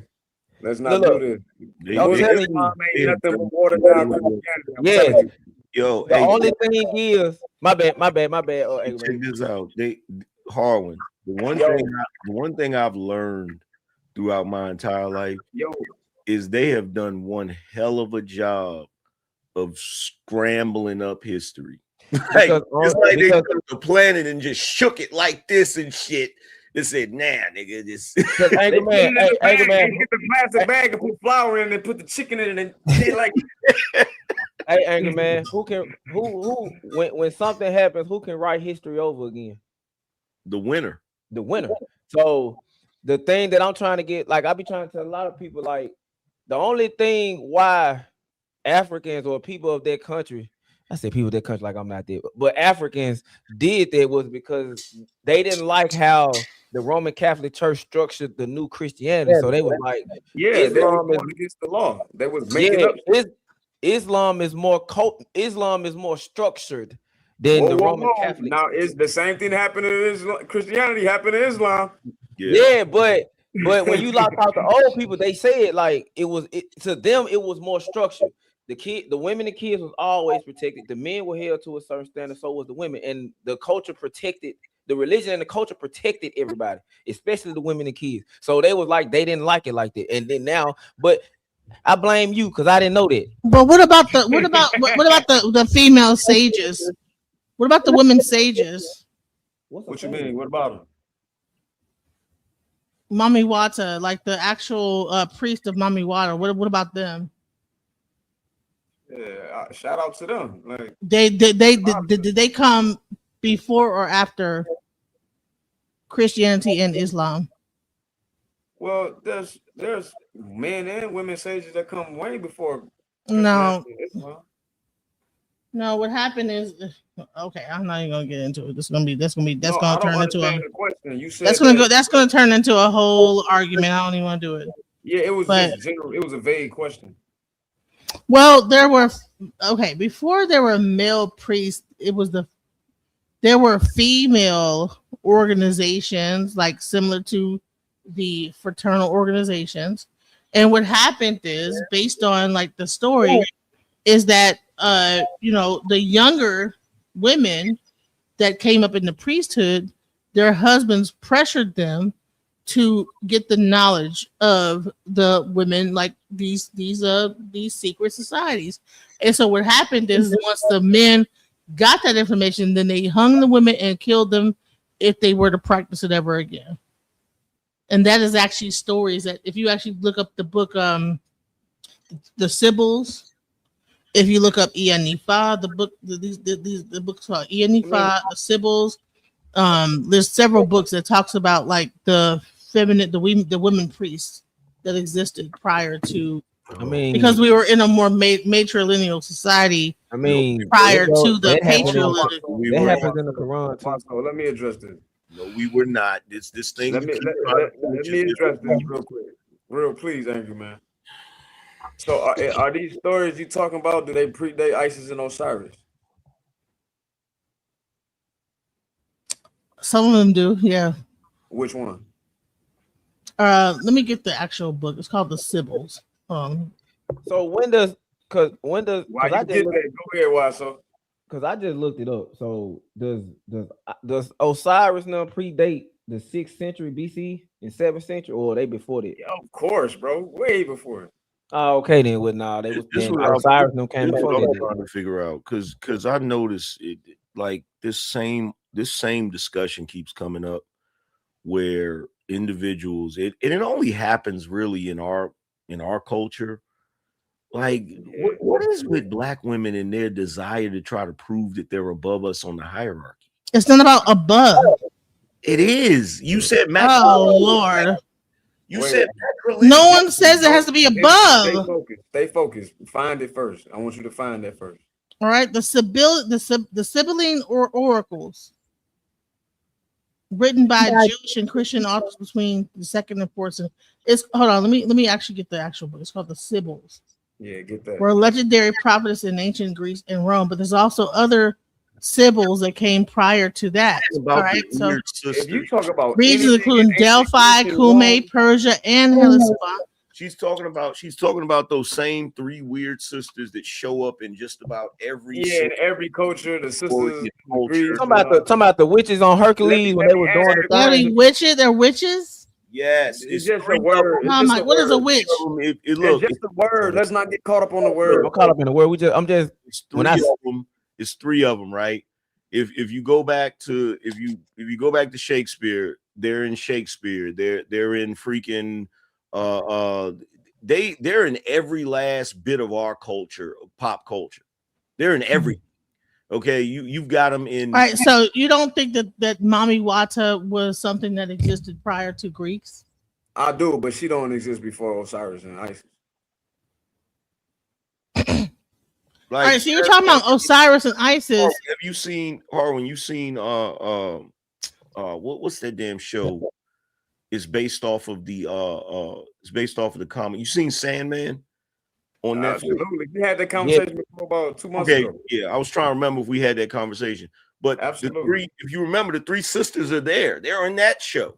Yeah. You feel me? And they're the ones that were also in Hercules, the ones that take the thread and they cut. Yeah, with the eye and yeah. He just showed a picture of him. Yeah. Yeah. When the string turned gold, so they couldn't cut it. Yeah.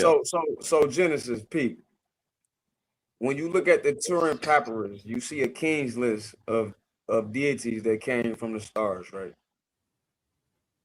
Who you think was the first king, a male or a female? The first deities that came were water deities, not Osiris. I'm not arguing that. I didn't say that. I didn't say that. What I said was Isis. So all Mami Wata and all these depictions are water spirits. It don't matter. Water deities. That story don't predate Isis and Osiris story. I don't think you really know they. So Nun, Anuket, Satet, etc. did not That's exist not Mami Wata. prior to. Well, okay. Listen. It's this. Listen. When what you say happened Nun, is that the Genesis. Wait. Let's stay there. When you talking about Nun, Kek, Hu, and Amun, they have a female counterpart. Nuntat, Kektat, Hutat, Amuntat. They exist. Nun, Anuket, Satet, etc. Okay. Yes. They exist simultaneously. There was not one before the other. But then there's another that predate all 4 of them that Amun is married to. When I mean married, I mean absorbed with as one. It's called Ptah. You heard of him? Ptah, yes. He's the one that created the universe with his word. So this. So what about the waters? What about you're saying that before there was water? The water beings you're talking about, we just named before. They're the Agdawaz, and in the language they call Chamenu. The Chamenu. So are you trying to say that we're not in a water plasma-ish universe? That this is not like everything is a fluid. So what came prior to the water? Just the creator. The creator that created the water. I just named them. So was it not triple darkness? Absolutely it was. Okay, was that triple darkness a combination of male and female? That triple darkness doesn't have a gender. That created genders. Okay. You know what? I'm not gonna. Well, let me. Because you know what? I practice E5, and so let me ask my understanding. Hold on. Listen, guys. My understanding of the triple darkness is a little bit different than the Egyptian. So I don't want to have an argument on which one. Wait. You said that the Ife come from Egypt, did you not? It did. And I agree with you. So But when they talk about Eshu met Olodumare in the darkness, and then Olodumare was there's like this whole thing about like it was both male and female. It was not just So what you're talking about is the asexual beings. It was asexual, exactly. I know exactly what you're talking about, right? Okay, so all right, so we're on the same page. Okay, all We right. are, and what I'm telling you is even this is what Unc was getting wrong when he was explaining that mitochondria stuff and the woman came first crap that he can't prove. No, it's not about woman came first, because even if you go into No, I'm talking about what this guy said. Unc, I heard him say that yesterday or the day before when we reviewed him talking. So it's being misconstrued. The women were the first out of the water. True, we could concede to that, but they wasn't the first at all. It was a simultaneous thing that happened. Right, But just like you have Olokun from the depths of the deep water was a thing that was a combination of male and female, and then all of the life that sprung from the waters, from the depths of the deep and the darkness of the waters. You know what I'm saying? It was like, it wasn't just a male or female, it was a both. It was a combination. Just like you think of amoeba or whatever, like kind of a weird, like thing, energy that it has both duality, right? So that comes from even when you here's Go the ahead, thing, bro. even when you talk about these beings that were a combination of male and female, right? Which I mean, that's what we are. If you really want to be pretty honest, much, yes. that's what we are right now. Go there, but I'm gonna let you go That's ahead. what we are right now, as we you feel me? But here's the thing, like this is the part y'all keep forgetting and you keep leaving out. At the end of the day, you still get female from male, not male from female. That's the part y'all keep leaving out, because like y'all don't have a Y chromosome. We got both. We have both the X and the Y. Y'all only have the X. That's the easiest way to prove it. We don't even got to go into no philosophy. We don't got to go into no history. We don't got to go into nothing but just that. But some people will say that the Y is a mutated X. Okay, and then I would say to them that the X we have today is a mutated form of the archaic X, just like that Y is a mutated form of the archaic Y. And they both existed before that. Again, what you was talking about was what this clown, Uncle 20, whatever his name is, was trying to talk about, and he was misinterpreting the information. But let's pause for a second, Harwin. Let's pause for a second. I love it when women try to go to that argument, because you don't realize by raising that argument, if you raise that argument with the wrong person, you've messed up your whole argument. I'm gonna tell you. I'm not arguing. I'm just bringing up points. You're arguing. I'm saying the argument, what you're presenting, right? The discussion. I'm not arguing with anybody. Okay, but I'm not here. I'm not debating. I'm just having a discussion. But I'm using the word argument. You're raising an argument. I don't mean that you're bickering. I mean you're raising an argument. You're challenging somebody else or some other belief, right? So here's the problem. Whenever somebody says, well, the Y is a mutated form of the X, why do things mutate? Environment. Is it just environment, or is there a purpose behind the mutation? It's always a purpose. I believe you have definitely a purpose, yeah. So the purpose, so we take it to the X-Men. The reason why the X-Men were mutants is because that was the next stage of evolution, right? Yeah. So when you make that argument, you know what you're doing, sister? You basically saying that men are a better version of women. I didn't want to say that. You do realize that, right? That's why realize you make that argument. Yes, I didn't want to say that. No, because something can mutate and still be. Yeah, something can mutate and become better, or some can mutate and become worse. But right, so we can't just immediately just go right to like, oh, it became better. So then fair okay, enough. but here's the thing. Whoa, wait. I'm not, but I'm not here to say that men and women are better than each other. That's not where I'm. Hold on, fair enough. You said some can mutate to get worse, or some can mutate to get better. So let's look at the mutation. Do men have more survival skills than women? Physically. Are we better adept at surviving than y'all? Are we stronger? Is our think about this? Women live longer than men, so I don't really get it. I don't know. We live longer because of us. Yes, but you also got to look at it. You live longer because of us. You don't even realize that. DJ Genesis, the greatest thing that men can do that women can't is regulate our body temperature. Women can't do that. They can't even do it. Women, But I this can name one something great that thing women can do that we can't, right? So we can bring this home. The X chromosome got more telomeres at the ends of at the tips of the Absolutely. chromosome, so they can regenerate more, right? Absolutely. So what? Women have a better healing factor than men do. Yeah, they cells regenerate better. So Yeah. there's aspects to That's both. a necessity. But when you look at the grand design of things, that's a necessity because they have to child rear, they have to nurture children, they have to be around longer, right? So yeah, what I'm saying is though originally we used to be able to do that. Yeah. But see, that's the So you part. say that men at one point were able to, so because they say that women had parthenogenesis. Are you saying that instead of women, it was men that it was parthenogenesis? Both did it. What I'm Both saying could do is it. there is an archaic X chromosome that predates the X chromosome you have right now. You have a mutated deficient X chromosome. So when y'all use that argument to say that our Y is deficient, I'm saying both of them are. And the Y comes from an archaic Y chromosome that had much more abilities than it has today. So it's not really a mutated X chromosome. It's a mutated archaic Y chromosome, which wouldn't be called a Y chromosome. Make sense? Okay.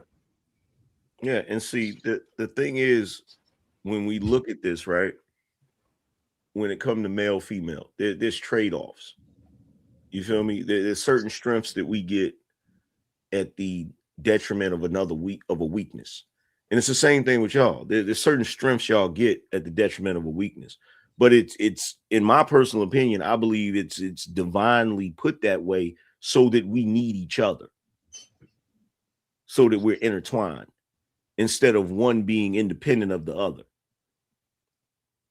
Kind of like a puzzle piece fitting together. But that's just my opinion. So, hey, I got a question. So, I've always wanted to look into the Egyptian hieroglyphs and look into the Egyptian gods and goddesses. Should I do that? Man, you ain't got to do that. All you got to do is come to your boy. I just told him earlier what the Egyptian hieroglyphs said that they put on the screen. They just don't want to listen. There's no free parking, bro. Why so? I'm saying like Ptah and Imhotep. Why so? Ain't in a chapter in the Quran called Al-Seer? Yeah. Where you think that word Asir come from? Is Egypt? I thought is it Cush? Say Osiris in the original language, because Osiris is a Greek form. I'm just saying that to get people to understand what I'm talking about. You want me to say it in Greek? If you don't know, I'll tell you. No, I don't. Asir. So they saying Osiris is a Quran chapter, my brother. Yeah. And look, here come my evil little sister Venus talking about some men are the deficiency. Let me tell you something, Venus. No, they're both deficient, Venus. If it wasn't for us, you would still be squatting and pooping in a ditch in the damn woods if it wasn't for us. Like, stop it. When people regurgitate their argument, they're misquoting something Dr. York said and don't know it because they heard so many people bite his words. They never gave credit. But that's what y'all really biting. So the guys y'all here are getting on social media and on YouTube and these panels get to talking that they just really misquoting Dr. York. Hey, Genesis. To your point, women have a better health and immune system than we do. Women generally possess stronger, more active immune systems. And y'all typically live longer. It's influenced by y'all hormonal protection, such as estrogen acting as cardiovascular health. Hey, wait a minute, because Venus just clapped back, and that actually was a good clap back. She said it might have been happier in the woods. I can't even argue with that. I can't argue with that, bro. That's actually a good clap back. I can't argue with that. It might have been happier in the matter of fact, I'm almost convinced it was happier in the woods. But they go back to what Genesis was talking about with the asexual beings doing parthenogenesis. What you think those 8 are, Genesis? That's crazy. Asexual? You think they were men? Amun is a man. Yes, he definitely is. So were they like screwing each other? Was it homosexual? Oh my God. Or could it have been something like what the hyenas do? No, stop. Why so? Hey, she bullshit. Wait a minute. Why so? We got. I'm sleepy, y'all. Yeah, we can't. I'm sleepy. Listen, guys, I'm about to like go to I'm not bed. gonna be mad if you don't even know how blasphemous that was. What you just. I'm about to go to bed, y'all. I'm tired. You saw what I just tried to do. Listen, I'm about to go to bed, y'all. That was crazy what I just said. But listen, much love, guys. I gotta go to bed. I'm tired. I've been up like since like 6 o'clock. I haven't even been asleep for like 24 hours. Let's go ahead. Yo. I said tomorrow. I didn't say so. That was crazy as hell. Hey, as long as we can acknowledge it, I'm cool. All right. Yeah, you know what I'm saying? I'm halfway, not even awake. Right? But check this out. Hey, Venus, even though it was happier in the woods, you still needed a man to stand there while you pooped in that ditch to make sure that nothing jumped on you. Though? Yeah, I'm sorry. We forget about like the grandmas that were the best hunters. You guys gotta cut that out. Stop all this like female bashing. It's not female bashing. I get tired of y'all always listen. You did the male bashing when you tried to act like it wasn't the females was the first. I was not male bashing by saying that. What's wrong with that? That's just okay. So if you're not male bashing, then we not women bashing. Women have babies. Like, what's the big deal? Ain't no big deal. That's amazing. What I'm telling you is, why is that negative? It's not negative. What I'm saying is, you're saying that we're bashing and it's just equal opportunity ass whooping. Show me a male. How is it? How the man had the baby? Show me a woman that had babies. I'm about to go to bed. I'm sorry. You must don't know seahorses give birth. I'm sleepy. Wait a minute. How is it? No, them are male seahorses that do that. Yeah, male seahorses give birth. All right. Okay, so I guess we can poop babies out of our behind now. So okay, whatever we can do to like substantiate that argument. Okay. Genesis, I didn't. What I'm I brought tired. up ISIS for and when I see a male poop a baby out of his ass, I'll be like, yes, right on. And when I see a woman give birth to a baby without a man busting off in her, I never said a woman could do that. But I said that people believe in parts. I never said that could ever happen. I believe it's a dual thing. I think that things are in correct order, male and female that come together. I believe that the universe is a balanced universe of male and female energy. I don't believe that one is better than the other, but for some reason, I'm still trying to figure out how woman bashing. What's more superior? How is it woman bashing to say that a man would stand there to protect his woman while she used the bathroom? How is that woman bashing? I never said what I'm saying is that when you're talking about I never said it was woman bashing, first of all, or male bashing, or whatever bashing. I was saying that pretty much like, what about the grandmas that were the hunters and were some of the best hunters? A lot of times, everybody wants to discount the women's role in hunting, like we were just these helpless beings on the earth. But then they said some of the best hunters were the women grandmas. Everybody was not. Women are not these helpless creatures. No, women are not these helpless creatures that men make us out to be. And we need to cut that bullshit out and stop. Most of the women in the tribe. You know what's crazy? This is what's crazy. That's crazy. Going all the way back to biblical texts. Y'all still have the same inferiority complex going all the way back to Eve and every other one. Do you realize y'all's biggest problem? I don't believe in none of that shit, Eve or none of that. Biggest problem throughout history. I don't believe in that. I don't believe in Eve. I don't believe in Genesis. I don't think it's a true story. I think it's mythology. I believe that Genesis is mythology. I tell you what, Genesis believes in you because it described your ass accurately. Okay, I tell you that. Do it. So here's the thing. At the end of the day, y'all still have the same issue. Y'all still do not like or want to accept your position in life. Honey, I'm not a Christian. I don't believe in that. Okay, but not a Christian I believe all that stuff is mythology. Listen, even the scholars. Even scholars say that the first The books of the Torah are mythological stories meant to make a point. This is like fairy tales that you tell kids to like show them how to be moral and all this other crazy stuff. So people are taking fairy tale books. What? Wait, Listen, Angel, I'm about to go to bed. I don't wait know. before you go. Don't go yet. Don't go yet. Genesis. It's late. I'm tired. Okay, give me 1 minute. Give me 1 minute. You think that the Ife stories are fairy tale? The first books of the Torah are fairy tale. No, that's not my question, Genesis. Come on, you finna go to sleep. Follow me. Books are Ephah books are fairy tales too. Oh wow, okay, you got it. The stories are, but the thing is that they're meant to make a point. Let me tell you what I mean by fairy tales. Do not believe that. Hold on, it's not Ife, no, it's Ifa. What I'm trying, no, there are stories meant. They're called apatakees, right? They are stories meant to make a point about different aspects. You sound like Jabari right now. No, that's the reality. But that's not reality because the Odu. Hold on, the Odu are stories meant to make a point.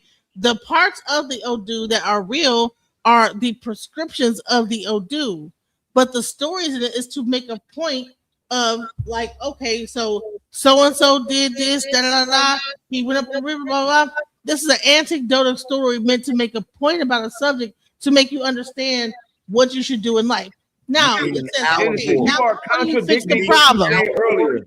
Genesis, on here when Stopnetter was up here, you said that the Ife literally believe Obatala and them were physical beings that walk this planet. That's what you said. Now you switching it up. That is true. That they believe.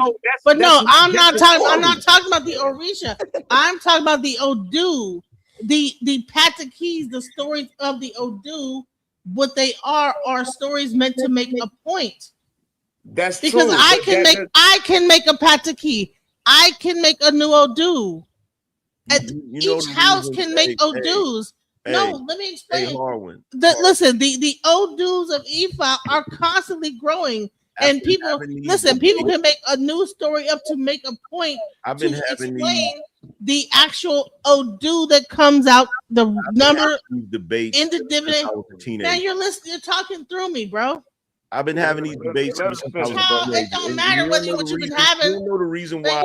Listen, you want to know the reason why? Harwin, listen. You want to know the reason why? Individually, I can break it down. The reason why people want I'm tired. I'm sleepy. Allegories. The reason why they want to make allegories is because in those scripts, in all of those texts, it says that you're second to the man. That's the only reason. Is that what you? That's all. No, that's not. That's the only reason y'all want to make it irrelevant. That's the only reason. That's what you really think? That's the only reason. In every Abrahamic religion, it says that. No, what are you talking about, bro? In those stories are the Orisha mentioned. Listen, listen. All of the Orisha have different stories, and they live their life in different ways. And the whole thing was to make a point about how you should live your life. Are you saying that it's fake? Yes or no? What happened? No, it's not. Okay. If I like roll the dice and I say, okay, this number came out and it goes to this story about such and such and such and such. Mary had a little lamb, is pleased with by a soul, and everywhere that Mary went, the lamb was sure to go. So so what is this story really about? This story is about Mary who had a lamb, and all right. So then there's a song that's about it, and the whole objective is that to teach a lesson. Did you really compare Mary had a little lamb to, you know what? You got it. No, I did compare it. I compared it because the Ephah do believe that them stories are real. And you know what's crazy? You would have been better off. You would have been better off using Ace of Fable, bro. This what you're saying is not hard. I swear to God, I'm trying to explain that it's a song, right? Mary had stop it. What I'm trying to explain to you is that this is a song that someone sang that had a story, right? So Mary Had a Little Lamb was about there was a underlying story behind Mary Had a Little Lamb, right? But the story was sung in a certain verse. It's the same way as in allegory. The word you're looking for is allegory. No, I'm trying to listen. the Odu is sung in a song format, Tell her the right? word she's looking for is And so allegory. the song format of the Odu has a vibration, and there is a prescription. It's an allegory. It's not a fucking allegory. Yes, it is. Let me look at what is the let's look at what an allegory is, because your ass is just like only focused on allegory. An allegory is a literal device or artistic technique where character settings and events in a story are used as symbols to represent a hidden abstract meaning, typically a moral, political, or philosophical truth. It's an allegory. No, honey, it's deeper than an allegory, because the actual symbol that it represents equals a prescription. Ain't that what If I tell you that if I read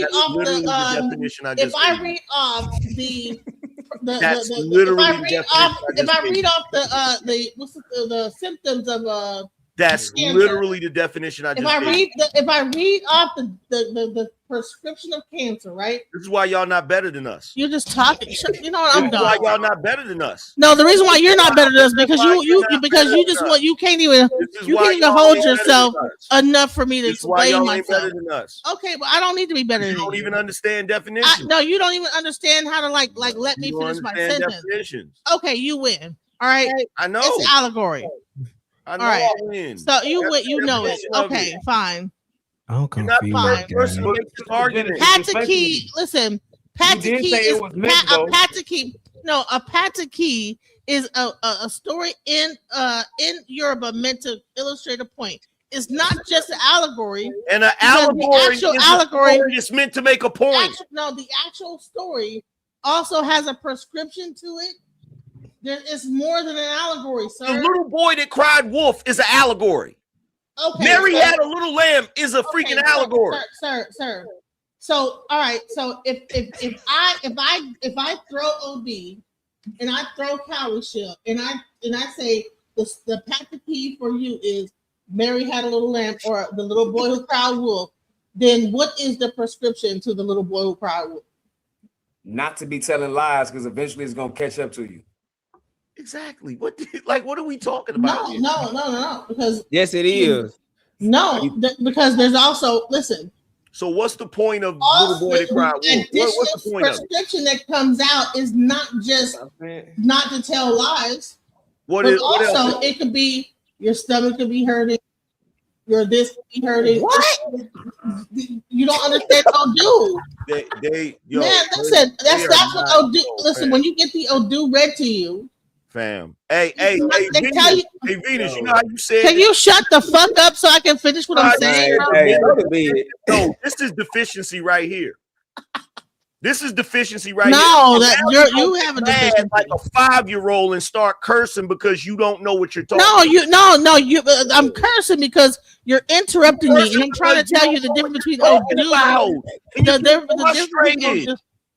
You're getting frustrated because you're interrupting me. You're not letting me explain something. Oh, when you don't know what you're talking about. You're bugging now. When I first heard the story, little boy that cried wolf, the lesson I learned from listening to it was stop lying, because it's gonna come a time where you're telling the truth and nobody's gonna fucking believe. No, fam, it has some deeper meaning that has something to do with something else.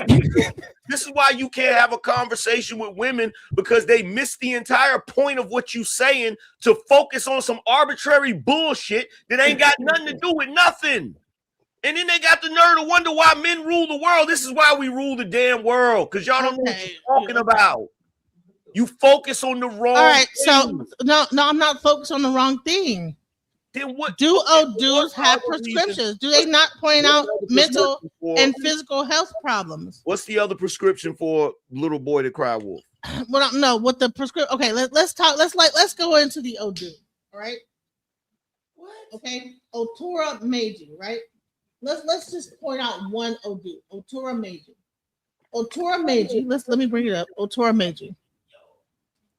Are we gonna also talk about Emoja from Kwanzaa? Man, will you shut the fuck up and let me finish what I'm saying? God damn, bro. Emoja. Are we gonna talk about that from Kwanzaa too?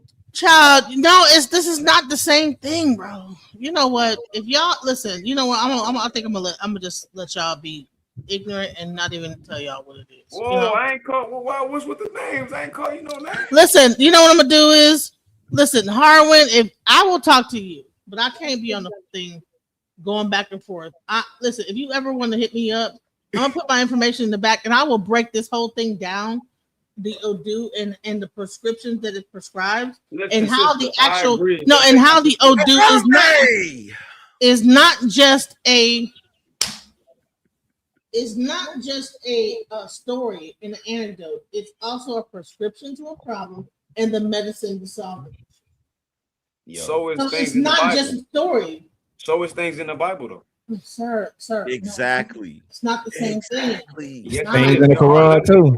It's not, bro. It's not. So there's things in the Quran. All right, I Ching. Okay, you're saying that the I Ching the same thing too in the Bible? No, what I'm saying is you're saying the I Ching is the closest thing to the Odu. It's a numerical pattern. How is that possible when you said that the Yoruba customs come from ancient Egypt? How could the I Ching be the closest thing? And by the way, the next time you have is that the I Ching has the same thing. It has the same. Listen, the same thing exists in India, and you need to bring it back. The same thing exists in India. In Hinduism, you're rambling. Same thing exists. It's called Ayurveda. So the actual prescription. No, the actual story has a prescription. It has a medicine tied to it. It has a story tied to it, and everything. It's not just. I agree. Okay. Now, but didn't you say that they came from Egypt, right? What? Yes or no? Europe, from Europe, yeah. And also, I believe. Okay, that so wait. Hold on. From what I understood, hold on. Not just Egypt, the Nile Valley, not just Egypt, the Nile Valley. Cool. I like Sudan. That. Hold on. Most of the Yoruba priests, they say that they came from the southern region of Sudan, and then Egyptians they migrated across in the Ile Ife. So I agree. I agree. Genesis. Listen, I agree. The ancient Egyptians say the same thing about the South. I agree. So let's say Nile Valley. I said Egypt for the people listening. Okay. Okay. So if you agree that it comes from the Nile Valley culture also went to India. It went to China. It went to other countries. Can you hear me though? Listen to me. And to that dude in the chat, you talking about angry man mistaking his chaos for wisdom. My chaos is wisdom, bro. Sister Genesis, if it come from the Nile Valley, which we agree, right? Then how could the I Ching be the closest thing to it if the root is the Nile Valley? That exists right now. Okay, show me the divination system of the Nile Valley. You want me to do that for you for real? Is it geomancy? What is it? Is it sand divination? Which one is it? What is it? Confused. What is the divination system? And that's existing right now. People are using right now today. Is it Cowrie? No, is it Okwele? I'm confused. No, not ancient. Because right now, no. I Ching is being used today. It's called the oral traditions. Listen, ain't none of that stuff older than none of the oral traditions in Africa that's using it right now. No, but I'm saying, but right now, listen. Right now, okay? Right now, the Junasi are using things that's older than ancient Nile Valley. Right now, I can take this cowrie shell. You see this? I can throw cowrie. I can predict. I can tell you what's going on with your life right now. At this very moment. You see this? I can hit this right now. And I can tell you based on the Odu Ifa what's going on. Burn some sage. So what I'm trying to explain to you is you're talking about the ancient. I'm talking about right now. I'm talking about right now as we speak. All right. So do a divination right now, because I can do one for you. Oh my God! See, I knew something was up. I knew it. I'm burning my sage as soon as this stroll is over. You burn the sage, child. What does that mean? The Yoruba ain't the only people doing divination. In fact, they not even. What's the divination system of the Nile Valley right now today in 2026? I'm saying she says she don't believe in Jesus or the Bible, but what's the word that how do you say the word that Yoruba call Jesus? It's Jesus, right? So I'm confused, bro. The Yoruba called Jesus what?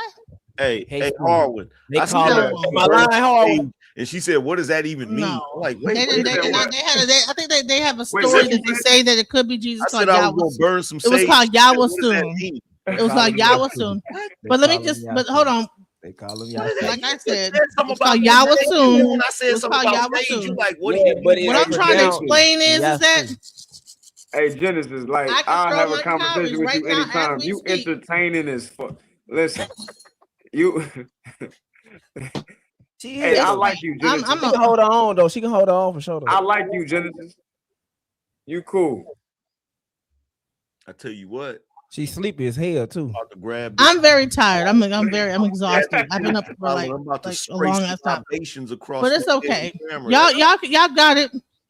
Night night. You almost did a divination for me, G. Listen, I'll do one. You want me? I listen. No, I can't do it. Listen, I'll do it no. tomorrow because I need like to get some sleep and like take a bath and like just cleanse myself. No. But I can do an entire. I can read your whole thing, read your whole aura from top to bottom, and then tell you what you need to do to fix it, whatever's going on. No. Straight up. No. She Please said don't. this is weird. Please don't. Please don't. Oh, what you scared? No, because What I you gonna just got find out? No, because I just Man, got if through, you don't be quiet. because I just got through lining This my shit funny energy as back hell. up properly. Man, I don't child, I need don't you want to messing hear it up. that. You I sound don't need crazy. you messing it up. I'm about to go, man. Be quiet. I don't want to hear what you're la la. Exactly. Good night, sir. Good night, kind sir. You screwing up the vibe. I don't need you screwing up my vibe. Understanding of alchemy. You are a screw. You are a screw. No, hey, the brotherhood, blood. Hey, what's that anime about the alchemy with the brothers? Yo, one of them got turned to a robot that's or whatever. right, bro. Hey, look, this is what's so funny to me. She's sitting there talking about divination. Then I said something about burning sage, and she's like, "What does that even mean?" I'm like, "Wait a minute. How do you know that, but don't know that?" Like, now I'm really confused. Yo, like that shit is crazy, bro. Hey, I had a point before she went on her tangent, bro. God damn, I had a great point. Fuck.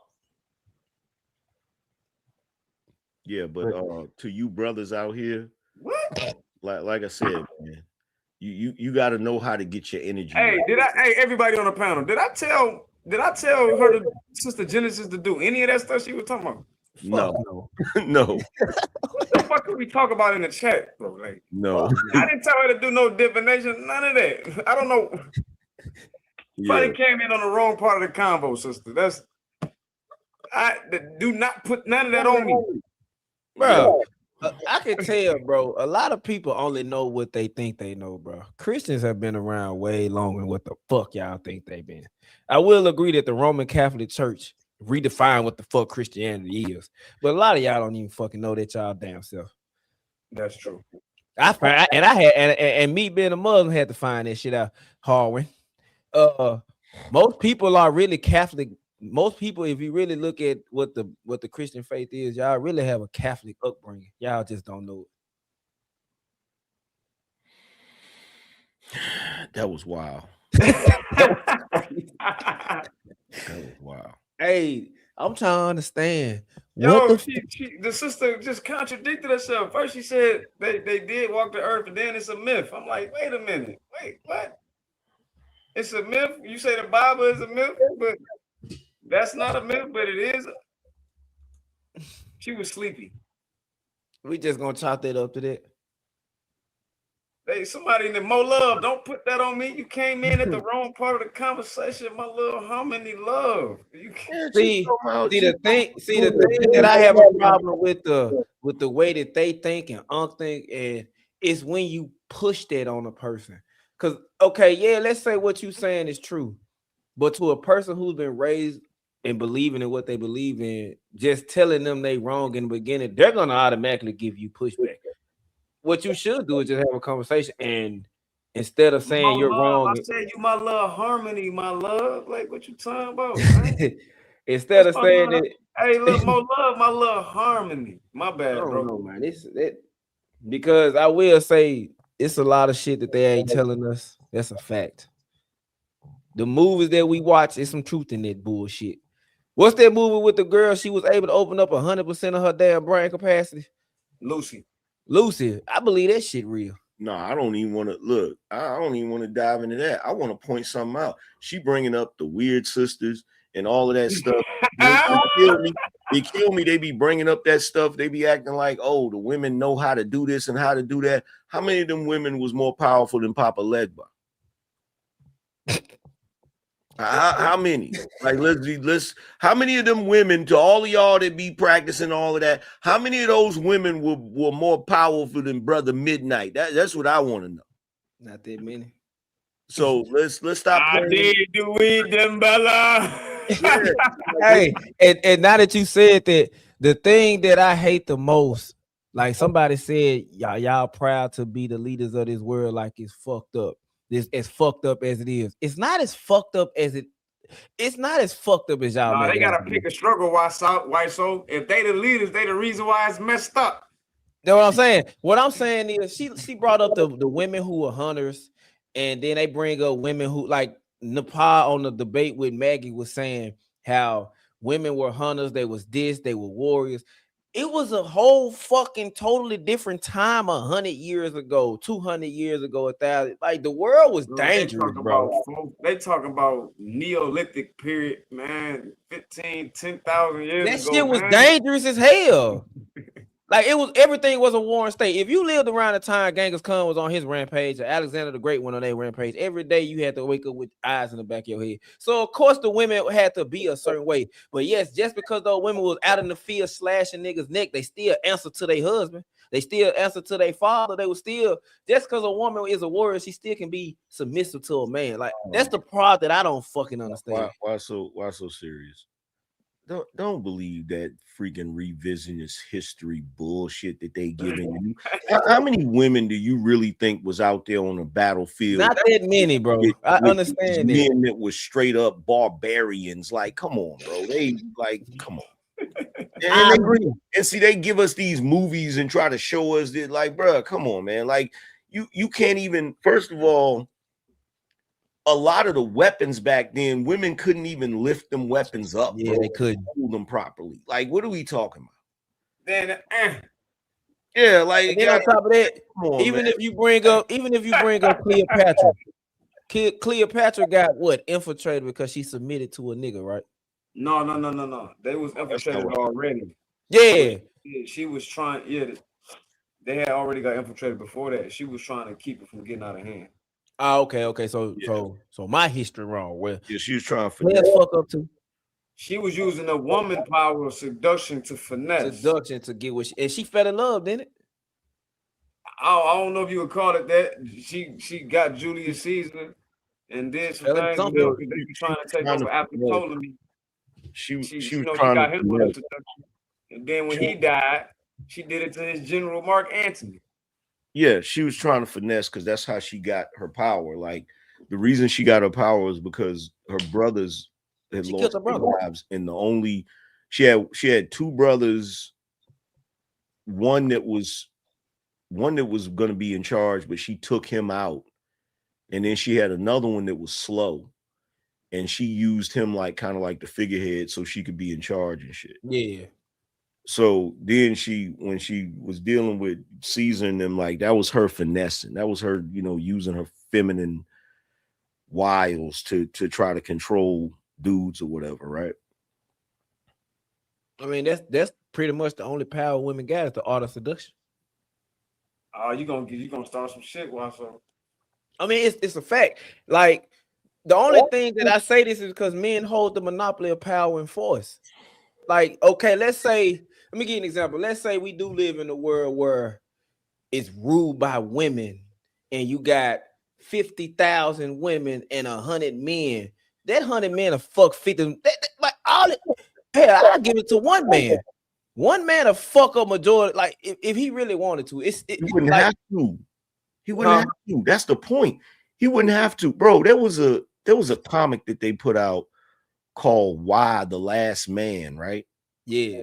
And so basically there was some kind of virus that took out all of the men. And there was only one dude that was immune to it, right? Yeah. And they made a TV show about it, but the show didn't stay on the air. The Last Man. Yeah, and so. Oh yeah, it was the white dude, and then they Yeah. started finding other people who was immune to it. He Yeah. was basically in a relationship with a woman he did not want to fucking be with. Yeah, so like when all of the men were gone, it didn't take that long for society to really start collapsing. And when they finally saw that dude, they were so happy. They was like, oh my God, it's a man. And the reason why they had the attitude of, oh my God, it's a man, is because the first thought is he could fix this shit.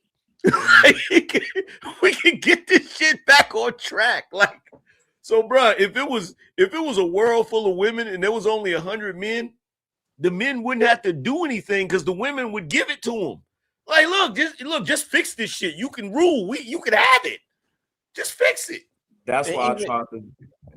And even then, all he gotta say is, let's say it's not like that where these women are rude. All it takes is one man to say, y'all got me fucked up, bitch, and go on a rampage. Ain't nothing y'all can do to stop him. Hold up, pause. More love. I know you ain't ignoring me in the chat, love. Don't do me like that. Me? Ain't that a Look, come on, my love, Harmony? What you doing?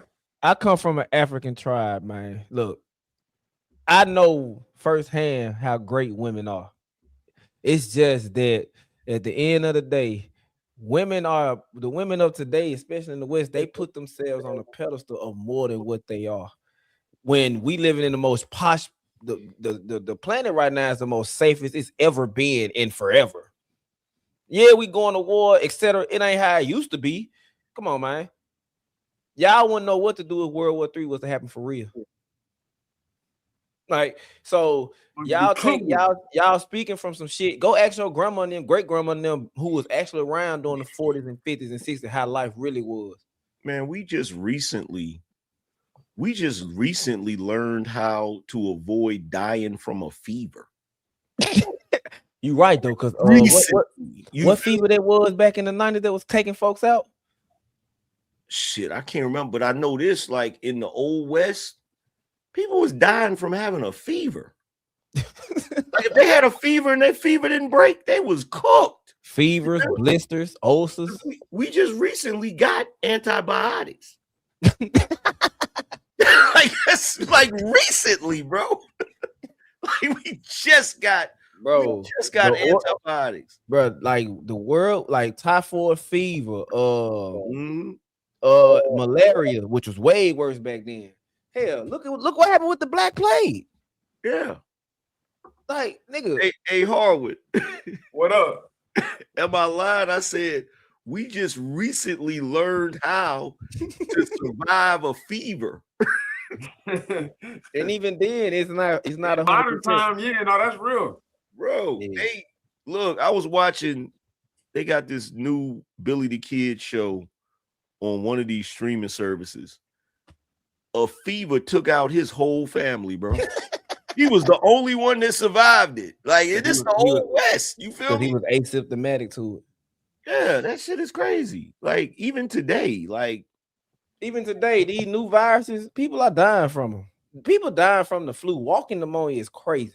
And yeah, see, and that's what I'm saying. Times was different back then.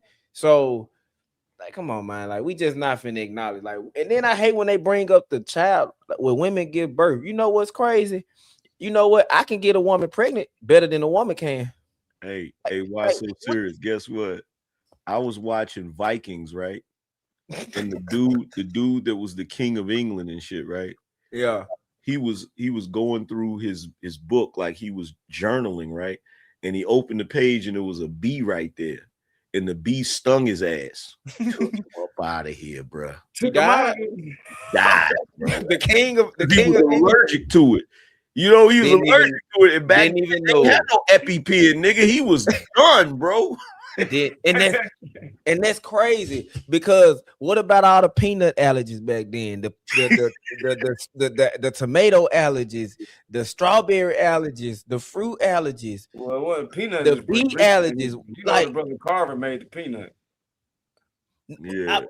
But I'm saying though, even then when he made it, what about all those allergies that came when people start eating it? They ain't have a man. History done restarted a lot of times. In ancient times, we had remedies for that stuff.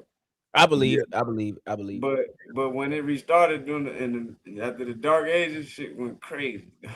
Well, that's what happens when a group of people want to try to massacre another group of people that actually know what the fuck they were doing. You just take what they know. You feel what I'm saying? You got to start over when you doing like I saw a video, bro. I saw a video of some white guy. He was talking about all of the cathedrals and stuff like that, and I'm sitting there looking at the video the whole time like this. So you expect me to believe that you created all of them cathedrals? Meanwhile, you pulling your shit around with a horse and buggy, my nigga. Like, how do you think I believe that your house looks like a freaking hovel that's barely put together, but I'm supposed to believe you built this cathedral? Come on, bro. That cathedral was there when you showed up, my nigga. Stop lying. Like, I'm gonna tell you something. Hey, it was already there, bro. Hey, Angry Man, I'm gonna tell you something. My dad, when we were younger, he used to say, "Why you think they cut the nose off the Sphinx, brother? You never thought about that? Why you think they got the nose? Why you think they do? Why you think they do? Why you think they destroyed some of the seven wonders of the world? They really destroyed them. They didn't die. But he was just saying, like, imagine, cuz they're not telling you is all those times when people were black or they were melanated, is what he was saying. We're not gonna say they black, but they were melanated. Could you imagine if something happened, some catastrophic event, and then you had a bunch of people come here to America that's from somewhere else, and these niggas, they don't know how to crank a car, so they literally take the car and strap a horse to it, and they sit inside the car and have the horse pulling the damn car. Imagine how they would fucking look, bro. Like, you'd be looking at it like, what the hell is you doing? But you know what's crazy though? If we actually went back, I hate to fucking say it. I've said it before. If we actually go back into how it was back in when warring states was going on and all this extra bullshit wars, and all it takes is an apocalyptic era or something of before it becomes a dystopian society. Things are like the natural selection and the natural order, things that get snapped right back to how it was. Like, we had a hard reset and life was hard as fuck. It'll be a whole totally different story, but I don't want to go back to that. I'm sorry. Hey, yo, black producer, get my cock out of your mouth, bro. Every time you show up here, you got something to say about me, sucker. Get my Johnson out your mouth, dude. You've been sucking on it long enough, fam. Every single time I'm over here, he jumps in the chat room with that bullshit, still butthurt behind. Who knows? Probably got booted from my chat room or something. Who is angry? Who is black producer? I don't know who that nigga is. Hey, man, why you got so much hate, bro? I don't understand. I don't know who that nigga is, but every time that nigga jump in here, he got some slick shit to say. Every time. I don't know, man. I don't know, bro. Like that situation with, I don't like that shit hard to believe. I'm sorry, maybe because I got my hood stuck in the ground on what I've been raised with. But when I listen to Uncle, they make points and then it be straight, and then it be like, then it go straight. They make a point, then it be like, I be like, bro, like, how am I supposed to believe what you saying when some of that shit be condescending than a motherfucker? Word. Hey, Reese, I think Trey sleep, bro. Reese trying to get the link or whatever. I said Trey got the keys. Yeah, Trey knocked the fuck out. Yeah, Trey knocked out. Hey, man, it's my first time hearing you talk about this shit, Anger Man. What's that?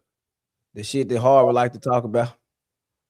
Oh, yeah, I could dive into that.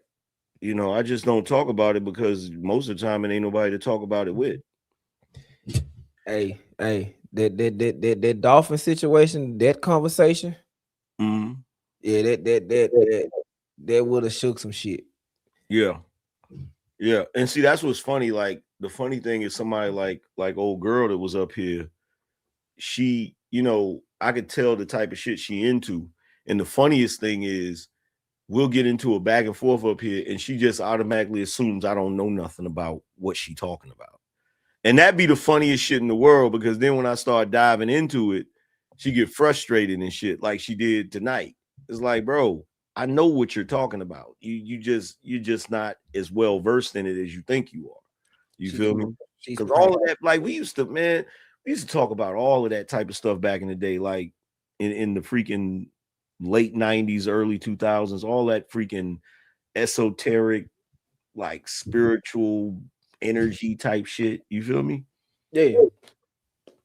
But they, every once in a while somebody will have one of those conversations. Like Harwin's one of the few people that I hear that will talk about it, and actually know what he's talking about.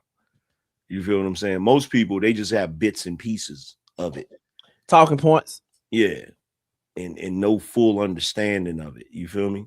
That's why when Harwin get to run in his mouth, what am I doing? Let me look this shit up, because I ain't know that. I ain't know that. Man, it might have me go look, bro. And I had to tell her, I think it's because I'm privileged. Like I said, my mom and dad, they from Sudan and Uganda. So I never really cared to know the history, because I was like, it don't matter. At any given time, I can just figure it out. Like, okay, this and that. It wasn't until, like I told her, my great grandma came over and she understood what the fuck my mama was saying. But when she was talking, I didn't understand what the fuck she was saying. Like, I was like, what the? And it was like, she's speaking the native tongue. So then I told Harlan about it. And he was in my heap, sent me down the fucking rabbit hole, the voluptuous woman and all this extra ass shit. And it made me, and I had to tell him. Voluptuous woman? Yeah, the African woman they had in the museum for her. Yeah, he sent me down that. The pygmy. I found out that the pygmy used to control most of Africa. I didn't fucking know that. And the Africans to this day are still drinking. They're killing pygmies and drinking their blood. Now watch this. So the voluptuous woman. Yeah.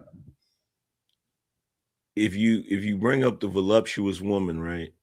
And you correct me if I'm wrong, Harwin, but the voluptuous woman, when you take that and you put it in America, they've made it a negative with the mammy character. Yeah, they did. You feel me? So the mammy character, they've made that a negative. You feel me? But yeah, like that's a whole deep conversation right there. Man, I'm telling you, that be Harwin.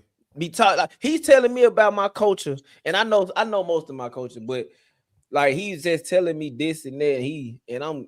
I'm asking my dad about it now, asking my mama about it. They don't really want to talk about it, but I used to tell them, like, man, it's certain holes in the Quran, and to listen to the way y'all talk, it don't make sense.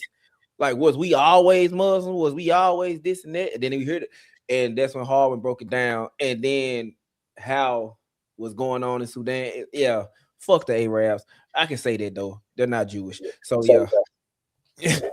but watch this. I don't know if Harwin on the phone or not. Let me ask Harwin this question. Watch this. Hey, Harwin. Yeah. Hey, so when he brought up the voluptuous woman, right?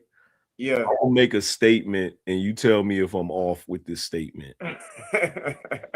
So historically, culturally, when you talk about the voluptuous woman, when you live in a place of abundance, you're going to have voluptuous women. Yes. Yeah. But the reason why the other group of people like anorexic women, because they used to their women not having shit. Correct me if I'm wrong, Harwin. That's deep. That's philosophy. Yeah, like that's why they like skinny women, because that's what they used to, because they didn't have a lot of food, bro. They was starving. They was starving, man. Like, hey, and when it comes to genetics, that's man law 101. You know what's crazy? Charles Darwin, and I asked Harwin this question, and I used to say, when it comes to Charles Darwin and the Darwinism, I think he was really doing it to try to figure out where the fuck white people came from. Because you eat nowhere in history where they can tell you where they come from, because you can go to Asia right now and see a dark-skinned Asian person. he's Asian. Mom and dad is Asian, but he's just dark skinned. You can go to Brazil, dark skinned Brazilian. You can go to Antarctica, dark skinned Eskimo, Arctic. Like you can go anywhere in the world and see a dark skinned person. They might not be black, but they melanated. And I came to the conclusion he was just trying to figure out where white people came from, and because he couldn't figure out, he came up with the evolution and natural selection and all this shit. Well, now I could be wrong, but have you ever asked yourself why it is they're always trying to figure shit out and they're always exploring and always trying to get answers? You ever ask yourself that question? I always thought it was just to know, just to either for conquest, status, money, or just knowing. The reason why they do that is because at some point, if you figure out that you've been lied to, like if you're just living your life and you look around and you notice that things just don't seem right based upon what you were taught, it's going to make you want to seek the answers, right? Yeah. So the problem is, and I try to break this down, like when black people be like, yo, these white people lied to us, you're like, yeah, they did, but they lied to each other too. See, they victims of the same lie. And that's the reason why whenever they notice something, they be like, wait a minute, that don't make sense. Right about that. And then they got to go search for the answers or whatever. They're not always going to get the answer they want. But they would like to know. They want to know, you know what I'm saying? Because that's just a human thing. That's just us wanting to know the world that we live in. But they've been lied to just like us. And when you come to find out the truth, it'll break your worldview. And I think that's why a lot of people choose to be oblivious to shit. Because if you know the truth to it, it breaks your worldview. Well, there's a responsibility that comes from knowing the truth. Like once you know the truth, now you got to make adjustments. And sometimes people don't want to make them adjustments, so they would rather just be ignorant of it. So ignorant is bliss. But ignorance begets ignorance, and then it just creates a cycle of chains and curses that needs to be broken. Facts. And that's where a lot of people are at. Cycle of bullshit. Cycle of BS and crap and dog shit. But yeah, let's keep it real. That's where the people not wanting to know certain shit comes from, because they know that there's a responsibility that comes with knowing the truth. Because once you know the truth, now you can't. Now it's like, okay, you know the truth now. So now you got to operate like you know the truth, because to operate is, if you don't know the truth, mean you full of shit. You know what I'm saying? And you know what's crazy? I can't say what I feel, but I said it earlier. My people do not mess with them boys at all. Like Africans do not fuck with them at all. But they embrace Mustache Man. They'll say he's one of the greatest leaders ever. Wow, that's crazy. Despite what he did, that can be questionable as far as being a leader. Yeah, he's one of the greatest because he got people to a leader to control the masses. He can do that. He did that. Yeah, to do the crazy shit that he did. He got a lot of people to do it. But I'm just saying, like, I used to wonder why y'all, and I understand now, can't speak on it, but that's one of the reasons he was dangerous, because of how effective he was. Yeah, he was very effective. And he didn't partake in none of this shit. Yeah. He didn't oversee it, didn't do it. He just said, get this done. It is what it is. Yeah. And what's crazy is, he supported what was the race before the war? What was there? Who was it? Jesse Owens? What was the racer? They made a movie off of it. Yeah, World War II. You talk about the Olympics. Is that true that he actually supported the black dude? Man, I don't believe none of them support us, bro. I don't care if they do it in public. I still don't even take it as support, dog.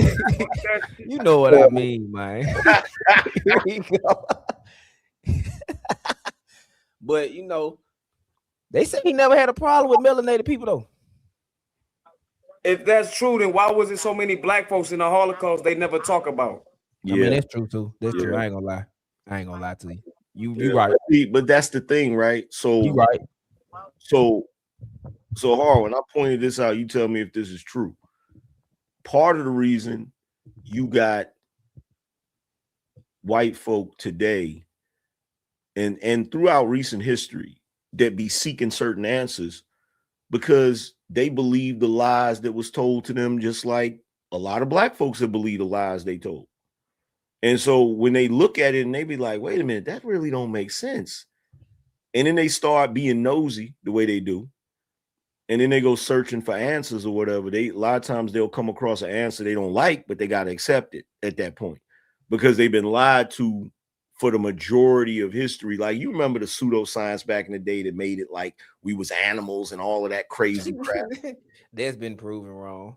Yeah, like they believe that shit wholeheartedly that black people. They believe it wholeheartedly. They showed it in Django when Leonardo DiCaprio was at the dinner table and he started explaining that them dimples are behind the skull.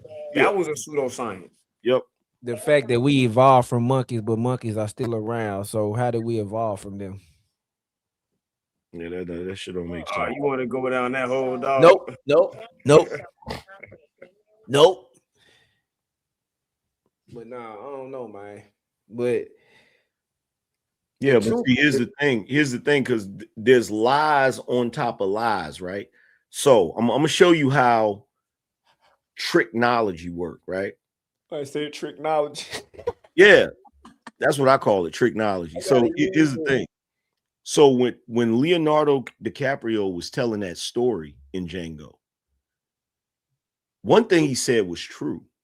He said he didn't understand why old Ben didn't cut his daddy's throat and then just bounce, right? Because old Ben. Ben was a slave that shaved his daddy. Yeah. Straight razor, right? So he said he didn't understand why. So that was the basis for his argument that Africans have a subservient nature, right? But here's the problem. You can raise the argument if you have a group of people that accept servitude, they accept being enslaved, and you could pretty much do anything to them and they won't fight back, right? You could make the argument that they are naturally subservient. But the only way you can make that argument is you have to first present that someone can be naturally subservient as an absolute truth.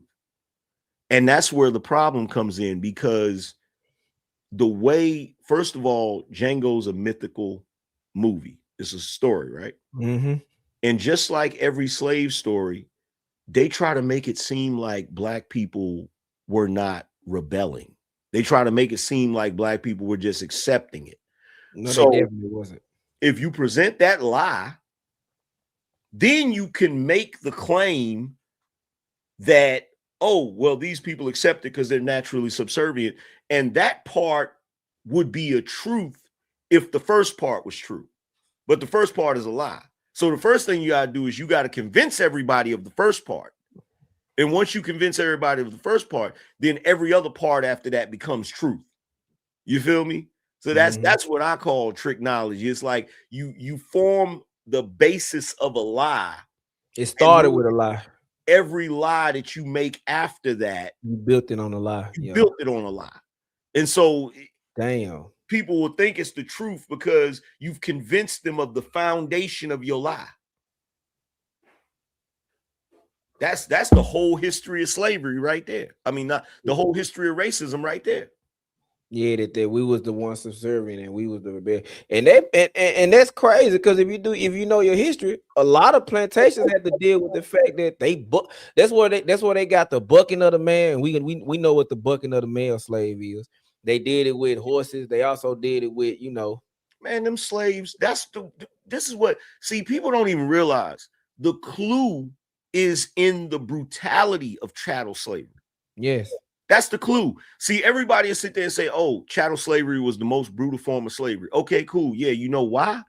Because them damn slaves was giving their ass hell. Hell. They had to keep leveling up the punishment and leveling up what they was doing to them because they couldn't control them. And like that's the part that cats don't get. It's like that's the clue. The fact that they had to keep being brutal, because you got to think about it. If a person purchases a slave, that slave is valuable. You don't want to maim them or injure them because they got to work. So what type of circumstances would cause you to go so far as to maim them or do something physically harm them? It's when you're at your wit's end, because like, damn, I can't get them to work. I can't get them to do whatever. I'll do this and try to scare the rest of them. Yep. And that's why I do believe the first 3, 4, 5 generations of slaves gave massa hell, but later on, the ones who stayed alive after you beat and killed the ones that was before them, they taught the ones after them to just go on, listen, you'll have a better life. I think they still gave them hell. You think? I think they got some cooperation out of some of them, but it was still breaking points where niggas would still buck and cut up and shit, you know. Because ain't no way in Sam hell it's 1,000 motherfuckers to Massa, his wife, his kid, one slave hand, and a nigga like Uncle Ruckus. Because think about it, you got prisons, right? And they be bucking. In the prisons, dudes will follow the rules for a certain period of time, but eventually they buck. Yep. Periodically they buck and cut up. You feel me?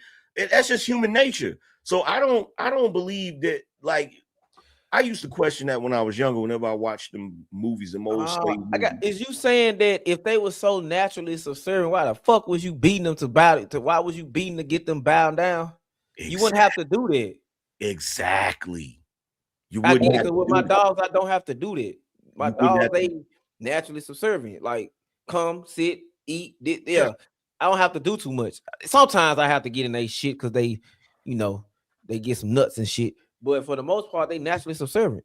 Yeah. Oh, I get what you. Damn. Yeah. That should be it right there. Then, like look at the cows, right? What people don't realize is back in the day, the cow was some other type of creature that was like a bull, and it would kill any human that came in any vicinity of it, right? And so what happened over time is, because humans were settling in certain places, and the cows realized that if they stayed in proximity to the humans, they could eat better. And so the ones that ended up surviving were the ones that were more docile, right? Mm-hmm. So that's how you end up with a cow today that's super docile. So what ends up happening is over time, the brain chemistry changes to where it's less aggressive, right? But that never happened with us. You know what I'm saying? Like we still as aggressive now. On niggas. We still aggressive now. Exactly. So how do we, if niggas cut up now, why would we think for 1 second that the niggas back in the day was subservient to hey, my grandma be saying that. Like, I used to ask her, what you think would have happened if my generation, the generation after me, my uncle, my youngest uncle, she said, y'all be dead. It wouldn't be it'll be y'all wouldn't live, because y'all gonna die, or it ain't gonna be no damn slavery. Is what it is. Oh my God, my grandma said, because y'all she said, I don't believe y'all would have went for that. Yeah, because there's nothing new under the sun. See, part of the lie of white supremacy is them bullshit ass movies they put out to make us look like we were always on some subservient shit. We never were. That's why that Nat Turner movie, I fucking hated it because it wasn't true what they did. But that's why that Nat Turner movie was a great. What they tried to portray was a great movie. That was how we really were. Yeah, well, there's stories historically that they don't really talk about. Like there was one point where slaves lived in these huts, right? And these huts had like a straw like roof on it or whatever. Yeah. And they would go in there and they would have meetings on how to escape or how to rebel, right? And there would always be one slave that would go tell it to try to get some sort of favor from the slave owner, right? Or at least that's what the slave owner thought. So the slave would go tell the slave master, and he would try to go and catch him in the act of having a meeting or whatever. So he'll run into one of the huts and then see if they in there having a meeting and didn't realize that they wasn't in there. It was a trap. And they would barricade the door and set it on fire. Like, this is the type of shit they was doing to them back in the day. And that's why whenever people say, oh, black people slavery was a choice. Yeah, you absolutely right. It was a choice. And black people never chose it. That's why they was doing everything they was doing. Black folks was cutting up back in the day. Even though the Willie Lynch letter has been debunked, the fact that they even had to create something called the Willie Lynch letter, and the first thing that they told you was find a way to stop all the tirades with them and break them down mentally instead of beating them physically, should tell you the fact that you had to break them. We know it's been debunked, but the fact that y'all had to come up with y'all had to come up with strategic ways to get these damn people that y'all have brought over here and did this to kind of acquiesce to what the fuck you want them to do. That should tell you that too. All of it is a Willie Lynch letter. All of it, every last bit of it. Like, bro, the Roots is the Willie Lynch letter. And I'm not saying that slavery, I'm not saying that slavery didn't exist. It existed, but the way they portray it to us, they make us seem like we were helpless, and we weren't. They make it seem like we were super subservient, and we weren't. You feel what I'm saying? Like, the black folks was rebelling and cutting up the entire damn time. Like, for real. That's the whole reason why it couldn't continue. It couldn't continue on because it was not sustainable. It just wasn't sustainable. You look at slavery in other parts of the world, it was sustainable. And the reason why it was sustainable is because, one, it was more akin to like servitude instead of actual slavery, right? So those individuals were able to buy themselves out they servitude. Yeah, they could they were more like indentured service or some shit like that. Yeah, they could get out of their servitude, but they still had their original language, still had their original customs, all of those different things. They didn't have to give up everything. The reason why you look at us in this country the way we were is because when you try to strip a human being of their humanity, that's what's going to happen. They're going to rebel violently. What I missed? Like, I'm breaking down how everything historically is a Willie Lynch letter, because they tried to convince everybody that before you left, you was talking about the Django situation. And I was saying the brutality of chattel slavery is the clue that we were not naturally submissive. If we were naturally submissive and naturally able to be, put into servitude the way Calvin Candy was talking about it, they wouldn't have had to go to such extremes to try to get us to fall in line. So, like, I'm telling Waso about instances where types of rebellions that black people had and the type of things they used to do, like having meetings, and then they have one slave tell the slave master where the meeting gonna be at, and the slave master show up and run in the damn hut and they bar it and set it on fire and shit. Like, I'm like, bro, they was giving them hell the entire time. That's why they want you to believe different, though. Yeah, they want us to believe that it was some sort of, there was some breaking point where we just accepted it. That never happened. Never happened. Not for an extended period.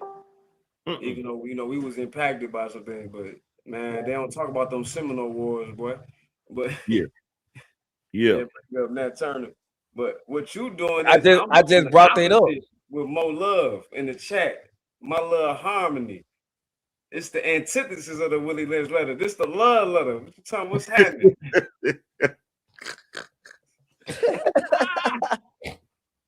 That's why, look, and this is some shit, everybody gonna give me flack for this, but I gotta say it. Do you think I think for 1 second that in this day and age, knowing that men today have way less testosterone, and let's be real, men today are way weaker than they used to be. Do you think I think for 1 second that these weak ass niggas that be cutting up out here right now cut up more than back in the day? Like, am I supposed men with less to? testosterone are dangerous as shit right now. Maybe these crazy motherfuckers in Chicago. I don't know. Know what I'm saying? The men with less testosterone, the men who have less considered to have less testosterone you're right though. are dangerous as fuck. So imagine how the men with the most testosterone was. Exactly. And that's my point. Like, bro, niggas is rebelling today. And we ain't got no reason to. They not rebelling back then. Niggas got some semblance of freedom. Like, for the most part, you can pretty much go around and do what you want to do. Niggas is still rebelling off of that. So I know what they was doing back then. I know what they I'm not gonna sit there and say they wasn't able to get some work out of niggas. They was able to get some work out of niggas. But when something didn't go, when something went wrong, somebody got raped, somebody. But look at how brutal they had to be just to get that work out of you. You feel me? They reading the Bible while giving you lashes while reading the Bible. That's programming right there. I don't know how true that was. I'm just saying, it's an example. You know what I'm saying? I'm just saying that's an extreme, of course, but you get what I'm saying. Like, we know for a fact what they was. I know for the bucking of the man. That's what. And I said, and when I found out about that, that's what they do in today's day and time. They realize, man, shit. Even back during slavery, people was getting the slaves was getting married too. Well, they had a community, but they start bucking the men. We gonna find a way to get the man to lose respect for themselves. Like the sagging was to show the men who sag, the slaves who sag, if I'm not mistaken, they was to show the guests and other people that, oh yeah, he's welcome. That booty is yours. Yeah, whenever niggas start talking about the sagging thing, I don't know what the original story of that shit is. What I do know is this. I don't trust the historical account of liars. Yeah. You feel me? So the only way I would know for a fact is if I could get in the time machine and go back and look at what was happening. You feel what I'm saying? And I know that the men were rebelling and bucking, and the reason I know is because that's why they had to get psychological. Yes, because you couldn't beat us physically. Yeah, that's why they had to get psychological. That's why they really tried to conscript the black mother into training her boys to not be as rebellious. So that was one of the things that they definitely tried to do. Like they would take out the father, and then that would basically make the mother like want to be protective over the son. Like, okay, I'm gonna try to talk him out of being rebellious and those different things so that he won't suffer the same fate. You feel me? But yeah, the whole thing that they do is a Willie Lynch letter. You feel me? It's because it's not that letter was accurate. It's them trying to convince you that was accurate, so psychologically you'll start doing the stuff that was in the letter. Whether it was accurate or not. Yeah, that's the propaganda. Because look at it now. When, like you said, they took the man out. They like in the Willie Lynch letter, they did it, and I know I read that. My dad made me read that letter, and it was fucked up when I found out that people were actually debunking that letter. You mean to tell me your father, an African man, made you read some African American literature? Yeah, like I told you, because he said it kind of correlates to the FBAs who try to act like ain't no good Africans. Like y'all be tweaking. Yeah, my dad made me read it. It's a lot of black history that I do know is because of my mom and dad. Like they was like, I guess because we was living with them and beside black people. So you need to understand them. You need to understand why they are the way that they are. You need to understand the way that they think. You need to understand why they move the way that they move and where they come from. If you're gonna live with them, if you're gonna live by them, you're gonna have to acquiesce to it. Like you, their accounts of history is Trash. Yeah, like I say, like with the Willie, like I know y'all already said it, but it's kind of correlates well. Without a man in the household, a woman typically raised her son to be physically strong but mentally weak. A cog in the machine. Work your ass off because you're gonna have to work this plantation field. Don't say shit. Get your money by any means, but don't stay inside the box. There's like, and then the women be subservient, like be kind of, I can't think of the word it was in the letter, but it was saying like the woman is gonna, without the father in the house, the woman is gonna raise the man, her daughter in her likeness to listen to master. So you gotta be subservient to the system. While the son is just gonna be physically strong and mentally weak. It's a lot that but it's a lot that come with history, and I hate it because the more you deep dive into history, the more it fucks your worldview up. I hate you, Hall. Why you hate me, bro? Man, cause that shit, hey, inquiring minds be want to know. Hey, wait. Sometimes FBA's in the chat. You gotta tell him you being hyperbolic. You really love your brother. yeah, nah, nigga. Man, look, my God, my God, my daughter's goddaddy is my barber. He's black. My son goddaddy is my barber. He's black. I married a black woman from South Memphis. Come on, man. I might be a tether to y'all, and y'all might not like my talking points or how I speak about my coach. But at the end of the day, I grew up with these same people. Come on, man. FBA might not like people like me, but at the end of the day, to any FBA motherfucker out there, invite me to your family reunion. I bet your family like me more than they like you. FBA want to be consistent with the African American paradigm that they should take up what the indigenous black people was doing, like creating confederacies. So there was delineation between the tribes, but when it was working together, they worked together as a confederacy to get a bigger goal accomplished. But y'all want to talk about that because y'all focus on some emotional, incorrect shit that ain't going to work. But what do I know? Hey, it be like this sometimes. But again, the more things change, the more things stay the same, man. Hey, things have changed. People have lost faith in us as a people. Our own people have, especially a lot of the women. Some men too. But I know better. Eventually, hey, it might not happen in my time. It might not happen. It might not happen in my time. It might not happen with my kids. But it's gonna be a change, bro. All this bullshit that we fighting and all this extra ass shit, man. Look, hey, that's why I fuck with the route that you go down. Like, I ain't gonna lie, I never get into a debate with you, boy. Boy, hell, fuck no. Y'all seen Sanetta up here buck dancing? That's what it's called, buck dancing. Beating around a fucking bush. Up here buck dancing. I don't know. He still can't tell you who won the debate.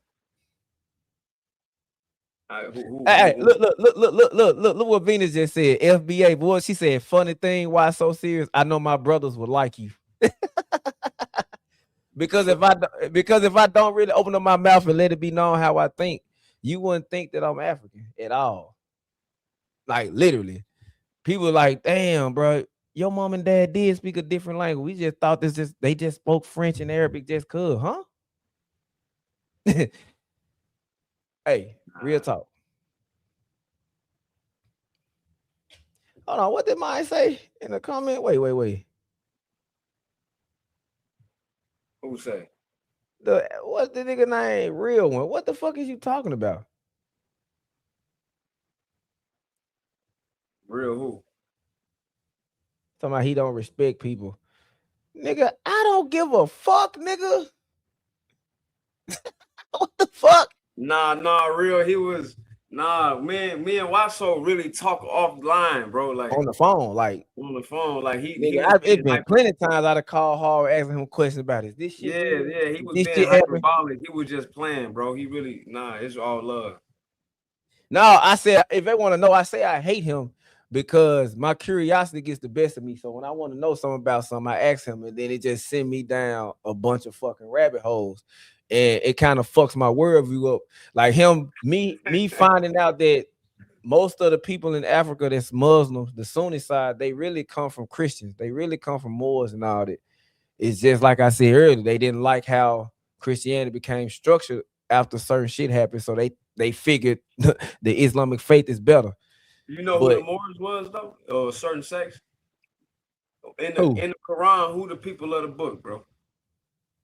The people of the Quran? In the Quran, what does it name as the people of the book? They name it's a lot of things they named them. Name You some. talking about the specific? Off the bat? I can't think off the bat now. Oh, come on, my Aki. Come on, Aki. That's one. Look, I'm gonna tell you this. Go to Surah But, El but Baqarah. if I ain't gonna say it in the language because the language is. I'm gonna You say just this. said it. I can. No, go to Surah El Baqarah 262. Yeah, it's basically the Jews and the Christians what they talk about. Nah, bro, open it up and read it. Read it in English. Go to Surah El Baqarah 262. You finna make me open up my Quran on my phone, bro. Yeah. You read it finna to make the people so they can see. You talking about the Sabians, fool? See, you not talking about the. That's who you talking about, fool?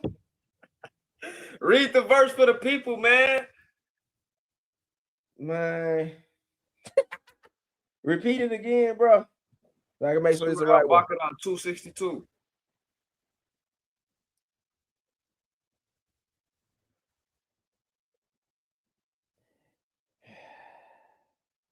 Man.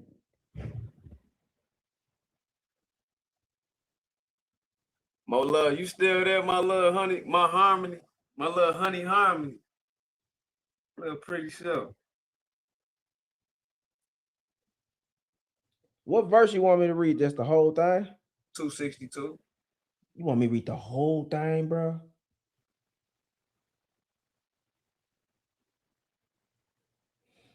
Come on, man. Bro, it said those who spend their wealth in the cause of Allah and do not follow their charity with reminders of their generosity or hurtful words, they will get their reward from the Lord, and there will be no fear for them, nor will they grieve. Go to 62, bro. I'm at 60. Look. Al-Baqarah. Surah El Baqarah 262. Man.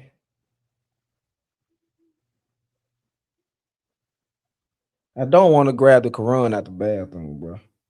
I don't. I don't. Yeah, like there's you go. I told you, if you come to my mama house, bro, she got a Quran in the kitchen, a Quran in the living room, a Quran in the bathroom, and a Quran in her room. Damn, my phone just died. I'm gonna have to look this shit up on my phone.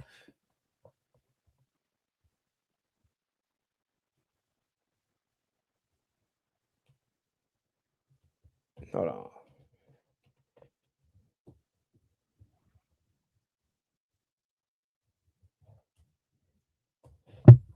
Oh. Damn, Anger Man just quit out on us, didn't he? Nah, he probably be back.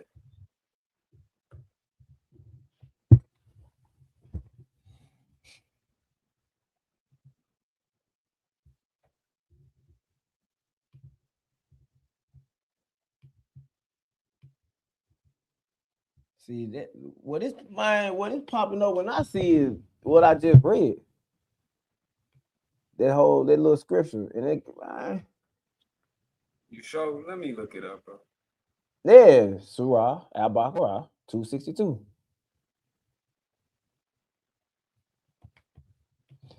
I still want to know why my granddaddy, man. Huh? You just said when you said. Nigga be thinking I be capping, man. Yeah, bro, you don't know what you read. I'm looking at it right here. What is it?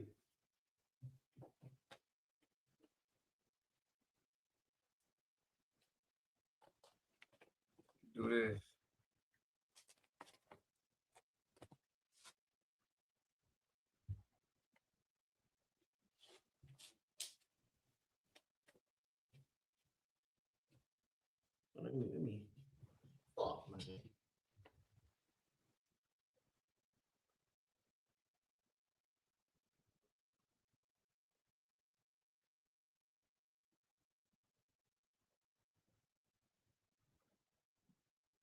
Why? So you done dipped off, bro. Anyway, I'll read it to y'all, man. It said, indeed, the believers. I drop the link if he need to come back up. What to do, Paul? What it do?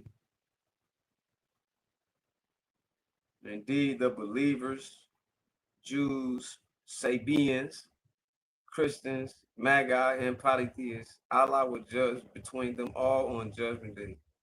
Surely all is witness. What y'all talking about, Hov? He was talking about how in the Quran he was talking about the Moors and who was the original. How Hold on. You say what?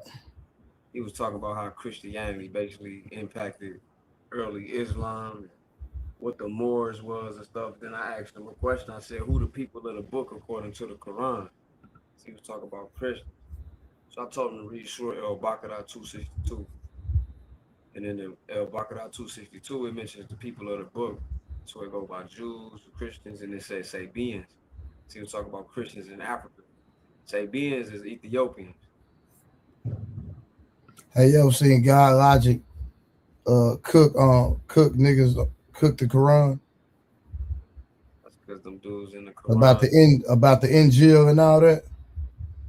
Yeah, it's because they don't know the Greek and the Syriac. They be tripping. Mike, y'all hear me? Did you educate why it's so serious that the Quran ain't the original Quran? Man, he did that shit months ago. Oh, okay. Yeah, I just want y'all to know, but like I say, like the Quran, you can cook the Quran eat too. Like I ain't trying to just talk bad about the Quran, but I'm just saying like niggas be cooking the Quran just like that niggas cook the Bible. But you know what's crazy though? Even in the Quran, I be trying to tell people even in the Quran, bro, they uplift Christianity. Like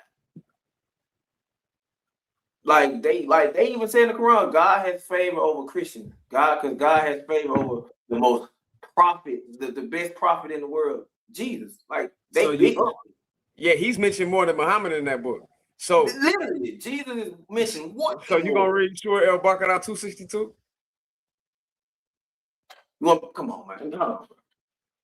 What would you going to go do? I'm finna go get my damn Quran, nigga. Right. I thought that's what you was doing. Nah, I was gonna read on my I was gonna read on the I really finna show read on the tablet. RIP to my granddaddy, man. Yeah.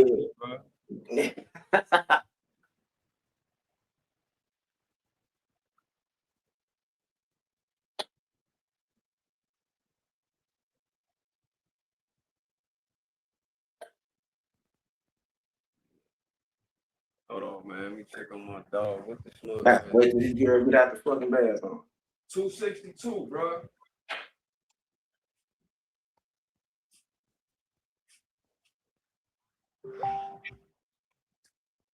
What the fuck?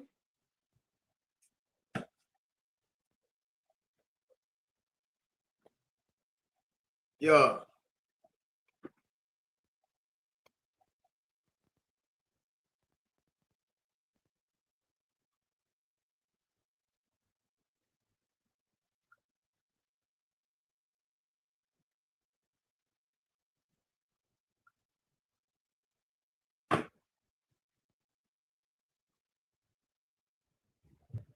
Wow, so you a Muslim, bro. The Quran should be right on your Palm Pilot. Nigga, when you got your wife in the bathroom shit, what the fuck am I supposed to do? I'm talking about your phone, nigga. Hey, you know what's crazy? I was finna pull that bitch up. My phone.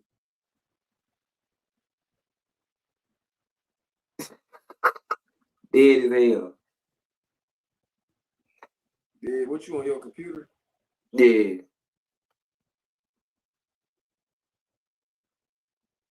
I'm telling you, when I look it up, when I look up the verse, Surah Al-Baqarah 2, -262, meaning and test, meaning is tested like those who spend their. That's what it's telling me. You know what?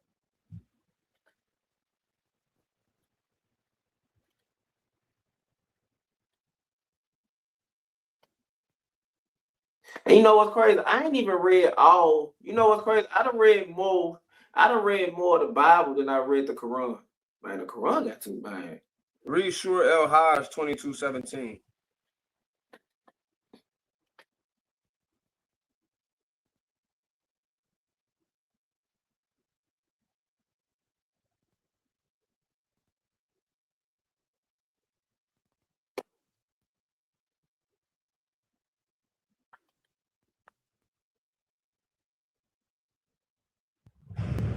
Indeed, the believers, the Jews, the Sabians, Christians, Maggie, Hey, there you go. I gave the wrong verse. My bad, brother. and the polytheists. I'm getting rusty with the Quran. Alhamdulillah will judge between them all on Judgment Day. Surely Allah is the witness over all things. Even the hold on. So what's the polytheist? Whoa, what is it? Is he saying that? Is he saying even God gonna judge all the atheists too? It didn't say atheist though. But what's polytheist? What's that then? Hold on, what's that? You know what a polytheist is, don't you?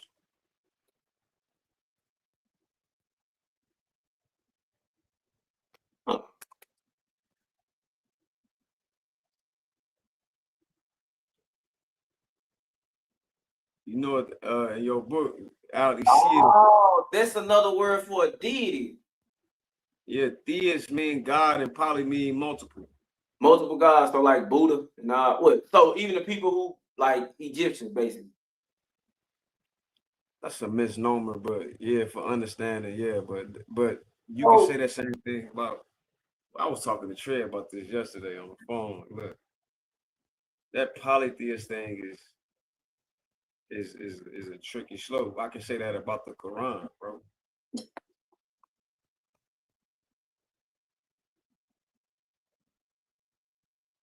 For real, for real. You know, Allah had a mate, right? Yeah. So hey, you know what's crazy though? But so if you judging all of them, see now you making me see. That's what I'm saying. Where my curiosity comes in. So we already know that Christians in the Bible, not in the Bible, in the Quran, they speak highly more so of Jesus than they do Muhammad, right? Yeah. I know Muhammad was fucking blind. He was deaf, and he couldn't fucking read or write. But they more so speak on Jesus, true, right? But then again, hey, I Trey, I think Mr. Fantastic in the back.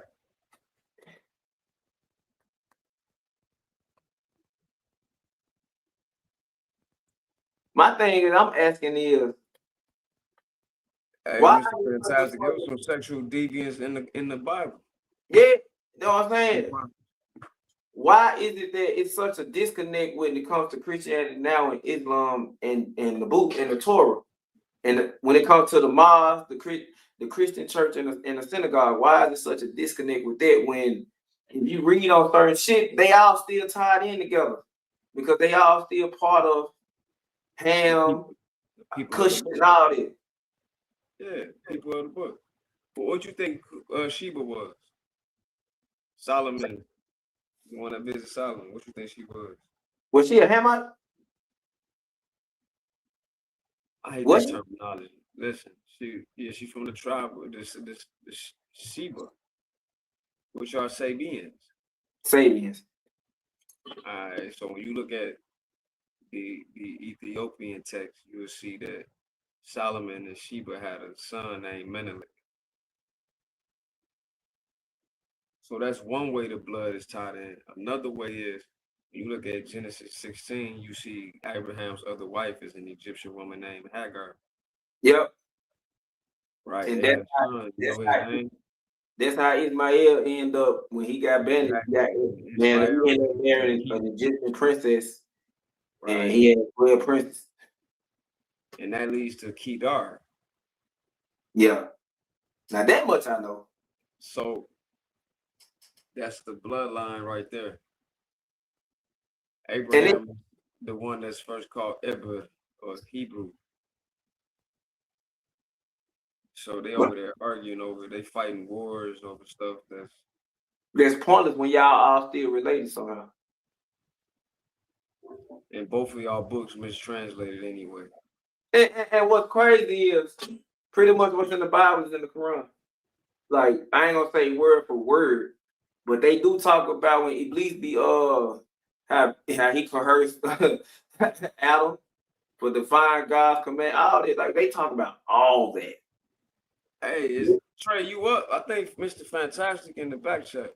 But it's still amazing to me how they talk about Jesus in the Quran more than they talk about Muhammad. And I be trying to tell people that, like, because they was Christian. And you know what I'm saying? I be trying to tell people that you really can't talk bad about Jesus in front of a real Muslim. They will beat your ass for that. Like, you can't talk bad about Jesus in front of them. Why can you say that when y'all don't believe? We just don't think he's God, but we look at him as the most powerful prophet in the world. Some early sexual Christians don't think he God. Christians argue about that. So, yeah. I mean, when you go to the oldest text, we can really go down that hole, but we just speaking from a Muslim standpoint.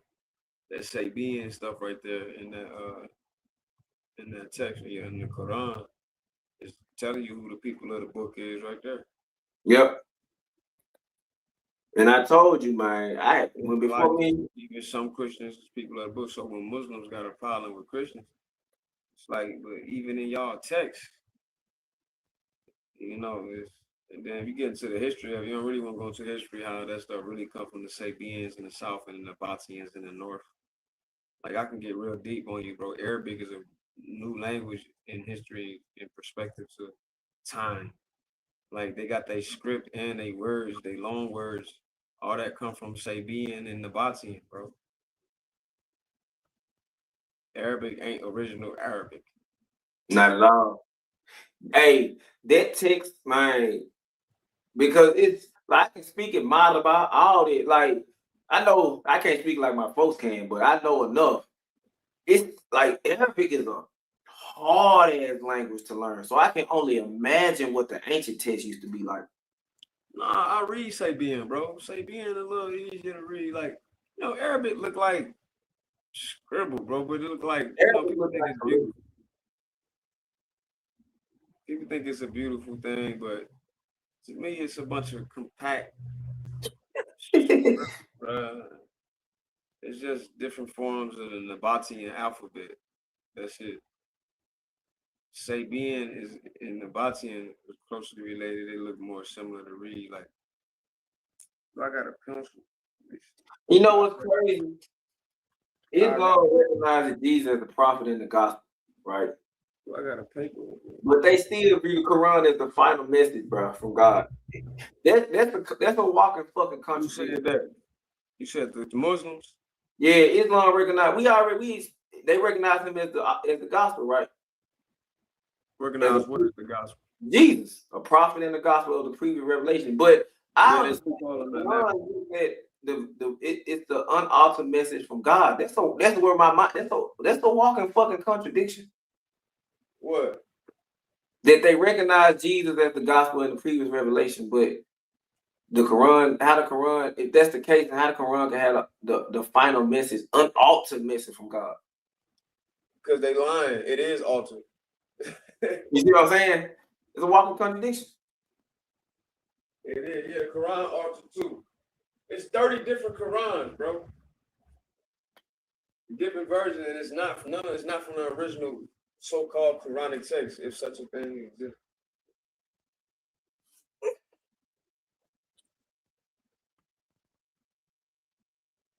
I still want to know why the fuck my granddaddy said fuck the culture and became a Nation of Islam, knowing that my people don't fuck with the Nation of Islam. But I never got a chance to ask him that. That's crazy. I'm gonna show you something.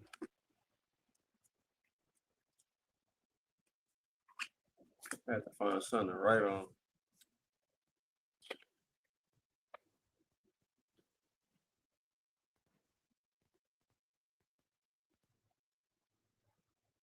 Damn, he chose Islam at 21 years old. That's crazy. Who? My dad. Your dad converted to Islam at 21? Yeah, I told he joined the Navy to get his citizenship. And then while being in the Navy, he joined the Nation of Islam. And I told you that's why my family ostracized his ass. I'm gonna show you something. So what was he originally?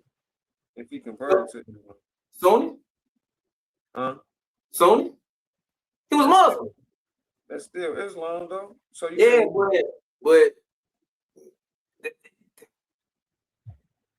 they don't fuck with the nation. What nation? The Islam. Like most. Oh, your daddy was in the Nation of Islam? My granddad was in the nation. Yeah, he was in the Nation of Islam. Can you see this? Yeah. That's Sabian.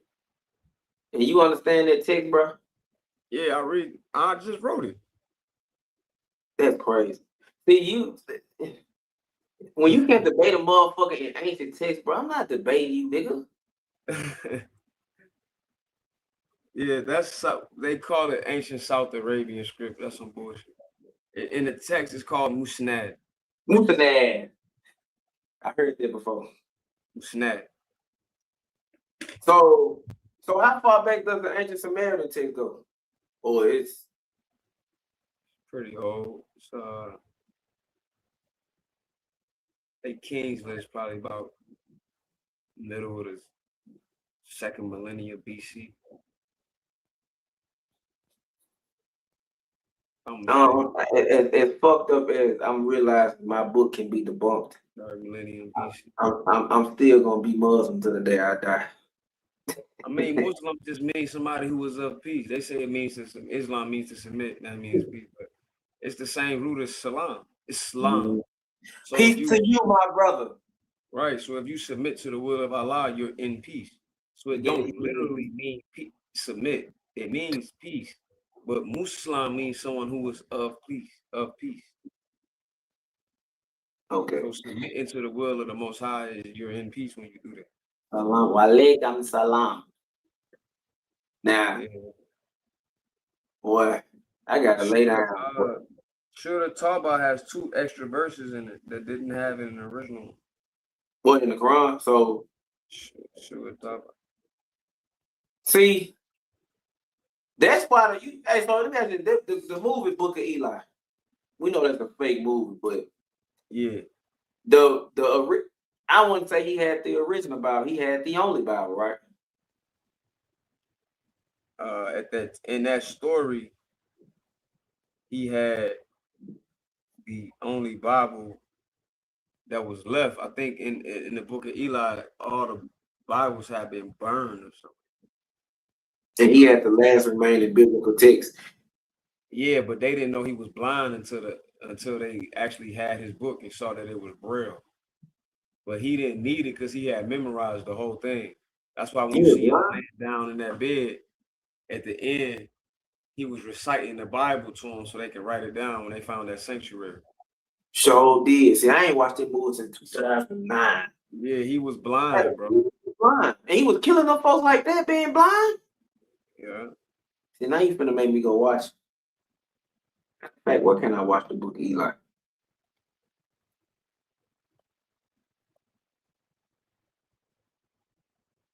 Let me ask you this question. What made you want to go deep dive into the culture and the history like that?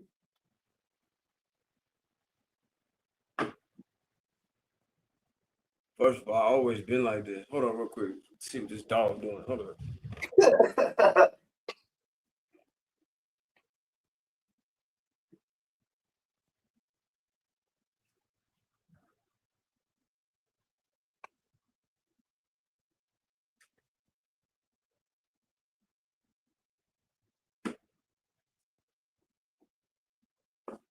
Carter out there tweaking, doing the most. I'm still here. Yeah.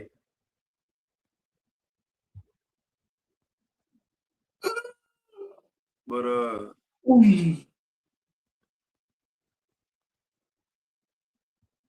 you said what made me get into history like this? Yeah.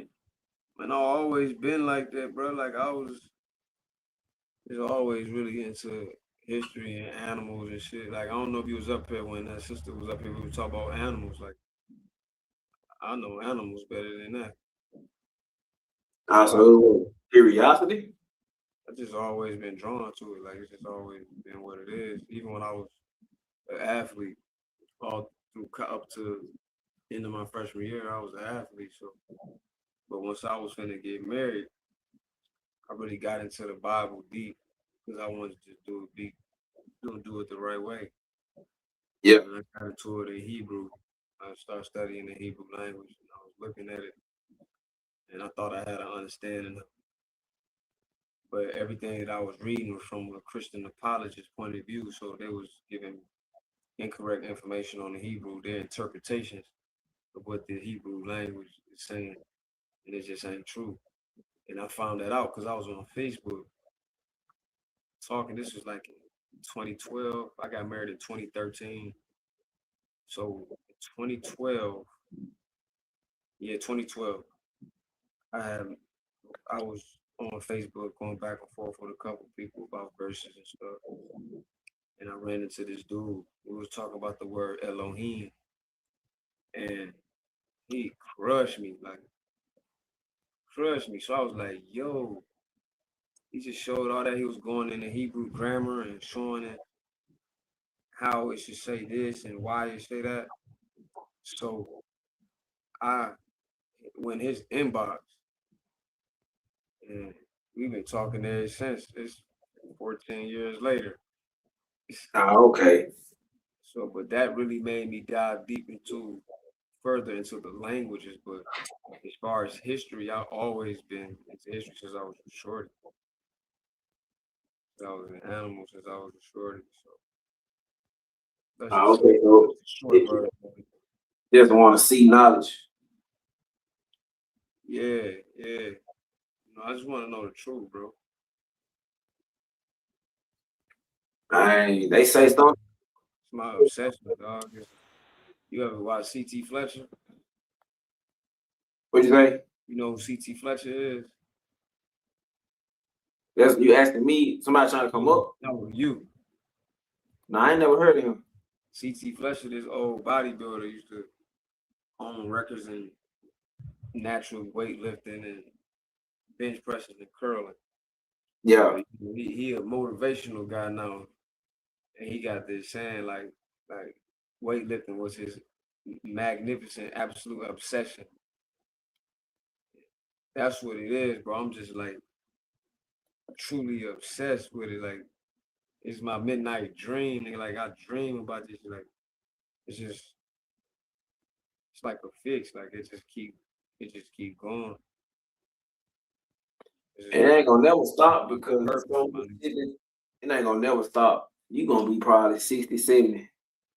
But somebody gotta find out what the truth is. Man, it's a lot of brothers and sisters out here doing their thing, man. Exposing. Even of all races. Like it's some white Bible scholars that people would know. Just up there saying similar things, well, at least when it comes to the text, saying the same things that I'm saying. That's how I knew when Paul was talking to that lady in the beginning of the video, she was telling the truth. When she said about the Elohim and all that. Like, yeah, that's true. Yeah. I had conversations about that on Sonetta TV. Oh, see, I'm gonna stay tuned Sunday because I ain't doing shit. What she say, Nita, can what be dangerous? Can what be dangerous? Reading this book. She said she got the 9 books that's missing from something. Who said that? That's what she said the Nita, she said, Tom, you gotta go up. She said, all right, they were talking about. Man, I'm finna lay my ass down. Talking to P. Zion. It's about angels and stuff. They must be talking about the book of Enoch, I'm assuming. Let me go up though.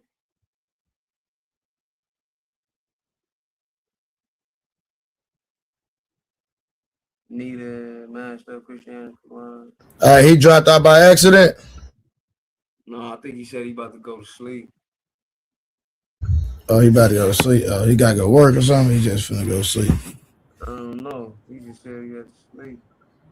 Neither, when you said books that was, let me know something. You said what books were removed? You were scared to read what?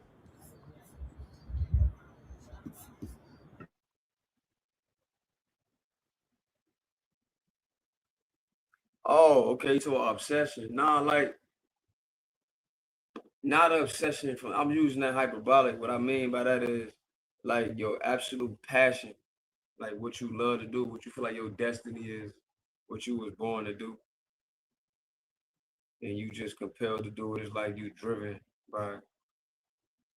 That's what I mean by that. Not in a negative sense. That makes sense.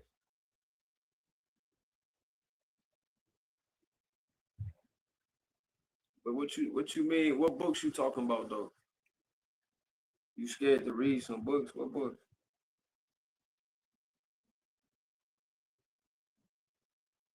Yeah. I said that in addition to it, but addict that's just metaphoric. Like addiction is something you can't stop doing that's harmful to you. You know what I'm saying? Finding out what your purpose is, I think that's the meaning of life. Find out what your purpose is that can help push forward life for you and everybody else. I think that's the meaning of life. I think everything and everybody has a purpose.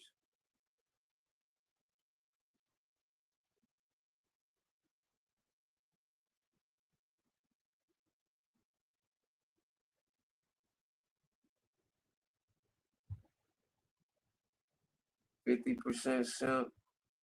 Nah, man, anything's possible. I won't say they never get to it. It's really if they choose to do it or not. And that choice is up to everybody. I'm not gonna say they would never do it because never say never. Anybody can change at the drop of a hat. Anything's possible. Everybody got the opportunity to change. Everybody should be afforded that chance. You know what I'm saying? Everybody. And everybody can change regardless of what it is.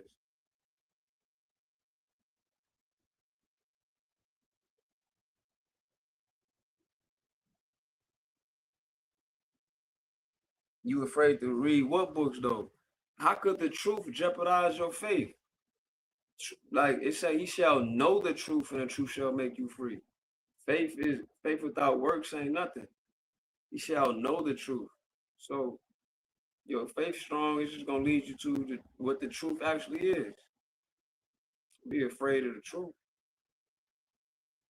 but always vet and question what you read. If ain't no evidence for it, take it with a grain of salt, needed.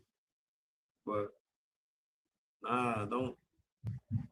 If your faith is strong, it should rock it. If anything, it should strengthen it. Truth is truth. You shall know the truth, and the truth shall make you free.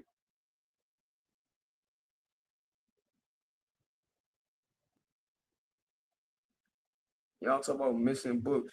Missing books from what? What y'all mean? What books? The books of Solomon and all that. Solomon and Enoch. I mean, but Enoch is quoted in the New Testament as books.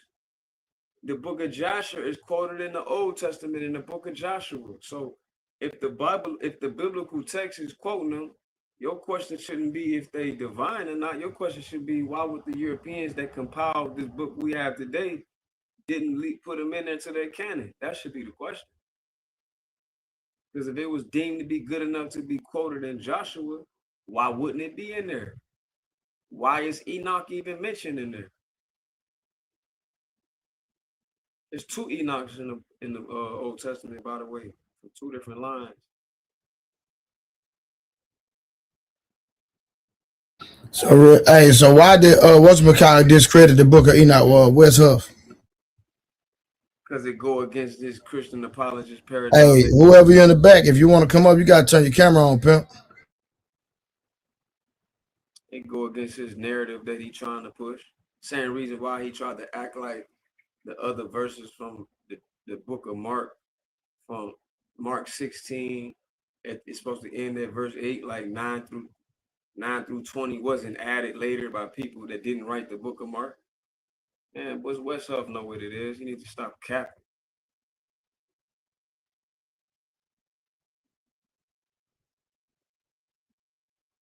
You gotta stop capping.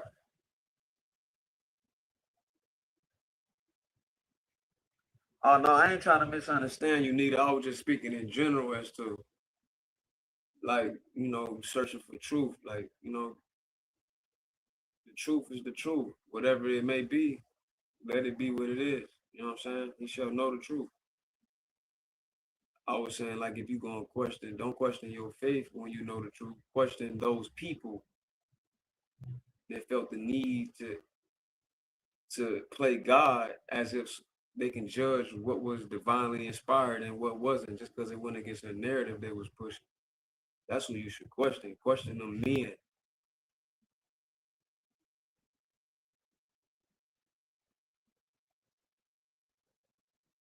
What's up? Got on Joe Rogan and told a lie, but Billy Carson didn't really know too much, so he couldn't check him on the lies he was telling.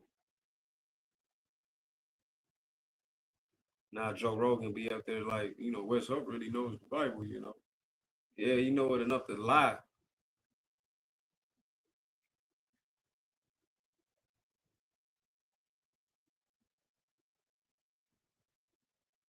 Wes Huff is a goofy. Wes Huff lied. If it was me up there talking to him and not Billy Carson, you would have seen how much of a liar he is. Some white biblical scholars even on YouTube checking him about the lies he told, but he won't try to debate them. He ain't saying nothing to them. He won't say nothing to Dan McClellan. He ain't saying nothing to him. Dan McClellan don't check him. He's not a specialist. He don't have a PhD yet either. Do he study the Bible? Yes. But he's speaking from a Christian apologist views and he lying. So you think everything he says is a lie, or the majority of the stuff? No, not everything. I ain't gonna speak in absolutes, but the things that would make him, like when you ask me why he discredited the book of Enoch. Yeah, he would discredit it because it goes against his narrative. But then he'll play games and say the Dead Sea Scrolls justifies that the text is ancient. But wait a minute, sir. Why would you say that? Because it's convenient for him to say that, because then, yeah, it does justify it. But so what's not ancient about the text though? What he knows is this, bro. He got on Joe Rogan and lied and said the book of Isaiah is the same word for word in the book of Enoch. I mean, not the book of Enoch, but in the Dead Sea Scrolls. No, it's not, West Huff, and you know it's not. And you had to go on your channel and say you was low-key being hyperbolic when you said that, because you know it's not the same word for word.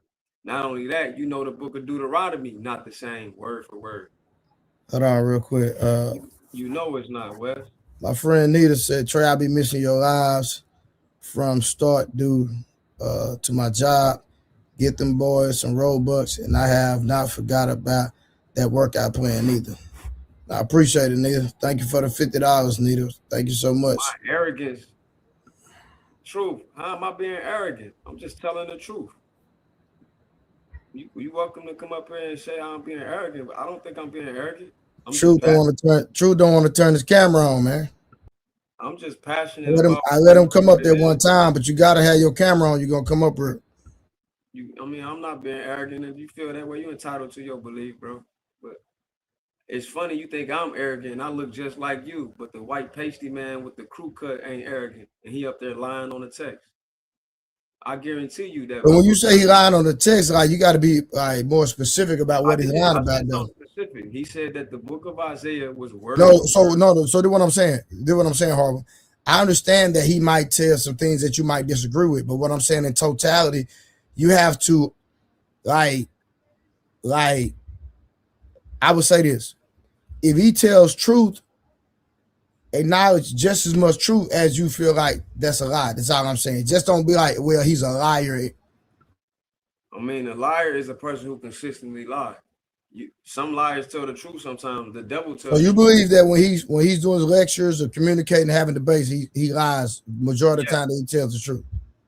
Sometimes he lies, sometimes he's telling the truth. It's not an absolute. I know this dude is working on a PhD in biblical scholarship. There's no way that somebody normally can make that mistake and say that and just be talking. You know, Wolf would be up here talking and just say something. But there's no way a guy who's working on a PhD in biblical studies will ever get up there and make the mistake and say the book of Isaiah is word for word the same in the Bible we have now as it is in the Dead Sea Scrolls. Just cut it out. No way he would make that mistake knowing what he knows. No way.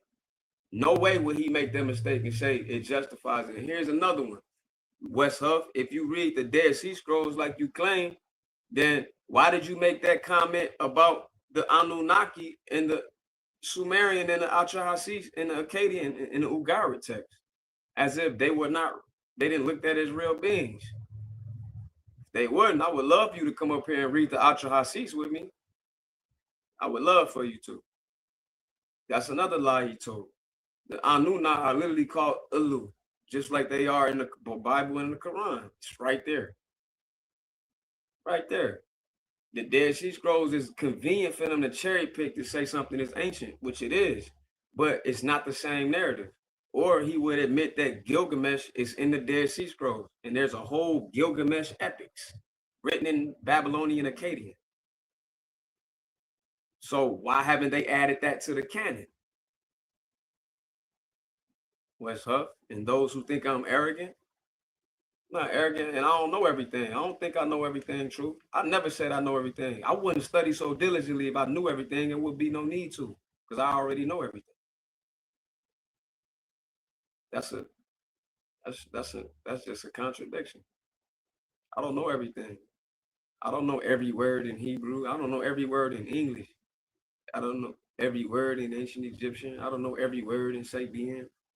But I read these languages though. I think I put it in the work, and whatever I say up here, I'll come up here and improve. I don't think I know everything at all. You're gonna talk to me, don't misrepresent me. I'm a racist. That's what you think. You got the right to your opinion, fam. But meanwhile, I just quoted some white scholars that did a good job on that's biblical scholars that's telling the truth. Was I racist then? I guess you didn't know who Dr. Dan McClellan is. That's a white man. Just like 20 minutes ago, I said there's some other white scholars that's out here doing real good jobs that's really telling the truth. Was I racist then? I mean, we can rewind the tape. I said all this up here. It's all good though. You're gonna trust him. But you ain't gonna trust me. That's cool. Just hold him to the same standard you hold me. Hold Mr. West up, the so-called specialist, to the same standards you hold me. We got another scholar named Bart Ehrman. Bart Ehrman is another good white scholar. Look at Harlan giving all these white biblical scholars their props. I'm racist. No, I'm just a truth teller. I don't trade a truth teller.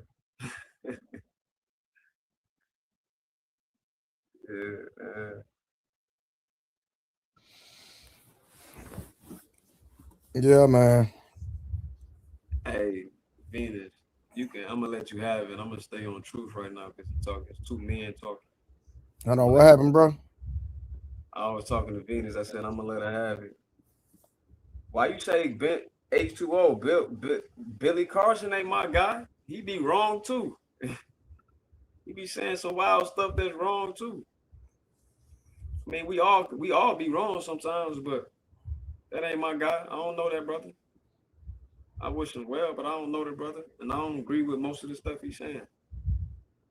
can tell you some stuff I disagree with Billy Carson. Billy Carson cherry-picked quantum mechanics, was talking about string theory, proves that it's 11 dimensions. No, it hasn't. It postulates that it's 11 dimensions, so its theory can work because of the supersymmetry and everything is not working. So they haven't proven that, they theorized that. Billy Carson is out here talking about it as if they proved it, but they haven't proved that. Could they possibly prove it one day? Maybe. But nah. Billy Carson also said that Amun in ancient Egypt is the same as Marduk and Sumer. No, they're not. Then he said Amun is talking about a demon. No, it isn't. I know because I read that language. Yeah, real quick, man. What was y'all cooking on when I had those? I say Anger Man was up here cooking.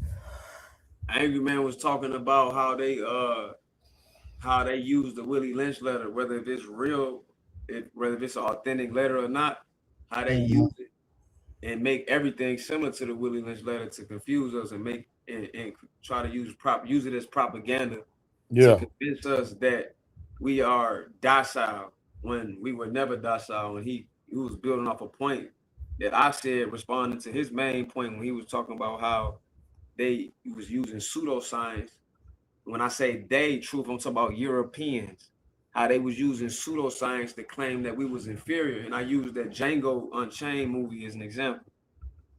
You seen Django, right? Yeah. Remember when they was at the dinner table? Okay. When they was at the dinner table and Steven had just told Leonardo DiCaprio character, Calvin Candy, that he was getting played. And when he walked back into the room and basically exposed them, he started explaining how black people was docile when he used the skull. It was a skull of a black person sitting behind him. He used that skull and he cracked it open and was explaining how these two dimples in the back of the skull is the reason why black folks were docile. That's a real historical thing that occurred at that time. They really was using that pseudoscience to claim that black people are inherently docile. So Angry Man used that point to say how they used the Willie Lynch letter to say that we're naturally docile and they don't talk about the actual history, how we actually was fighting. There was a lot of revolts. They only talk about Nat Turner and Denmark Vesey, these type of people, but they barely even mention Denmark Vesey. I just saying that off the top of my head because I know what it is. Usually everyday people walk around just hear Nat Turner and Harriet Tubman, but it was like so much more going on than that. We don't even got to get into the Seminole Wars. Let's talk about that. Yeah, that's a whole nother game. That's a whole nother thing. Andrew Jackson hated our guts. So Angry Man was cooking on that. He right. You know what I'm saying? He right. They don't be telling the truth about a lot of our stuff. All right, real quick, man. You know, we never did get to the main subject, but we finna get to it right now, if you don't mind. I want you to cook on this hard. I'm gonna let you cook. So let me know. I'm gonna play this video. You let me hold on. You let me know. Hold on.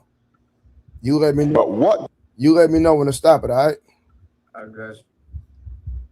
Does Matthew 19, verse 9 mean? That's a world-renowned scripture. Yeah. Or 1 Corinthians chapter 7, verse 15 that's mean? another world-renowned scripture. They got two witnesses now. Hey, Paul. Matthew 19:9. Matthew chapter. Hey, I like his style, man. Like, I don't agree with everything he say, but I think he's a genuine brother that's doing his best to go by what he reads, and I like his style. Nah, I like Gino too, if I'm being honest. I like Gino. I ain't gonna hold you. Ain't I right on say? On the real. Why that nigga say that, boy? I be crying laughing. Ain't I right on say? He be cooking. He try to stick straight to that word. It's the best he know it. Nah, he do. That's a fact. Boy, hey, one thing about Gino, you debate Gino, nigga. He not gonna let you move left, right, boy. He gonna cross every T, dot every I. Yeah. 19 and at verse 9. All right. And I say unto you, whosoever shall put away his wife, except it be for fornication. Now listen at this. Because flesh lovers love this scripture. Yes, they do. And divorce, putting away your wife or divorcing your wife, was designed for those that have a particular kind of heart. He's in Matthew chapter 19 and verse 8. I want to show you the verse above 9. And at verse 7. All right. They say unto him. They say to him. Why did Moses then? Oh, people love Moses. Oh, yeah. Oh, yeah. Yeah, man. They take Jesus and sweep him under the rug. That's right. That's right. Jesus come along tougher than Moses. Oh, yeah. You know, because in Moses' time, you can put together a bill of divorce and get rid of your wife and amen and invest in another one. That's right. And Jesus come and shut. All right, so real quick, what was the process of putting together a bill of divorce in the Bible days? Because we already understand that God himself, the creator, did not condone divorce. That was Moses that condoned divorce. It wasn't God himself. Yeah, that's in Deuteronomy. In Deuteronomy, women couldn't divorce. Man could divorce a woman, and only time it's considered him committing adultery is if he's having sex with another man's wife, because marriage is considered property. So he's infringing upon another man's family. So hold on. So a single man and a single woman having sex was not considered adultery. Well, this goes to when what's considered marriage. You're technically married with sex. Now, if a man is having sex with another woman that's not his wife, he's fornicating. Hold on. So let's go back to a statement you just said. So technically, in God's eyes, if you have sex with somebody, you married that person. Yeah, that's consummation. Later on, the traditions of having these ceremonies came, but you ain't gonna find no ceremony with Adam and Eve. Unless y'all gonna admit that there's some things that's not in the text, then you're gonna go down another can of like another rabbit hole. But even then, like let's hypothetically say it was, they was already one flesh, because she was, according to that translation, she was made directly from his flesh. So when a man shall leave his mother and cleave unto his wife, that shall become one. That's because of a bond, because sex is a spiritual act. People act like it ain't. That's why it's a serious thing. You are now becoming bound to each other, like y'all are getting tied in. You ever heard somebody say, "Dang girl, you see a married couple and people be like, yeah, y'all starting to look alike." Yeah, I've heard it. Yeah, I've heard it. Nah, it may not apply to everybody, but I'm just using that as an example. Like, man, you ever seen a woman pregnant and when she pregnant, she look younger?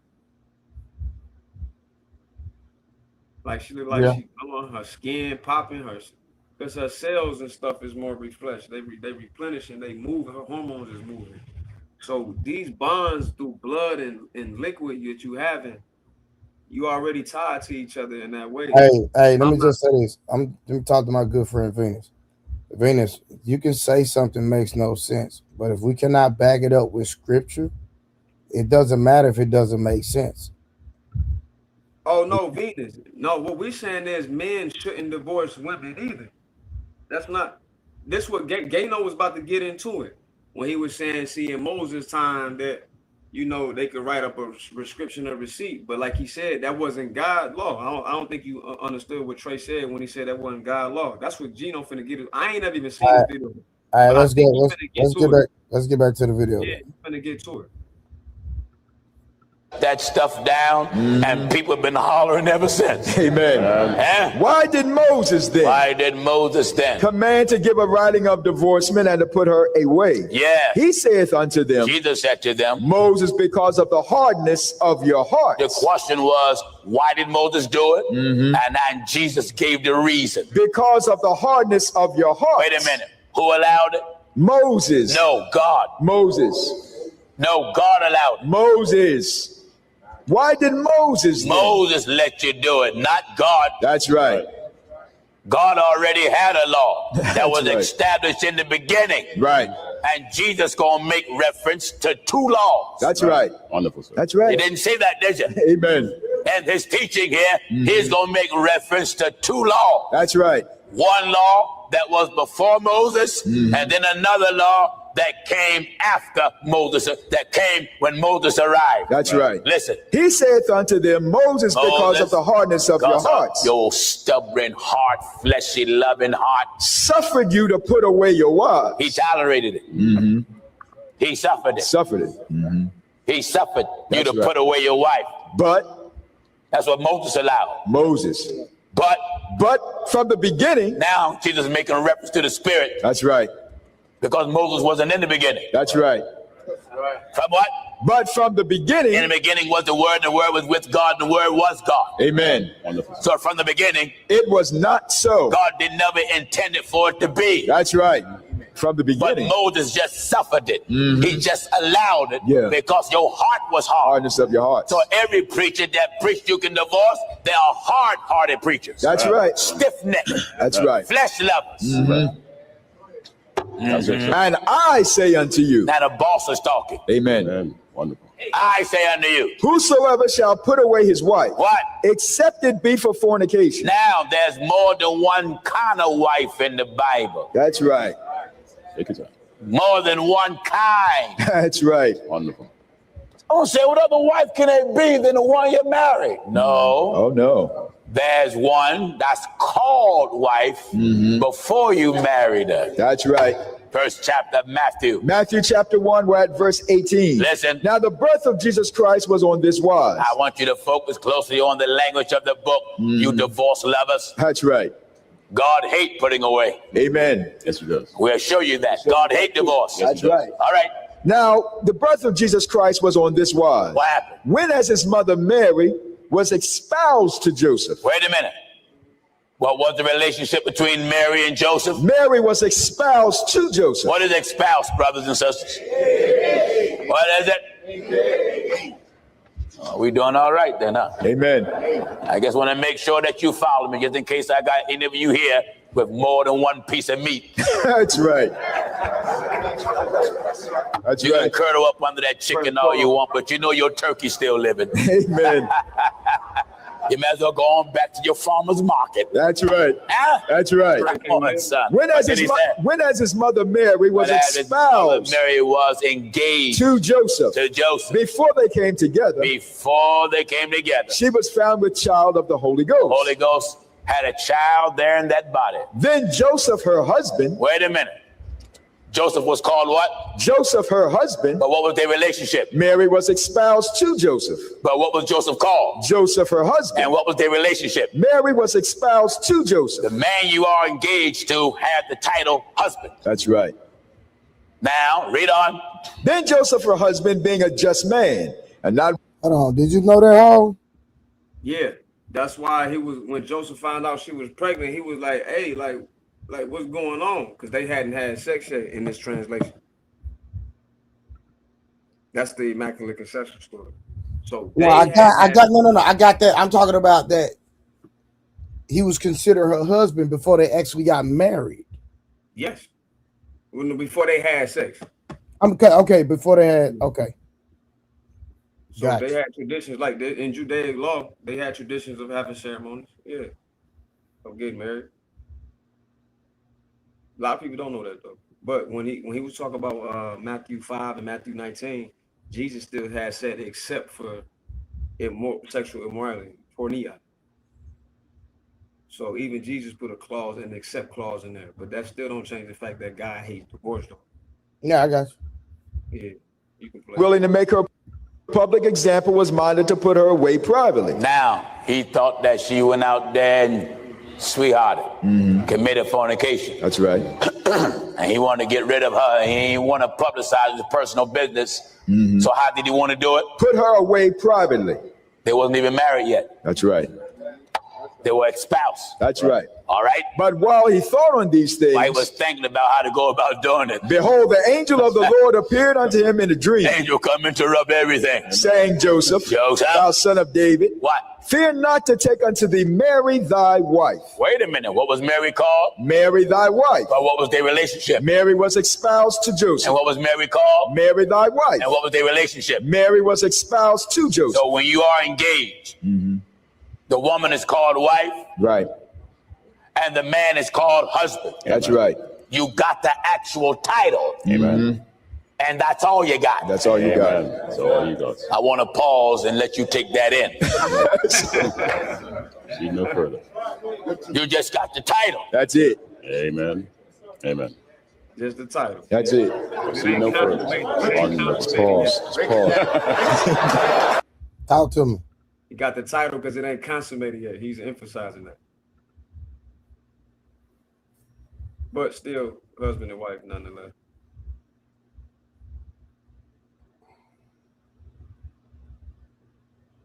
So, because Gino just said that when she was pregnant and he had entered her, he was looking for a way to put her away. Yeah, and that he means, had to pull up like, hold up, fam. say what? The angel had to pull up on her like, hold up, fam. Be cool. No, but what I'm saying, but he was trying to divorce her, correct? Put her away was divorce, right? Yeah. So in that times, yeah. what was it? I mean, if a woman popped up pregnant and she came, you talk about the Holy Spirit did that, what would you say? No, I got that part. Yeah.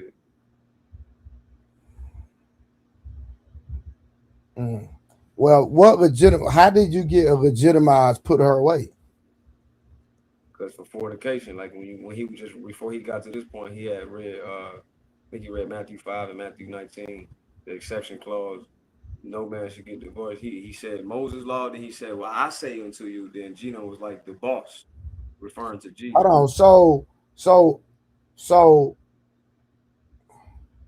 in Matthew, they had already had Paul's text. No, this was Jesus talking in Matthew text. He wasn't quoting Paul. He was quoting the book of Matthew.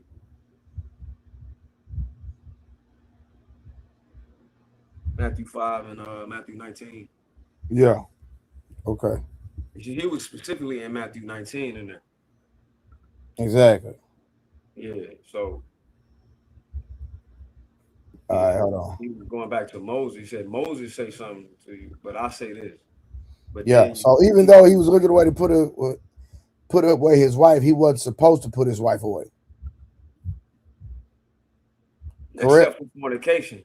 But the angel. Yeah, but hold on. But except for fornication, but God didn't make that rule. Man did, correct? That was Jesus talking. But again, God didn't make the rule of divorce. Man did, correct? Yeah, if Jesus is the Son of Man, but he was given his provision, and I don't even want to say provision because I just think that Moses in the book of in the Old Testament was doing things because of the hardening of their heart, like he was saying. No, that's a fact. So hold on. So Jesus made a way for divorce as well? Go rewind it, bro. Go back to when he was talking about Matthew 19.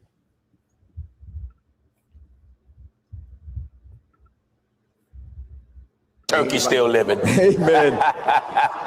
You might as well go on back to your farmer's market. That's right. That's right. Come on, son. When as his mother Mary was espoused, Mary was engaged to Joseph. Before they came together. Before they came together. She was found with child of the Holy Ghost. Holy Ghost had. Why did Moses then command to give a writing of divorcement and to put her away? Yeah. He saith unto them, Jesus said to them, Moses, because of the hardness of your heart. The question was, why did Moses do it? And Jesus gave the reason. Because of the hardness of your heart. Wait a minute. Who allowed it? Moses. No, God. Moses. No, God. You say what? So Jesus is talking right now.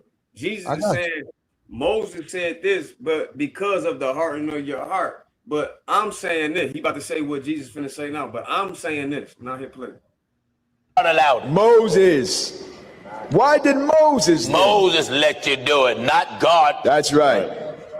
God already had a law that was established in the beginning. Right. And Jesus gonna make reference to two laws. That's right. Wonderful, sir. That's right. He didn't say that, did you? Amen. And his teaching here, he's gonna make reference to two laws. That's right. One law that was before Moses, and then another law that came after Moses, that came when Moses arrived. That's right. Listen. He saith unto them, Moses, because of the hardness of your hearts. Your stubborn heart, fleshy, loving heart. Suffered you to put away your wives. He tolerated it. He suffered it. Suffered it. Mm-hmm. He suffered you That's to right. put away your wife. But that's what Moses allowed. Moses. But from the beginning. Now Jesus is making a reference to the Spirit. That's right. Because Moses wasn't in the beginning. That's right. From what? But from the beginning. In the beginning was the Word, and the Word was with God, and the Word was God. Amen. So from the beginning, it was not so. God did never intend it for it to be. That's right. From the beginning. But Moses just suffered it. Mm-hmm. He just allowed it because your heart was hard. Hardness of your heart. So every preacher that preached you can divorce, they are hard-hearted preachers. That's right. Stiff-necked. That's right. Flesh lovers. Mm-hmm. Mm-hmm. And I say unto you. Now the boss is talking. Amen. I say unto you. Whosoever shall put away his wife. What? Except it be for fornication. Now there's more than one kind of wife in the Bible. That's right. More than one kind. That's right. Yeah, I heard. I want to say, what other wife can it be than the one you married? No. Oh, no. There's one that's called wife before you married her. That's right. First chapter of Matthew. Matthew chapter 1, we're at verse 18. Listen. Now the birth of Jesus Christ was on this wise. I want you to focus closely on the language of the book, you divorce lovers. That's right. God hate putting away. Amen. Yes, he does. We'll show you that. God hate divorce. That's right. All right. Now, the birth of Jesus Christ was on this wise. What happened? When as his mother Mary was espoused to Joseph. Wait a minute. What was the relationship between Mary and Joseph? Mary was espoused to Joseph. What is espoused, brothers and sisters? What is it? We doing all right then, huh? Amen. I just want to make sure that you follow me, just in case I got any of you here with more than one piece of meat. That's right. That's you right. can curdle up under that chicken all you want, but you know your turkey's still living. Amen. You might as well go on back to your farmer's market. That's right. Huh? That's right. Come on, son. When as his mother Mary was espoused, Mary was engaged to Joseph. To Joseph. Before they came together. Before they came together. She was found with child of the Holy Ghost. Holy Ghost had a child there in that body. Then Joseph, her husband. Wait a minute. Joseph was called what? Joseph, her husband. But what was their relationship? Mary was espoused to Joseph. But what was Joseph called? Joseph, her husband. And what was their relationship? Mary was espoused to Joseph. The man you are engaged to had the title husband. That's right. Now, read on. Then Joseph, her husband, being a just man, and not willing to make her a public example, was minded to put her away privately. Now, he thought that she went out there and sweethearted, committed fornication. That's right. And he wanted to get rid of her. He didn't want to publicize his personal business. So how did he want to do it? Put her away privately. They wasn't even married yet. That's right. They were espoused. That's right. All right. But while he thought on these things, I was thinking about how to go about doing it. Behold, the angel of the Lord appeared unto him in a dream. Angel come interrupt everything. Saying, Joseph, thou son of David, what? Fear not to take unto thee Mary thy wife. Wait a minute. What was Mary called? Mary thy wife. But what was their relationship? Mary was espoused to Joseph. And what was Mary called? Mary thy wife. And what was their relationship? Mary was espoused to Joseph. So when you are engaged, the woman is called wife. Right. And the man is called husband. That's right. You got the actual title. Amen. And that's all you got. That's all you got. That's all you got. I want to pause and let you take that in. See no further. You just got the title. That's it. Amen. Amen. But it ain't constant. See no further. Just pause. Just pause. Amen. Amen. Amen. Holy Ghost said it shall proceed no further. That's right. No further, sir. So when you got the title, but yet you can't do what you want to do until you obey magistrate. That's right. Wonderful, sir. Wonderful. Because when you got the title and engage, you're twined. That's right. Amen. You're not yet one flesh. That's right. Amen. You're still twined. That's still right. two. Still two. You're still not one. Yeah. Wonderful. That's it. To become one, you got to marry. Right. And said, for this cause, you got to marry. Yeah. That's why when you're not married and have sex, it's called fornication. And then when you do get married and then go outside of your marriage, it's called adultery. 2 different titles because you're in 2 different states. Wonderful. Same accent. Same accent. Wonderful, man. Wonderful. Wonderful. Go ahead, brother. Same fleshy act. Yeah. But 2 different titles. Right. Because now you're under 2 different headings. That's right. Wonderful. Wonderful. What you mean 2 different headings? Single, fornicator, married, adultery. That's right. Wonderful. That's right. Glory to God. Amen. Amen. I'm going to make it plain. Read. Amen. Back in Matthew 19 and verse 9. Come on, son. And I say unto you, whosoever shall put away his wife, except it be for fornication, and marry another, committeth adultery. But what? And whoso marrieth her, which is put away. Now, if a man gonna put away his wife and another man come along and see the woman that's put away, and he married that woman who was put away by her husband, doeth commit adultery. In order for that man to commit adultery that married the woman that's put away, then that man himself, he got to be already married. That's right. Wonderful. So That's right. All right, let's get Corinthians. Now in 1 Corinthians chapter 7 and at verse 15. There's some more to that letter, isn't it? Just a little bit. All right, come on. 1 Corinthians 7 and verse 15. But if the unbelieving depart. Amen. My God, they want a way out. That's right. If the unbeliever, if the unbelieving depart, let him depart. Let him leave. A brother or sister is not under bondage in such cases. Now, the word bondage is what you're looking at. Yeah. The Bible, here now, justify separation. In 1 Corinthians 7 and verse 10. Let me say it again. The words of God justify separation. That's right. There's some people just can't live together. That's all. Right. Just can't. But if he move overseas in the hot climate, go live in Africa,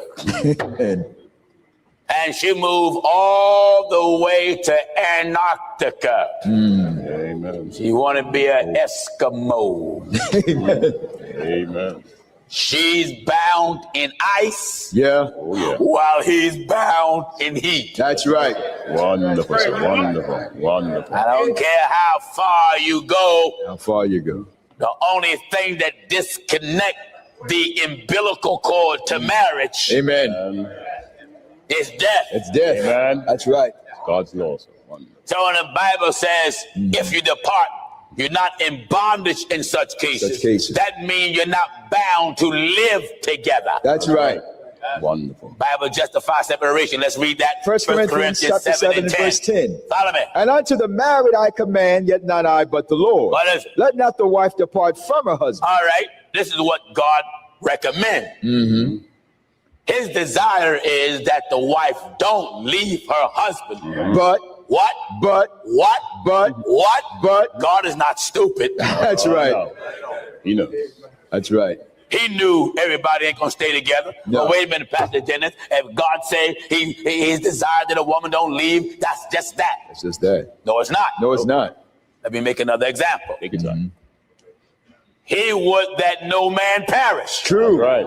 Wonderful. That's right. right. That's right. Ain't that what he said? That's what he said. Wonderful. He said. That's right. That's right. He said he would that no man perish. No man perish. All. But that all To repent. come to repentance. He knew they wouldn't. That's right. That's why hell is coming. Amen. That's right. Wonderful, Pops. That's why he's going to put you in hell. Even though his desire is that you don't perish. Don't perish. His desire that you do repent. But he knew everybody won't. No. So he made an alternative. For those that won't, he going to send you to hell. That's right. Amen. Isn't that wonderful? Amen. All right, come on, son. And unto the married I command, yet not I, but the Lord. What is it? Let not the wife depart from her husband. Don't let the wife leave. But and if she depart, if she leaves, let her remain unmarried. She can't get married again. Or be reconciled to her husband. Or or right. Reverse. be reconciled To her and where husband. there's reconciliation, there's repentance. That's right. And it's not one-sided. No. Both got to repent in order for them to come back together. That's right. Amen. That's right. But Pastor Jennings, I don't want them. Then stay by yourself. Amen. Let her remain unmarried.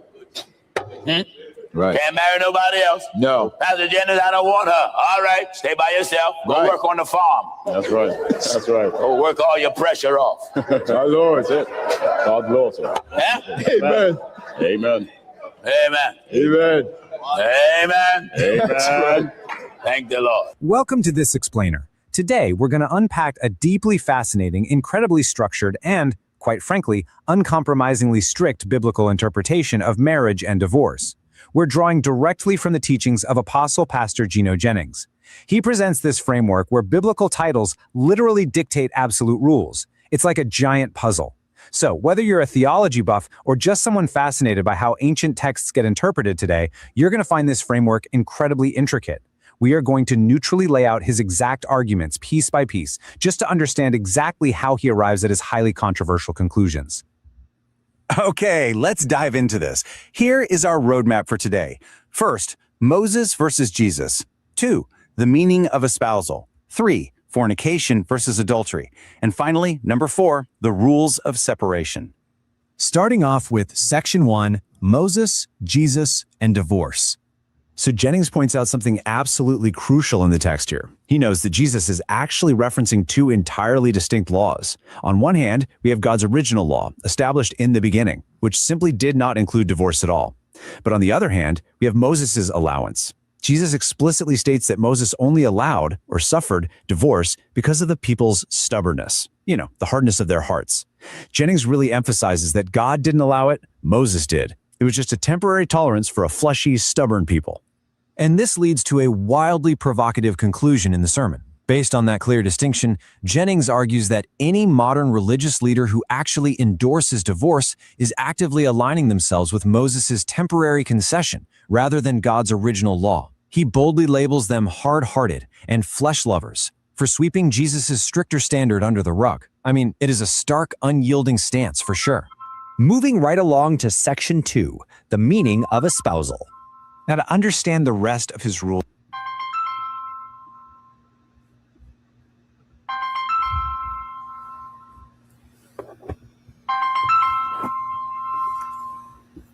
My bad, Harlan. Harlan, my bad, bro. My bad, fam. Yeah, I mean, I had told you to stop it a couple times. I thought you had probably walked away, but after a while, I was like, hold on, let me. Yeah, that's on me, bro. My bad. Go ahead. No, you cool. I was just like, because it had been playing for a while. Yeah, that's on me. Cool. But this was like an overview of what he was saying. Yeah. That's what they was playing on. Man. So overall, and based on what men and women cannot divorce in God's eye, correct? Well, in Matthew 19, they give an exception clause if she did some immoral sexual act. But God still hates divorce, though. So the only way, according to the Bible, to get a divorce in God's eyes is if the woman commits a sexual act. That's what it say. Then step outside. And I'm only sticking. I got you. So only according to this translation. So a man could have sex with another woman. A man can have another wife, but a man can't just be out here having sex with other women. Yeah. I'm not saying he's just out here. Yeah, he's still in violation of something. But is she? I think what you asking is, can she divorce him? Yeah. So can a woman divorce her husband, according to the Bible? Oh, okay. Now let's talk about this though. If a woman divorced you in the United States government allows it, is the law of the land now violating God's laws, and is that divorce actually even valid in the eyes of God? So I would say that in the eyes of God, since God doesn't allow divorce, that even though the law of the land gives you an out, that goes against God's standard. That's right. That's right. This is crazy, bro. I mean, we're gonna be technical. Let's be technical here. You know, I'm Mr. Technical. Nah, this is crazy. Like, this gives me a new outlook on a lot of stuff. So it's a lot of people still walking around in adultery. Everybody. And I'm saying everybody in general. I ain't gonna say everybody, there's some virgins out here. But you technically, the woman you had sex with first, you took her virginity. All right, so we finna go that route. So the woman that you had sex, hold on. So the woman you lost your virginity to, that's your wife. Technically, marriage is consummated by sex in the Bible. That's why he said that they was engaged, they was espoused. He said he mentioned two type of wives. You got the title. I'm trying to say it like Gino. I like how he talk, how he kick it. You got the title, but I'm gonna let that sit on y'all for a minute. Basically, what he's saying is, yeah, you got the title right now, but you ain't consummated. That's why when Mary popped up pregnant, Joseph was like, "Hold on, fam." Like, he tried to put her away. He's like, "All right, I'm done. I'm cool on you." But that's why. No. You just opened up a new can of worms. So when he was trying to put her away, he was allowed to put her away because of sexual immorality, correct? Yeah, in Matthew 19 it say that, but the angel had to come and tell him, like, "Hold up, fam, be cool. She hasn't violated no laws.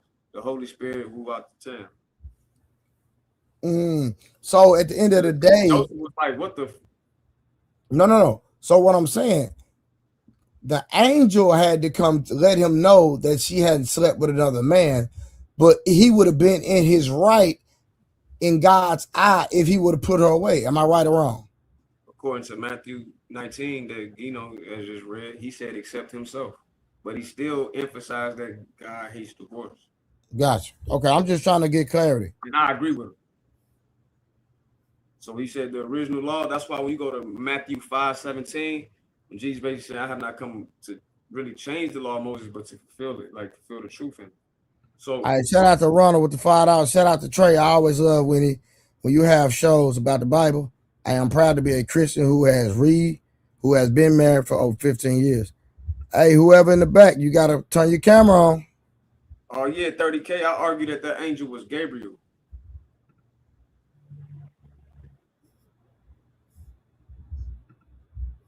Hold on. Venus said, so like I said, he can get rid of you, then still have another wife, and then you are the woman or an adulterer. Is that correct?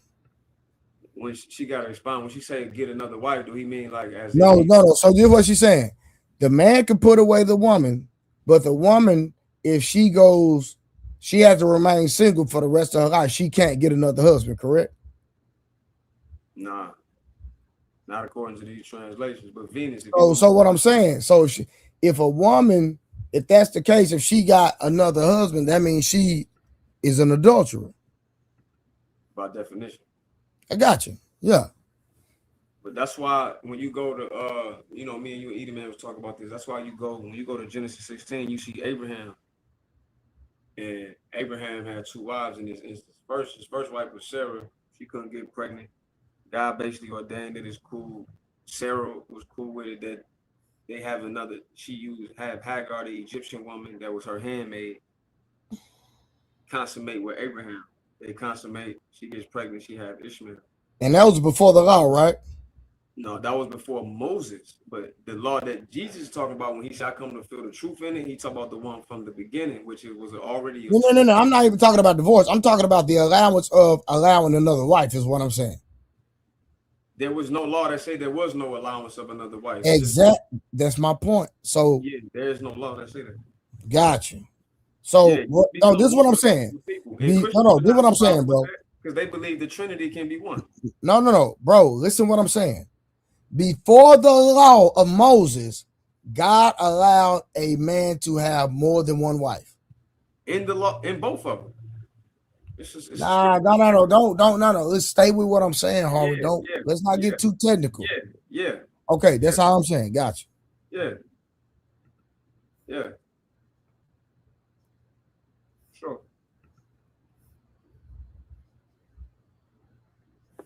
I bet. Okay. So Cause see, this what I'm saying. According to Genesis 16, hold on. now we want to argue with the text. Hold on, no. Let's not even go there. Let's do this.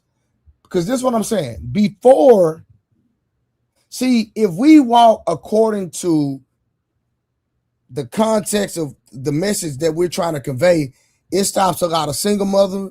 Like, bro, it stops a lot of, bro, hold on. Let me get up. I'm gonna turn my camera on. Hold on.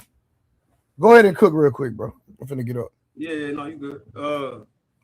Trey, I mean, truth. I didn't say nothing that contradicted him. What I said was God was okay with Abraham having another wife, not divorcing. Abraham never divorced Sarah, and he never technically divorced Hagar. What she did was separate and went back to wherever she went. They wasn't divorced. They didn't get a divorce. Hagar was just separated because of her and Sarah. Sarah had an issue with her. So they were separated, not divorced.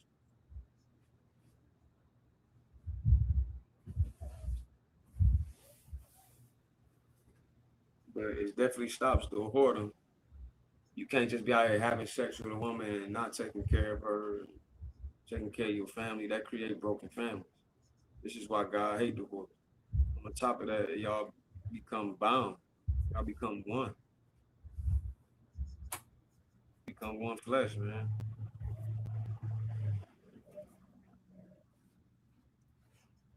You know what I'm saying?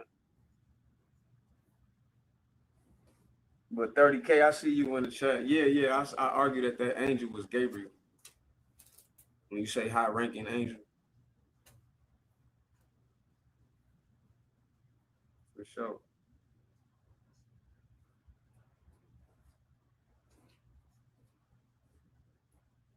This conversation offended a lot of people. Definitely get offensive to people. 1, not 3. Show me a verse that say that. What they say? Somebody said 1, not 3. I'm assuming he talking about some not have multiple wives. You got to explain Genesis 16 then.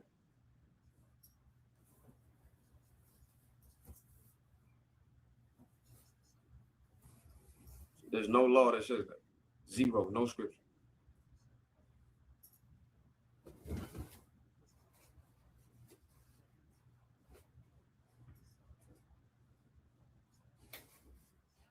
Yeah, 30K is a physical manifestation in your children, but it's also a physical manifestation and spiritual with y'all, with each other, unless you die.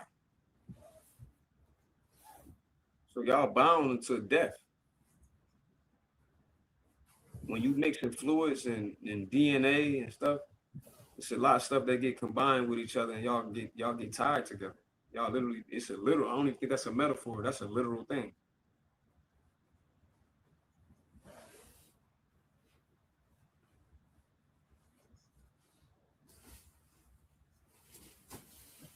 Hold on, keep talking. It's a metaphor to it, but it's very literal too. Definitely with the children, but also definitely with yourself. In this translation we're using in KJV, you can go back to the Adam and Eve. The first marriage that we see is consummated through them becoming one flesh. They was already one flesh because she was made directly from his genetics, according to that translation, of course.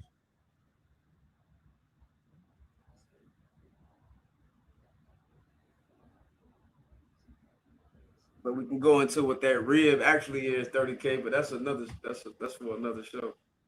Right now, I'm just stay on this English translation.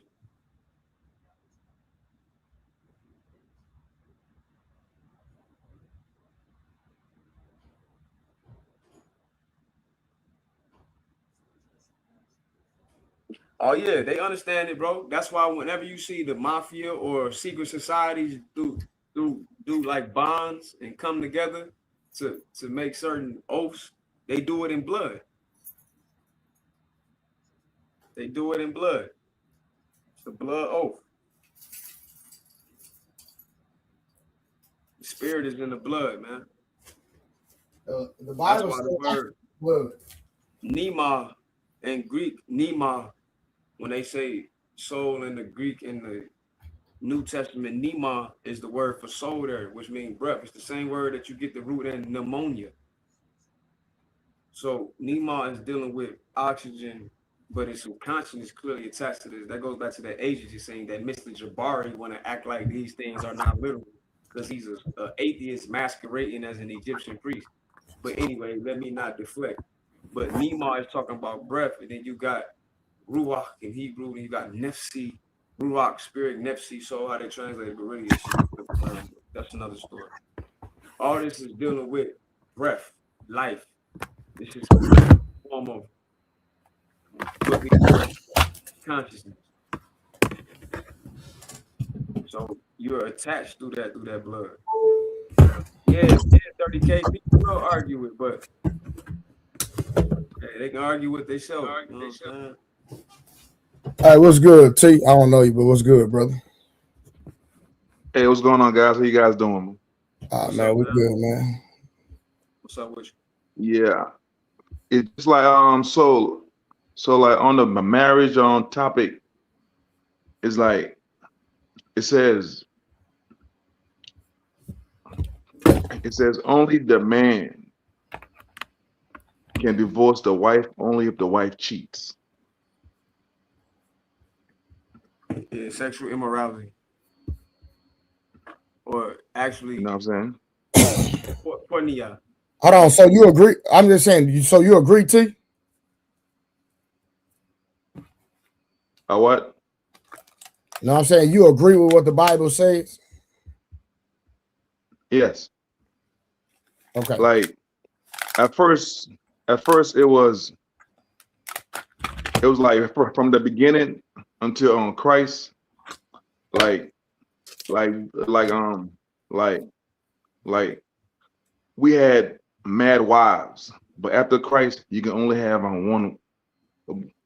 You only have like one wife, you know. Okay.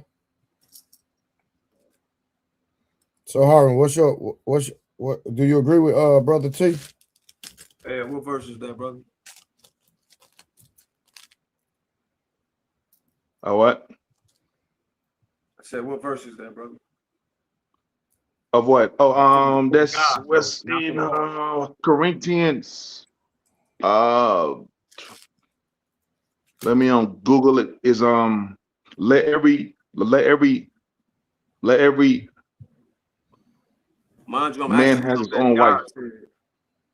Huh? I'm asking you for something that God said.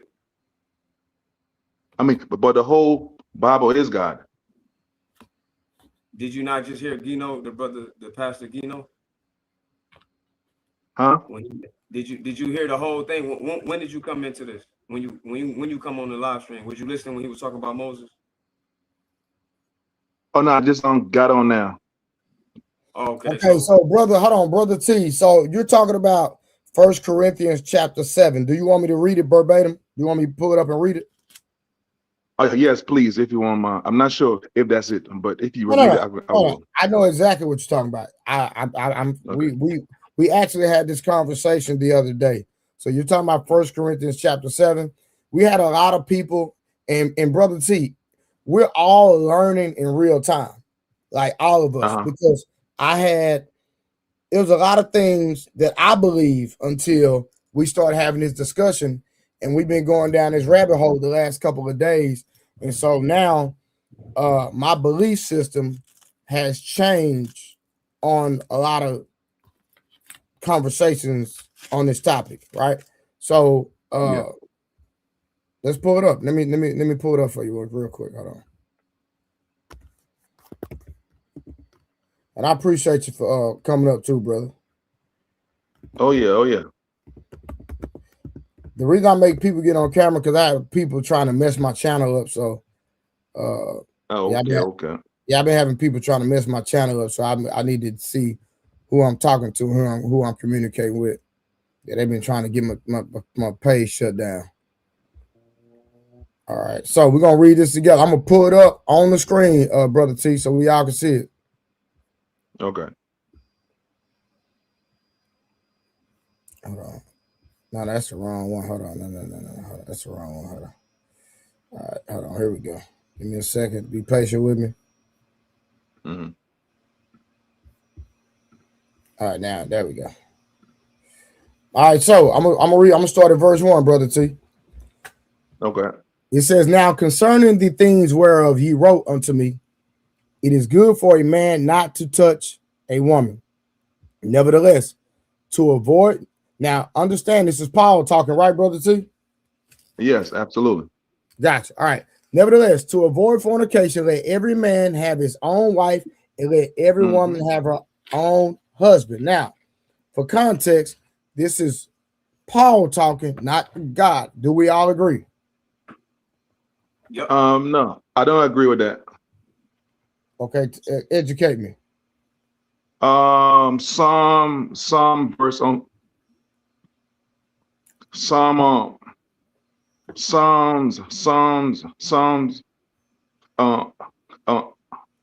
68 verse 11. Okay, so hold on. We'll hold on. Matter of fact, let me pull it up because I'm not gonna forget. I'm not gonna stop where I'm at. Give me a second. Hold on. Okay. Hold on. I'm gonna just pull it up because I have a. What we're saying is just like Gino said, and you ain't have a problem with Gino of us telling us not to listen to Moses, who was an actual prophet. Then we shouldn't have a problem with showing that how an apostle who never met Jesus physically said some things that Jesus didn't say. That's what we acknowledge. The same thing that Gino did with Moses in the Old Testament, we're doing the same thing with Paul. Hold on, I'm gonna read the scripture for Brother Tito. He says Psalm 68, and then I'm gonna bring it back up. People worship Paul or something. All right, hold on. So it says Psalm 68:11 says, "The Lord gave the word. Great was the company of those that published it." So now, can we agree that now, and this is Harwin's lane. No, you doing good, bro. You got it. No. Hold on, no, because you're gonna have to step in. So, Brother T, I'm gonna say this. Let me ask you a question real quick. Yeah. Matthew, Mark, Luke, and John. Are they in chronological order?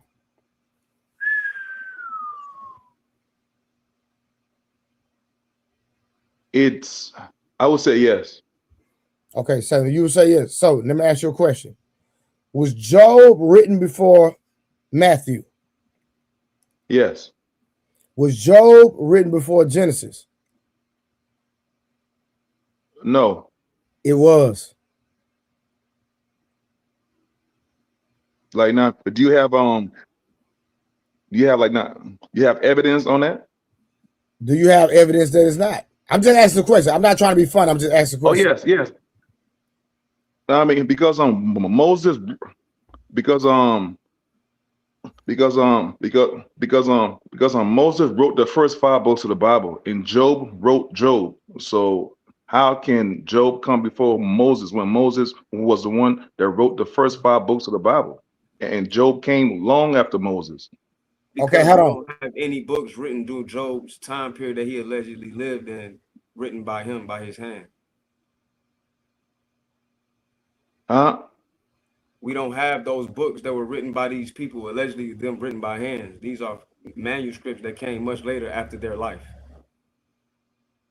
I mean, so brother, like now, that same thing applies to the Gospels too. So now, do you believe in the Bible or not? No. We believe in the Bible, Brother T. That's not the point, but you got to answer his question because he made it. Hold on, watch it, Brother T. He made a profound statement, and you didn't answer his question. You answered the question with a question. Oh no, I'm saying I didn't quite understand him. Like, you mind let me saying it again if you don't mind? Okay. Hold on. Let's just get back on the highway. All right, because we finna go into a whole nother. I'll substantiate it in a minute. All right, real quick. Please shout out to White Flag with the $2. He said, please ask Harvin about Noah was last king before the flood. Was Noah the last king before the flood? That's a whole different conversation. Was he the last king before the flood? Man, that's a good question. In that story, why you sure you want me to answer that? Hold on, we'll come back to that because we don't want to get off task real quick. Yeah, like because we don't want to get off task. We're gonna get off task. Hold on. Let's deal with Brother T real quick. So this is the thing. I'm gonna just say this, Brother T. The Bible is not in chronological order, period. So, and then not only that, I think a better way. Okay, hold on, watch this. Did the people in the Bible have the Bible while they were living? That's a better question. But most of them, yes. Nah, come on, Brother T. That's not true. All right, okay. All right, my proof on that was Matthew, Mark, and Luke, John. But was it on the scene when Christ was on the scene? I'm gonna let Harvard the book of Matthew. Was Matthew, Mark, Luke, and John on the scene when Christ was on the scene? Yes. No. Was the book of John and Matthew and Mark and Luke, was it already on the scene when Christ was on the scene on earth? No. Okay, so that's my point right there. But Christ had the book of Christ read out of the book of Isaiah, like Christ actually opened the book of Isaiah and read it. What verse? You see what I'm saying? What verse? I'm gonna help you out. No, hold on. Hey, Harvard, hold on. No, T, you got to understand. This is what I'm saying. We're not saying that there were not some manuscripts that didn't exist. What I'm saying is that did the people of the Bible have the actual Bible in their time?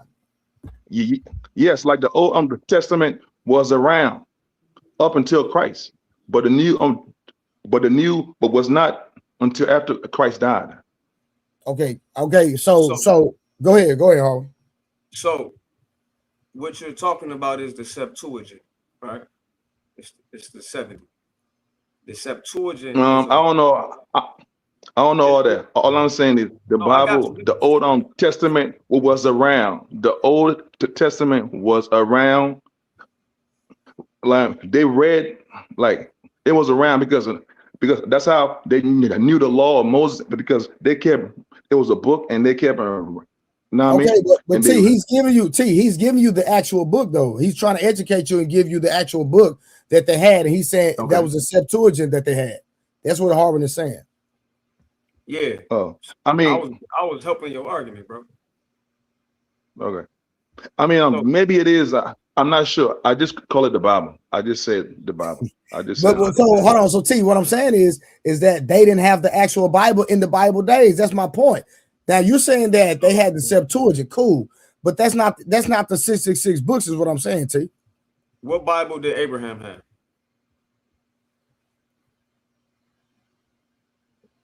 No, Abraham had the Word of God. He didn't have the Bible. What Bible did Moses have? Hold on. So hold on. Answer that question. So you saying that he had the Word of God? So you're saying that God spoke to him directly, correct? Yes. Gotcha. Okay. I just want to put context of what you mean by the Word of God. Now ask him that again. People in the Bible didn't have a Bible. That was his point. You see what I'm saying to you? Huh? When Trey said people in the Bible didn't have a Bible, that was his point. Abraham didn't have a Bible. Now we can go to Moses. What Bible did Moses have? He wrote it. Like with him, that's where it all started. On paper. With Moses. Right, that's the tradition, right? Show me the manuscript that Moses wrote real quick. But the first 5 books of the Bible. Show me the manuscript that he wrote. I just answered your question. The first 5 books of the Bible. Brother, what I said was show me the actual one that Moses wrote. Did Moses write it or did God write it? But don't answer that yet. Show me the one that you're saying Moses wrote. True. No. True. You gotta stay on mute because you got background, bro. You got noise. That's why I muted you. And let us finish having a conversation with T real quick. I mean, I'm saying like Moses wrote. Okay. Well, when Moses went up. I understand you're saying that Moses wrote the Torah. I know that's what you're saying, right? Is that what you're saying? Yes or no? Yes, absolutely. Right. I got that's what you're saying. Got you. And I know we have what we call a Torah today. What I'm asking you is show me the manuscript that Moses wrote in the language Paleo Hebrew that we have in his time period to prove that. Show me the actual original one that Moses wrote in his time period during the time they claim he lived. If you can show that, you deserve a Nobel Prize. So Harwin, are you saying we can't prove it? No. Hold on. You say we can? You say, because it's proven in the text that when Moses Moses went up to God on and they was there for like 40 days and 40 nights. That's when God showed Moses everything. That's how he wrote. That's how he wrote in the beginning, because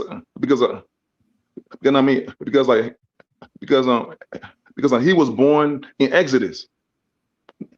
And how could he know what happened in Genesis? It was at that time that's when God showed him everything that happened in the beginning, and he took pen and paper and he wrote them down. So you're saying we don't have nothing similar to Genesis before that? No. All right, you got a pen and paper or your phone by you? Huh? You got a pen, paper, or your phone next to you? You can write something down. Yeah. Yeah. All right, write this down. Eridu. ERIDU. I mean, just go ahead and tell me, and I might be already aware of it, but just like Eridu Genesis. Huh? Eridu Genesis.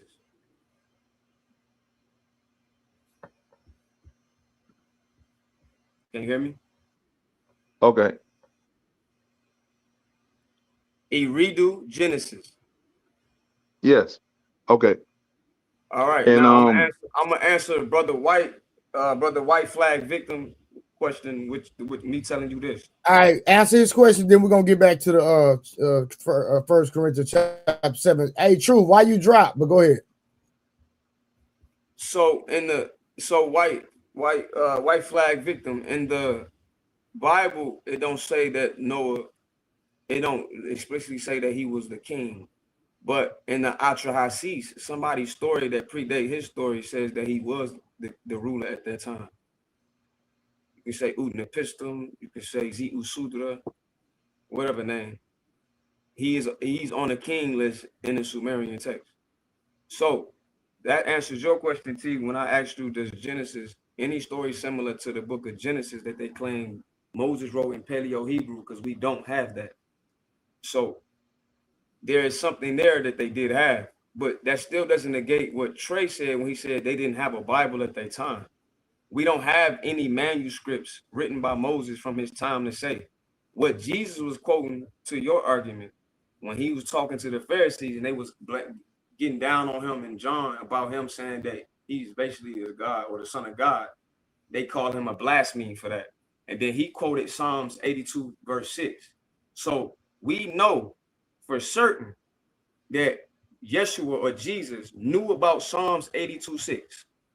In Jesus' time, the Septuagint, which is a Greek copy written from Hebrew manuscripts that they don't have right now.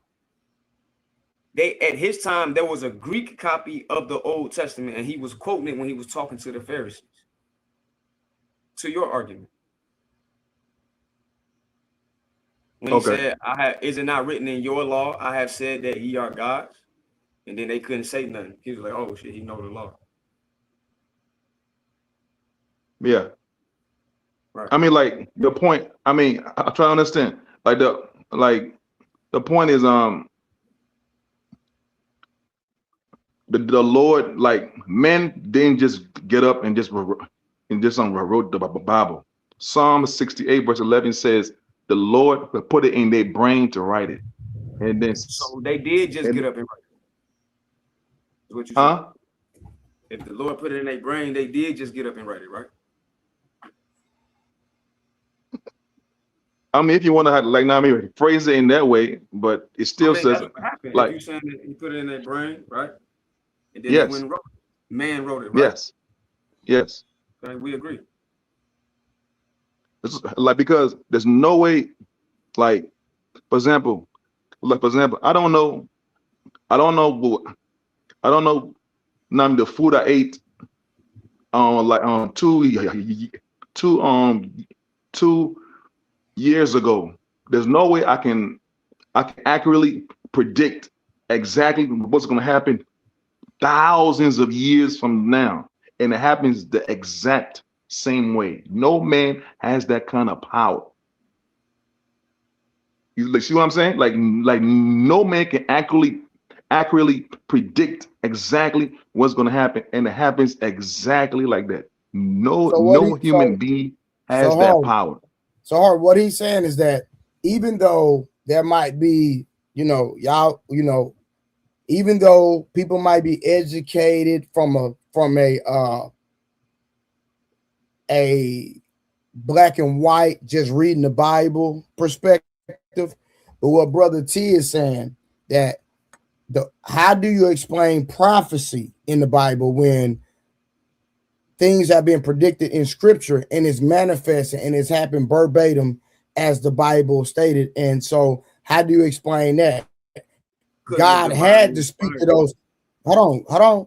God had to speak to those individuals, is what Brother T is saying, because prophecy is manifesting exactly like God, like these people, like God said it would, and it's in Scripture. I agree. That's why I just said that I agree with him when he said that God put it in their head, or I would say that it's divinely inspired. My contention is not the things we can prove. My contention is things that man added or took away. So did God divinely inspire people? For sure. But that's not what we was talking about. We was talking about you showing that we have the actual copy that comes from Moses. So if I show you anything in the book of Genesis, Exodus, Leviticus, Deuteronomy, that's not in the oldest Hebrew text we have, and it's something different, because I'm talking the truth too while I'm talking to you, and it's something different than it is in the one that we have, which is the Masoretic text. The Masoretic text is the Hebrew version that the version we're using today is copied from or translated from. There is older versions like the Dead Sea Scrolls, that the Dead Sea Scrolls prove that these things come from something ancient. I don't argue that it don't. I argue that it do come from something ancient that is divinely inspired. What I'm saying is my contention is not with God, and that God inspires man with divine messages, which is a nabi or prophet. Hey, hold on real quick. Truth. What you're saying in the comments is 100% false. Harwin is a believer. He believes, and I believe. So when you're saying you're not going to have a conversation with somebody that doesn't believe, you're making a false statement, because Harwin does believe in Jesus. Thou and shalt I not believe. bear false witness, truth. Stop bearing false witness in the chat. I see. Yeah. You're not being genuine, my brother, because Harwin actually believes in Jesus, and I believe in him. So you're not making a true statement, my brother.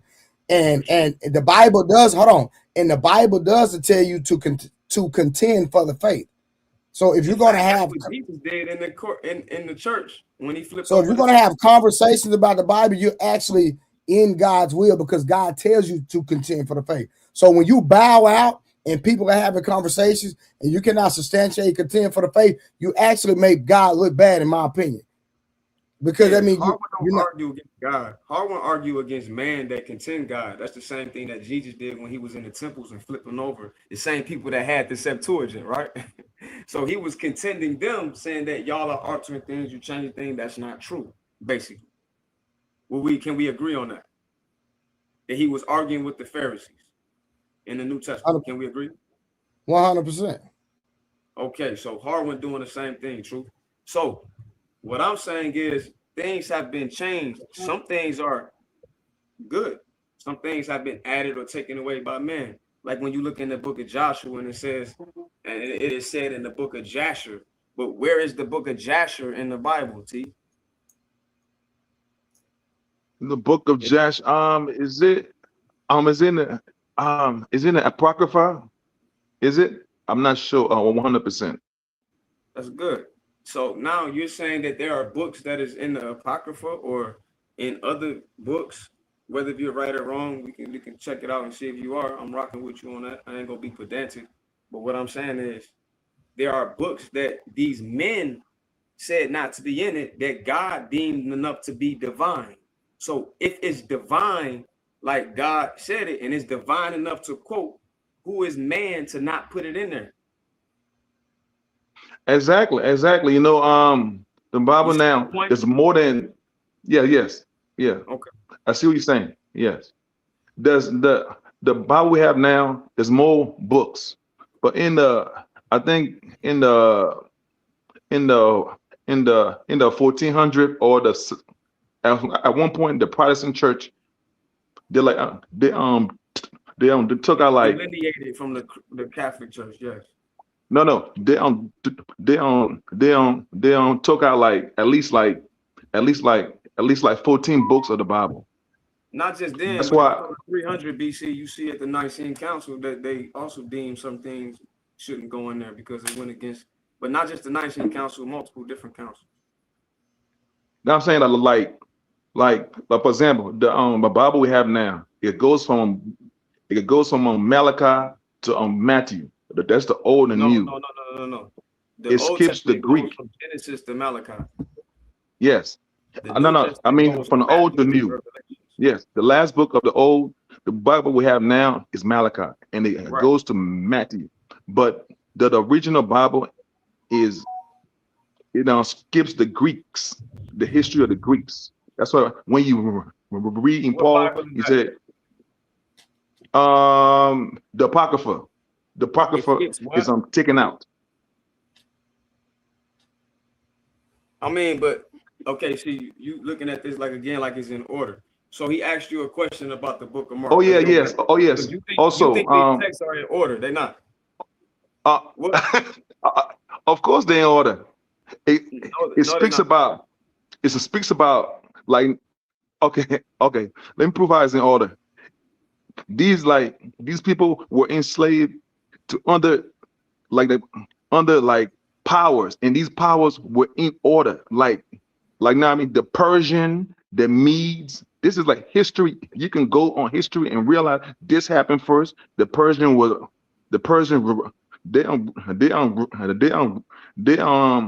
in the charge of the world at one point. After the Persian, it was the Greeks in charge of the world. After that, it was Bible. It goes in chronology. Like the Bible is in order.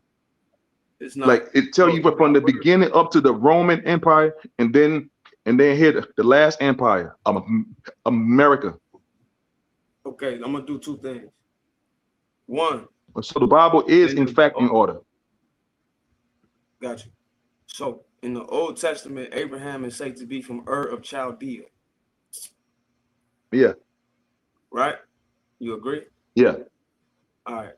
You know the word Chaldean or Kasdi didn't exist at the time. The place Kasdi, Chaldea, didn't exist in Abraham's time. Did you know that?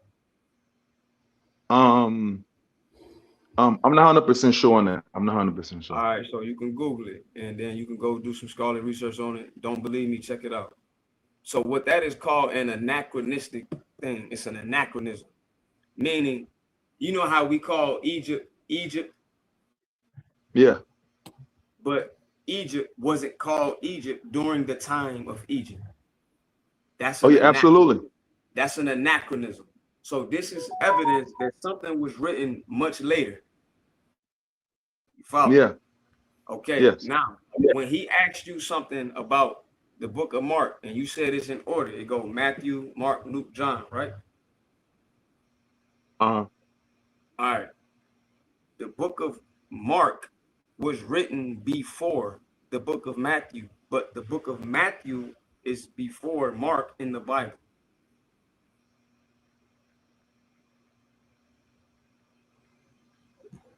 Did you know that? I mean, are you asking me or telling me? I'm asking you, did you know that? I don't know. I mean, no. Like, I mean, from my perspective, it's like the Bible is not in my perspective. order. Not my perspective. I mean, excuse me. I take it back. I take it back. Not my statement. According to God in heaven, the Bible is in order. The Bible starts at the beginning and then it goes to the end. The Bible is in order. Shoot. It don't exist. Shoot. But for example, the flood of Noah, the flood of Noah, it took place at this point. There's a story of the Persians and Medes. It took place after. So these are actually historical things that happen in order. Like it happened in order. So you can't say denying that there are historical things that happen in order. What I'm saying is these certain texts that's written was written after the said time period. So it don't matter if it was in order of of events of some events not in order. But let's just take your point to what you're saying. Some events could be written in order. Like me right now, it's 2026. I can write a book in 2026 about 1990 through 1996 and write it in order that Michael Jordan won a championship in 91, 92, 93. He retired in 94, came back in 95, lost to Orlando, then beat the Sonics in 96, then he beat Utah in 97, and then he beat Utah again in 98. Just because I wrote that in 2026 in order does not mean that I wrote it before somebody that had a first-hand account from 91 to 96 wrote it. You understand? Yeah. Yeah. Okay. So the book of Mark is written literally before the book of Matthew. Paul's epistles are written before the book of Mark. Mark didn't write the book of Matthew. Didn't write the book of Mark. Did you know that? That I'm not 100% sure on that. I don't really right now. I can only just speak on like facts that I know, and I know is like and I can't and Yo, so and like now based on the Bible. So and like now but because according to scholarly sources, is it not a fact that the book of Mark predates the book of Luke and Matthew? And then like you just said, like Paul was before Mark. Hold on, T. Hold on one second. Show you something up. That's the basis for what's called the two-source hypothesis, meaning both Matthew and Luke used Mark as a source. Oh, it took it further. Right. But just to be clear, it's not unanimous. There are scholars who argue for Matthew being first, like the Augustinian hypothesis, but that's more of a minority. Augustinian. It's not a minority. Yeah, no. Watch this. Yeah. So did the book of Mark, the oldest one we have, was it anonymous or was it titled the book of Mark? Checking. Only scholarly sources. Don't pull from nothing that's not scholarly. According to mainstream scholarly sources, the Gospel of Mark was originally anonymous. The title, according to Mark, or katamarkon in Greek, was added later by the church tradition to distinguish it from other Gospels. So the text itself doesn't. So the book of Mark, the original one we have, does not have a title Mark on it. Church fathers added that later.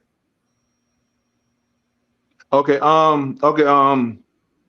Mark saw Christ and the way he died, and he wrote it down. You said Mark saw him die. Matthew, Mark, Luke, John is an account.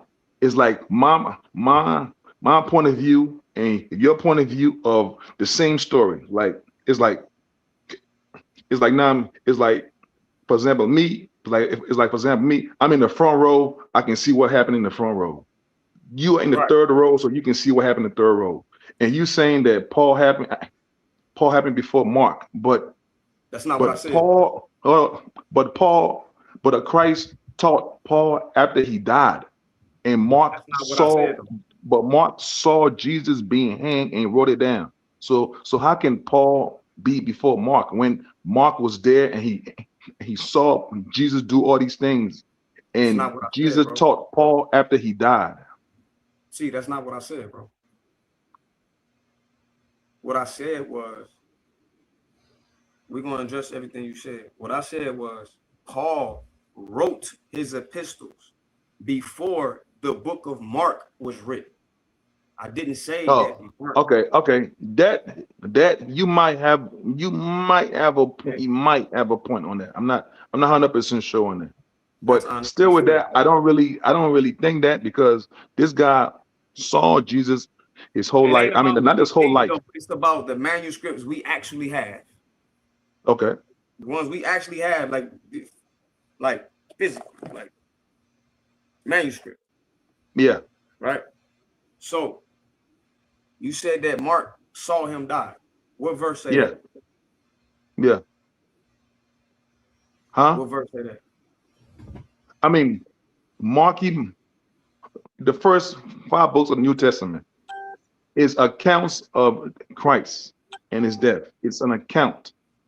Okay. And Paul came after Christ died. Agreed. You see what I'm saying? So now I don't know if Mark was say, you know what, I'm not gonna write this now. I'm gonna write it later, but I doubt. So I don't think it happened. I don't think it happened. I don't believe that. I don't believe that Paul wrote what he wrote. I don't think Mark said, you know what, I'm gonna chill for a few years and relax and then write this book after Paul. Nah, I don't think that happened. No.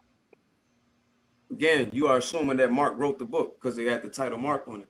But when we done this and I appreciate your conversation, bro. When you look up everything I said, anybody can play this back. You will go look, and what you will see, the oldest book of what we're calling Mark today didn't have a title on it called Mark. It was a. So you saying when they found the manuscript, it didn't have that title on it? Gotcha. No. So, was he a disciple according to the Bible? I'm not going to argue that right now. That's not what I'm saying. I don't know. No, I'm not saying answer it. What I'm saying is, what we're calling the book of Mark was not written by Mark. Now, when you look at the book of Mark, you said that he's a first-hand account. Yes. When you look at Mark 14:50, all of the disciples fled. They fled. Now, when you go to Mark, I think 15, it shows you who was there. It tells you who was there. The ones that were there, they mentioned by name. You have Mary, the mother, Mary Magdalene. It's another Mary, I think the wife of Cleophas. But they were there, but they were standing afar, according to this translation of the book of what we call in Mark. So where in the story does Mark see any of this when it says that the disciples fled? If he's a first-hand account of that happening. The Lord put it in Mark to write it down. No. I ain't saying that. I'm not arguing that happened or didn't happen. You said that Mark was a first-hand account of the things he was writing about, right? Yes. So how was he a first-hand account if he wasn't there? But he had to be there. But Mark was there. What verse says that? The whole book. So he just. Okay, I just gave you. So he just made it up. So when we're done, you can go look at the video. You can look up them verses. Mark 14:50, Matthew 15. Mark 15. It's in the book of Mark chapter 15. Forget the verse. But it says that they were looking from afar, right? I think in Mark 15:40. Maybe that, but don't quote me. But it's in Mark 15. That these disciples that was there was Mary Magdalene, Mary his mama, Mary mother Clovis. So really the only ones that had some heart was the women. Yeah. Sorry, fellas. All right, brother. I have a question. For sure. But there's a verse in the Bible that tells you how to read the Bible and understand the Bible. How do you read the Bible and understand the Bible? Before I read that verse, let me ask you. Now, how do you read the Bible and then understand it? There's a verse that tells you in the Bible how to read the Bible and understand it. Before I read that verse, well, what do you think? How do you think? I know where T finna go with this. You look at it earnestly and with heart. I mean, you might. I don't know. You know what I'm saying? Let me tell you why I know. Because this is where me and Harwin, we have a bump in the road at, because me and Harwin, we debate, and when I start talking spiritually, I cook them every time. T, I'm just gonna tell you something. So you look at it earnestly in your heart, which is in the text. Your heart is talking about your conscience, your spirit, right? Yeah. So when your heart is your brain. Yes, your heart is your brain. Okay. So you look at it heart and in spirit with motivation from the Most High, right? Now, when you do that, who is that? When you do that, then now you use that and you read the text. You corroborate the text with the text they claim it comes from. No translation should be different. No, if it was translated from the Septuagint, or in the Septuagint come from Hebrew text, that's the Masoretic text, then that Masoretic text, that's the Hebrew text, should not contradict the Dead Sea Scrolls. So if I can show you verses, because the Holy Spirit led me to this, if I can show you verses that's written in Masoretic Hebrew, because I read Hebrew, bro, and I show you that it's saying something different, or if I show you in the New Testament that verses was added to the book of Mark after it was written that's not in the original manuscripts, now we got to question that, because now that's man. That's not God inspired, because nobody told them to remove or add nothing.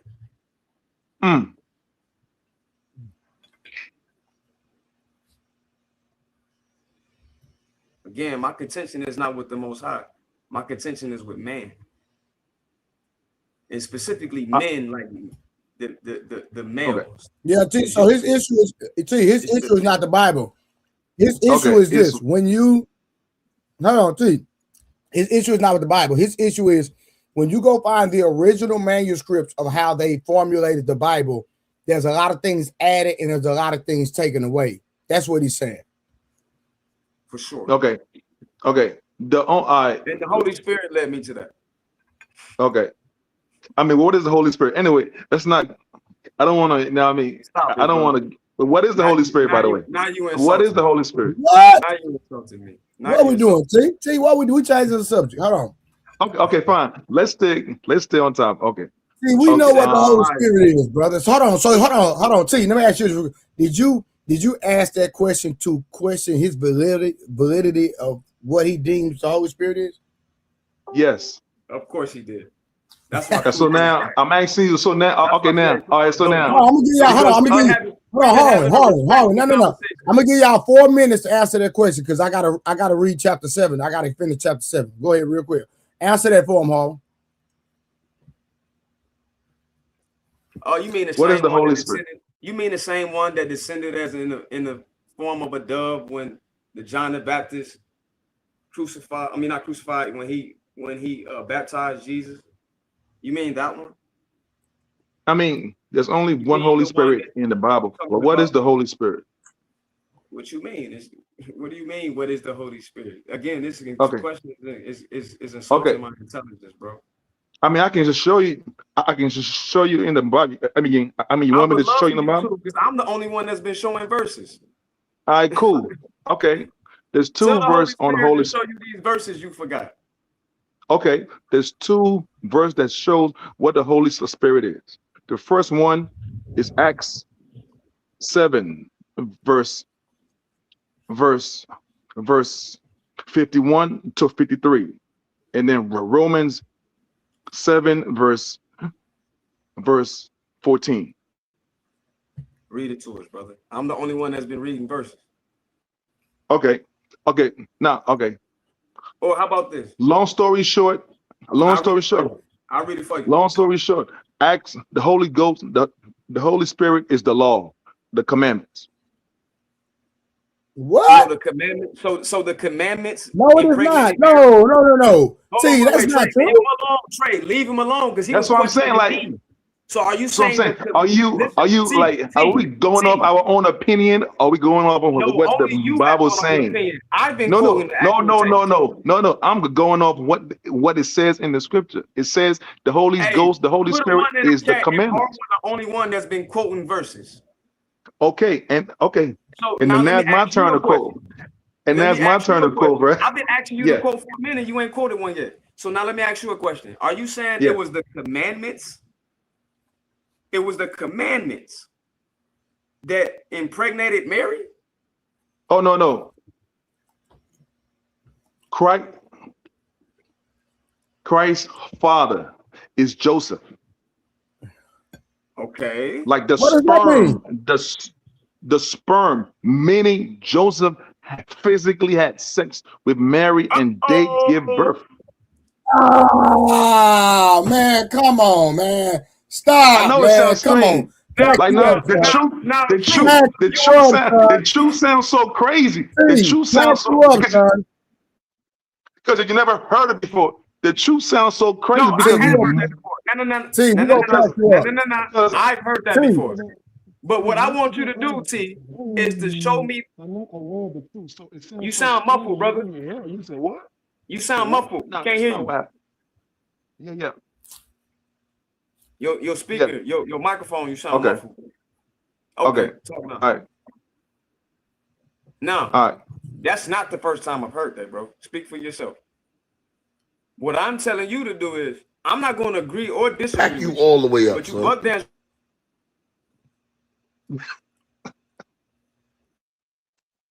You bug danced around the question because you ain't want to say the Holy Spirit did. Oh, no. I didn't know what the Holy Spirit was. Oh, no. Listen, like, now, hold on. Question. Hold on.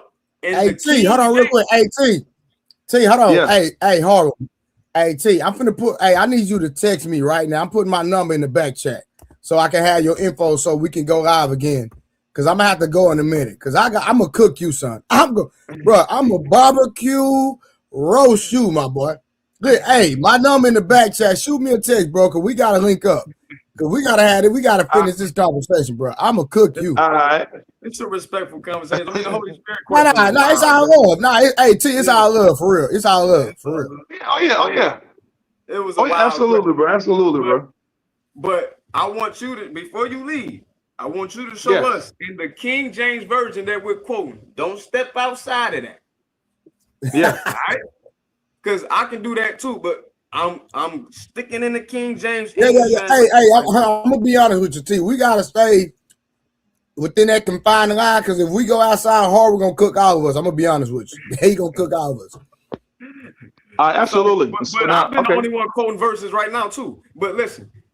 Yeah, because T, this man know Hebrew. He know how to read it. He can speak the language. So we got to be careful with this man. I'm be honest with you. He ask me your stuff. Like, what'd you ask me again?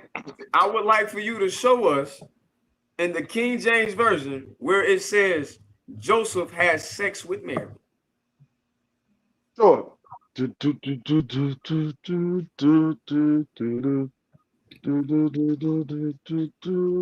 about to be crazy. Hey, T, did you text me? Yeah. Let me get. Yeah, because we gotta have this conversation later on, man. I gotta call you, brother. We gonna have this conversation. All right. I'm gonna cook you, my boy.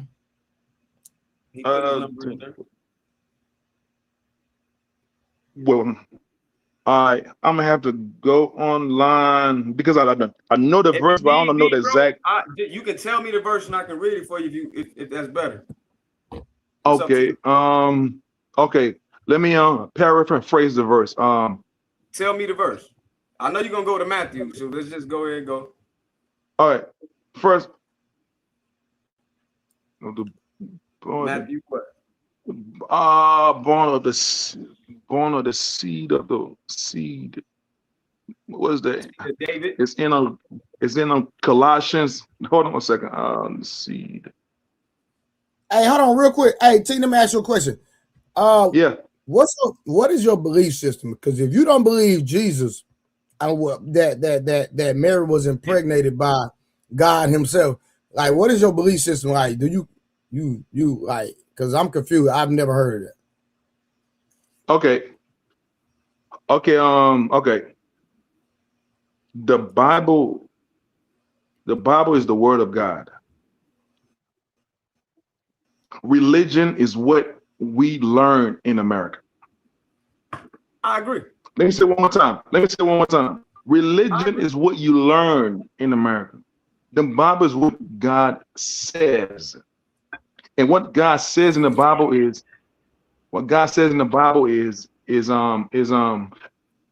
Mary, like Joseph, is the sperm of the seed of David. So seed means sperm. Seed, like seed. That's why you read in Matthew, the first chapter, it gives the bloodline. It says, and it goes by the man. This man give birth to this man give birth to this man, and then it says the son, and then it comes to Christ. It said Joseph gave birth the seed to Christ. And it also said that, it says that all over the Bible. That's what I'm saying. It says that all over the place. That's why I'm trying to find the exact. So you ask me, and Truth, and Trey, I believe what the Bible says. And our people, but the Bible, they believe in religion. They believe in religion.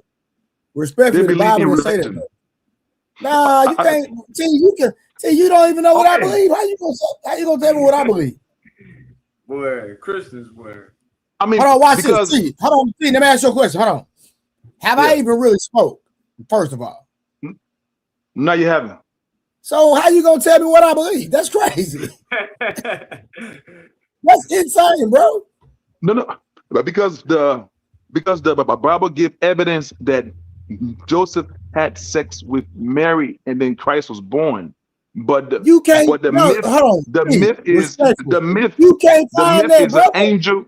The myth is an angel impregnated Mary. That's not true. It said from the seed of David, meaning the sperm, the bloodline. That means lineage. Seed of David. No. Seed of David means lineage, bloodline. What are you talking about? Yes.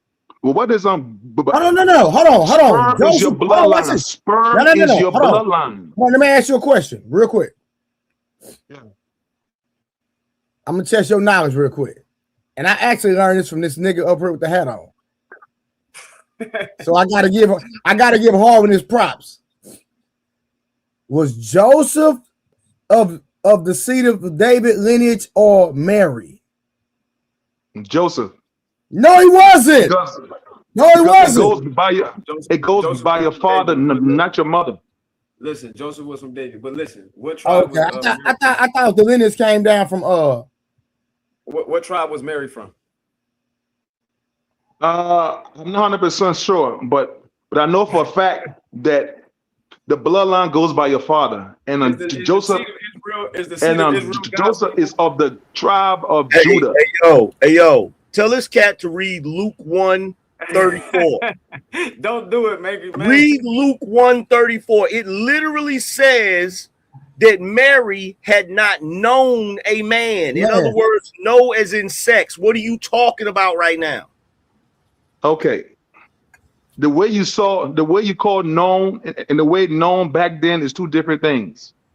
Known means to have sex. Known means to have sex in the Bible. In ancient times, to know someone means to have sex. Okay. It literally in Luke, when I think it was Gabriel announced that Jesus was going to be born, Mary questioned, how could this be possible? Because she had not known a man. Yes. What are you talking about, bro? Yes. So what we're going to do is this. We're going to read Matthew 1:19 because this is getting crazy. Okay. I can't stay. I got to dip. I just had to come up here and say that because that's crazy. That's crazy. I'm saying that's myths. Oh, Matthew is a myth now. No. I didn't say that. That's what I'm saying. Like, for you to understand the Bible, there's certain things you have to be doing. You're not going to understand it. Psalm 111 verse 10 says, the only way you can understand the Bible is you must be doing the law and commandments. If you're not doing the commandments, you will not understand the Bible. So you saying I'm not doing the law and the commandments, bro? Nah, I can tell now. What? For hey, example, let me get into this real quick. Hold on. Real quick. Let me prove mine. Let me prove mine. Hey, man. Hey, brother. Hold on. Hey, dude, you've been talking this whole time, bro. You've been talking this whole time. You've been talking this whole time. So you want to cook for 2 hours? You want to cook for 2 hours? Is that what you're saying? You want to cook for 2 hours straight? Is that what you're trying to do right now? You want to cook for 2 straight hours? The brother asked me how I know, and I'm about to give him my evidence of how I can tell. For one, do you have the Bible in front of you where you can read it to us in the King James Version? A man cannot have a hat on when you're talking about God. A man cannot have what? No, I mean you can't have the color in your hair. There are things; those are laws. Which type of laws? Levitical laws? I can show it to you right now. Right? Are you talking about Levitical laws? The law of God. The whole Bible is called the book of the law. It's not called the book of the law. All right. So are we going to talk about individual laws per tribe? So are we talking about Levitical laws? Or are we going to talk about the laws that are followed by each individual tribe? The Bible is called the book of the law. It's all about. There's multiple laws, just like in the United States. Each state has their individual laws. So when you have 12 tribes, when you have the 12 tribes of Israel, right? Yes. Each of those tribes have individual laws, just like how the Levites were not allowed to have their own places; they had to stay with other tribe people. Yes, there's absolutely. Individual laws. So when you talk about individual stuff, you have to be very clear on what you're talking about. You're mixing and you're conflating. So when Harwin or Trey are asking you their specifics, it's like you jump from one to the other. Be very specific. Okay, the law was only given to the children of Israel. It's only pertains to the children of Israel. Which law? You mentioned to Paul. Didn't Paul talk to the Gentiles? No, go ahead, y'all got it. Hold on, T. Trey, my bad, bro. I know you wanted to cook the guy. My bad, bro. This is getting ridiculous. Nah, you good. You good. The truth sounds so strange. That's what I'm telling you. All right, you know what? And this is my point right here. This is my point. I wanted you to open the Bible up, King James Version, and go to 1 John chapter 4 and read verse 1, 2, and 3. First John chapter. Are you a Hebrew Israelite? Like, what are you? Are you a Hebrew Israelite? Jehovah's Witness? What? Nah, I'm just an Israelite, man. Oh, okay. I had to see where we was going. Okay, gotcha. Okay. Yeah, you've been listening to Apostle. Good. Nah. I'm just reading what it says in the Bible. That's all. Okay, so now that's what I'm saying. Jesus Christ was on this wise. Hey, Harwin, stop saving the dude. He's supposed to, I want him to read 1 John chapter 4, 1, 2, and 3. All right. 1 John chapter what? 4? Chapter 4, verse 1, 2, and 3. Okay. In King James Version, no other version. Okay. Verse 1. All right. Beloved, believe not every spirit, but try the spirit, whether they are of God. Because many false prophets have gone out into the world. Hereby know ye the Spirit of God. Every spirit that confesses that Christ is come in the flesh is of God. And every spirit that confesses not that Christ is come in the flesh is not of God, and is the spirit of the Antichrist. Well, whereas, Yeah. Is that the end of verse 3? Okay. So before we got into this tirade, right? Yeah. Did Trey and Harwin fulfill verse 2? I want to see if you were paying attention. 30K on something. Did they? Let me see verse 1 and 2 here about this. No, I said did Trey and Harwin fulfill verse 2? Yes. So what's going on right now? Why are you still? So why are you still trying to test their knowledge when they both profess that Jesus Christ came in the flesh? Okay. Because I'm saying, like, the Bible tells you how to understand the Bible. Most people are not going to understand it on face value. That's not how it goes. You must be keeping the commandments to understand the Bible. If not, it will sound like Bible. It contradict itself. It's this and that. But no, it's saying the same thing. And the only way you can understand it is by doing the commandments. If you're not doing the commandments, you will not understand the Bible. That's not true. And I just give you clear examples of commandments that you guys are breaking that you're not going to understand the Bible. So real quick, hold on, T. So let me ask you this. So what is going to happen to me because I have color hair? I'm just curious, in your opinion. I mean, you are unclean. It's a sin. I mean, I can read it. All right, you know what? Hey, Trey, let me get this real quick. All right, so you're telling me right now, T, your dietary requirements. Can you list the dietary requirements? Because I'm kosher myself. What are your dietary? What are our dietary requirements? Okay. There's a whole lot, but yes, there's a whole lot, but yes, there's a whole lot. But I'll just get to the main things. One, excluding pork. What are the other dietary requirements excluding pork? Okay, there's a lot, but the main part is this: seafood. Your seafood has to have seafood? Which seafood? Any food that comes out of the water, it must have fins and scales. That's it? I mean, you can't eat dog, you can't, but I'm just telling you the main stuff our people eat a lot. Pork and the food and seafood that doesn't have fins and scales. Right, that's not true. That's what our people eat a lot. So I would just stick on that part. Of course, you can't eat snake, alligator, goat. Excuse me. You can respect the money, man. Let me read the super chat real quick. Now I got you real quick. Shout out to Nita with $10. She said, I don't think he means the Bible is in chronological order. I think he says that the way the book is written is the correct order according to the Old and New Testament. Okay, I got you. No.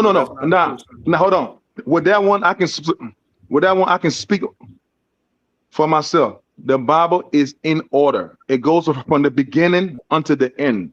There's some parts in the Bible where it speaks about the beginning and the end in the same verse, but it still goes from beginning to the end. I got you. So T, real quick, because we getting off course, but that's all right. Hey, I need you to text me because when I go live again, I need you to come back so I can cook you. But listen, let me ask you this. So, hold on, T. You acknowledge that there was more books of the Bible that's not inside the Bible. Did you not acknowledge the books of Joshua? Yes. And other books, correct? All right, Now, if that's the case, who decided that there will only be 66 books and that those books are the only books that we should go by? The Protestant church in the 1400s. You about to bury yourself with that. You about to bury I can give you proof. It doesn't matter that it doesn't, like, dude, you have to understand what you just said. The Protestant church.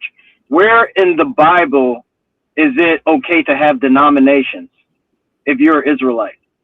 Exactly. They are not of God. Here's your shovel, brother. Point. Okay. Hold on. What?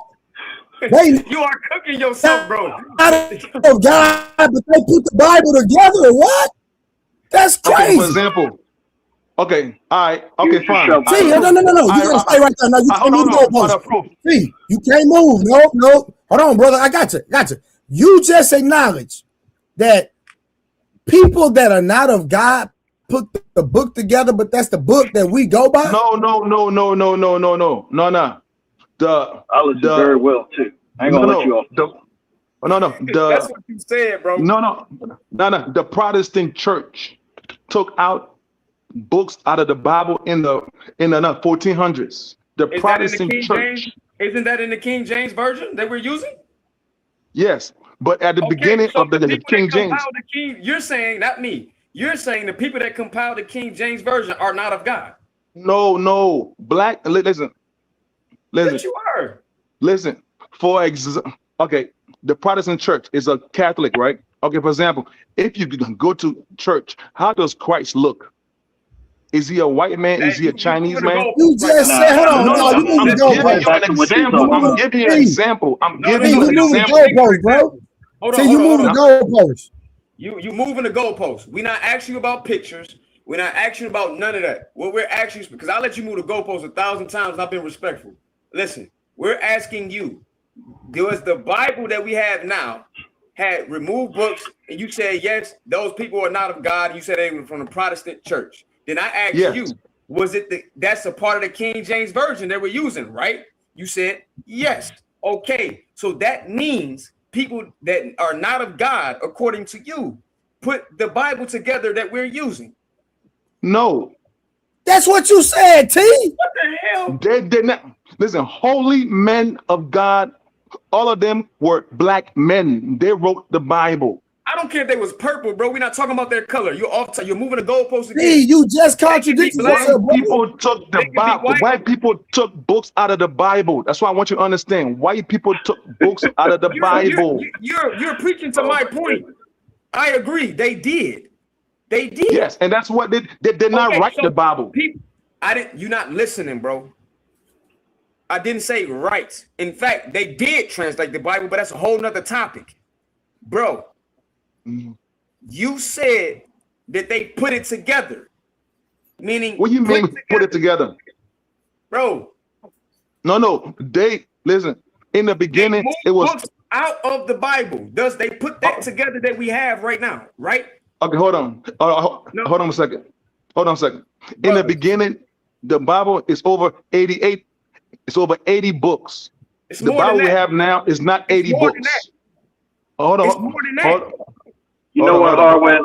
Hey, hold up, Harwin. We gotta do it Barney style, bro. See, the thing is this, T. You're not understanding what Harwin is saying. There was an issue back then where you had the Gnostic Gospels. That was the problem. So there were certain books that was not of God. That's the reason why I went straight to 1 John chapter 4. There was those that were of God and those that were not of God, and that was a big problem. And they were trying to blend the two. There was a reason why there was a council that came together and say, hey, these books are not of God because these people are not of God. So we got to make sure that this does not get mixed into the stuff that it is of God. What Harwin is trying to ask you is that the people who put the books together, why did they exclude certain things that were of God? Let's just go straight to that point. We're not trying to go down the rabbit hole of saying, okay, are we talking about Gnostic Gospels? We're not talking about that. We're talking about the stuff that's been excluded, where it's in the Bible, the book of Japhar was not included. We're talking about that. Let me read it. If the Bible says that, hey, this book is not in here, why was that excluded? That's Harlan's point. We gonna do this, Steve. I'm gonna read it to you. Hold on. Let me answer it. No, listen, bro. Listen, we're gonna do this. Joshua 10:13. And the sun stood still, and the moon stayed until the people had avenged themselves upon their enemies. Is not this written in the book of Jasher? So the sun stood still in the midst of heaven, and hast it not to go down about a whole day? A whole book is mentioned in here about a prophecy that's in this book. So it's divinely inspired according to the King James Version, and it's not in here. So the people that put this together took it out. You're saying they're not of God. Hold on, like now, repeat it one more time. I didn't hear you what you said. Repeat it one more time if you don't mind. I got you. This is also in 2 Samuel 1:18. But this is Joshua 10:13. And the sun stood still, and the moon stayed until the people had avenged themselves upon their enemies. Is not this written in the book of Jasher? So the sun stood still in the midst of heaven and hasted not to go down about a whole day. This is quoting the book of Jasher. But the book of Jasher is not in this version. Okay. And what are you asking me? Ask him again, 30K. Because, okay, look. Man, yeah, I got it. I gotta go. I just wanted to make sure that we went straight to the point of First John chapter 4. Like, hey, if we're gonna sit here and contest against each other, because I'm not gonna sit there and like jump on his how side. do you understand? How do you understand the Bible? So you want to come for me? I'm telling you, I'm the wrong person to do that, bro. I'm saying I'm the wrong person. I'm not the type to argue. We can have a conversation, but you want to argue, I'm going to destroy you. I'm just giving you proof. How do you understand the Bible? You're giving me proof, and then you're asking me a question. You got to be very clear with your words when you're talking to me. You're wearing a hat right now. You're talking about God. Are you talking to me, or are you talking to Harwin? Be very clear with your words, because I just talked, and you started talking. Are you talking to me, or are you talking to Harwin? Oh, you. And you just said something about a hat. I don't have a hat on my head, so be very clear with your words. Like now, I mean, I just saw you come on the screen, right? And you just spoke, right? You had a hat on your head, right? I don't have a hat on my head. I'm not going to come on camera because of my job. I don't have a hat on my head. Oh, my fault. Are you the angry man? You're not the angry man? No, I'm not the angry man. Okay. All right, sir. My bad. All right. I thought that was you, but it's not. My fault about that. All right, my fault about that. Oh yeah, I got to roll. Hey, Harmon, yeah, I wanted to link up with you, so we'll talk later. I already got your page paved and all that. So when you do go live, let me know, bro. For sure. Hey, and also, real quick, before this thing ends, can you answer my Hyman question? Because hopefully that gets us back on track about the covenant and stuff like that. Oh, but y'all have a good day. Part of the covenant. That's why I heard you, 30K. That's why I mentioned the blood and the fluid. I heard you. All right, and Harlan, like the covenants. Who is it for? The covenants. You got it, bro. I mean, we just talking, bro. Who is it for? Listen, you have not answered my question, bro. Okay, ask me like, well, what are you asking me? What are you asking me? Brother T. Yes. Did you not say that people who are not of God change the Bible? Yes or no? They took some books out of the Bible. Is that not changing it? Yes or no? Yes, that's changing it. Yes. Okay, so people who are not godly, according to you, change the Bible, right? Yes. Okay.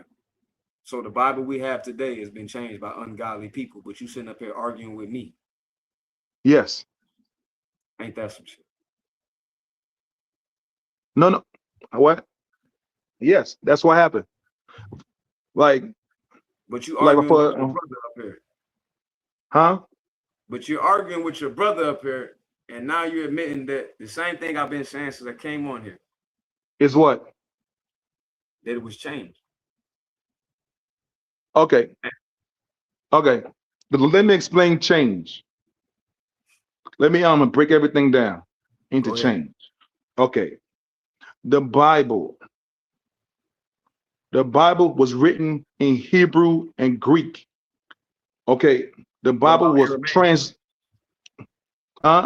What about Aramaic? The Bible, okay, Aramaic, Greek, Hebrew, Aramaic. The Bible was translated. What you say about me having a hat on? Oh, you can't have a hat on and you can't smoke. You're not gonna understand the Bible if you. That's a good commandment. For you to understand the Bible, you have to have. Psalm 111 verse 10 says, the only way to understand the Bible is you must do the commandments.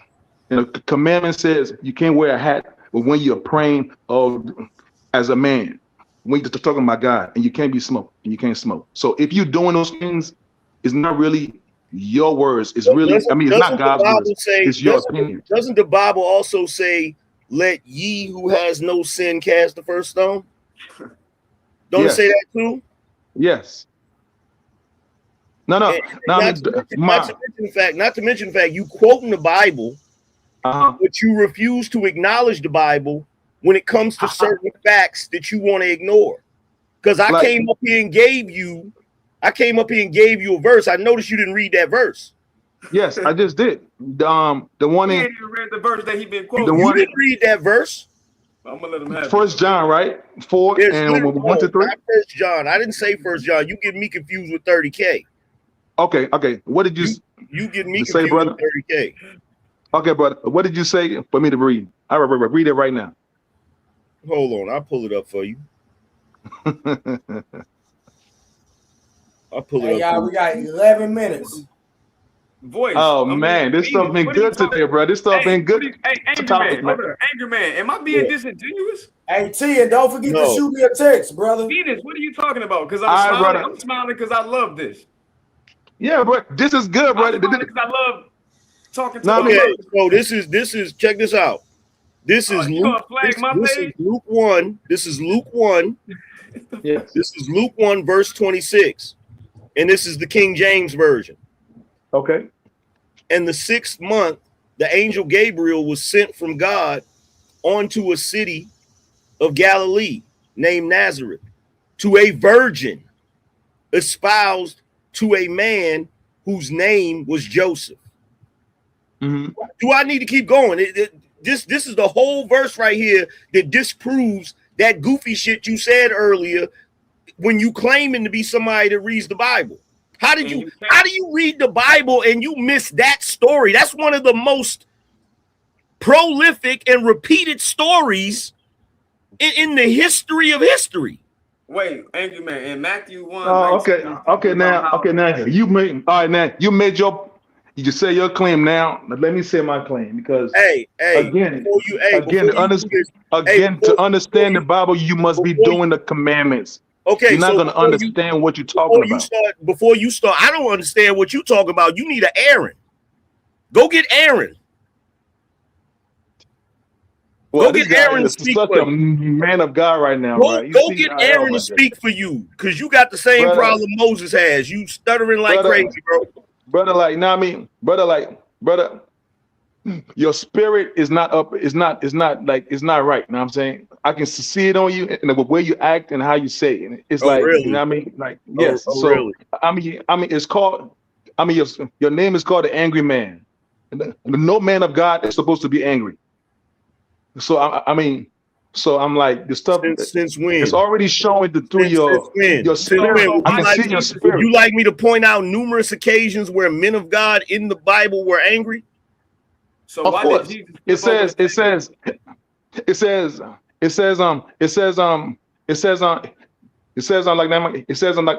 oppression makes a man angry, but your name is Angry Man. That's like, okay. So let's start here. Since you're ignorant of why my name is Angry Man, stop saying that because you sound like an idiot. You don't even know where the name came from. You don't know where the name came from. You don't know why people call me the Angry Man. You have no clue. So stop doing that. Stop doing that. You sound stupid. Stop doing that. You don't know what you're calling all these names. You don't know what you're talking about. All these names, bro. Like you calling all these names, brother. You don't know what you're talking about. I mean, like you saying all these names, brother. Is that a man of God, man? Is that a godly man? You saying all these names, man, brother? You don't know what you're talking about, bro. No. One thing I know for certain. One thing I know for certain. Okay, I've never came up here and proclaimed to be a man of God, right? But you know what my grandmother taught me about religion and stuff? Always be weary of men who claim they're men of God and claim they have all the answers, like yourself. Okay, now how can you know a man of God? It's a verse in the Bible that tells you how to know who's a man of God. By the fruity bears. No. No. You want me to show you? Okay. It literally says you shall know a tree. Okay. Let me show you. Bro, he don't even know the Bible. Did you just start reading the Bible? Did you just start reading? You are so uninitiated. Yeah, 37:12. Okay, brother. All right, brother. Read. Okay, brother. Read. This is how you know. This is how you know a godly man. The Bible is about to tell you. This is how you know who a godly man is. Read on Sirach. Read Sirach 37, verse 12. That right there, it tells you how to identify who a godly man is. Just read that verse right there. Sirach, no. What I'm gonna do is read. I've been letting you talk. No. Because he made a point. So now I have to prove. So read it. Read it. Okay. It said a godly man is a man who do the commandments. It's very plain and simple. All right, great. Now Matthew 1:18 through 19 say this. That's all it is. Yeah. And so if you're doing it, that's how you can tell. Cool. Now the birth of Jesus Christ was on this wise. When as his mother Mary was espoused to Joseph, that means they were engaged. Espoused to Joseph before they came together. Angry man.